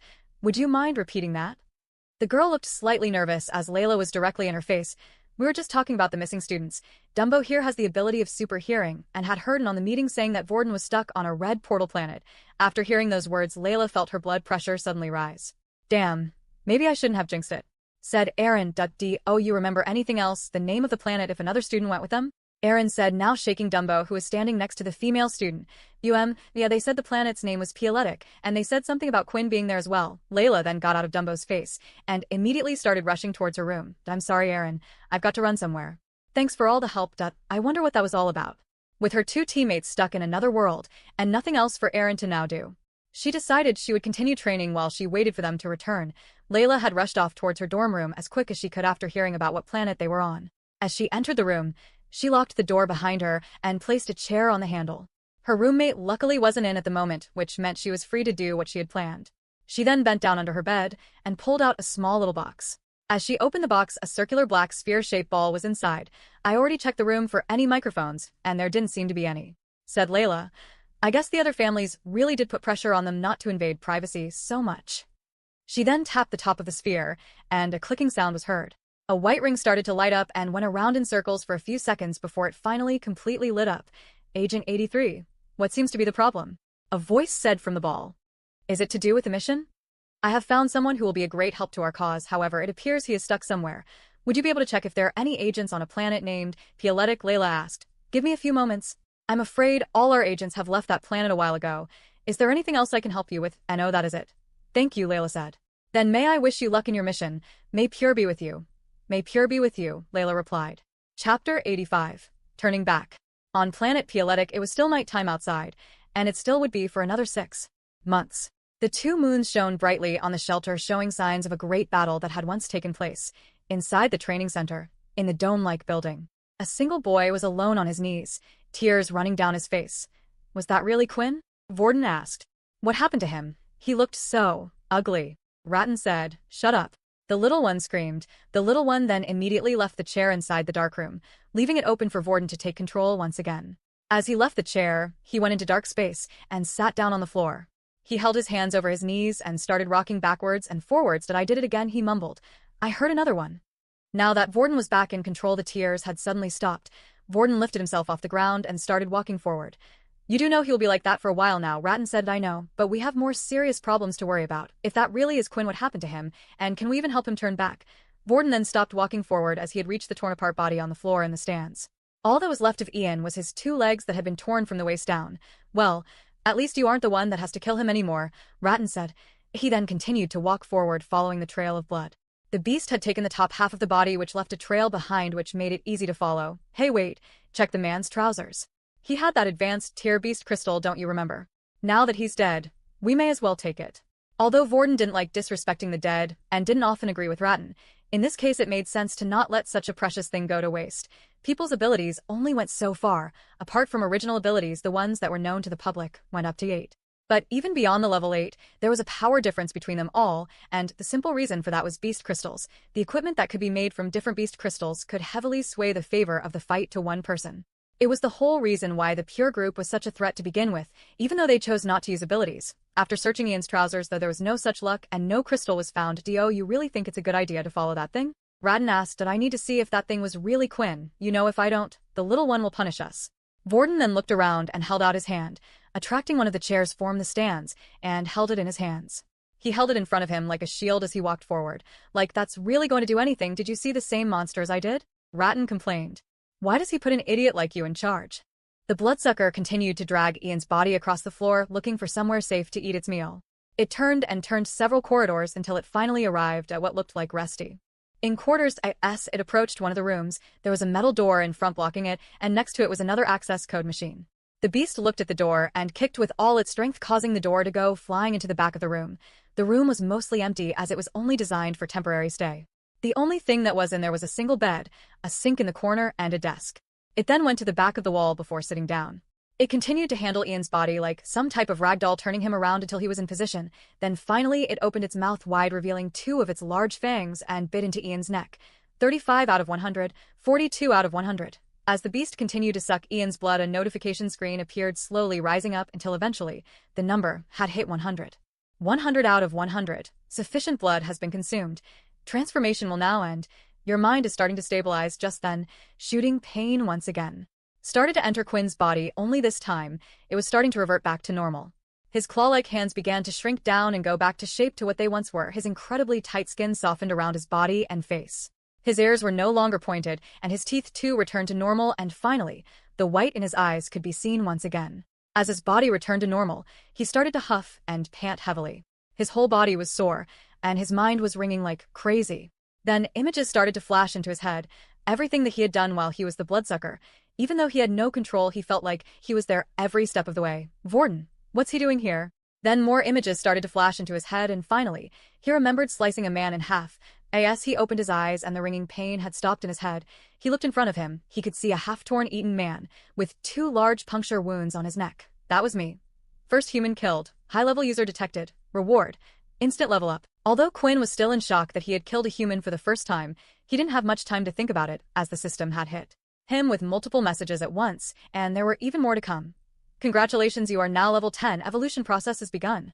Evolution process? Just then Quinn's heart started pounding harder than before. His veins all around his body started to show as the blood rushed through. Quinn could feel every little part of his body, but it wasn't a nice feeling. It felt like his blood was made of spikes, and as it went through and around his body, he could feel it tearing everything apart. Just then, a footstep was heard entering the room. Vorden had arrived. Quinn? Chapter 86. Evolution complete. The room looked like a prison cell brawl gone bad. Inside was the top half of Ian's body on the floor, blood still oozing from the bottom half, and his guts spilling out. If Vorden had never seen a scene like this before, it would cause a normal person to throw up all over the place. Then when he looked up, he could see Quinn kneeling on the floor in pain. It was as he thought, the creature that attacked him before was him.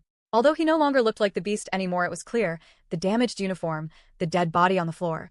Hey Quinn, are you alright? Is something wrong? Do you need anything? Vorden asked. Get away.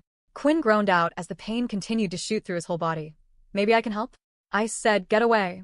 Quinn's voice sounded deep and dark, and as he lifted his head, Vorden could see his eyes were now glowing red.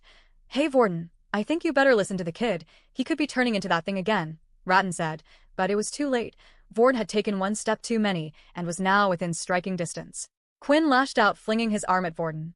However, he was able to lift his metal chair up in time, blocking the attack, but it didn't do much. The metal chair was immediately ripped by Quinn's hands, and the attack managed to graze Vorden's chest, flinging him backwards. Blood. Quinn screamed, give me blood. The smell coming of Vorden's chest was so sweet. What did I tell you? That chair was useless. Ratton complained. Quick, seal the door shut. Vorden no longer hesitated, and using his abilities, he pulled the broken door back in place, and using all his powers quickly sealed it up.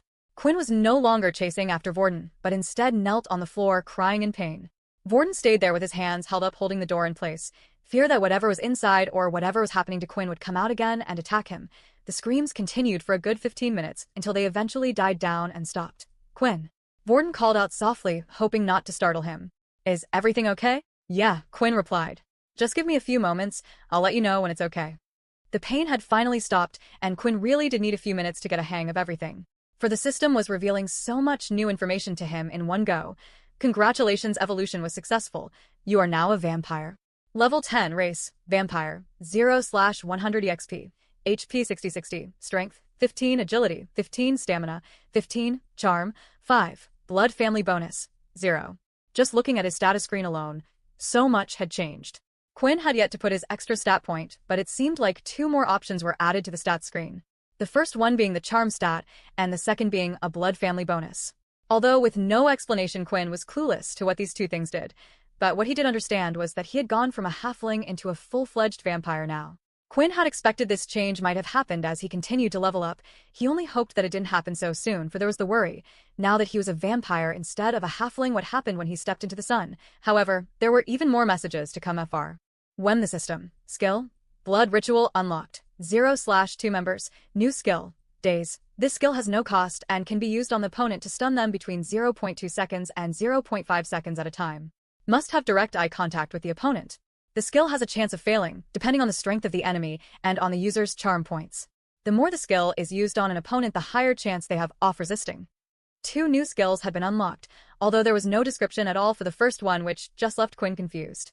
However, now he knew there was some use for the charm stat, but the messages didn't stop there. Shop has been unlocked. New tutorials have been unlocked. System level 2 will now activate. Just then, a screen had appeared in front of Quinn, and once again, it was the handsome blonde man he had seen the last time. The man who had taught him the hammer strike and the flash step. Congrats. The man said. You have now officially joined the family. I thought maybe a simple human wouldn't be able to make it this far, but it looks like my little experiment was a success. Now that the system has been upgraded to level 2, I had a good friend of mine install an AI system with my voice. It's amazing, right? Now you'll never feel alone again, and if you ever have a question about the system, just ask. What? Quinn thought, why wasn't the system like this from the beginning? Now you're probably thinking, why didn't I design it this way from the very beginning? The truth is you needed to be able to get this far on your own. from your own mistakes along the way. They can only make you stronger. For some reason, Quinn felt the urge to punch the man if he ever met him in real life. Now before I leave you, although the AI system will help you answer any questions you have about the system, it is not able to go beyond that. So here are my final recorded words. I'm sorry, but now that you are a vampire, others will come looking for you. They have already blended into society, so it's almost impossible to tell who is one and who isn't. If you want to live a life of freedom as I did, then get stronger, create a force of your own, and fight back. Good luck, my friend. With that, the recorded message had ended and the screen had disappeared. Quinn had many questions he wanted to ask the man, but he knew it was impossible. With the new system upgrade and the shop unlocked, he wanted to check out all the new things, but as he looked at the dead body in front of him, reality had hit him. I'm really not human anymore, am I? Quinn wanted to get stronger to protect himself and others from the abuse of those above, but now he had just killed a man, but for some reason, he didn't feel sad about it. In fact, it felt like it was just something he needed to do to survive. Before Quinn was to check out all the new things the system had revealed, there was one more problem he needed to face, and it was on the other side of the door. It was time to confront Vord. N. Chapter 87. Are you scared? Around 10 minutes had passed since Vorden had last heard Quinn say anything. But he preferred this over the screaming Quinn. Before he felt like, at any second, a rampage might start up from him, but right now, he was relaxed and no longer had his hand held up holding the door. He leaned up against the door with his back propped up against it. Hey, what are we still doing here? Ratton asked. Any second now that guy could be eating us, I don't understand. But he isn't, is he? Vorden replied. Do you think he couldn't have eaten us just now? To be honest, I don't even think me holding up the door with my ability would have been enough to stop him. He then lifted his hand across his chest. The wound had dried up and was starting to scab over. Then, movement from the other side of the door was heard as Quinn started to lift himself up from the ground. Vorden, you still there? Quinn asked. Yeah, I'm here. You alright now? Yeah, I'm okay. You probably want to know what just happened, don't you? Well, I would be lying if I said no. Quinn then took a deep breath as he prepared to tell Vorden the whole tale. It was hard for him. Unlike Layla, who had been so accepting of it, not everyone was like her, and he was afraid of Vorden's reaction. He slowly started at the beginning about how he had obtained a book, and after using it felt different all of a sudden. Quinn then went on to explain the events at school, and even things that happened with Layla. All up to the point where he had arrived in the portal world, eventually turning into the Bloodsucker. There were some details he decided to leave out, though. There was no reason for him to reveal anything about the system or the blonde-haired man, but he did tell Vorden about how he grew stronger the more blood he had. These mysteries were his own problem to deal with, and he only needed to tell Vorden what he needed to. There was silence between the two for a few moments as Quinn finished his story. Vorden was, of course, shocked by the whole thing. Vampires. He didn't even know there were such things, and if Quinn had told him this before, he would have thought he had gone mad. But Vorden had seen it. He had seen what Quinn had turned into, and Ian's dead body in the room was proof of that. You know, I knew you were different from the moment I met you, said Vorden. What do you mean? Quinn asked, do you know how abilities work? Every person has a number of mutant cells inside their body that they can activate. The more cells a person can activate, the stronger their ability level. My ability allows me to replicate these cells from one person into my own body. That's why if someone is only a level 1 Earth user, I can only copy the same number of mutant cells from them. But when I shook your hand, I felt the different cells in your body, Quinn. Just for whatever reason, I couldn't replicate them. It tried and tried forming and breaking down, but every time they would end up in failure. It was the first time something like that had ever happened. Are you scared of me, Vorden? Scared, Quinn. Everyone has their own secrets that they don't want others to know, some more so than others. It's understandable why you hid it. The government, military, and the big families would all be trying to get their hands on you, trying to use your power for themselves. Vorden then turned around and moved the metal door out and into the corridor. The metal door was placed to the side, and when he lifted his face, his mouth remained wide open. To his surprise, Quinn looked almost like a completely different person. He had a whole new energy surrounding him. Quinn had grown a few inches in height, his skin looked super smooth and had gone slightly pale, while his face looked a little more masculine. Now this might be a tough one to explain, Vorden said. Before leaving the room, Vorden went to check on Ian's body. He continued to search and search, but could find no sign of the advanced tear crystal. Was he lying about it? But what he did see was 2 bite marks on the neck of Ian. Right now, Quinn looked completely normal, but looking at the bite marks on Ian's neck, it reassured him that everything Quinn said was the truth. The two of them went looking around until they had come across a toilet. Inside was a mirror for Quinn to look at himself. The changes weren't so drastic that you couldn't tell it was Quinn, but it looked like he had just gone on a 12-week model training course. They continued to walk around and ended back in the arena, where the two of them fought. The two looked at the mess they had caused, Quinn thinking about when he was a bloodsucker and Vorden thinking about the little one. There were scraps of metal all over the place, multiple broken chairs, and across the floor blood. For now, Quinn was full from his last meal, and he also had managed to fill up his blood bank. Based on Ian's information, the portal was most likely to be in this building, a secret switch of some sort hidden somewhere, but the two of them had no clue where that would be. After searching around for a while and no success, the two of them sat down on the arena floor. Quinn asked why Vorden was even here in the first place, and was given the simple reply of, "I came after you." Although they didn't stay on the subject for long, as it seemed Vorden kept steering away from the conversation, Quinn assumed it had something to do with Peter, and right now that was the last person the two of them wanted to speak about. That's when Vorden's stomach started to growl. It had been a while since he had eaten the last food pill. "You hungry?" Quinn asked. "Aren't you?" For a second, there was another awkward silence between the two. "If you want, I can give you some of my blood," Vorden said. "You know, I do eat normal food as well." The two of them started to laugh and joke about a few things as time passed by. "It's a shame you can't use your abilities in school. If it was a normal ability, my family could offer you protection. The military wouldn't try hurting you." Although Quinn could try pass of the vampire abilities as something normal, there was the problem that there was no skill like it. They would immediately assume he was an original.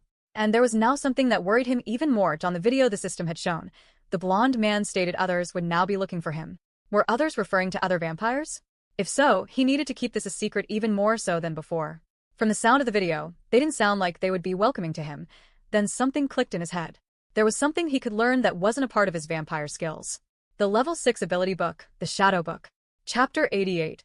A Voice Inside.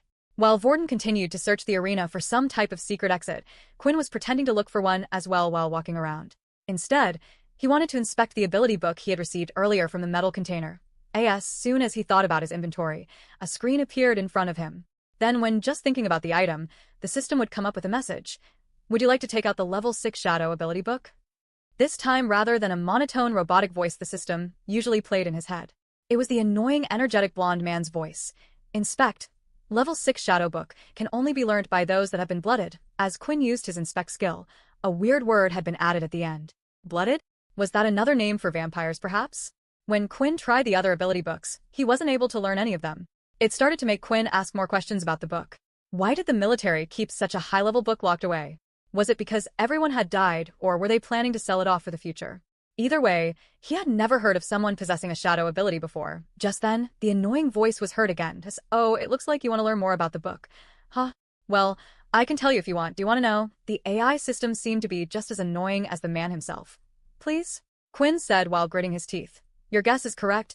Blooded refers to those that have been blessed or cursed, whichever way you want to look at it, with vampire blood. It doesn't matter if they're a halfling, a vampire lord, or even a ghoul. As long as they possess some of the vampire's blood, they are able to learn these abilities. Do you know why the book was here?" "I have no clue," the AI system had surprisingly answered in great detail. It was like the blonde man said. While the inspect skill was able to tell him information about items, his system would clarify things to him related to the system. Quinn was still unsure about whether to learn it or not, as he still needed more information, and it seemed like the AI was the perfect person to ask. "Is this the only ability book vampires can learn?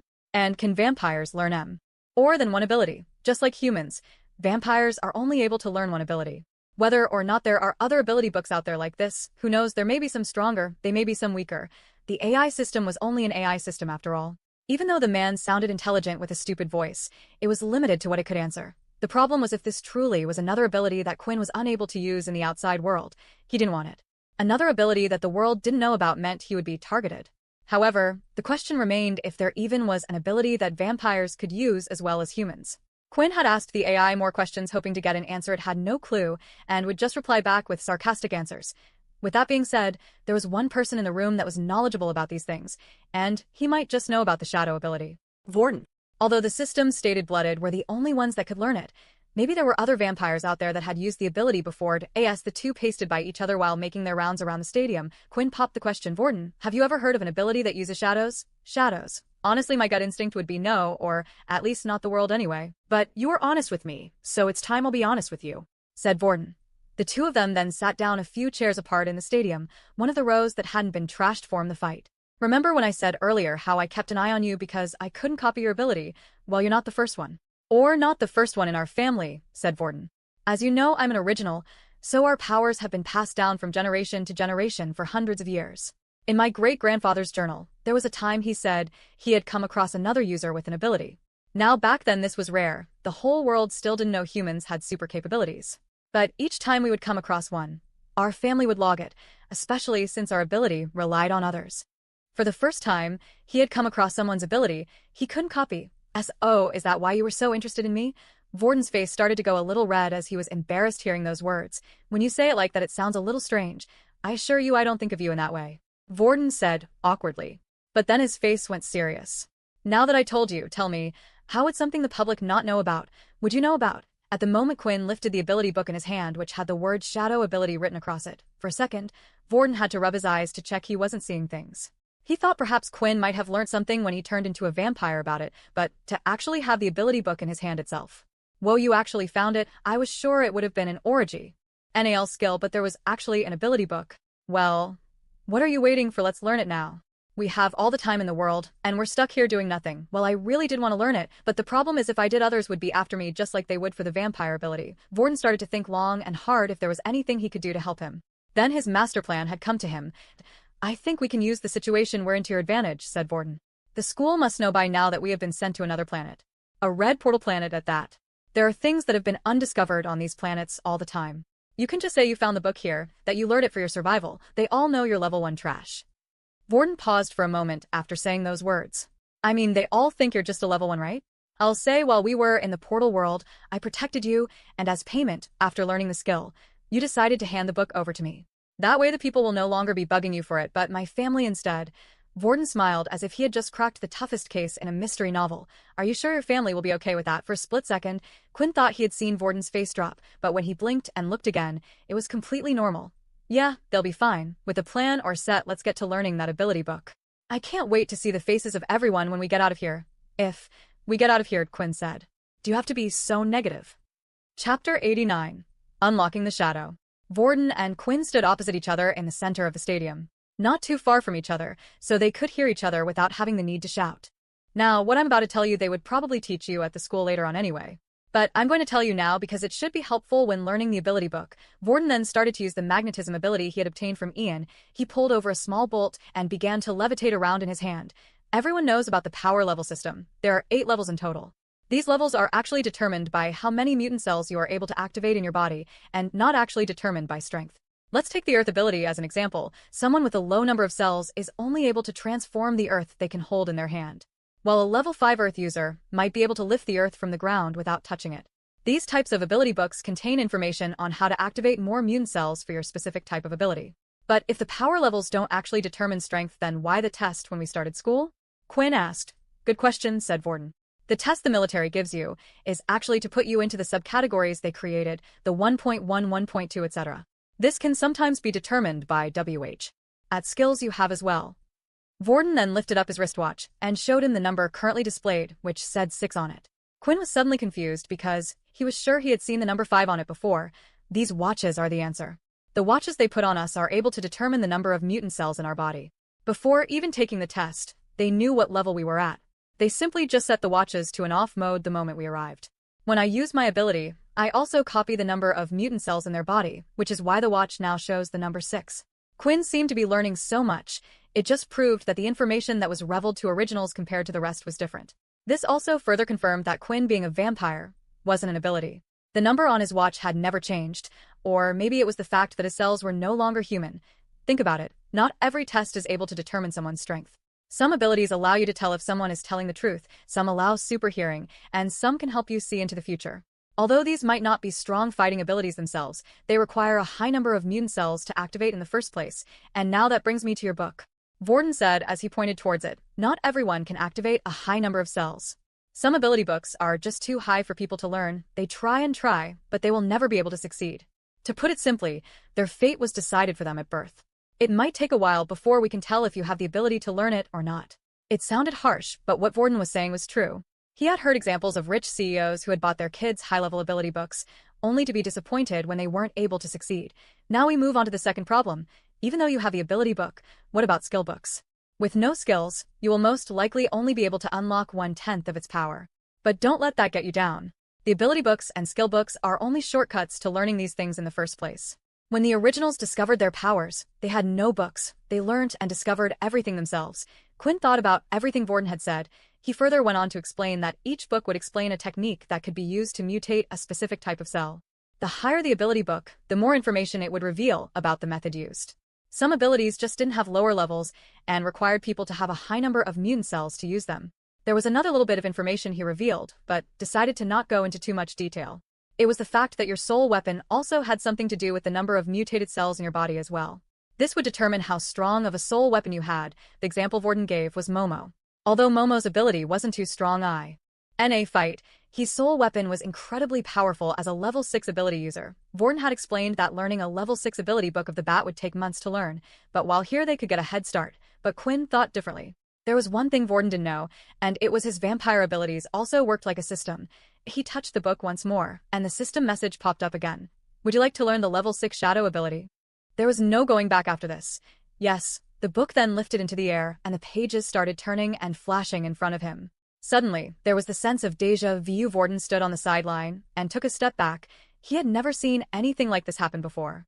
Then finally, once all of the pages of the book had been flipped, it disappeared and vanished into thin air. Vorden immediately rushed over to Quinn, who was holding his head with his hand. What happened? Are you okay? Vorden asked. Yeah, I'm fine. As the pain in his head slowly went away, he looked up, and in front of his vision, he was greeted with multiple messages.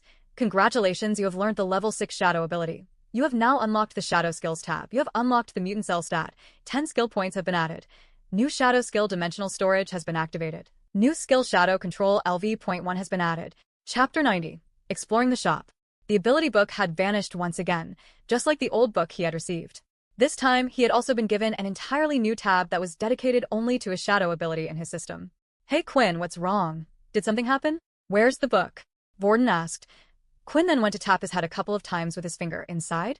Said Vorden. What? You mean it's inside your head? Quinn nodded. Vorden was surprised, but at the same time not. He had learnt so many crazy things today, and this one was probably one of the least shocking. He could imagine that maybe whoever created the shadow book might have put a condition on it. Maybe once it was learnt to vanish or disappear, it would also explain why many weren't found or how none were sold on the market. Vorden didn't ask too many questions and gave Quinn a few moments to sit down and rest. He didn't really understand what he meant by it was all inside his head. Of course, this was Quinn's way of getting around telling Vorden it was a system. Status, race, vampire, ability, shadow, HP, 55-55, MC 100-100, strength, 15, stamina, 15, agility, 15, charm, 5. The first thing he decided to do was check out his stat screen. One of the messages had stated he had obtained a new stat called Mutant Cells, or MC for short. Looking at his MC stat, it currently displayed 100-100 system. Can you explain the MC status to me? Ho, a cheery voice said, the MC stat is how many mutant cells you currently have in your body. Every time you use your ability, the MC numbers will go down, but worry N.O.T. for it will auto-regenerate itself over time. Quinn then looked at the 2 stat points he had obtained. One form leveling up to level 10, and then the other from when he had consumed Ian's blood. But when he tried to see what he could do with them, he was unable to increase his MC points, meaning it was a similar stat to his HP. The question was whether it would increase on its own, like his HP. I can tell you the answer to that, the system said. The answer is no. Those mutant cells have a cap in your body. This can only be increased by a certain technique specific to the shadow ability. You would either have to find a higher level ability book or a teacher. With that said, Quinn decided to put his stat points into strength and agility as he has been doing so far. Right now, he only had one skill that required the use of charm, and he didn't know how useful it would be. Strength, 16, agility, 16. As he increased each stat point, he could feel the changes in his body ever so slightly. The feeling was starting to become addictive. But he was still a long way off from the others. Aaron, who was a level 5 ability user, was able to produce a score of 50 on the strength test. That was also without the use of any beast gear to improve herself. While Vorden was still giving him space and walking around a room, it also gave Quinn the time to check out a few of the other things he had unlocked earlier. First, there was a new tutorial video. There was a single video called Combination Skills. The video was a long watch as it took time to explain the process. Quinn didn't have time to watch it now and would watch it later. The next thing was the shop tab. When selecting this tab, he was able to search by category, and there was a whole bunch of items, weapons, armor, rings, and all sorts, but there were no skill books or ability books. The only problem was all of the items were grayed out, not allowing him to select any of them. To the side of the screen, it showed his inventory, where he had 16 basic tier crystals, 1 intermediate crystal, and also an advanced tier crystal as well. He didn't know when he had obtained them, but at some point, he must have done. Was it while I was a bloodsucker? But Quinn couldn't remember killing anything other than Ian. It was the only explanation. When he had murdered Ian, did all his crystals transfer over into his system? The section to the right allowed him to select the item. He first chose the Radiclaw crystals. The shop auto-sorted itself and gave a message in the center. No items can be made with these crystals. Then, when selecting the other two crystals, items had appeared up in the center this time. Although these items were still grayed out, but Quinn now knew the reason why. 3 intermediate crystal required to create this item. The items required several crystals to make them. After searching through the shop more, he realized there were some weapons and items that only needed a number of crystals, while others were more specific and needed a specific type of beast crystal. When selecting the advanced tier crystal, the shop auto-sorted itself once again, and a ring was shown on screen. 1/10 advanced tier deathbat crystals. Effects. Allows the user to walk in the sun for 3 hours without being affected by the sun. This was a fantastic discovery. While Quinn was planning to create an outfit that completely blocked out the sun, there was a ring in the shop that had the same effect. The only problem was it required him to kill 10 of these deathbats, which were advanced tier beasts. Thinking back to how he had nearly died from the intermediate beast, there was no way he would attempt to kill an advanced tier beast. Then there was a second problem. Beasts, especially on the higher tiers, were quite specific to what planet they lived on. At some point, if Quinn wanted to earn the ring from the shop, he would have to come back to this planet through the portal. All in all, the shop was a good find. Quinn started to question the AI system further on how the shop worked, and he had explained that as long as he brought the items that it asked for, it would be able to auto-create it and give it to him. This was another excellent find, as usually after obtaining beast crystals you would have to take it to a beast weapons crafter, who would charge for the making of the item. Then, a question hit Quinn's mind. The crystals could only be turned into one type of item which all had the same effect. The quality of the item created would depend on the crafter, but if the item was destined to be a ring, a sword was unable to be crafted from the same type of crystal. Did Ian know what item the deathbat crystal would give him? And if so, why would Ian need such a thing? It might have not even been Ian in the first place, but whoever had hired him and taking down the deathbats. Chapter 91. Exploring the Shadow. With no way of getting any of the items from the shop for now, he decided it was time for him to check out the Shadow tab. A whole new section of his system that had been added as soon as he obtained the ability. Underneath the tab was a list of around 10 different skills, each one grayed out apart from the 2 skills he had learned previously.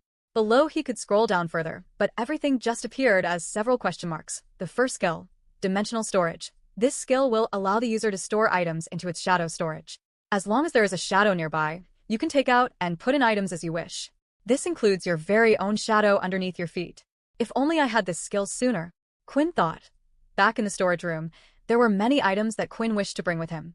There were multiple skill books and ability books that he had already converted into EXP and wouldn't be able to gain anything again. At the time he wished to bring them with him to at least sell on the marketplace, but was unable to carry them. If he wanted to do that it meant leaving from the safety of the training center and heading back outside where the beasts were. While Quinn's system allowed him to store crystals and specific ability books inside, it did not allow him to store anything else. So the dimensional storage was a great skill to have. The second skill, Shadow Control LV.1, allows the user to control their own shadow. The description was short and didn't really reveal much. Even if he could control his own shadow, what use was that? But the significant difference with this skill compared to the last skill was the fact that it had a level by the side. If it was like Quinn's blood skills, then as long as he carried on using it, it would eventually level up. Maybe even allowing him to create shadows or use his own shadows. Quinn then looked at the skills tab again. At the moment, he was able to see 10 skill in total while the rest were covered. Next to each skill was a number. Shadow Cloak LV.1 10 skill points to unlock. There were multiple skills, but Shadow Cloak was the only one that he was able to unlock right now. He only had received 10 skill points and wondered how he would be able to obtain more. Judging by its name, perhaps the skill would be able to surround him like some type of shadow. He started to wonder if it would also be able to block out the sunlight, which made him feel so weak. His excitement got the better of him, and as long as he could unlock the other skills later on, what was there to worry about? You have successfully unlocked Shadow Cloak LV.1. This skill allows you to use your own shadow to surround you into the darkness. Your opponents will struggle to see you, depending on their level of perception. Best used in the shadow or at night. It wasn't exactly what he was expecting, but it seemed like it was a type of invisibility cloak, one that would work well on beasts that were weak, but not those of a higher level. Quinn then stood up from the ground and was ready to test out his skills. He could see that Vorden was still walking around the stadium, seeing if he could find anything. It was hard for Vorden to see due to the lights being broken, and he didn't have the same type of vision as Quinn. That meant the whole room was dark. Perfect. Shadow Cloak activated. -1 MC for every 10 seconds of use. His own shadow below started to lift up from the ground and slowly crept up his body. From his toes, to his knees, all the way to the top strands of hair on his head. Now, when looking from the outside, a strange foggy-like mist could be seen covering him. As Quinn walked around the arena, he could see that his MC stat was like a bar. While using the skill, it was slowly going down. He crept up slowly to Vorden in the stands going between the chairs, and it seemed his skill was working. While Quinn was stood around 10 meters apart, it looked like Vorden had no idea he was there. But then when he took another step closer, Vorden immediately jumped back and attracted a chair into his hand. Although Vorden was struggling to see what it was, he could feel strange energy disrupting the flow around him. The hairs on his body were standing up. Then when he concentrated, he could see something shifting in the air. Vorden went to repel the chair, throwing it in Quinn's direction. The chair flew right past and into the stands. "Hey, wait, it's just me," Quinn said as he deactivated his skill and could be seen ducked down. "What the hell, Quinn? You almost gave me a heart attack. Do you not remember just seconds ago I was fighting to the death against you?" Vorden complained. "I've been on high alert since." "Sorry," Quinn said as he let out a little nervous laugh. "But man, you already know how to use the shadow ability already? And that seemed like a skill?" Vorden asked, amazed. Usually, it would take months to learn how to use an ability, and some skills even longer. Yet here Quinn was being able to handle everything straight away. "Like I said, when I read that book, it seems like all the information was inserted into my head. All I have to do is think about it, and I can do it." Vorden then walked over towards Quinn and took out his hand. "Do you mind this time?" Vorden asked. "Sure, go ahead." The two shook hands, and the same message had appeared as last time. "An ability has been detected. Ability has been blocked." "What's the meaning of this?" Quinn asked inside his head to the AI system. "The system will try its best to do whatever it can to help the user. It will tell you when abilities are being used on you and all sorts. Can I temporarily cancel the feature?" Quinn asked. "It's not really a feature. It's just informing you of what your vampire body is naturally doing. Besides, even if the boy could copy your ability, he wouldn't be able to use it." "What do you mean? That skill book you used is specific for vampire cells. Inside your body right now are vampire mutated cells. This is the reason why he can't copy it. Your body structures are completely different. But you could always turn him into a blooded one. Would you like to activate skill Blood Ritual?" Yes, no. Chapter 92. Blood Ritual. Quinn was wondering what the blood ritual was. After all, there wasn't much information revealed about it. But now that the system was offering for Vorden to become a blooded one, it all became clear to him. It was a ritual that would allow Vorden to turn into some type of vampire. Underneath the skill, it also had the number 0 of 2. This would assume that at most he was only able to turn 2 people. This number might increase in the future, but for now that was how it was. "I can't just turn Vorden into a vampire. He would have to deal with the same crap that I had to deal with." Quinn thought, maybe I needed it to make myself stronger. But for Vorden, who is already strong, there's no upside. A thought then came into his mind.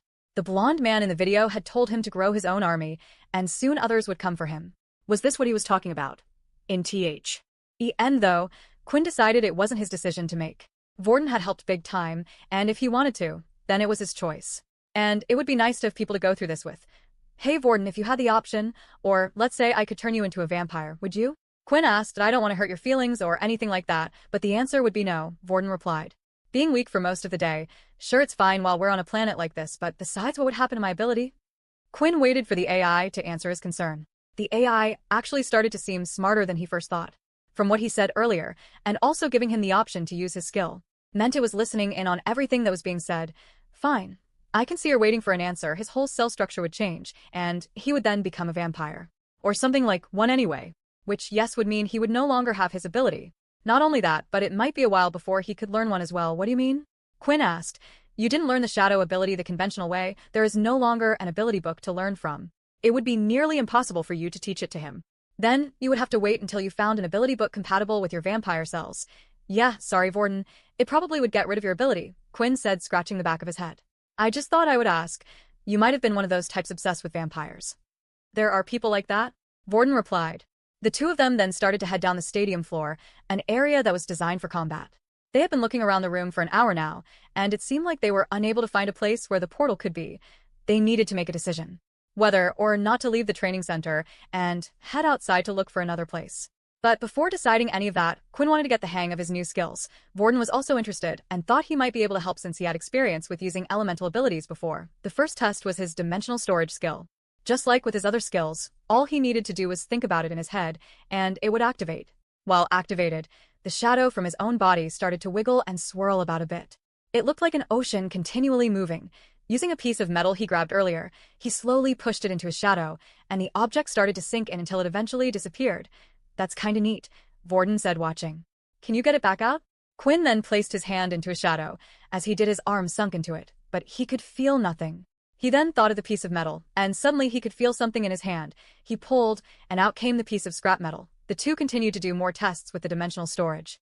Quinn found out that not only his shadow All be used to gain access to things but also Vorden's shadow or any shadow cast by the wall and buildings. When Quinn touched these shadows, they too would start to wiggle like his own shadow. The next test was to see if they could store items bigger than the shadow itself. Vorden gathered a bunch of chairs from the stadium and formed them into one giant flat metal circle. Then Quinn placed one hand on the circle while the other on his shadow to store the item. The shadow underneath his foot started to expand into the shadow created by the large circle. Eventually, the whole thing dropped inside. It seemed like the size of the item did not matter, and the good thing was it didn't take up any MC to use it. The next skill, as the one Quinn was looking forward to the most. Shadow Control, a skill that didn't say much in terms of description. Shadow Control LV1 active. Then inside Quinn's mind, something had clicked. He felt like he had a new set of arms he could control. The shadow underneath his legs was alive, and could freely move about. He lifted the shadow, and it was like a dark moving mist that continually surrounded him. I guess the skill is limited to just the shadow around you for now. It's like a level 1 Earth ability, said Vorden. I wonder why it needs so many immune cells to activate, and is considered a level 6. Using the shadow around him, Quinn was able to extend it out and lift the small piece of metal that he pulled from his dimension earlier. It was like controlling another person. After using it for a while, Quinn seemed to get the hang of it. He could move the shadow to go anywhere around his body, or he could form it into whatever he liked. Even weapons, but when changing it into a sword-like shape and trying to cut the metal, it did nothing but go around it seemed like the shadow sword did not have the same properties. Well, now that you got the hang of it, you want to spar a little? Vorden asked. Chapter 93. Rescue team arrive. Having the shadow just active and moving about didn't take much MC. It only took about 1 point of MC per minute, which meant he could play about and activate the shadow for around an hour and a half if he didn't use any other skills. This didn't change, no matter what he did with the shadow. However, there did seem to be one downside. While he was using his shadow control skill, he was unable to cast Shadow Cloak or even use his shadow dimension. The shadow underneath him was no longer there and was being controlled.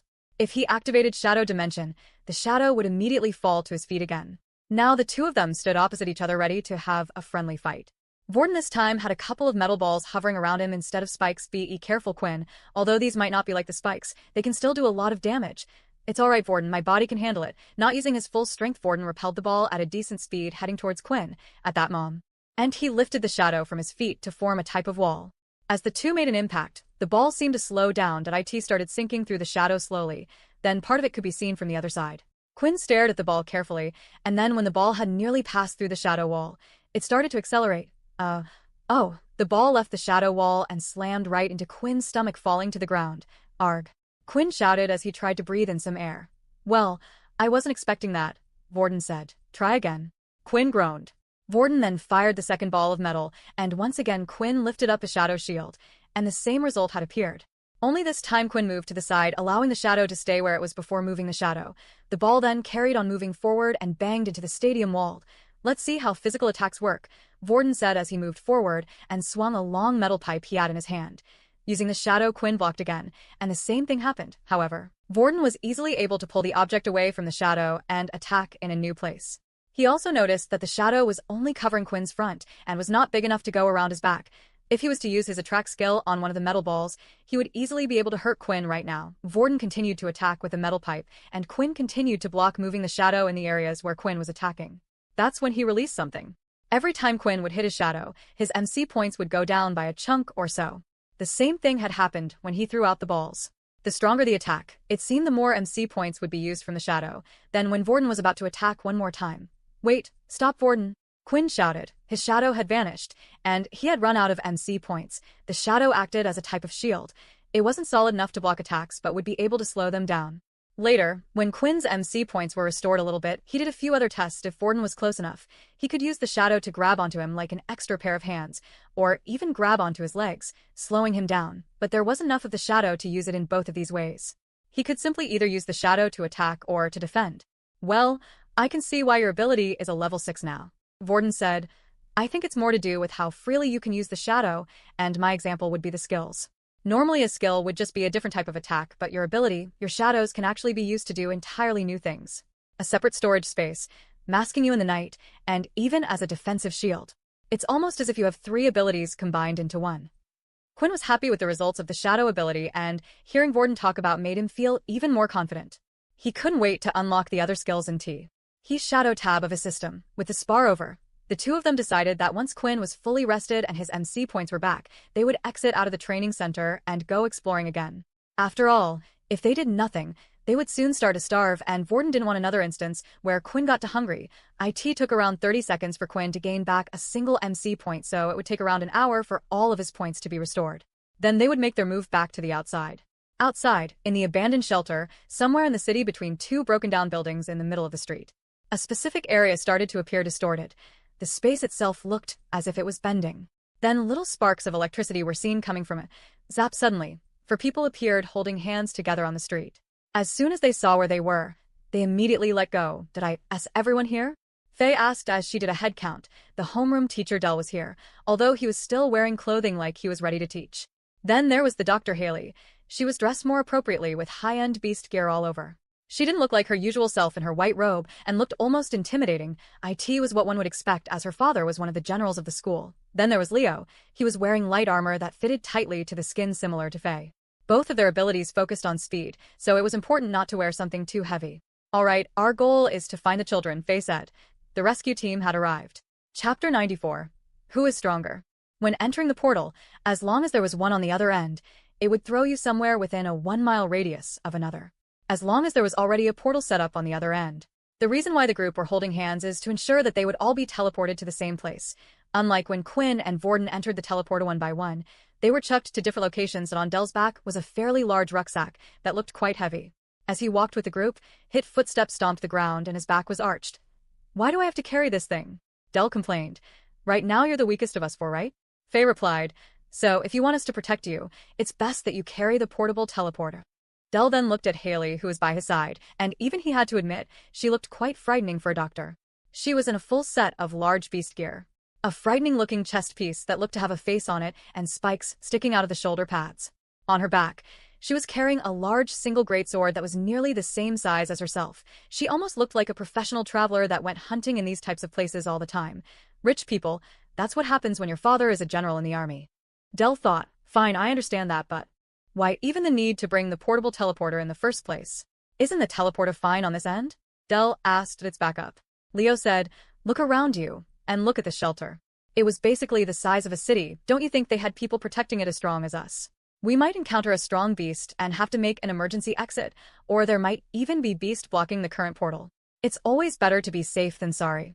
Okay, with that said, and done, let's head for the training center.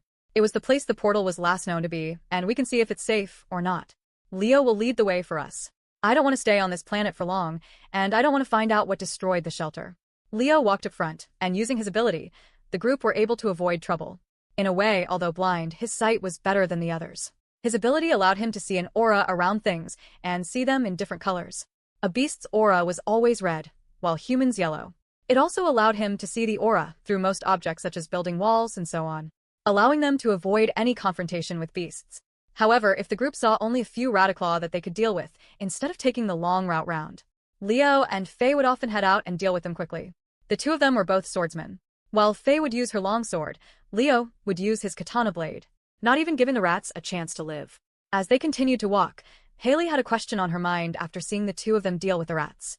I always wondered, which of you two are stronger? Haley asked. The two up front suddenly froze, and Dell looked at Haley like she had no sense of personal questions. Hey, you can't just ask something like that? Dell whispered. Of course, he was interested. Everyone was. These types of questions came up all the time. Faye and Leo were both of the same ranks. 2 of the 8 sergeants at the school. Talk always happened between the other teachers and soldiers about who was the strongest out of them all. This also happened regularly with the 3 generals. It's okay, Faye said. I can easily answer for you. It's Leo.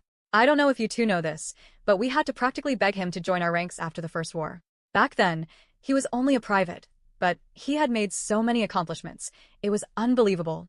He had one condition when joining the army. I would like to become a teacher. Leo didn't say anything after that. In fact, he never spoke much in the first place, but Dell was still wondering how it was possible. Leo's ability was handy, sure, and it might be a high-level ability. But that was only because it required a high amount of MC to use, not because it was powerful. While Faye had the ability of super speed. If the two of them fought, there was no way he could see her losing. In the end, Dell thought she must have just said that to be kind to her senior. Fa.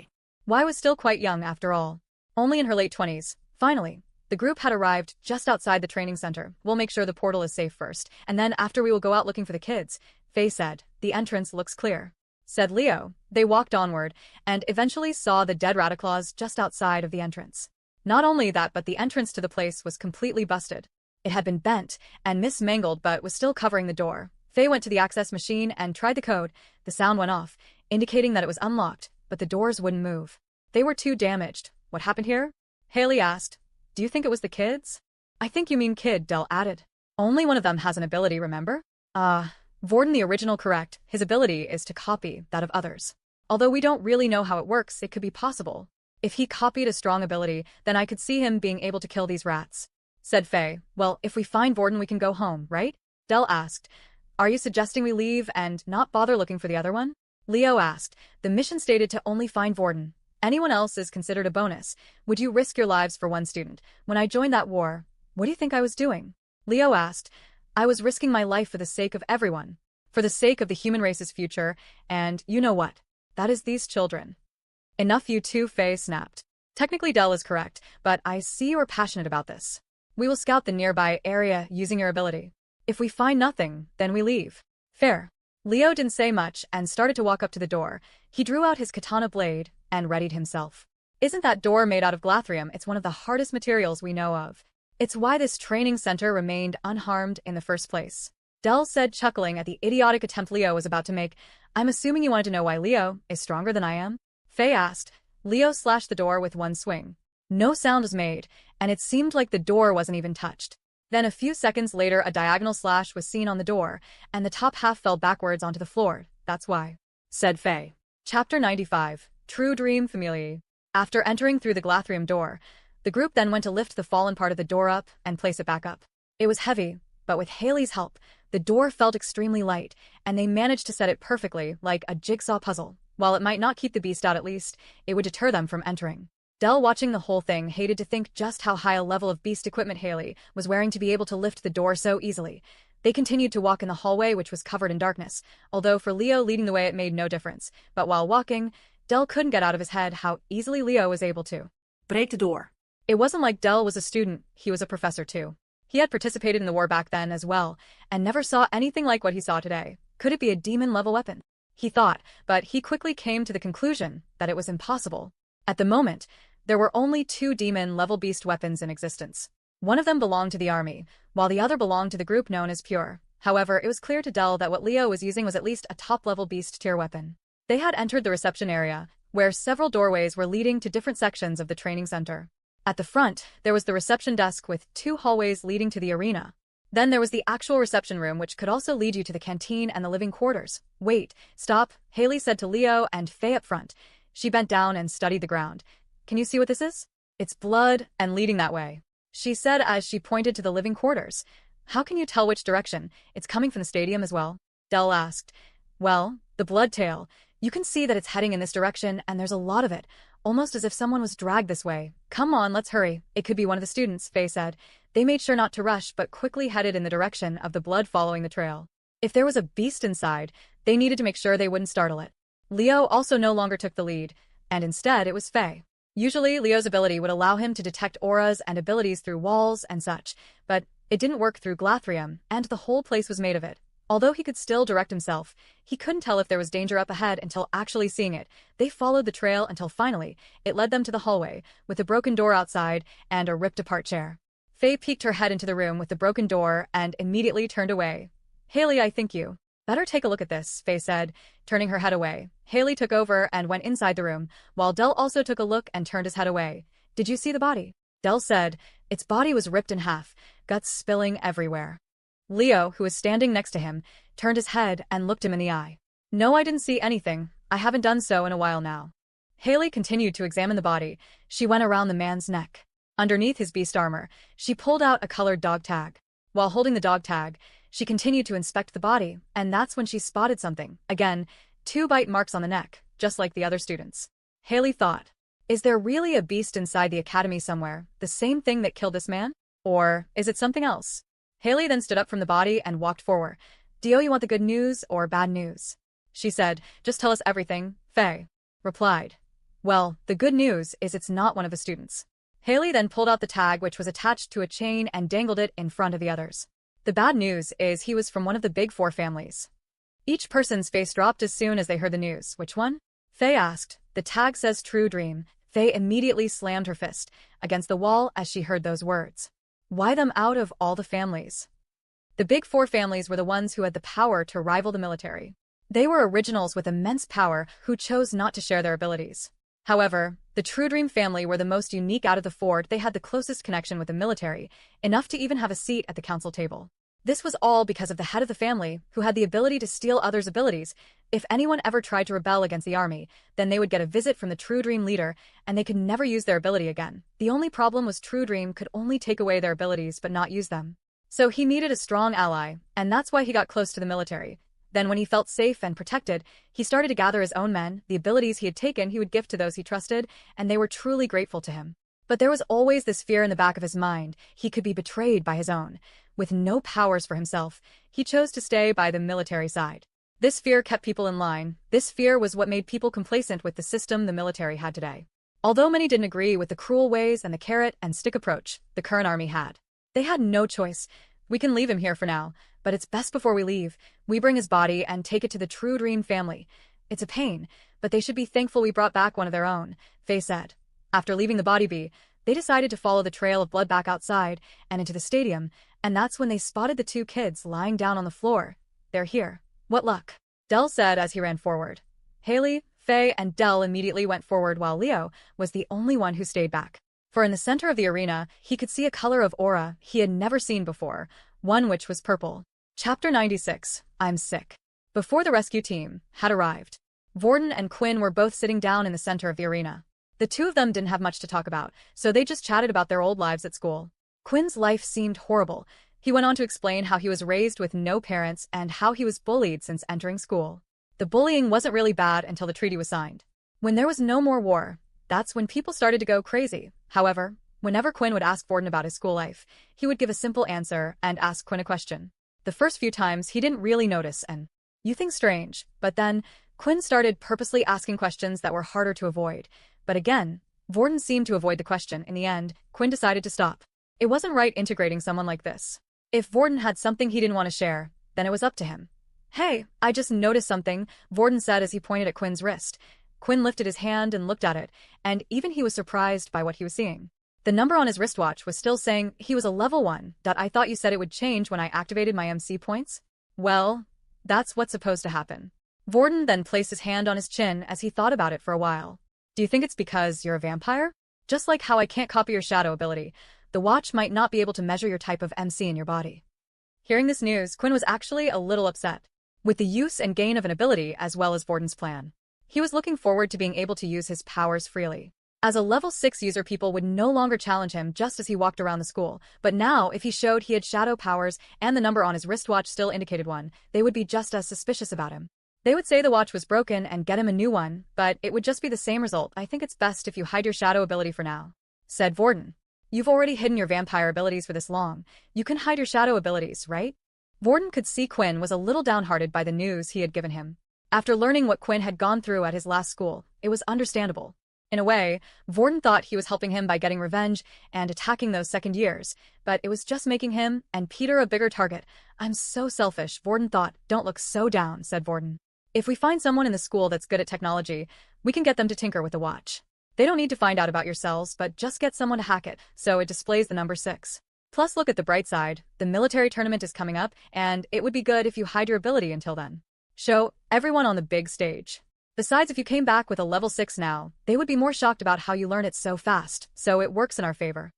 Hearing those words did cheer Quinn up a bit. There was always a geeky person who was good at technology in the school. The only problem was approaching said person. Maybe this was something Layla would be better at doing. Just then the sergeants and professors had entered the room, and surprisingly the first person who ran up to the both of them was their homeroom teacher, Delaware. He continued to dash forward until he gave the two of them a big hug. I'm so glad you're both safe, he said with tears rolling down his face. Quinn and Vorden thought it was sweet and didn't at least the homeroom teacher cared about them so much, but the truth was Del didn't care about either of them at all. He was filled with tears of joy that they wouldn't have to stay in this scary place any longer. He felt like the longer he remained in this place, the more likely he was to die, especially after seeing Ian's dead body on the floor. Haley then came over to the two of them and did a general checkup to see if they were okay. You look a little different from the last time I saw you, Haley said. You remember me? Quinn asked. Of course, I do. I remember you taking that girl to my office at that time. Not many people even remembered what Quinn looked like after seeing him the first time. Which is why the other teachers had no reaction when seeing him, so he was quite surprised. Boys your age do grow quick. You're looking like a man already, she said, smiling. She didn't know why, but as she was touching Quinn all over, she could feel his bulging muscles. His body was toned for his age, and a certain feeling was coming over her a little. Looks like the charm effect is working. The system said, it's a shame you didn't save up all your stats and put all your points into the thing. She would have confessed to you right here and now. At first, Quinn thought the system was joking, but looking at Haley's face, she really was taking a little longer to check up on him compared to Vorden. Suddenly, she snapped out of it and took her hands away. After checking all their vitals were fine, she handed both of them a food pill. Vorden took the pill immediately while Quinn did the same. Although Quinn felt full, he decided to still take the pill regardless. However, as the pill went into Quinn's mouth and down his throat, he started coughing wildly. It was as if he was choking on the pill. Is he choking? Dell asked. I highly doubt it. The pill is around the same size as a pea, and it dissolves almost immediately. Quinn continued to cough with his hands placed on his knees until he threw up all across the floor. Faye, who was standing by his side, had a worried look on her face. Haley, quick checkup on him. There's blood in his vomit. Chapter 97. I've changed. Quinn hadn't eaten anything in the last 2 days. If this was the case with anyone else, then they would be starving with hunger. However, it wasn't the case for Quinn. Before eating the pill, he felt completely full, and he could guess the reason why. Ian's blood. The last thing he had eaten was the blood, and it was all he currently had inside his stomach. For some reason, as soon as he took that pill, it was like his body was rejecting it. Inedible substance consumed. 10 HP. 45/55 HP. Quinn had no trouble consuming foods before. Sure, his taste buds were bland compared to before, but he could always scoff the food down his throat no matter what it was. Haley rushed over to check on Quinn once again and placed him on the floor. She checked everything she could, and even started to use her healing ABI. Lighty on his stomach. A soothing feeling came over him as the light emitting from her hands produced a faint glow. A healing ability has been detected. Unable to block ability. +1, +1, 55/55 HP. It was a relief to know that healing abilities still worked for Quinn. In the future, it would be handy to have one in his circle if he was ever seriously injured. Thank you. I feel much better, Quinn said. Your hunger grows. Although she was able to heal him back up to full health, the healing ability could do nothing about the food he had just spilled all over the floor. Did you find out what's wrong with the boy? Faye asked. Not yet, Haley replied, but I would need to take him back to the doctor's office when I get back. Just then Leo had returned carrying something over his shoulder. As soon as he entered the room, Quinn was able to tell what it was straight away. The sweet smell was calling to him. Blood bank used, 90/100 milliliters. You're no longer hungry. After taking some blood from his blood bank, he no longer had the urge to go grab the body of Leo's shoulder. However, the sweet smell did still remain in the room. Are we ready to head off now? Leo said, staring in the direction of Quinn. Is he looking at me? Can't be right, he is blind after all. Now, you too, Faye said, looking at Vorden and Quinn. When we head back, I want a detailed report of what happened. Although we have already heard the other side of the story, we would like to hear yours, so it matches up. Vorden and Quinn looked at each other. You mean you know someone pushed us into the portal? Vorden asked. Yes, the second year, who was responsible, came forward and admitted it. General Duke is dealing with his punishment as we speak. The two didn't know why, but someone was covering for Peter. Which meant that Vorden and Quinn's suspicions were right. Someone had asked Peter to do this, and it wasn't just anyone. Someone with a high enough backing to be able to cover up and get a second year to take the blame. The group started to walk around the training center with the kids in the center, and Faye leading the front. Behind them was Leo, and now Quinn was sure of it. Leo was staring at him intently, then he remembered Leo saying something about telling if someone was using an ability or not. Could Leo have discovered Quinn now had an ability, but if so, why wasn't he saying anything? Then before he knew it, Leo was by his side and moved his head right next to Quinn's ear. When we're back at the school, let's have a talk, just you and me. I promise I won't hurt you, he whispered. As soon as he finished saying his words, Leo went back to his position as a guard behind them. When Quinn turned around to take a look, he could see that Leo had a big smile on his face. Quinn was finding it hard to trust people these days, but with a face like that, he really couldn't see him doing any harm, and he wanted to know what Leo wanted to talk to him about. Worst case, if he was to meet, he would bring Vorden and Layla along. Finally, they had reached the reception room, the first place they had arrived at when they entered from outside. At the desk, there was a computer with a passcode machine next to it. Faye input the code, which allowed her to turn and log into the computer. After she typed away a few things, a large mechanical sound could be heard coming from the direction of the arena. Well, we would have never been able to open that thing ourselves, Vorden said, although Quinn thought differently. With his inspect skill, he could have at least got past the passcode machine, but he wondered if it would have helped him with the computer. The group returned from where they had just come, and this time when entering the stadium rather than just the plain flooring on the arena floor. Out from underneath, a large portal had been lifted and placed there. "It looks absolutely fine," Dell complained. "Looks like I carried this thing for no reason after all." As the group walked closer to the portal, Quinn was beginning to hear his heartbeat louder, and he wasn't the only one. "What's wrong, boy?" Leo said. "It's nothing," he replied, but it was a lie. After throwing up the food pill, it was clear to him that his body had changed after the last evolution. He could eat food and now he couldn't, so what about other changes? Before, when walking into the sun, he would lose half his stats. What if this time he just burnt to ashes? Vorden, looking at Quinn, had realized the same thing. "Hey, do you know if it's daytime or nighttime on the other end of this thing? I haven't seen the sun for ages." "The sun should still be out for a couple of hours," Faye replied, "but when you two get back, I suggest you rest." Quinn gulped after hearing those words. "Oh, will you relax?" The system said, "Don't worry, the sun won't kill you." "Really?" "Yes. Why would I lie to you? Although it will have a different effect on you." "Like what?" "Well, just wait and see." Chapter 98. Back again. With the system telling him he had nothing to worry about, his heart started to settle down a bit. It had no reason to lie to him, other than if he was playing some type of sick joke, but then why would it do that? Although knowing the creator's personality through the videos alone, it was something he would totally do. The group stepped into the portal and exited out from the other E&D. As they opened their eyes, they could see they were in the training hall. The same one where Peter had pushed Quinn. Since they were indoors, no system message had appeared telling him his defects. "But I thought the portal would send us to a random location?" Quinn asked. "That's actually only the case with red portals." Faye replied, "It's designed that way, so beasts are unable to know the location. Also, with a planet that has been undiscovered, which is usually the case with red portals, it's hard to pinpoint exact coordinates like we can on Earth." "Vorden, you head back to class. There are some checks I still need to do on Quinn," Haley said. Hay did as they were told. Quinn followed Haley along while Vorden decided to head back to his dorm room. "Dell, you're free to go, and Leo, you come with me. We will report this back to Nathan, telling him the mission is a success, and I'm guessing he will decide what to do with the True Dream body." The students were currently in the middle of their classes. Layla was sitting in her seat, hitting her pen constantly on her table. She moved it up and down in the middle with her fingers. It was something she would do whenever she had something on her mind. She was hoping one of her connections would be able to get Quinn out of there, but he had to be taken to a relatively unknown planet. The more she thought about it, the angrier she got, and all that anger was being directed at Peter.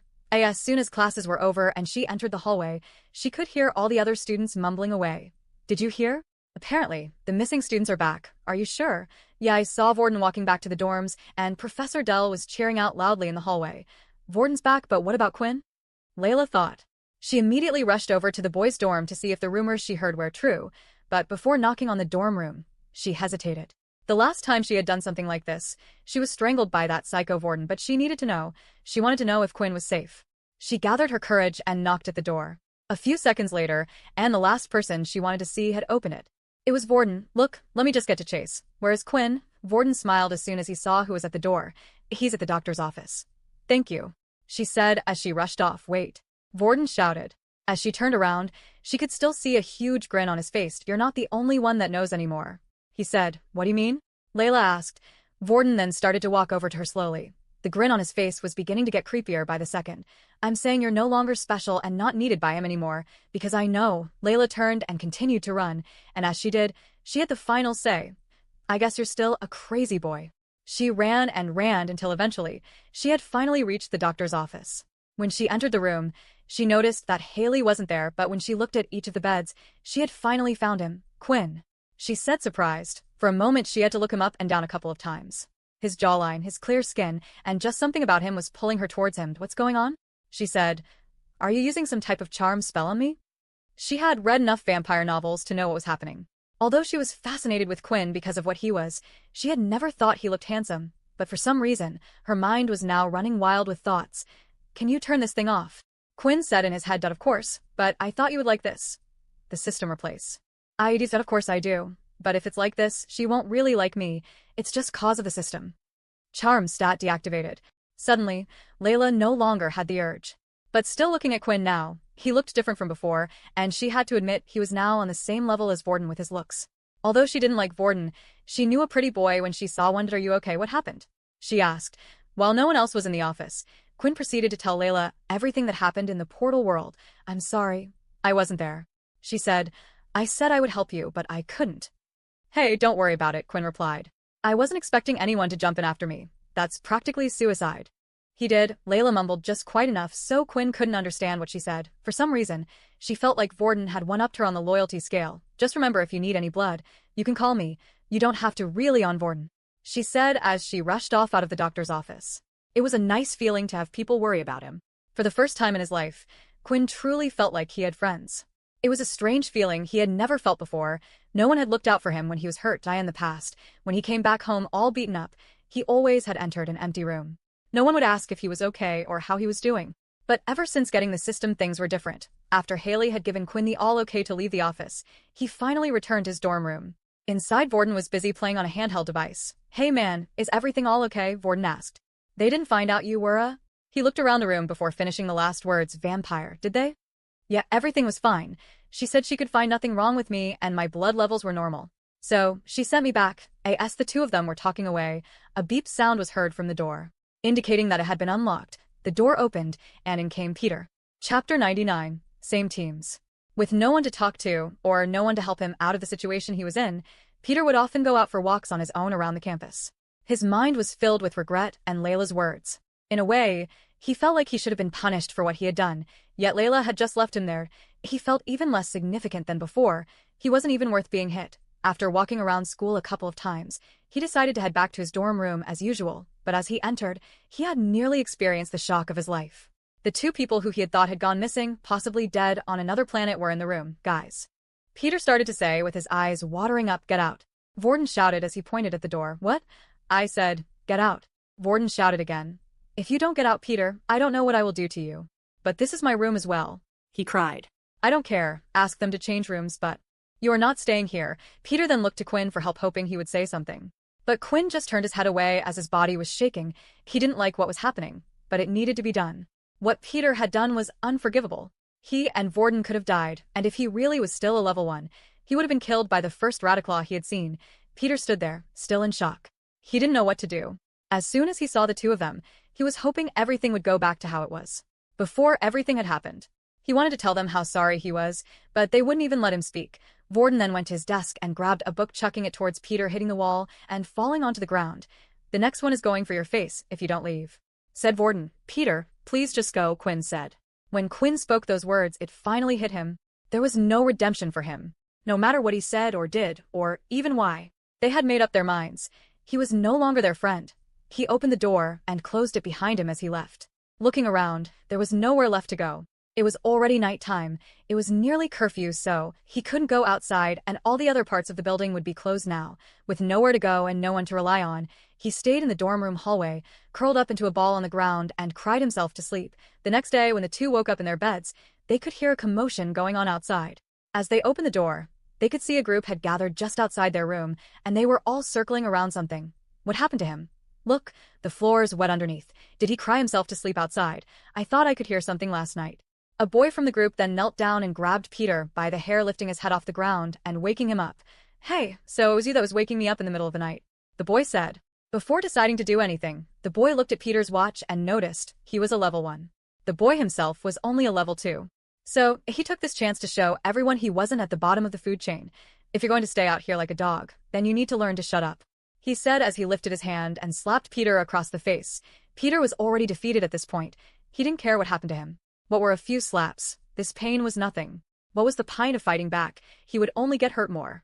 The only people who had bothered to help him in the past, he had tried to kill them. This is what Peter wanted. He wanted to be punished for his actions. As the boy lifted his hand to slap Peter again, he felt something grab his wrist. Then, before the boy could even turn his head, he saw a fist right in front of his eyes. The punch was so powerful the sound of his jaw cracking could be heard, and the boy immediately was knocked out and collapsed to the ground. Peter looked up through his watery vision. He could see Quinn standing there with a look of anger on his face. "I didn't do that for you," he said. "If anyone was treating someone like a piece of SHD like that, I would have done the same."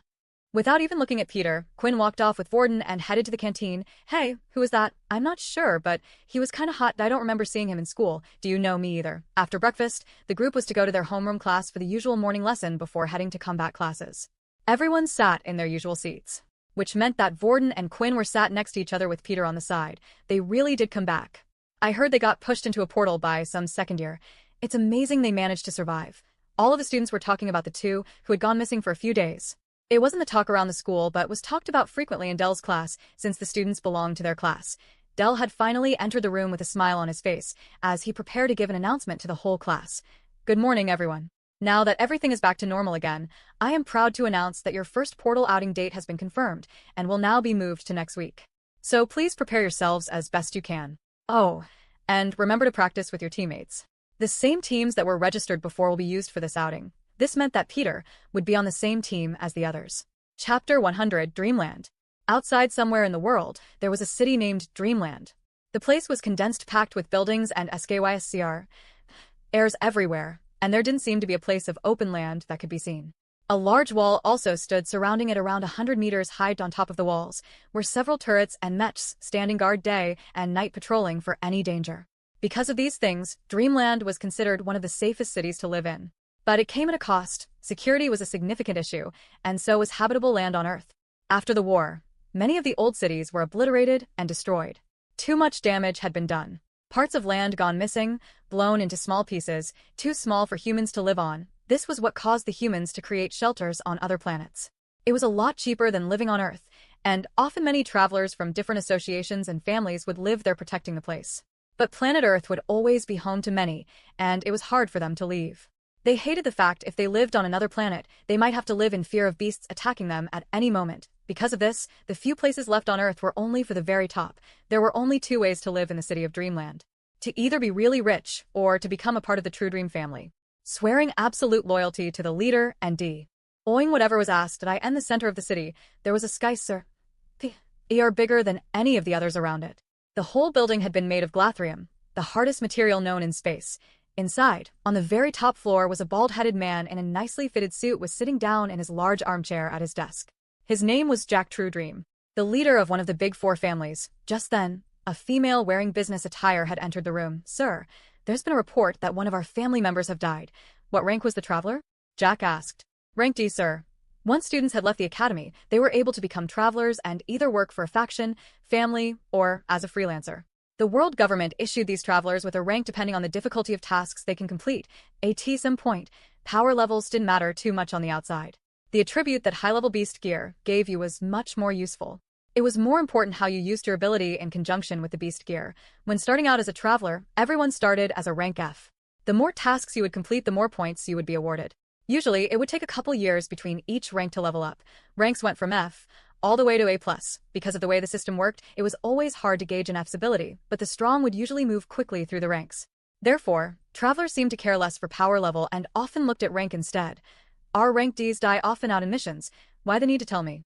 Jack asked. Well, sir, this one was received to us from one of the military bases, and it was one of our hopefuls named Ian. Jack sat there and thought about it for a while. It was usual for him to get reports from other families and organizations when they found the dead bodies of his family. They wanted to do anything to get on his good side. What troubled him, though, was the person who had actually died. To give a person an ability that he had taken away, he had to touch them and meet them in person. The low-level abilities he usually didn't remember too much, but he remembered giving Ian quite a handy ability. He had also only taken a year to go from a rank F to a rank D, and was hoping for better things for him in the future. Send me the report. I'd like to take a look. The female then clicked a device in her hand, and in an instant, a holographic display appeared in front of Jack. He used his hands to navigate through the pages and quickly read through the information. There were also some pictures attached of Ian's body. Well, what a bad way to die, Jack said as he looked at the picture of the body cut in half. But then he spotted something that interested him and started to zoom in, right on Ian's neck. Alexa, bring me up the report of 2 years ago on Danny Fletchman. Report has been found. His computer system said as it brought up another file. He looked through them once again, and not. Ice that another family member had the same mark on his neck. Usually, Jack wouldn't remember details like this, but Danny Fletchman was a level 8 user and was 8th ranked traveler. One of the strongest men that the True Dream had in their family. When he had died, it had come to a shock to him, and no one knew who or what had done it. Could these two cases be linked somehow? He thought. Apparently they coincidentally came across Ian when they out looking for 2 students. I don't know much of the details. Dio, you know what military base they are from? The worker then placed her hand on her glasses, and images could be seen in the reflection. Words and articles started scrolling past her eyes. Military base 2, sir. Perhaps it's time I pay a visit to them. It has been a while, and I could find out more information. In the meantime, find out what you can about Ian's last mission. Jack then stood up from his chair and closed his eyes. Inside of him, he could see around 10 little flames swirling around his stomach, each of them looking slightly different from the others. It looks like I'm running low on abilities again. I guess it will also be a good chance to stock up as well.